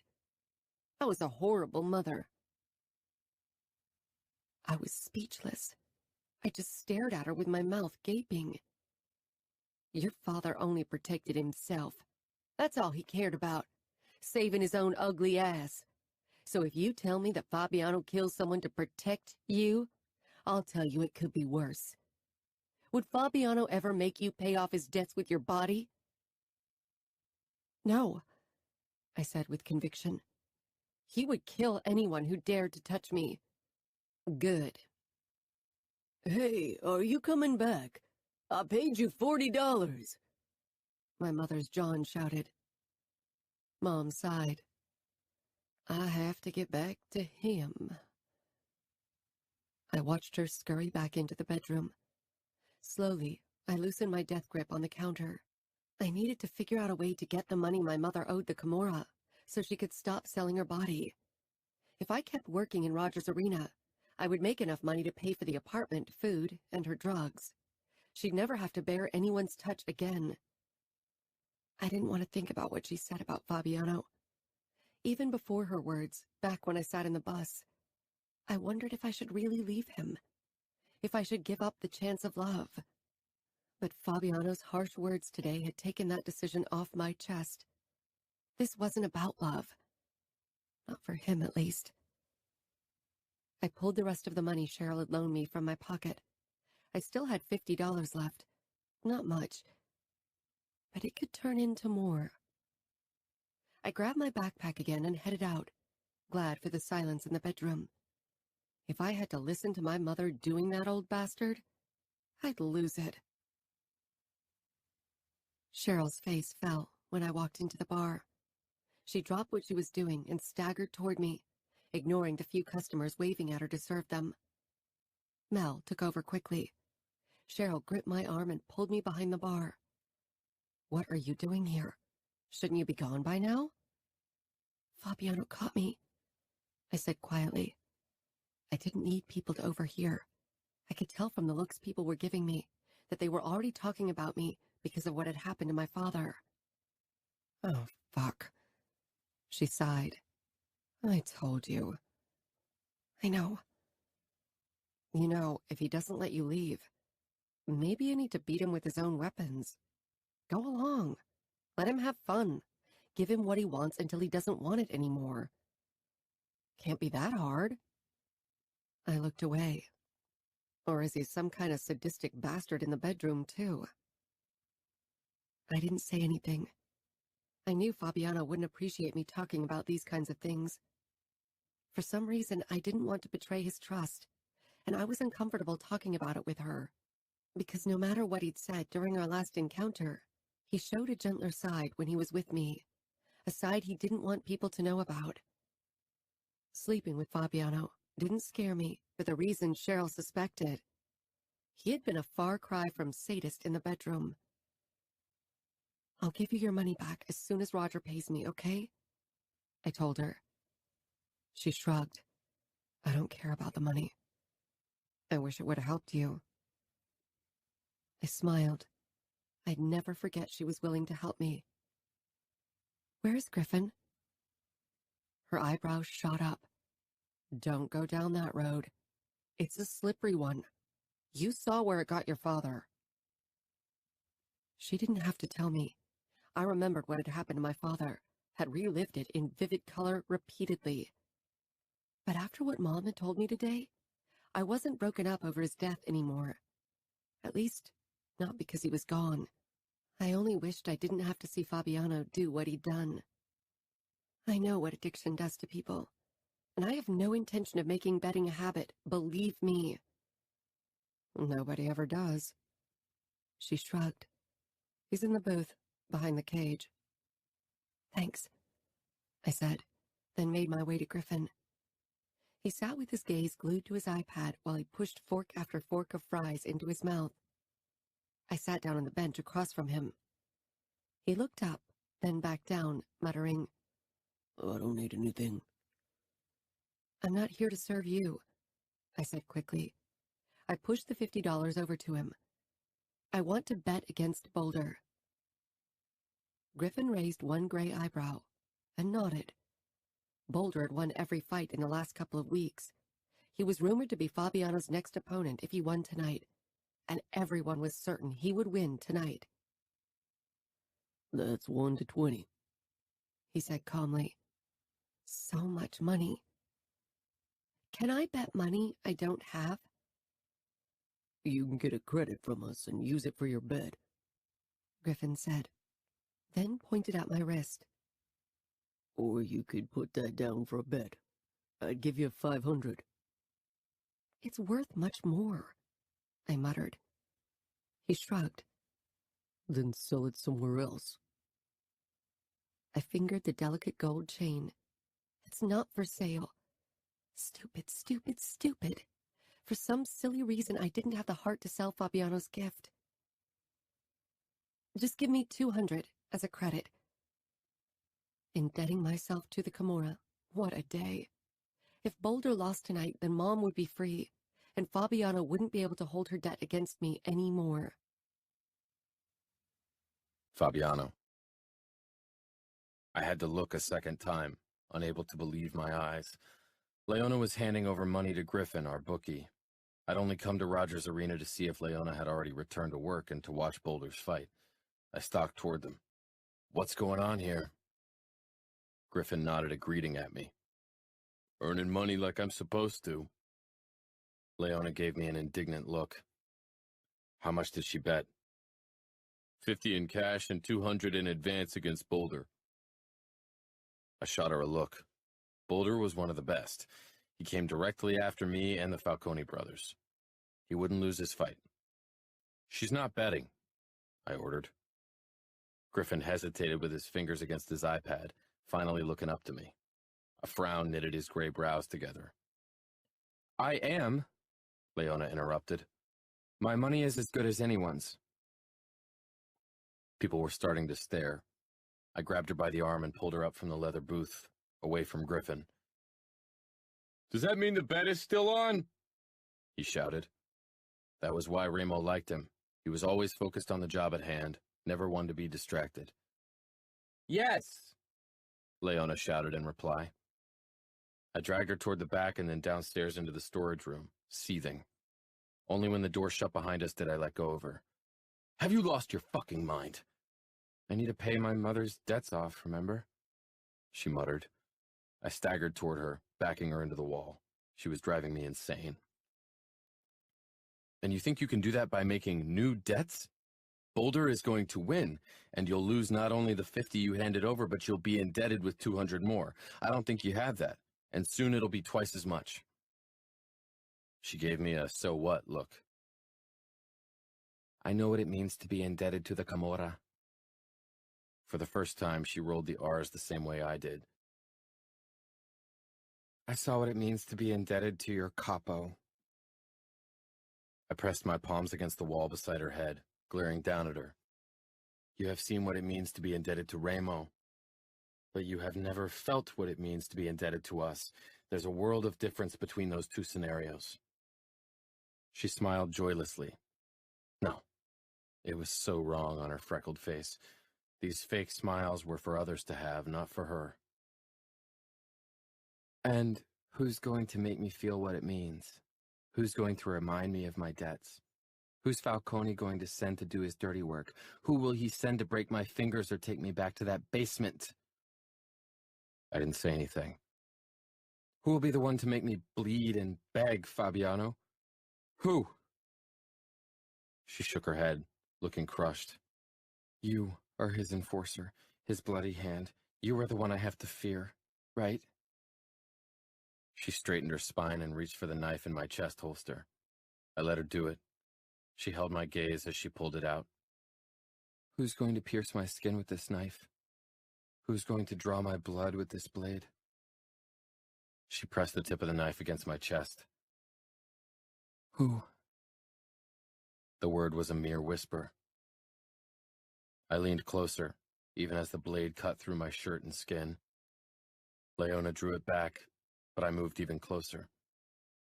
I hope you'll never find out, I murmured, because it sure as hell won't be me, Leona. She exhaled, and I crashed my lips against hers, my tongue demanding entrance, and she opened up, kissing me back almost angrily. The knife fell to the ground with a clatter as I slipped my hand between us, into her panties, until I found her hot center already wet. I stroked my fingers over her clit, making her gasp into my mouth. I slid my finger into her tight heat. So fucking hot. She tensed at the foreign intrusion, but softened around me as I pressed the heel of my palm against her bundle of nerves. I finger fucked her slowly, allowing her to grow used to the sensation. I don't want to see you placed in a bed ever again, you hear me? And no other messed up ways of earning money either. I won't always be able to protect you. She huffed, her eyes glazed over with pleasure as I pumped into her slowly with my finger. How am I supposed to pay back my mother's debt? Or perhaps you don't want me to, so you can blackmail me with it. Her voice was shaky with desire, the sexiest sound in the world. I stroked my knuckles over her side, up to her breast, and brushed her nipple through her shirt, feeling her shiver against my touch. She was getting close. This is a good start. I was teasing her. She flinched, forcing me to pull my finger away. No! She hissed like a wounded animal. I told you no, and that stands. You said it yourself. I'm not worth your time. I'm nothing, remember? I shook my head.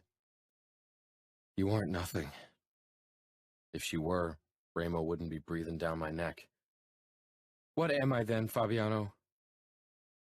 I leaned down and kissed her slowly, letting her scent and taste engulf my senses before I drew back. Her cheeks were flushed. You are mine. I stepped away, turned around, and left her alone in the storage room. Leona. You are mine. I watched him leave, stunned. For a moment, he looked at me like I was inexplicably precious. Was this about more than him wanting to own me? Don't be stupid. He was a killer, a monster. He was Falcone's right-hand man. He was his enforcer. I shuddered at the idea of what he did to people on Falcone's orders. He wasn't the cute guy I'd taken him for the first time I'd seen him. How could I have ever taken him for anything other than a killer? Fabiano was many things, but cute and kind weren't among them. And yet, I had fallen for him. What did that say about me? This city was rotten, corrupt, and brutal. The devil had its claws sunk deeply into Vega's soil, and he wasn't letting go. If I wanted to survive in this city, I had to play dirty like anyone else. I glanced down at my watch. 3 hours until the final match, until Boulder would have to earn me my money back. Fabiano had said it himself. He couldn't always protect me, and I didn't want him to. I needed to take things into my own hands. Something on the ground caught my eye. Fabiano's knife. I picked it up. I quickly rushed back up the stairs, searching the bar for any sign of Fabiano. But he was gone. Relieved, I hurried toward Cheryl. I need to leave for a while. I'll be back soon. Hey, she called after me, but I was already on my way out. I returned an hour later with a few of my mother's pills in my pocket. They were the ones she took when she couldn't get her hands on meth. They made her dizzy, and her heart beat like drums in her chest. I hoped they'd do the same to Boulder. My nerves were frayed as the second-to-last fight started. I hadn't seen Boulder yet, and if he didn't show up early for his fight, I wouldn't be able to hand him the bottle of water I'd prepared for him. "What's the matter with you tonight?" Cheryl took the glass filled with beer from my hand. The foam head had dwindled. She tossed it into the sink, then poured a new one, and gave it to the man at the end of the bar. Then the barrel-chested bald man known as Boulder finally entered the bar and made his way toward the changing room. I took the bottle from the backpack beneath the bar and another untouched one for his opponent before I followed him. I glanced around before knocking on the door. People were occupied with the fight. No sound came from inside, but I pushed the handle down and stepped in. Boulder was sitting on the bench, staring down at the floor in concentration. He looked up, and I held the bottle out for him. He didn't take it, only nodded to the bench beside him. I was about to put it there when I noticed the white substance that had gathered at the bottom of the bottle. I gave it a quick shake, then set it down beside him. I waited a moment, but he didn't move to take it. His opponent came out of the toilet, and I handed him the other bottle. I turned around and left. I always brought the fighters water, but I didn't hover to see them drink it. When I slipped out, I released a nervous breath before hurrying back behind the bar before someone noticed something was off. When Boulder emerged for his fight, he was holding the bottle in his hand. If he didn't drink it, I'd be digging myself a deeper hole. He climbed into the ring and raised the bottle, then spilled some of the liquid over his head. I held my breath, releasing it when he finally lifted the bottle to his lips and emptied it. It took a while for the pills to take effect, and the change was subtle. Hopefully subtle enough that no one would suspect anything. It merely looked as if he was lacking concentration, as if he was dazed, which could be explained by the hits his opponent landed against his head. When Boulder went down and eventually surrendered, I could have died from relief. I waited for the uproar to settle down and most of the guests to leave before I approached Griffin. He handed me $5,000, and the feel of the crisp bills soothed my nerves. "This is your lucky day, I suppose," he said. I nodded, suddenly terrified that he might be suspicious. I turned and left before someone else saw me with Griffin. Grabbing my backpack, I stuffed the money inside and headed for the back door. What if this had been a huge mistake? If someone found out, I'd be dead. Fabiano would be waiting for me in the parking lot, and I didn't want to face him now, not until I was sure I could convincingly lie about today. I stepped through the back door and breathed in the cold night air, trying to stifle my panic. "Funny coincidence," said someone behind me. I whirled around to find Soto a few steps behind me. "You won quite a bit of money today." I tightened my grip on my backpack. I still had Fabiano's knife buried inside there somewhere, but I remembered how little it had helped me against Fabiano. Soto wasn't Fabiano. I'd never seen him fight, but I suspected he had more practice handling knives than I did. He moved closer. "Makes me wonder how you got so lucky. I'm sure Raymond would wonder about it as well. If I tell him." I reached inside my backpack and drew out the knife. He laughed. "Ever since the basement, I couldn't stop imagining how it would be to bury my cock in your pussy. It's a pity that Fabiano got the honor of handling you." "Don't come closer, or I'm going to—" "Kill me?" he leered. "Soto." Fabiano's voice sliced through the dim light of the back alley. I turned slowly. Fabiano was stalking toward us. dressed in a black shirt and black slacks, his tall form blended in with the darkness. Soto had his hand on the gun in the holster around his waist, his narrowed eyes on Fabiano. I saw her bring Boulder water before the fight, and then he loses. She's a waitress, Soto. She serves everyone drinks. She serves me water before my fights, too, Fabiano said condescendingly, as he positioned himself between Soto and me. She served you more than that, from what I hear. She bet money against him and he lost. Ramo won't believe it's a coincidence. Ramo will love that. Apparently you didn't do a good job of fucking some sense into her in the basement. This time I'll make sure Ramo lets me handle it. And he will, after your fuck up. You're probably right, Fabiano said slowly, eyes on me. I couldn't look away. His eyes were burning with emotion. He will let you handle her. He held his gun in his hand, but Soto couldn't see it. I didn't say anything. He put his silencer on the barrel with practiced ease. Heaven help me. I'd let him kill a man for me. Again. But this time, I could have stopped him. Fabiano held my gaze as if he waited for me to protest. I didn't. Then he whirled around and pulled the trigger. Soto's head was shoved backwards by the force, and then he tumbled to the ground. I stared at his unmoving form. I didn't feel anything, no regret, no relief, no triumph. Nothing. Fabiano dismantled the silencer from the gun and returned both to the holster around his chest. Then he walked up to me, took the knife from my shaking hands before touching a palm to my cheek. I looked up at him. You killed him. He killed one of Ramo's men, another Camorrista, for me. I promised I'd protect you, and I will honor my promise no matter the price. The words hung between us. Leave. Go to my apartment, and wait there for me. Take a taxi. He held out his keys and I took them without a word of protest. He released me and I moved back slowly. What are you going to do? I'll handle this, he said, frowning at the dead body.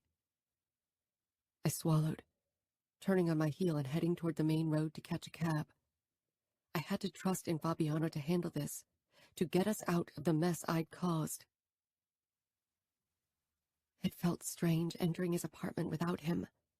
My body shook with adrenaline as I walked up the stairs to the bedroom. Fabiano had killed for me, and I had let him. I could have warned Soto. A word of warning was all it would have taken. But I had remained silent, and there was no guilt on my part. Why wasn't there any guilt? You're finally playing by their rules, Leona. That's why. I took a long, hot shower to calm my frayed nerves. When I returned to the bedroom, dressed in one of Fabiano's crisp white shirts, almost an hour had passed. I'd hoped Fabiano would be here by now. Worry twisted my stomach. What if something had gone wrong? What if someone had seen us and alerted Ramo? Dizzy with anxiety, I sank down on the bed. My eyes remained on the clock on the nightstand, watching 1 minute after the other pass, wondering why I needed Fabiano to return safely to me. Fabiano. Betrayal. I'd broken Omerta by killing a fellow Camorrista. For Leona. I considered my options as I stared down at Soto's body. I could, of course, make him disappear. Nobody would miss him, least of all his cowering wife. But Ramo might be reluctant to believe that Soto had deserted us. After all, the man had been loyal. Damn it, I muttered. Loyalty. Loyalty to the Camorra and to Ramo. That was what I'd sworn, an oath that meant everything to me, but protecting Leona made keeping my oath impossible. Ramo wouldn't give a fuck about Soto or that I'd killed him, but he would care about me going around killing made men without his direct orders. And then there was Boulder's miserable fight tonight. It was a big possibility that Ramo was suspicious about that as well.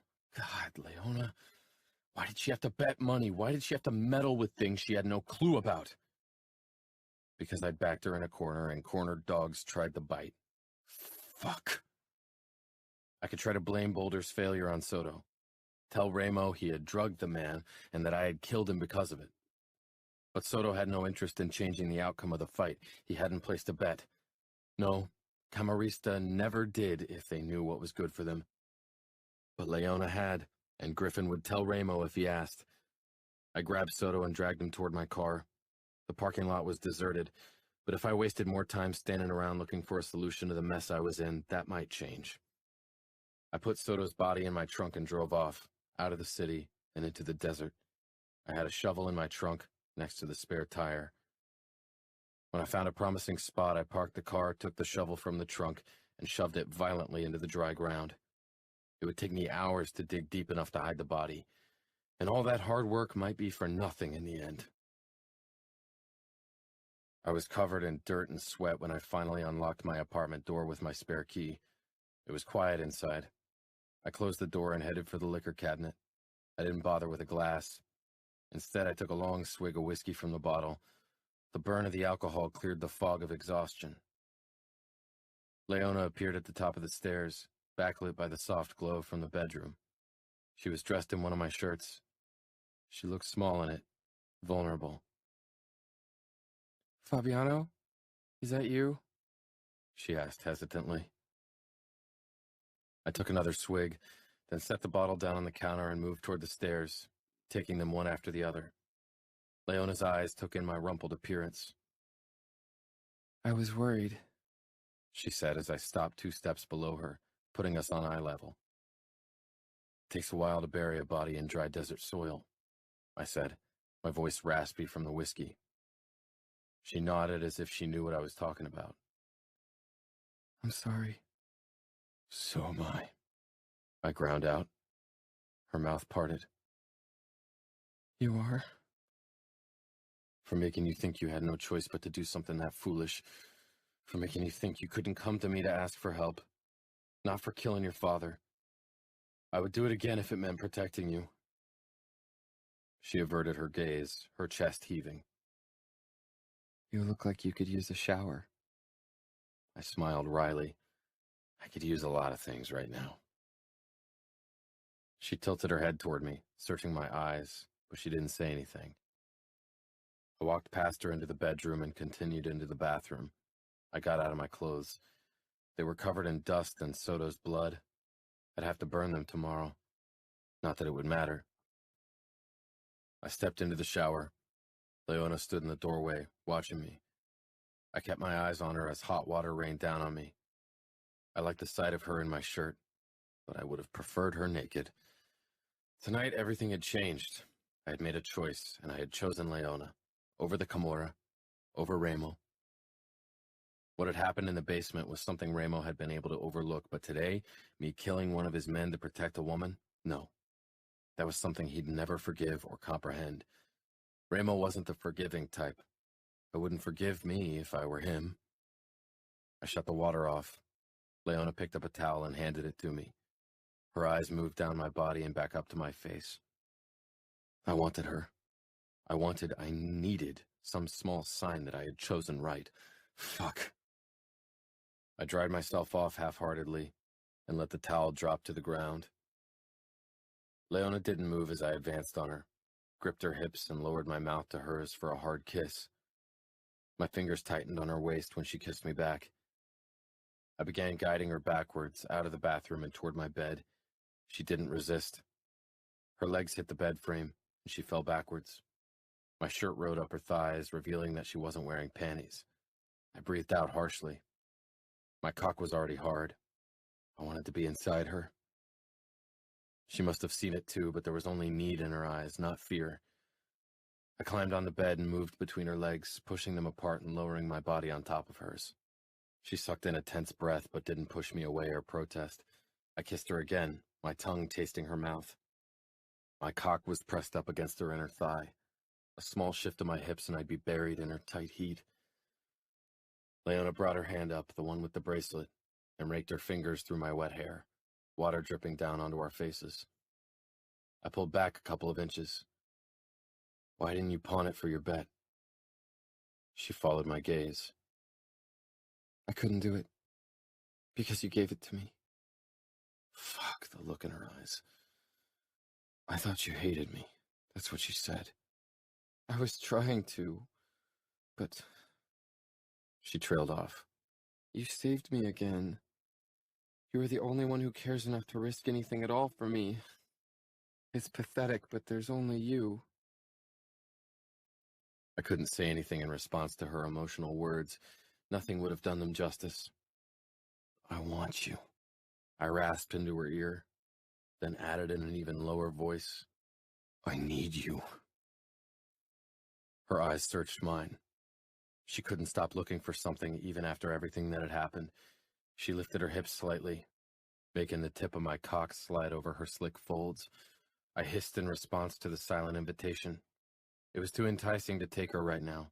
No more waiting. But she was worth the wait. I sat back on my haunches and unbuttoned her shirt, helping her to slide it off, allowing my eyes to take in her flawless skin.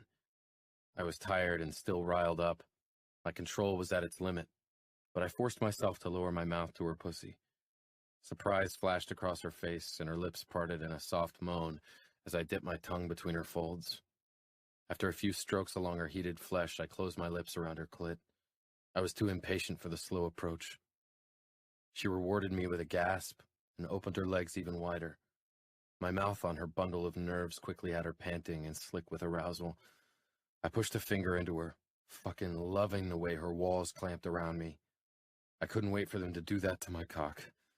She bucked her hips, crying out, and I pushed a second finger into her. She shuddered as I guided her through her orgasm with slow strokes of my fingers and tongue, but my own need was too urgent now. My cock was close to exploding. I straightened and reached for the drawer. I took a condom from it before I covered my cock with it. Leona watched me with a mix of trepidation and anticipation. I stretched out above her and guided my cock to her entrance. For a moment I considered saying something, words she wanted to hear. Loving words, gentle words, but I couldn't. I was filled with so much darkness and despair because I knew this was the only night we'd ever have. I felt it deep down. I held her gaze as I pushed forward. My tip slid in, tightly gripped by her heat. She tensed, her breath stilling in her throat. Her eyes were soft and fucking emotional. I couldn't hold back. I didn't want to. I captured her mouth, my eyes boring into hers as I claimed her fully. Her resistance fell away under the pressure, and she gasped against my lips, her body taut under me. I betrayed for you. I killed for you, I said roughly, pulling out of her slowly until only my tip remained inside her. I'll bleed and I'll die for you. I thrust back into her, trying to hold back. Her eyes widened, from my words and pain. She clung to me. Those fucking cornflower blue eyes never left my face. I'll bleed and I'll die for you.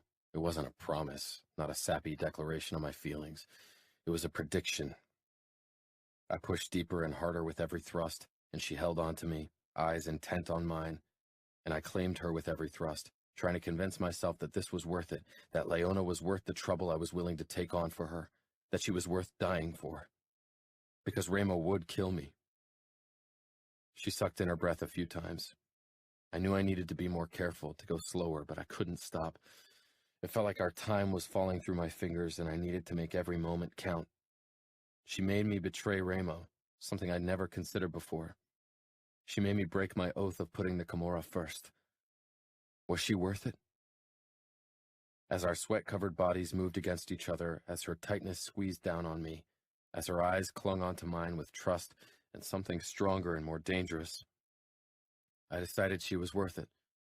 I wasn't sure how it had come to this. How could I have let it get so far? How could she still look at me with those fucking caring eyes after everything? She was messed up, and so was I. I held her tightly as I came inside her. She gasped again, her breathing labored, cheeks flushed. She blinked at me slowly as if she was dazed and only just waking from a dream. Her lips brushed mine softly, and I could tell from the look in her eyes that she was about to say words I couldn't say back. Words she shouldn't even consider saying, not after what I'd done, not after what she knew about me, not when I was a dead man walking. No words would change that. Nothing could. "Don't say anything," I whispered harshly, and she listened. I rolled us over and pulled her close. She winced, but pressed up against me. Her body against mine felt like it was supposed to be like that. But I knew it might be the only time I could hold her like that. Leona. I woke to Fabiano's fingers tracing my spine. The touch was gentle, almost reverent. I peered over my shoulder. He was propped up on his arm and followed the movement of his hand on my back. Hands that could kill without remorse. Hands that were inexplicably gentle with me. His gaze found me, and I rolled over. Neither of us said anything. I kissed him. I was sore from last night, but I wouldn't let that stop me. Not only because he looked like he needed this more than air, but also because I needed him. Last night, Fabiano above me, in me, I'd felt like things had finally fallen into place. I'd never had a place to call home, but with him, I felt anchored. Things were complicated between us. They couldn't be anything else, given our pasts and lives. But I knew no matter what he was, nobody would ever make me feel more cared for than he did. We were twisted and broken and fucked up. Both of us. Why did I ever think I could be with someone straight-laced, someone with a normal past? That kind of man would never get me. Not the same way Fabiano did.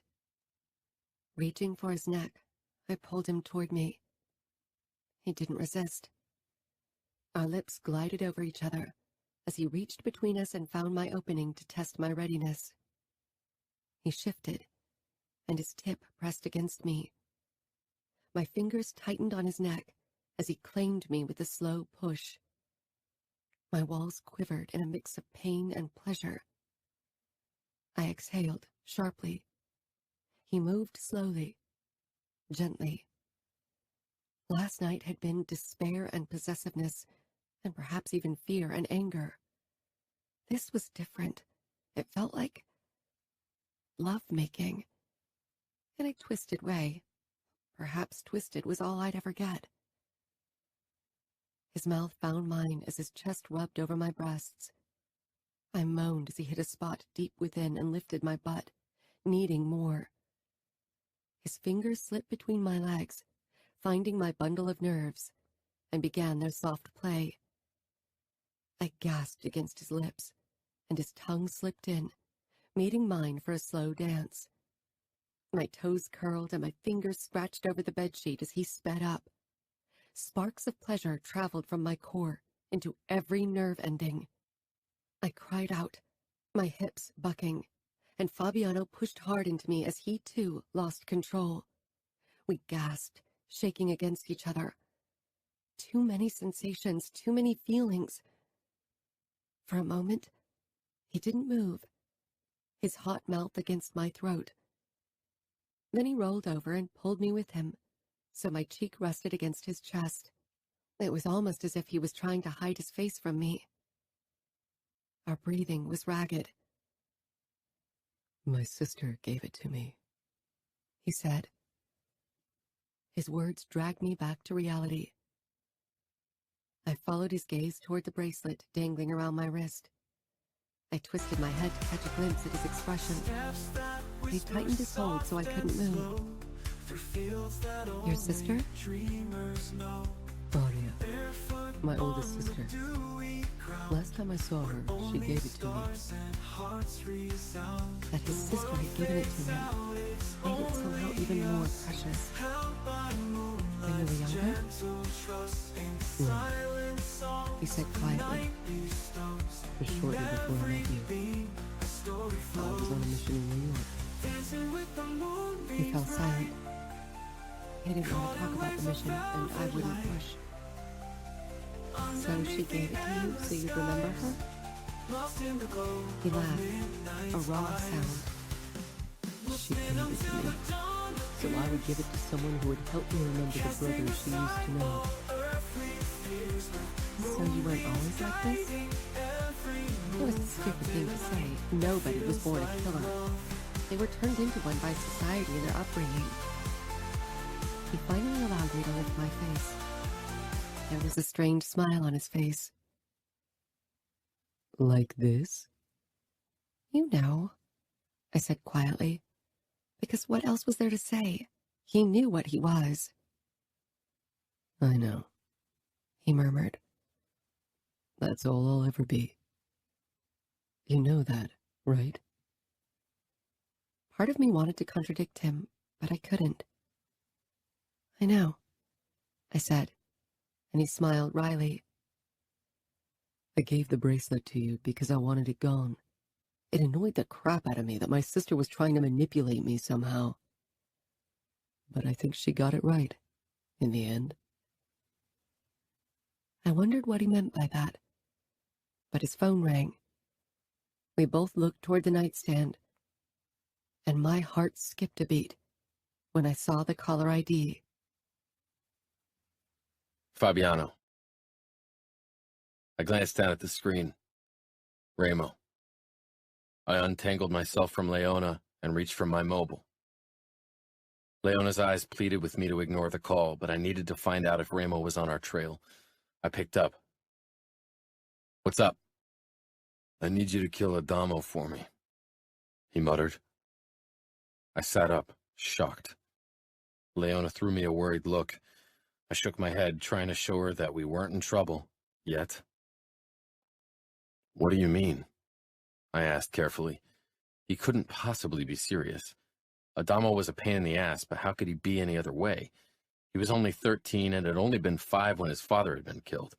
Ramo and his brothers had to go into hiding after that because their own family was fighting for the position of capo and wanted them dead. They'd seen too much already. Kane told me he got word that Adamo did cocaine. Twice. I grimaced. You sure? Apparently he's hanging with one of our errand boys. The fucker gave him the stuff. Ramo paused. Last night he stole my Bugatti and drove it into a building. Adamo had managed to steal another car. One day he's going to get himself killed. He doesn't seem to care about his life. Ramo was worried, or as worried as Ramo was capable of being. What do you want me to do? Give him a good scare, one that keeps him from doing shit like this, and kill all the other fuckers. Make him watch. Don't be lenient. Hurt him, Fabiano. If he gets addicted to the shit, he's fucking lost. A bullet to the head will be his end. Got it. I'll handle him. Leona worried her lower lip between her teeth. That doesn't sound good. It's not, but it's got nothing to do with us, I said with a sigh. It was a good sign that Ramo trusted me with Adamo. That meant perhaps I'd live to spend another night with Leona in my arms. I had to deal with one of Ramo's brothers. Surprise filled her face, but she didn't ask for more details. Why don't you stay here and have breakfast? I should still have eggs in the fridge. I slid out of bed and dressed quickly. With a kiss and last glance at Leona's worried face, I headed out and went in search of Adamo. I found the Bugatti on the side of the street, completely trashed. A tow truck from the company we worked with for the races was parked behind it, and Marcos, one of the other organizers of the races, and the driver of the tow truck, were walking around the car. I got out of my own car and strode toward them. Marcos raised his palms. I don't know how he managed to sneak into the qualification race. That boy is like fucking David Copperfield. Where is he? I asked. He shrugged. He went off with 2 guys, that Rodriguez kid and the Pruitt kid, the one that sells snuff around here. I asked around until I finally found one of our dealers who knew where Pruitt spent his days. It was an abandoned repair shop. I peered through the half-open gate. Adamo and the two older boys were gathered around the hood of an old red Chevy. Adamo's long hair was matted to his head with blood, and yet he was laughing at something Pruitt said. The fucker shoved a piece of mirror with white powder on it over to Adamo, who looked fucking eager to get his nose down to business. Best nose candy, I'll tell you, Pruitt said as he leaned down to sniff his own stuff. I slid in. Adamo was the first to see me, and he opened his mouth for a warning. I gripped the back of Pruitt's head and shoved it down hard, smashing his face into the hood. Enjoy your nose candy, I growled as I ripped his head back. Blood was shooting out of his nose, and his face was covered in it, and cocaine. His wide, dazed eyes settled on my face. I gave him a cold smile, but released him when Rodriguez leapt toward me with an iron bar. Pruitt crumbled at my feet, and Rodriguez swept the bar at my head. I dropped to my knees. The bar crashed down on the hood. I pulled my knife and slashed it upwards, cutting him open. He dropped the iron bar and sank to his knees across from me, clutching his stomach. I rose to my feet, then turned to Adamo. His shock was replaced by defiance when he met my eyes. He lifted his chin in challenge. Oh, kiddo. He took a step back from the hood and lifted his bald hands. One of them was clutching a knife, just like I'd taught him. You think you're tough, don't you? That's what I thought when I was your age. I approached and pointed toward the cocaine on the hood. So that's how you want to end your life? It doesn't matter. Ramos sent you to kill me anyway, he shouted. He glared, but there were tears in his eyes. I crashed his favorite car, and I know Kane told him about the snuff. If you plan on using that knife anytime soon, do it. He ran toward me and slashed the knife sideways, as if he intended to cut my throat. But the attempt was half-hearted, and his aim way too low. He wasn't into it. I grabbed his shoulder, thrust him down on the hood, then brought my elbow down on his wrist. He dropped the knife with a cry of pain. I released him and stepped back. He cradled his wrist, tears finally falling as he sank to the dirty floor. Still only a boy. Ramo liked to forget. Since Ramo had become capo, Adamo had been alone too often.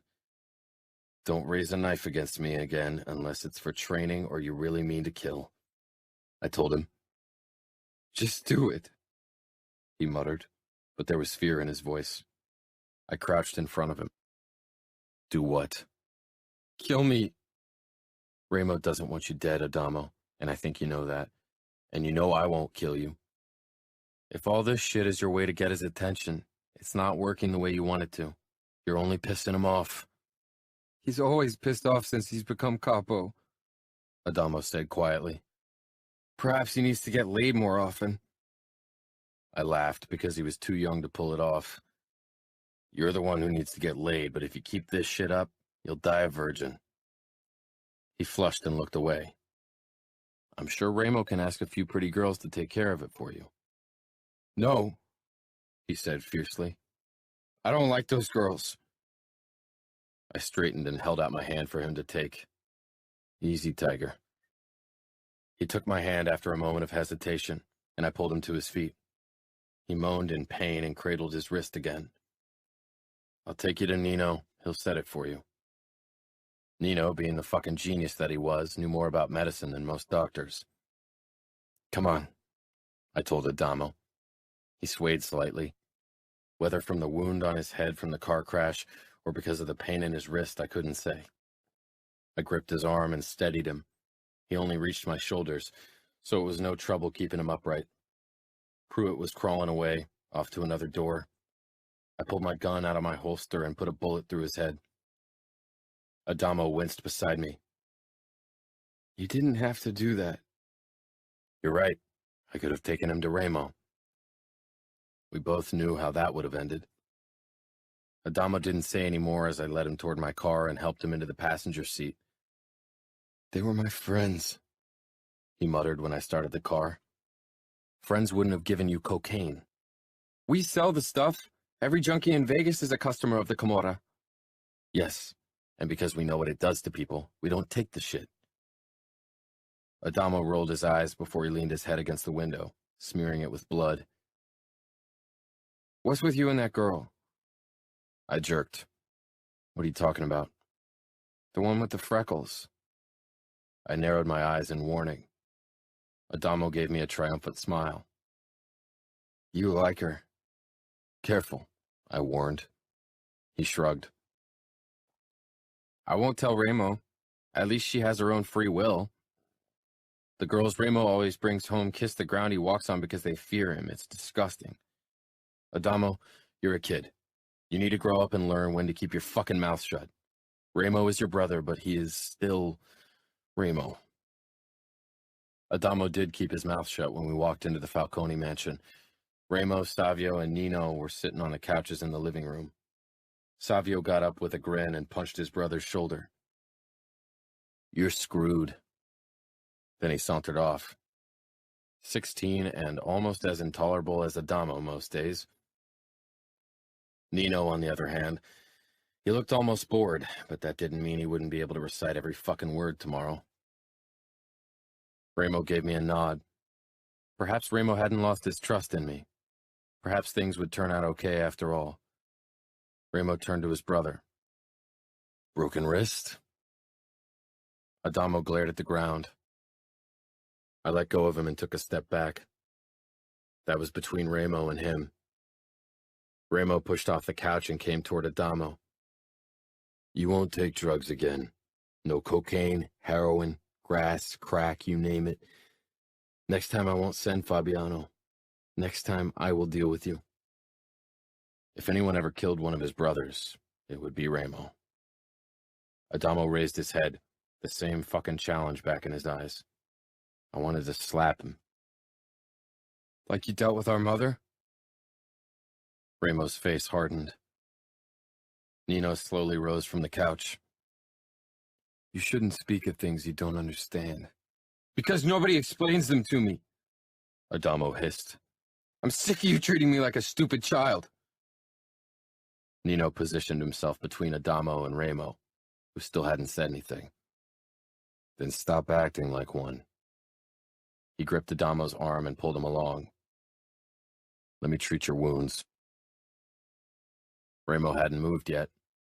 His eyes were like black hellfire. Great. And I was left to deal with him like that. Set up a fight for me, tonight. Someone who can hold his own against me. The only people who could hold their own against him were Nino and me. Savio was on his way to getting there. Ramo's eyes settled on me, and for a moment I was certain he'd ask me to fight him. We hadn't ever fought in an official match, for good reason. There were no ties in the fighting cage. One of us would have to give up. Or better, too. Alert Griffin. He should hurry with the bets. I sighed, but it was no use arguing with Ramo when he was in a mood like that. Perhaps this would distract him for a while. The longer it took for him to notice that Soto had disappeared, the better. I was about to set everything up when Ramo's voice made me stop. Fabiano, have you seen Soto recently? I can't contact him and nobody seems to know where he is. I forced my expression into one of mild curiosity. Perhaps one of his clients gave him trouble today? Perhaps, he said quietly, but his eyes said something else. Chapter 23. Leona. I had considered calling in sick at the bar and staying at Fabiano's apartment, snuggled in the soft blankets that smelled of him, of us. But eventually the worrying in my head got too loud. I needed to distract myself. And it worked. The bar was busy. People were overexcited about something. They drank and ate more than usual, and Griffin had a hard time taking their bets. I heard the name Falcone being mentioned a few times, but wasn't sure which of them was going to go into the cage. "Did you hear Ramo Falcone is going to fight again tonight?" Cheryl said, when I stepped up to her behind the bar. Hearing his name turned my insides to ice. And it's a big deal. He hasn't fought in almost a year. He's capo, after all. Then why now? I asked, suddenly worried. I hear his youngest brother wrecked his favorite car, she said. Good. Was that what Fabiano had to deal with? Roger came up behind us with a crate of beer and set it down beside us with a resounding thud. And I hear it's because one of his men disappeared, probably defected, he said. And now stop gossiping. Falcone doesn't like it. Who was it? Cheryl asked. The guy called Soto. Coldness washed over me. What do you mean he defected? Roger gave me a strange look. He disappeared without a word. If the Russians or someone else got to him, they'd have left a bloody message behind. He went past us toward Griffin, and two fighters already dressed in shorts. I had seen them in the cage in the last few days. Both of them had won their fights. You look pale. What's wrong? You should be used to all this. It's daily business around here. I nodded distractedly. When one speaks of the devil, Cheryl whispered. I followed her gaze toward the entrance. Falcone and Fabiano had entered the room. My eyes found Fabiano's. His were fierce and worried. I clutched the edges of the counter. I'd come to Las Vegas for a better life, for a future away from the misery that was my mother's existence, away from the darkness that was her constant companion. And now I was caught up in something far darker than anything I ever knew existed. Ramo's eyes wandered from Fabiano to me, and something cold and frightened curled up in the pit of my stomach. If he found out that Fabiano had killed one of his men because of me, he'd not only end Fabiano's life, but also mine. And it wouldn't be quick. Ramo finally averted his eyes from me, and I could breathe again. I quickly turned around and busied myself sorting the clean glasses Cheryl had brought in from the kitchen. I kept my head down as I served beer to customers. I didn't want to risk catching Fabiano's eyes again. Griffin climbed up on the platform of the cage, and I stopped what I was doing. He had never done that before. He raised his hands to quiet the crowd. Deathmatch, he announced simply, and a hush went through the crowd, followed by thunderous applause. What does that mean? I whispered. Cheryl gave me a pointed look. It's going to be ugly, chick. Fabiano leaned against the side of a booth, where two of the Falcone brothers sat. He hadn't looked my way since he'd first come in with Ramo. It was probably better that way. Deep down, I wished he'd give me a small signal of reassurance, even if it was only for show. When Ramo stalked toward the cage, a lump formed in my throat. This was going to get ugly, just like Cheryl had said. Ramo's fight outmatched all the previous fights in its brutality. Ramo was out to hurt, to break, to kill. This wasn't about winning. This was madness and cruelty and bloodlust. He faced two opponents, but the first was dead within 2 minutes. Falcone broke his neck with a hard kick. After that, he was more careful. The second opponent was the one I felt sorry for. His death wasn't quick. It was like watching a cat toy with a mouse. Eventually, I had to turn my back on the scene. I pressed my palm against my mouth, breathing through my nose. When the crowd erupted with cheers, I dared to look back, and wished I hadn't. Ramo was completely covered in blood. The man at his feet was the source of it. I sucked in a deep breath, trying to fight my rising nausea. I think you should go outside and catch some air, Cheryl said. If you throw up, it means only more work for both of us. I gave a shake of my head. I'm fine, I bit out. I forced a smile at a customer who was waving at me for more beer. I quickly loaded a tray and headed over to him. Perhaps work would keep me distracted from the cage. I never looked toward it, or Ramo. If I wanted to keep my composure, I had to pretend none of this had happened. Roger was cursing as he cleaned the cage. neither Cheryl nor Mel, and least of all I, would agree to get in there. Fabiano had disappeared with Ramo and his brothers almost an hour ago, and I wondered if he would pick me up tonight. I suspected he might not risk us being seen together today. My suspicions were confirmed when I walked out to the parking lot and found it empty, except for Roger's car.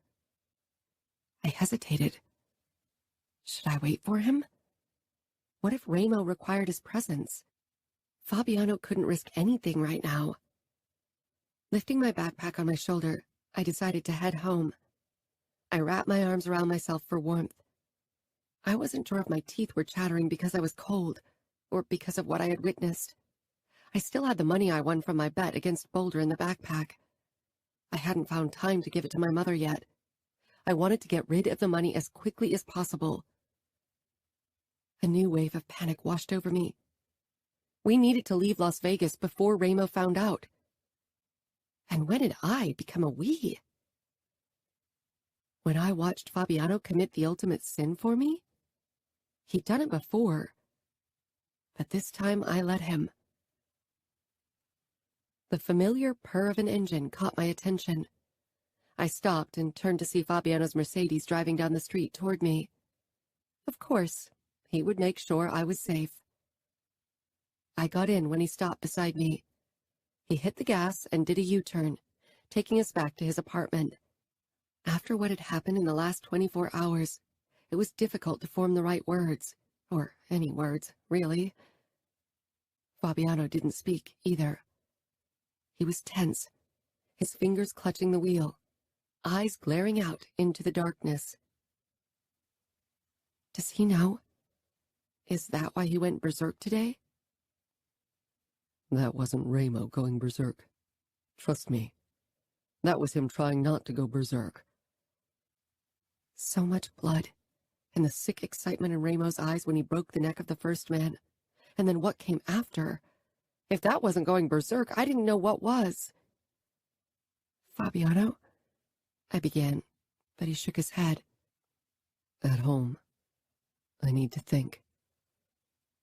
I gave him space and quiet, even if my own mind was whirring so loudly with thoughts I couldn't believe he didn't hear it. He didn't say anything, but he took my hand as he led me toward his apartment. I squeezed to show him that I wasn't going to break, that I could handle things. The moment the door closed, he cut my cheeks and kissed me. He pulled back after a moment. You should leave Las Vegas. Fabiano. What? You stopped me from leaving not too long ago, she said incredulously, stepping away from me. I was equally surprised by my words. I didn't want Leona to leave. I didn't want to lose her. But if she stayed, I would lose her. I know, but things are different now. I can't protect you if Ramo finds out about Soto. What about you? Don't tell me he'll forgive you. I shook my head. He won't. Forgiveness? No, that wasn't something Ramo ever dished out. Leona squeezed my hand again as if I was the one in need of comforting. I couldn't remember the last time someone had tried to comfort me. Then come with me. We can leave Las Vegas together. I glanced down at my tattoo, at the words that still filled me with pride when I read them. I took an oath. Leona shook her head in disbelief. You took an oath for a man who will kill you. Yes, because I broke my oath by killing a fellow Camorrista. I can hardly blame Ramo for that. She shook her head again, only harder. Fabiano, please, can't we just go to New York where your sister lives? She will take you in, won't she? Arya would take me in, but Luca, he would put a bullet in my head, as he should. Perhaps she's stupid like that, because she still thinks I can return to being the brother she knew. But I'm not him anymore, and I don't want to be. That boy had wanted to please his father, so he'd deign him worthy enough to inherit his rank. I had learned to fight for it.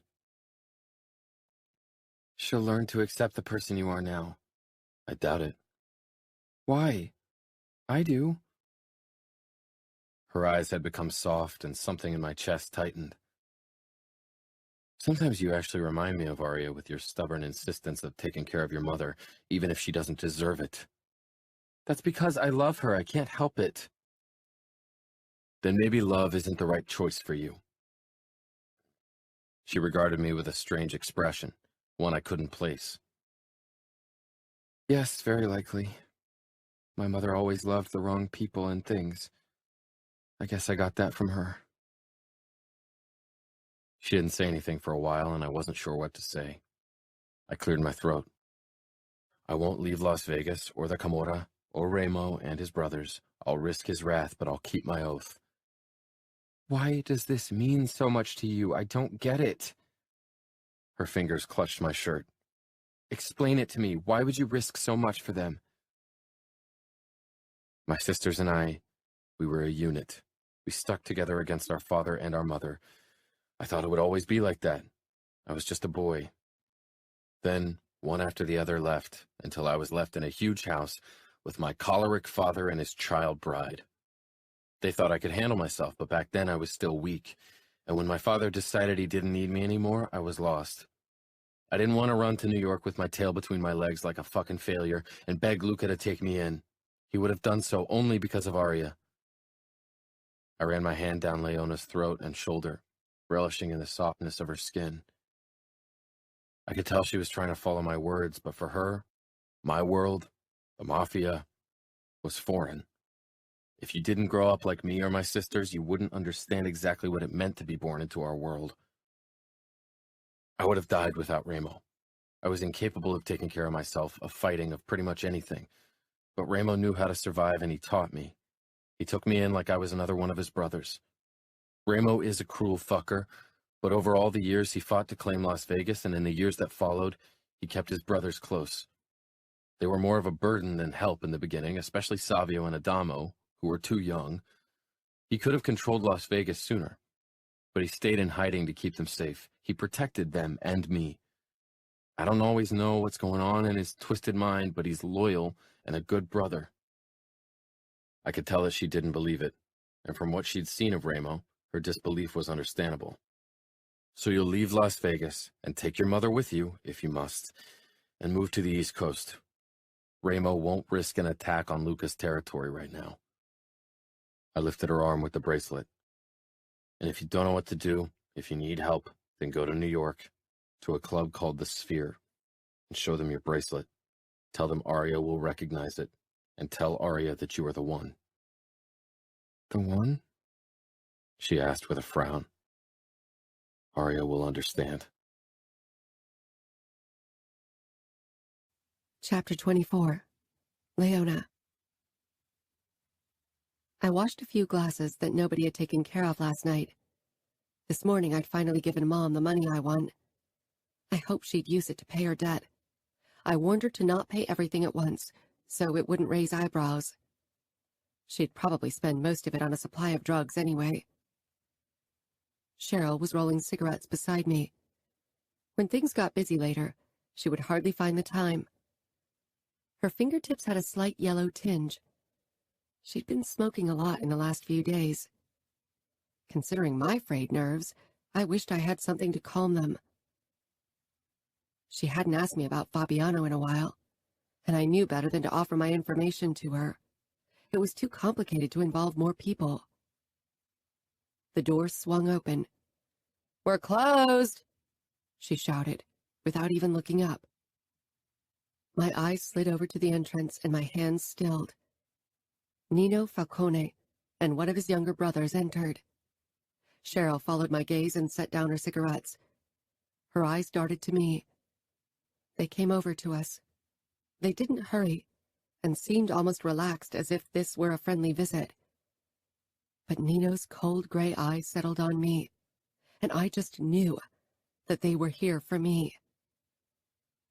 Iciness clawed at my chest.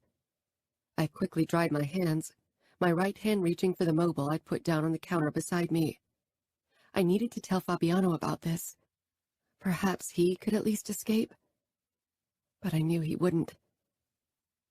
Nino shook his head, an empty expression on his face, eyes hard. "I wouldn't touch that if I were you." I snatched my hand back from my mobile. Cheryl took a step back from me, from them. Her eyes held worry and fear. Whether for herself or for me, I couldn't say. Nino propped his elbows up on the bar. He was wearing a black turtleneck, and he looked like an Ivy League student, not a mobster. One look at his eyes, and nobody would have taken him for anything but dangerous. And I had seen him fight, had seen the many disturbing tattoos on his body, always covered with clothing when he wasn't in the cage. He pointed at the Johnny Walker Blue label. Give me a glass. My hand shook when I filled the glass with scotch. He took a sip. My brother and I are going to take you with us now. We have some matters to discuss. He scanned my face. You won't fight us, I assume? I swallowed. The younger brother came around. He was still a teenager, definitely a couple of years younger than me, but there was no sign of boyish innocence on his face. He didn't touch me as he stopped beside me. Cheryl's eyes filled with pity. I gave her a small smile and nodded at Nino in agreement. There was no other option. Fighting them would have been ridiculous. I heard Fabiano talk about their fighting skills. I'd seen Nino in the cage with my own eyes. They would have me on the ground in a heartbeat, and unlike Fabiano, they wouldn't take care not to hurt me. Quite the contrary. I grabbed my backpack and mobile. Savio, Nino said simply. Savio held out his hands, and I gave my belongings up without resistance. Then he jerked his head. I walked ahead of him, even if having him at my back raised the little hairs on my neck. Nino appeared at my side. Neither of us spoke as they led me outside toward their car, a black Mercedes SUV. Savio opened the back door, and I got in. They sat in the front, not bothering to tie me up. There was no running. Nino sat behind the steering wheel, and we drove off. My hand shook badly as I curled my fingers around my knees in an attempt to calm myself. This didn't mean we were in trouble. Perhaps something else was up. But I couldn't come up with an explanation that set my mind at ease. I caught Savio watching me through the rearview mirror on occasion, while his older brother was completely focused on the road. The drive passed in utter silence. Eventually, a high wall came into view, and we drove through the gates and up the driveway toward a mansion.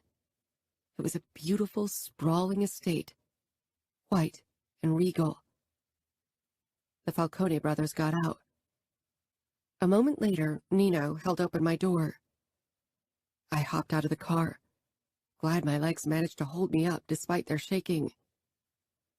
"Where's Fabiano?" I asked, trying to mask my fear and failing on a grand scale. Nino nodded toward the entrance, ignoring my question. Or perhaps answering it. I wasn't sure. Together, we walked into the beautiful house. They led me into another wing, and then into a large room with a pool table and a boxing ring.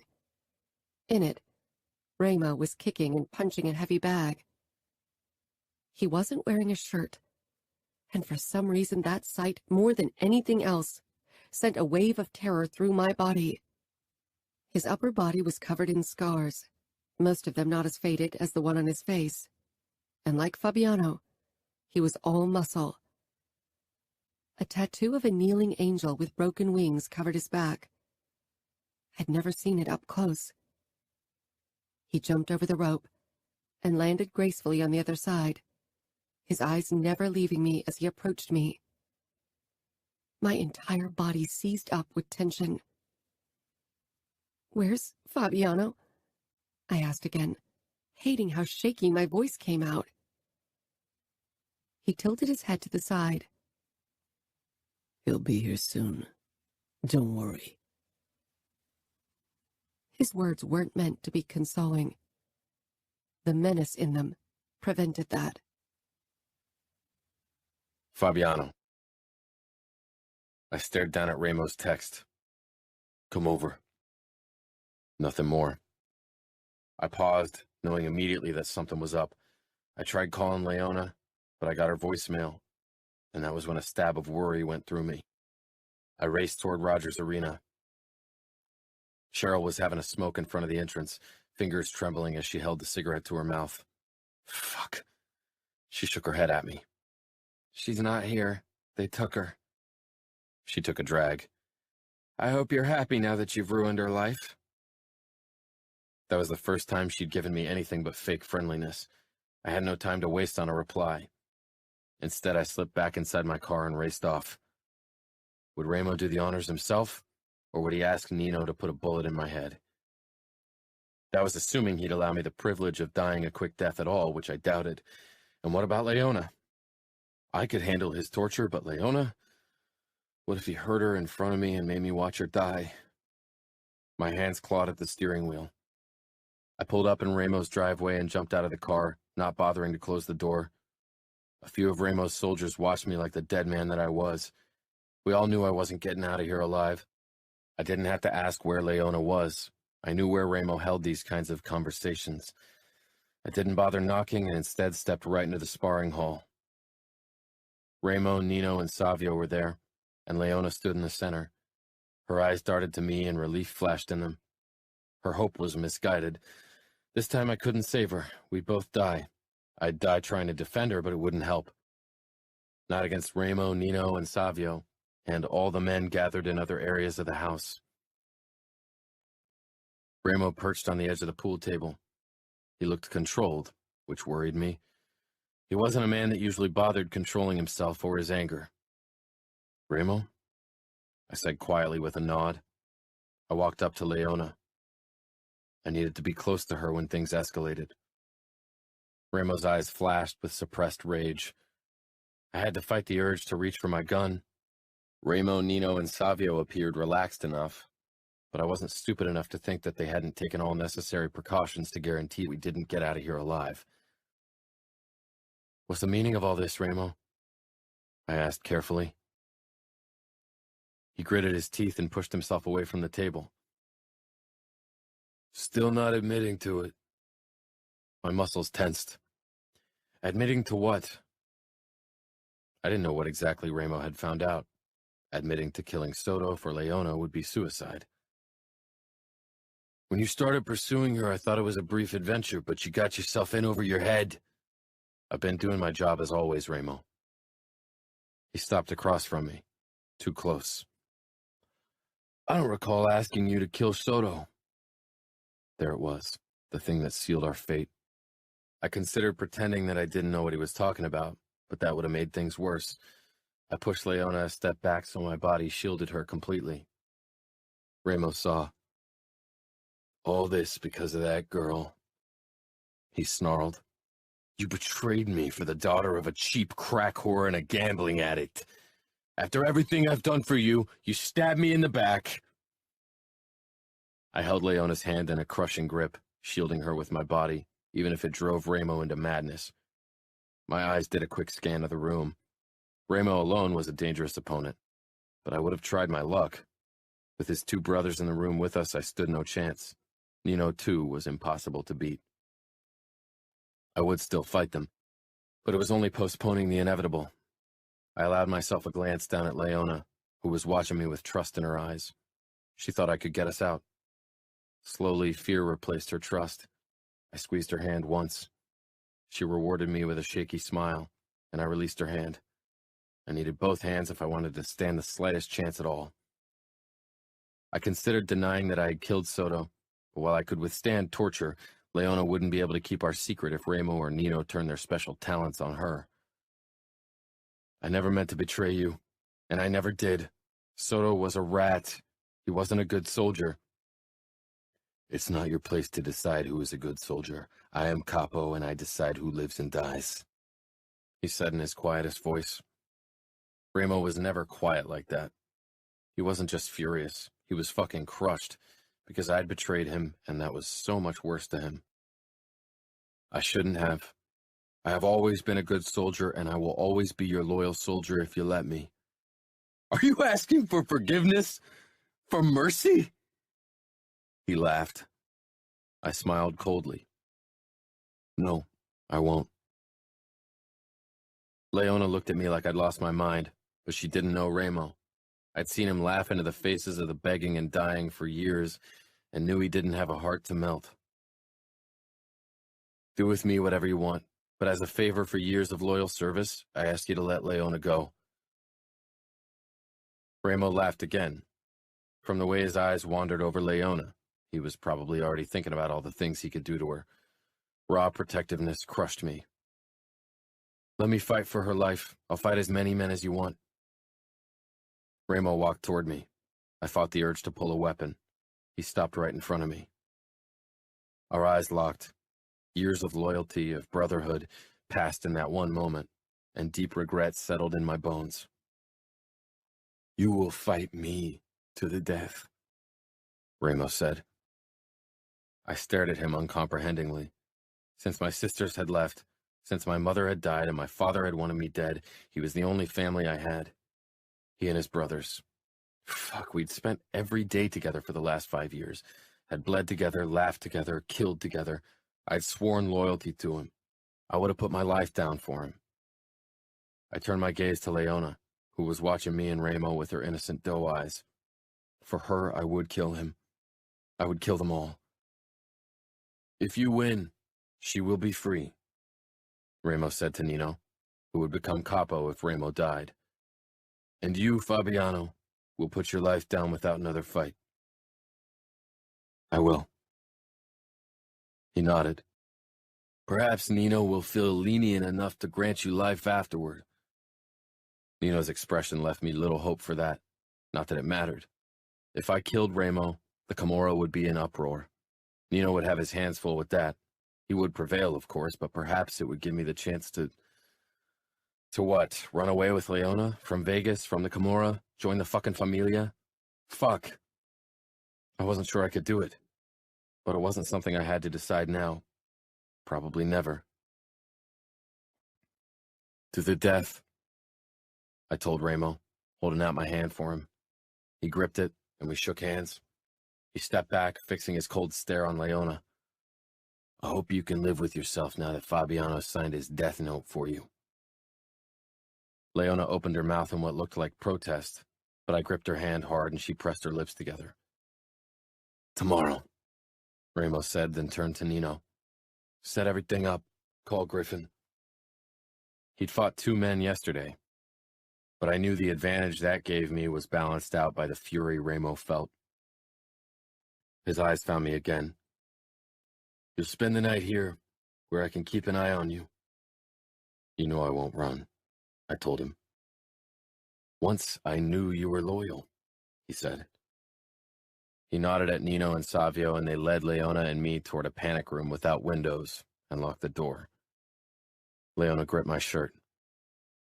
This is suicide. He wants to kill you. That he's given me the chance to fight for your life is more than he would have given anyone else. That he fights me himself is the greatest proof of respect I can think of. She didn't look like she understood. I didn't expect her to. You will win, right? You are the best. I've never won against Ramo. Leona's eyes grew wide. Never? I pulled her against me, my hand slipping under her shirt. I brushed my nose along her throat. Never.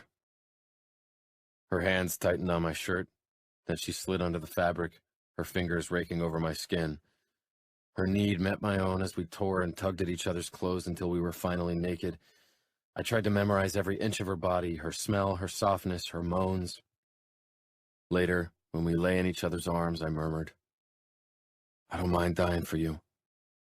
Don't, she whispered. Don't say that, you won't die. I kissed the top of her head. Love only gets you killed. That's what my father used to say. I suppose he got one thing right. Leona held her breath and raised her head. One look at her cornflower blue eyes and I knew she was worth it. Did you just sleep? I said softly. Chapter 25. Fabiano. You're lucky my brother does this for you, Nino said. I'd have cut your throat. He said it in a clinical voice. For him, this was about logic and pragmatism. For Ramo, this was personal.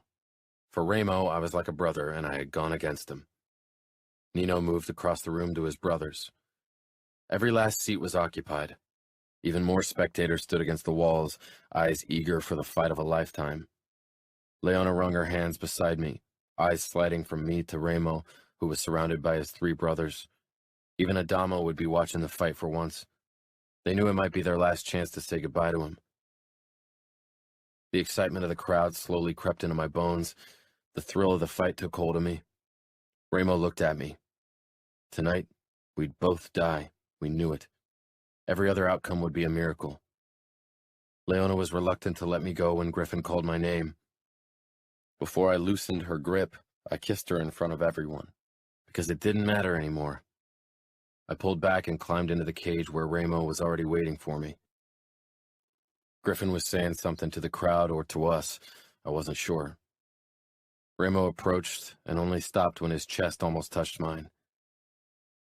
I loved you like a brother. Tonight is where it all ends. He held out his hand. I wasn't sure if Ramo could love. Before Leona, I was sure I wasn't capable of it either.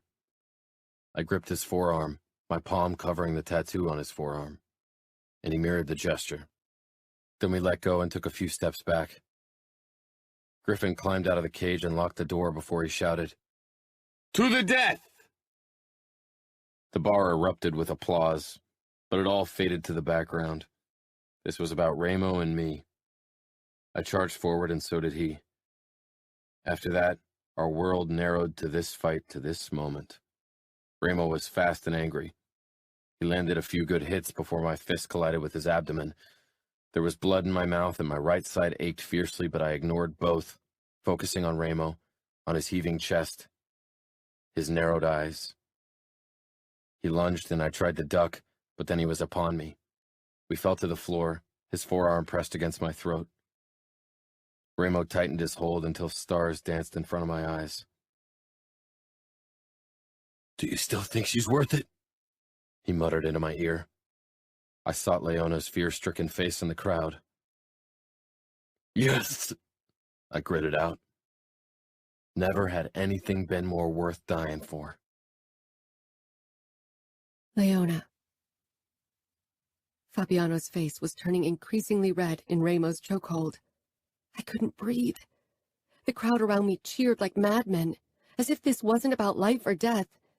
For them, it was pure entertainment, something to distract them from their miserable lives. Fabiano's blue eyes fixed on me, fierce and determined. I tried to give him strength with my expression, even though I'd never felt more helpless and desperate in my life. The man I loved was fighting for both our lives. Love. When had it happened? I wasn't sure, and it crept up on me. I hadn't even told him outright. Perhaps I'd never get the chance to tell him. And even if he won, Nino might still end his life. Suddenly, Fabiano arched his back and thrust his elbow into Ramo's side. But Ramo didn't budge. Fabiano bowed forward as much as Ramo's hold allowed, and then he thrust his head back with full force, crashing against Ramo's face. The crowd exploded with cheers and yells. And suddenly, Fabiano wound himself out of Ramo's grip and staggered to his feet before aiming a kick at Ramo, hitting him square in the ribs. Ramo jerked, but quickly rolled away and pushed to his own feet. They faced off again. They were circling each other, both covered in blood from head to toe, littered with bruises and cuts. Two predators, waiting for a flicker of weakness. "Perhaps now you realize what you've done," Nino said from close behind me. I jumped and took a step away from him. I didn't take my eyes off the fight. What had I done? I'd allowed myself to get close to a man who should have been out of reach. I had proven that I was more like my mother than I'd wanted to admit. But I didn't regret it, and I wouldn't allow Nino Falcone to scare me. I was past that point. Ramo landed 3 hard punches against Fabiano's stomach before he got hit in the face. And then they were kicking and punching so fast I lost count. They thrust each other to the ground, got up, threw more punches and kicks. Fabiano's face wasn't even recognizable anymore, from all the blood covering it. But neither was Ramo's. I shivered. I lost track of time as their fighting grew more erratic and less cautious. There was no holding back. Even to someone who wasn't in on the rules, it would have been clear that these 2 men were fighting for their life. Ramo grabbed Fabiano and thrust him full force into the side of the cage. Fabiano bounced off and fell to his knees, aghast, and took a step forward. Ramo gripped Fabiano's head, but somehow Fabiano managed to push off the ground and thrust his knee into Ramo's groin. Both of them toppled to the mat, panting and spitting blood. For a split second, Fabiano allowed himself another look at me. Why did it feel like he was saying goodbye? I started toward the cage, needing to stop this madness. Nino stepped in my way, tall and cold. You stay where you are, unless you want to die. How can you watch your brother die? I asked incredulously. Nino's unrelenting eyes took in the fight in the cage, where both men were beating each other with elbows and fists, half kneeling on the floor, too weak to get up from almost an hour of non-stop fighting. We all have to die.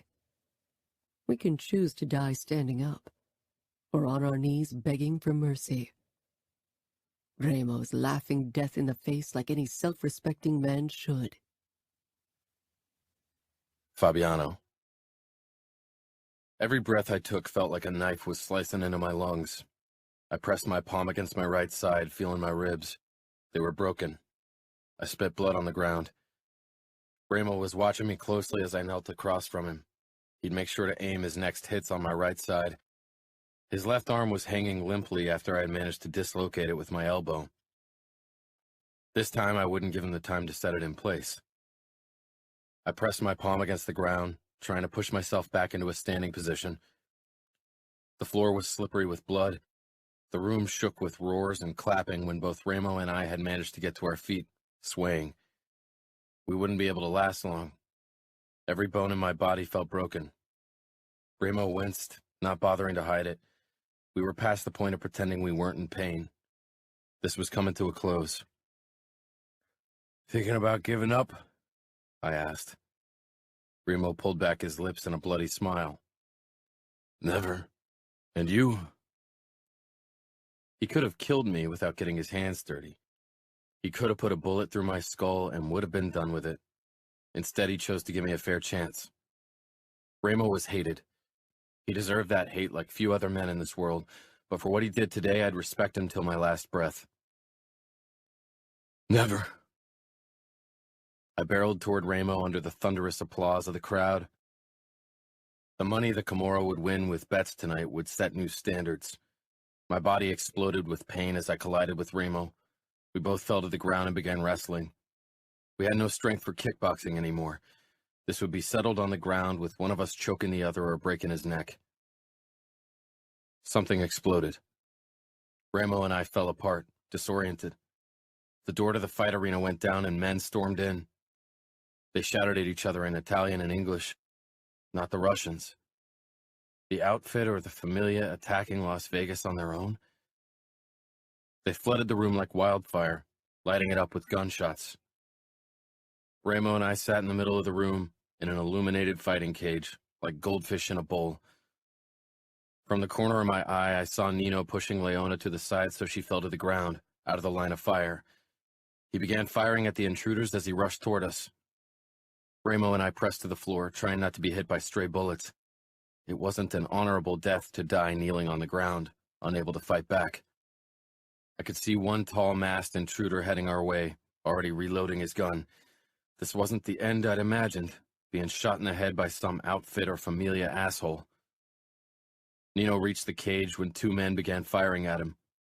Before he dove under a table, he threw a gun over the top of the cage.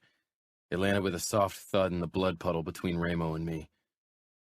Ramo had only one good arm, though, so I dove forward and grabbed the gun with my right hand, while I used my left one to punch Ramo's dislocated shoulder, stopping a grappling match before it could even start. He growled as he fell back. I knelt, gun pointed straight ahead.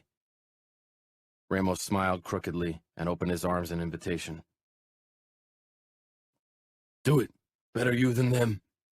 "Sorry, Ramo. Not like that." I took aim, trying to stop my bruised arms from shaking, and then I pulled the trigger. The bullet hit his target right between the eyes. Ramo whirled around to what was behind him and could only watch the attacker, who had been pointing a gun at his head, tumble to the ground. I stumbled toward Ramo, ignoring my body's screams of pain. I didn't waste time to warn Ramo. Instead, I grabbed his dislocated arm and pushed it back in place with one practiced move. Ramo groaned, then stumbled to his own feet. I threw my arm over his shoulder and steered him toward the door of the cage, shooting at anyone who looked like a threat. I hammered against the locked cage door, but people were busy saving their own asses, and Ramo's men and brothers were having a shooting match with 5 attackers hiding behind the bar. My eyes searched our surroundings. Where was Leona? Was she safe? She knew this place and would be hiding somewhere safe. She was clever. I tried to calm myself. It wasn't fucking working. I ripped at the door, but the thing was built to last. "Fuck!" I screamed. Ramo tried his luck as well, but the thing was too strong. It rattled, but apart from that, nothing. Suddenly, Leona's head popped up before us. Her eyes wandered between Ramo and me, but she didn't say anything. She'd probably given up understanding me, and this world, a long time ago. She fumbled with the key in the lock until finally the door swung open, releasing us. I let go of Ramo and jumped out of the cage, gasping at the impact. I'd be bruised for weeks. If Ramo let me live that long. I was still supposed to die for my betrayal. Ramo landed beside me and picked up a gun from a fallen man on the ground. "I go ahead, you have my back," he ordered, just like old times. I pressed a kiss to Leona's lips. He watched with an unmoving expression. "Let's leave," she begged. "This isn't our fight." I smiled apologetically. "This will always be my fight as long as Ramo lets me." I pushed her under the side of the cage where she wouldn't be spotted easily. "Stay there, it's too dangerous." She nodded like she understood why I had to do this as she pressed herself against the side of the cage. Ramo and I turned around, and then we did what we did best. It took another hour to break the attack. The last 2 men raised their guns to their heads to end their own lives before we could get our hands on them. I shot one of them in the hand before he could pull the trigger. Then I was on him. "You'll regret the day you decided to enter our territory." He spat onto my naked feet. "Fuck off!" Ramo chuckled, then coughed and spit blood on the ground. "That's how your spit is going to look soon," he murmured. We let Nino and Savio bring the man down to the soundproof storage room. Adamo stood back against one of the booths, looking shaken. He held a gun in his hand and stared down at one of the attackers. Was this the day of his first kill? I could feel Leona's eyes on me as I followed after Ramo to force information out of the attacker. I knew she was appalled by what I was doing, but she knew what I could do, and yet she was still here. It took 40 minutes to get the information we needed. Ramo and I both were bruised and tired and needed medical treatment.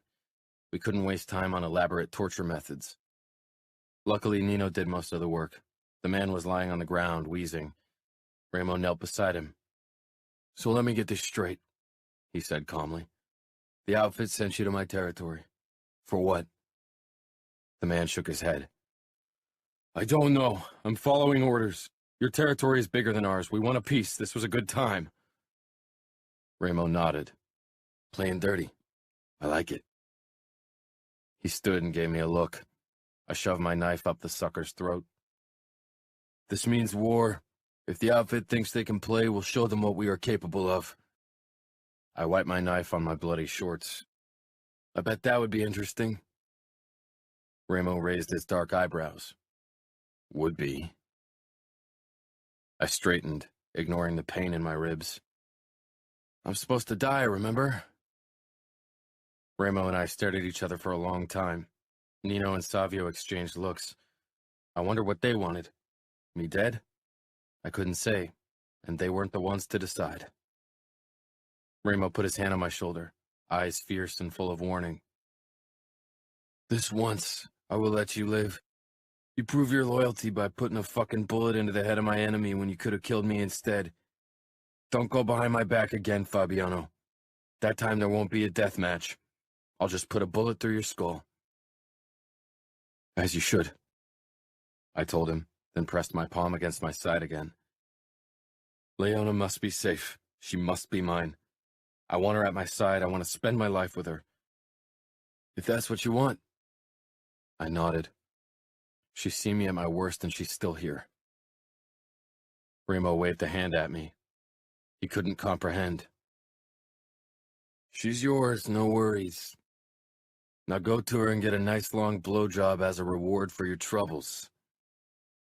I rolled my eyes and dragged myself up the staircase. I doubted I'd get it up today. Every part of my body was aching, but I was willing to give it a try. The moment I stepped back into the bar, Leona hopped off the bar stool and rushed toward me, throwing her arms around my waist. I gasped from the stab of pain in my ribs, my shoulder, my entire body. She loosened her hold, worried eyes peering up at me. Her hair was all over the place, and there was a small cut over her cheekbone. I ran the back of my index finger over it. You're hurt. She choked out a laugh. I'm hurt. You're bleeding and bruised. I thought you would die in that cage. And when you disappeared with Ramo down into the storage room, I feared you wouldn't come out again. She whispered. I'm fine, I told her, and she gave me a look. I'm alive, I amended. For my fucking body to get anywhere close to being fine again would take a while. But what about Ramo? Won't he kill you? Wasn't she worried about her own life? Perhaps she'd forgotten, but my fight would have decided her fate too. We came to an understanding. He gave me another chance. Fuck, to think that I would see that day. He did? Leona voiced the disbelief still anchored in my body. I nudged her in the direction of the entrance. Come, I want to go home. She froze. We're not going home. You need to go to the hospital. Ramo must have broken every bone in your body. I broke just as many of his, I said immediately. Leona shook her head, unbelieving. I don't care about him, but you need treatment. I leaned down, my mouth curling into a smile despite the fucking cut in my lower lip. I know just the right treatment. She angled her head away. You can't be serious. I brushed my hand over her side. I am dead serious. Won't you honor the wish of a dying man? She shoved me, angry and half amused. I winced because my body fucking ached. Sorry, she blurted, fingers ghosting over my chest in silent apology. I almost lost you and my fucking life. Don't you think I deserve a reward? She shook her head again, but her resolve was melting. Her fingers lingered on my abs, the touch a mix of pain and promise. I really don't think... I won't go to the hospital. I buried my nose against her throat. I want to feel you. Want to feel something else other than this fucking pain. She opened the passenger door of my Mercedes for me. I raised my eyebrows. You can't drive. I handed her the keys without protest, enjoying her surprise. Then you will. I could tell she was terrified of wrecking my car, as if I gave a fucking damn about the thing. Take us to our hill, I ordered when she pulled out of the parking lot. Her brows pinched together again, but she did as I asked. After she parked, I pushed myself out of the car and limped to the hood. I sank down and let my eyes take in my city. Leona stepped up beside me.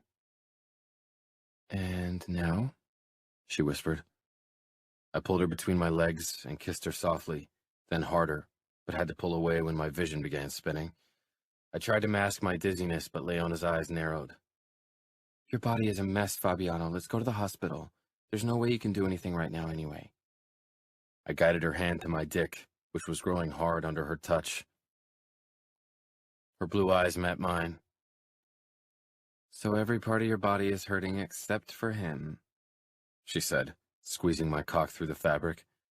I chuckled and regretted it at once. Seems so. Sure. She murmured doubtfully. You should really go see a doctor. I will. Later, I said quietly. For now, I want to remember why life is better than fucking death. She leaned forward once more, kissing me sweetly and almost shyly, as if something in her mind was distracting her. When she pulled away, her uncertainty had been replaced by resolve. She slid down my shorts, grazing several wounds on the way, and got down on her knees before me. My cock jolted at the tantalizing sight. I hadn't expected her to do it after what she'd said about cocksucking being degrading and all, but I wasn't going to remind her. She wrapped her fingers around the base of my cock, opened her mouth, and slowly took me in inch by inch. Holy fuck. I'd been with so many women, but every experience with Leona outshined my past. She gagged when the tip of my cock hit the back of her throat, and she quickly moved back. I had to resist the urge to grab her hair and hold her in place so I could fuck her sweet mouth. Instead, I forced my body to relax under her soft tongue, allowed her to explore and taste me. But eventually I needed more, so I took control. I began moving my hips, sliding my cock in and out of her warm mouth, harder and faster every time. Leona and I could have been dead by now, but we weren't. I jerked my hips upward and she let me. She struggled to take as much of me into her mouth as possible, but the sight fucking undid me. My balls tightened and I called out a warning, but Leona didn't pull away. I released into her mouth. It was the most painful orgasm I'd ever had, and yet, as I watched Leona lick her lips with uncertainty, I decided it was also the fucking best. She ran a hand over her mouth, looking up at me. I could see the vulnerability in her eyes. I pulled her up to me despite the agony that shot through my ribs, needing her to get it out of her head that anything I did was to degrade her.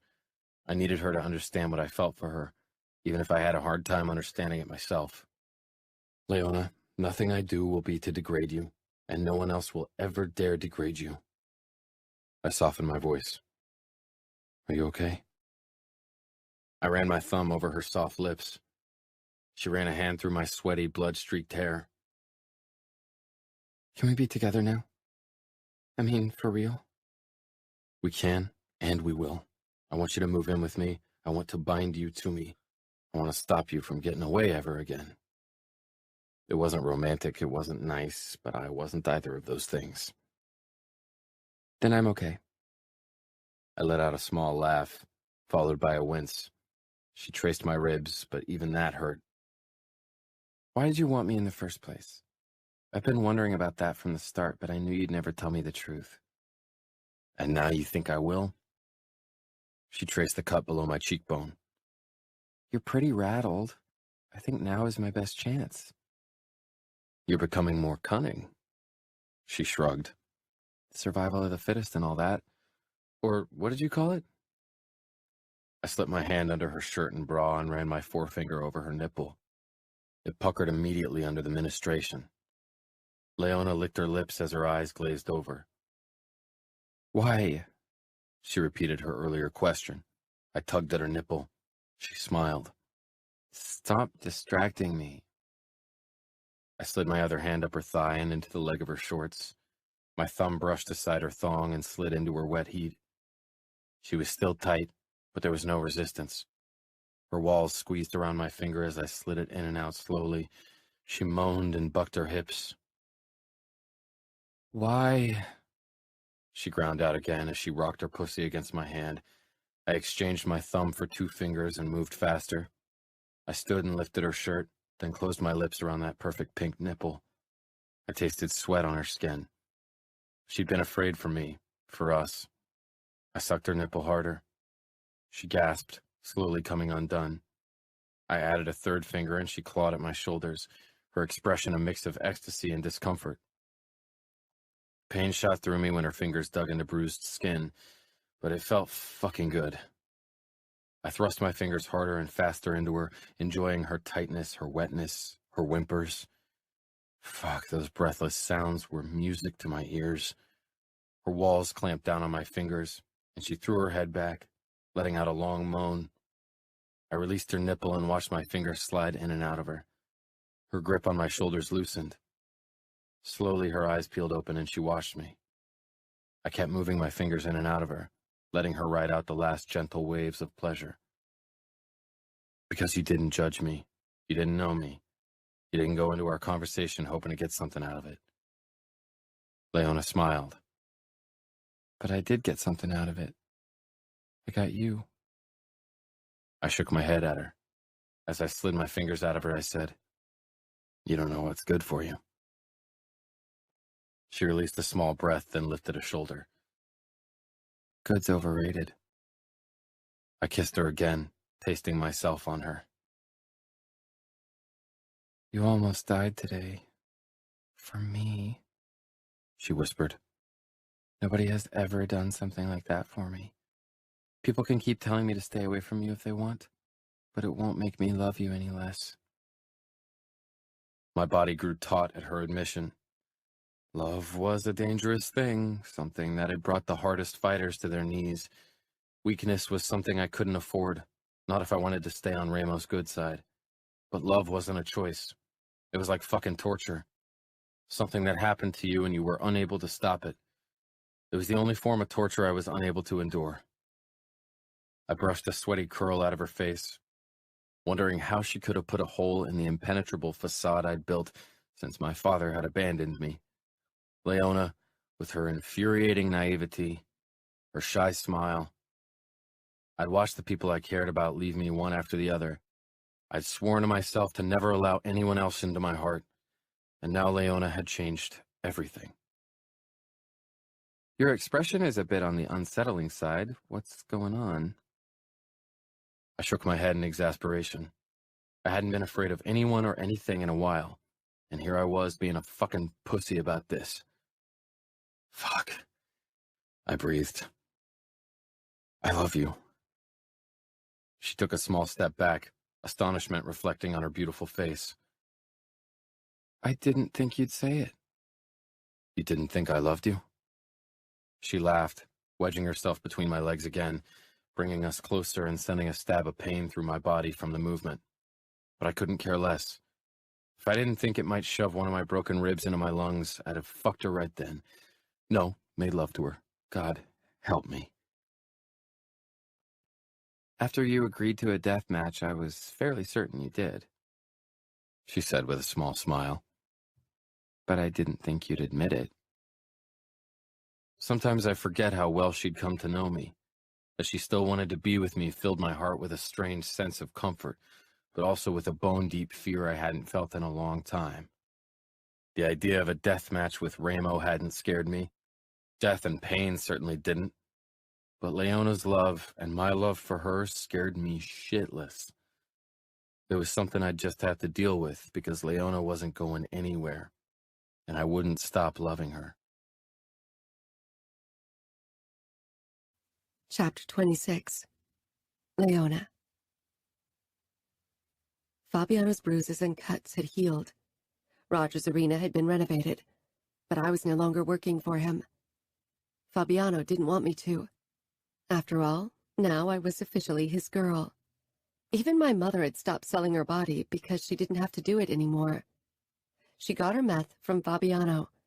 The Camorra had more than enough of the toxic stuff.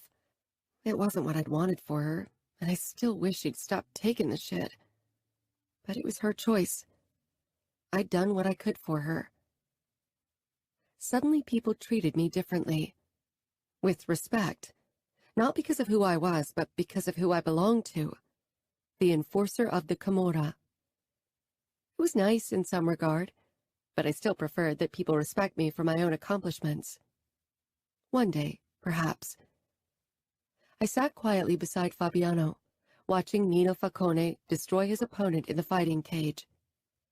Ramo sat at the same table, but I ignored him. He'd been civil toward me since the fight to the death, and I treated him with the respect he expected as capo. I did it for Fabiano, and because I wasn't suicidal. But I'd never like him. Too little humanity remained in him, if it had ever been there in the first place. His two brothers were also at the table. Savio, who whistled whenever his brother landed a hit, and Adamo, who seemed drawn into himself, not once glancing toward the cage. Fabiano traced a hand up my thigh, startling me. My eyes met his before quickly scanning our surroundings. People were mesmerized by the fight and didn't pay attention to what was going on underneath our table. Fabiano turned his attention back to the fight as well, but he kept stroking the inside of my thigh. Nino threw his opponent into the cage, and the room exploded with applause. Fabiano slipped his hand beneath my panties, finding me aroused, which was usually the case when he touched me. He leaned over, his breath hot against my ear. I hope this isn't because of Nino, he said huskily. I rolled my eyes. Tonight, I'm going to fuck you in that cage. He dipped a finger between my folds, and I had to stifle a groan. Ramo's eyes slid over to me, and I quickly closed my legs, forcing Fabiano to pull his hand away. He smirked, commenting on a move Nino did with his leg, as if nothing had happened. With an audible crack, Nino broke his opponent's arm. Adamo jerked back his chair and stood, eyes wild. Then he turned and hurried off toward the exit. I wasn't sure why, but I pushed my own chair back and followed him. He was a Falcone, Ramo's brother, but he was also only 13, and he obviously wasn't coping with what had happened the last couple of weeks. I caught up with him in the parking lot, his hand on the door of a sleek red Ford Mustang. "Your car?" I asked jokingly. "Ramo's," Adamo said, twisting car keys between his fingers. "He lets you drive it?" I doubted anyone would let a 13-year-old drive a car around Vegas, but Ramo didn't exactly play by the rules. Adamo turned angry eyes toward me. "No, he'll probably kick my ass. I stole the key." "Oh." He was still watching me, still twisting the key as if he needed the smallest reason to stay. I took a step closer. "I don't enjoy the cage fighting. Too brutal." "Not as brutal as real life." "Mob life. His life, and now mine as well." I dream about the attack, and about the hours before it, the fear of the death match. He looked down at the key in his hand. "I shot someone." "I know," I murmured, and took another step forward. I put my hand on his forearm. His eyes met mine. Only 13, and they looked jaded. It was self-defense. "It won't always be. I'm a Falcone. Soon I'll be a Camorrista." "True, but who says you'll have to hurt people? You could do street races. It's a big part of the business, right?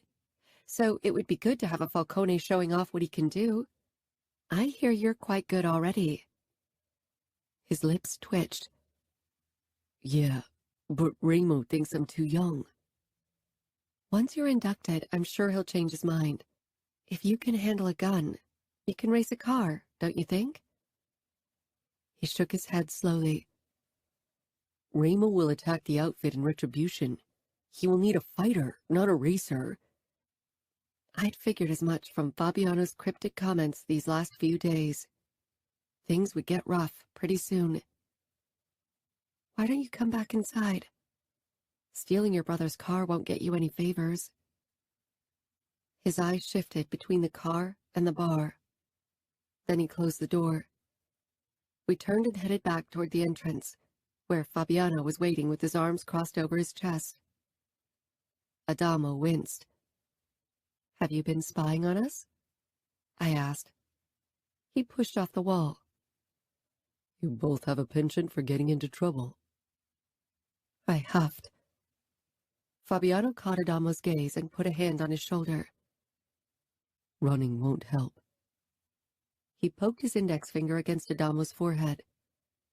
"Can't run from what's in there. Regret and guilt, they follow." Fabiano touched Adamo's forearm, and the boy gave a small nod, as if he understood. Fabiano tousled his hair. Adamo pulled back in protest. Then Fabiano feigned an attack, and a grappling match ensued. After a moment, Fabiano pushed a smiling Adamo toward the door. Inside. Adamo entered the bar, and we followed. Ramo's eyes zeroed in on us at once. His brother put the key down in front of him, then slumped back in his chair. Fabiano and I took our seats, and he took my hand under the table, linking our fingers. Ramo leaned over to me, and I tensed. Fabiano squeezed my hand in support, but his eyes were on the fight. What did you do to stop him from driving off? It took effort to hold Ramo's fierce, dark eyes. Tried to make him see light in the dark. Like you did for him, he said, with a tilt of his head. It wasn't a question. I glanced at Fabiano, but his eyes followed Nina's movements in the cage. At least it appeared that way. Before Ramo turned away, a flicker of acknowledgement passed over his expression. I didn't think he was serious, but Fabiano and I were the last guests in the bar. Cheryl cleaned the counter, eyeing us warily. We should leave too. I told you I'd have you against that cage tonight. He turned to Cheryl and raised his voice. You can leave. I have the keys. I'll lock up later. Cheryl put down the cloth, picked up her purse, and walked past us. She'd been distant ever since it became official that I'd stay at Fabiano's side. He took my hand and pulled me to my feet, leading me toward the cage. My core tightened in anticipation as he leaped onto the platform and pulled me along. I climbed into the cage, then heard the familiar click of the door closing. A pleasant shiver raced down my spine. Fabiano pressed up against my body from behind, his erection digging into my lower back. I arched my butt against him, kneading his hands on me. After his teasing during the fight, it had been difficult to think straight. He pulled my dress over my head and dropped it on the ground before pulling down my panties. Fabiano urged me forward with his body until I had no choice but to brace myself against the cage. He ran his hands over my shoulders and down my arms, then gripped my hands, lifting them above my head. I linked my fingers in the mesh of the cage as Fabiano pressed my body against the cold metal. My nipples hardened immediately. The feel of the unrelenting steel against my breasts and Fabiano's equally unrelenting muscles was oddly erotic. He stepped back, and I huffed in protest. But when I looked over my shoulder, I saw him pull down his briefs. His cock was already hard for me. I shivered in anticipation. There was hunger in his eyes, and the warmer emotion that he didn't try to hide anymore. His movements were lithe and dangerous as he stalked toward me, fighter and killer, and mine. I turned back to the cage and leaned my forehead against it. Not able to see him approach heightened my senses, made me even more aroused. He slid a hand between my thighs and urged them apart. I complied eagerly, waiting for his fingers to send me to heaven. Instead, I felt his tip press against my opening. Surprise filled me, but then I arched my butt to show him I didn't mind him skipping foreplay. Being in a cage with him was all the foreplay I needed. But he didn't push into me. Instead, he ran his tip up from my opening to my clit and back again. I moaned, arching against him for more friction. My nipples rubbed against the metal deliciously. And then he pushed into me with one hard thrust. I cried out, my fingers clinging painfully to the wire mesh. He slid in and out. His hand glided over my stomach and lower until his fingers brushed my clit. I cried out again, and he thrust even harder into me. His fingers established a slow rhythm as he fucked me fast. My fingers tightened painfully on the mesh as a wave of pleasure swept through me. I cried out his name, half delirious from the force of my orgasm. I had trouble staying upright. My fingers loosened their grip on the mesh, and Fabiano's hands covered mine, linking our fingers and holding me up. His pelvis hit my butt again. I whimpered. The sensations were almost too much, but Fabiano knew no mercy. His pelvis slammed against my butt over and over again as he drove himself even deeper into me. Dots danced before my vision. "Oh, God!" I gasped. His next thrust catapulted me into sweet oblivion, a darkness of heightened senses and overwhelming pleasure. He turned me around and lowered me to the ground, then lifted my feet to his shoulders, raising my butt. His tip rested against my sensitive flesh. His blue eyes looked unhinged, out of control for once. He slid into me slowly, then back out. From the way he was holding my hips, I could see his erection sliding between my folds as I felt my walls yielding to him. Fabiano's muscles flexed as he took his time sliding in and out of me. I didn't think I was capable of another orgasm after my last, but seeing Fabiano's cock bury itself in me aroused me even more. I began quivering. Fabiano smiled darkly and parted my folds with his thumbs, revealing my clit. If he touched me there, I'd fall apart. But he didn't. He only watched his cock slide in and out, his thumbs so very close to where I needed his touch the most. I reached out, too desperate for my next release to wait for him to make a move. But he caught my wrist. He raised my palm to his mouth and pressed an open-mouthed kiss to my flesh, his tongue darting out and licking off sweat. I groaned at the sensation as it traveled all the way down to my clit. "Fabiano," I begged, "stop torturing me." A predatory grin curled his lips. "But it's what I do best." Good God. There was no way I wasn't going to hell for this, and I couldn't even pretend I cared. He slid into me again, and then mercifully, he captured my clit between his fingers and twirled it between them. I came apart. My shoulder blades arched painfully against the floor, my nails searching for leverage. And then Fabiano followed after me with a curse and groan. I forced my eyes open, needing to see him.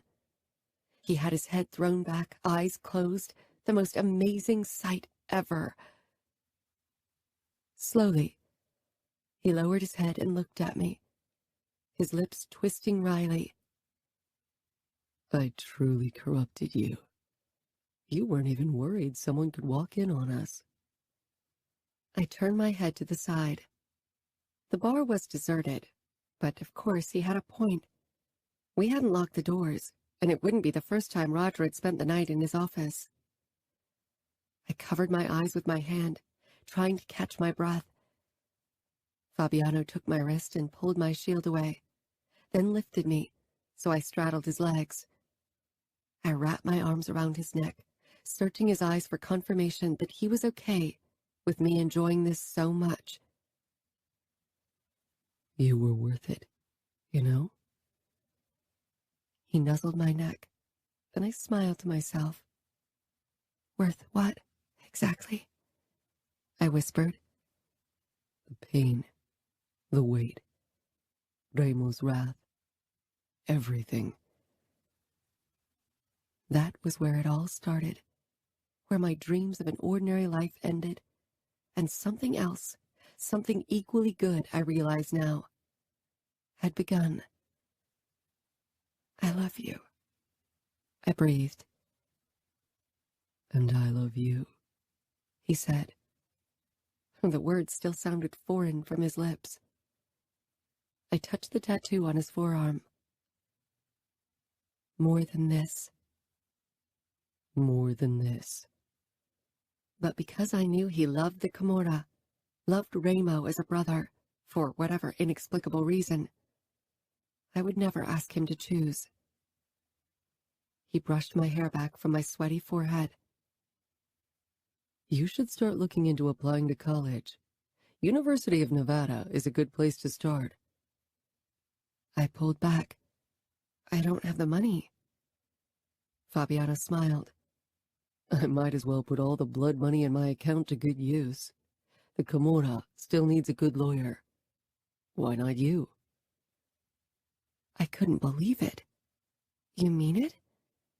I didn't dare hope that I was hearing him right. He nodded. But I have to tell you that it has to be in Vegas. I can't let you go, being a possessive bastard and all. I kissed him, excitement surging through me. My possessiveness never excited you that much before, he said wryly. I shook my head, having a hard time forming words to express my gratitude. I don't want to leave Las Vegas, because Las Vegas is your home, and you are mine. He pulled me into a painful embrace, and I sank into him, my protector. Thank you for listening to Twisted Loyalties, written by Cora Reilly, read for you by Jacob Morgan and Lucy Rivers. Produced by One Night Stand Studios. Post by Michael Straza. Text copyright 2018 by Cora Reilly. Production copyright 2020 by Cora Reilly. All rights reserved.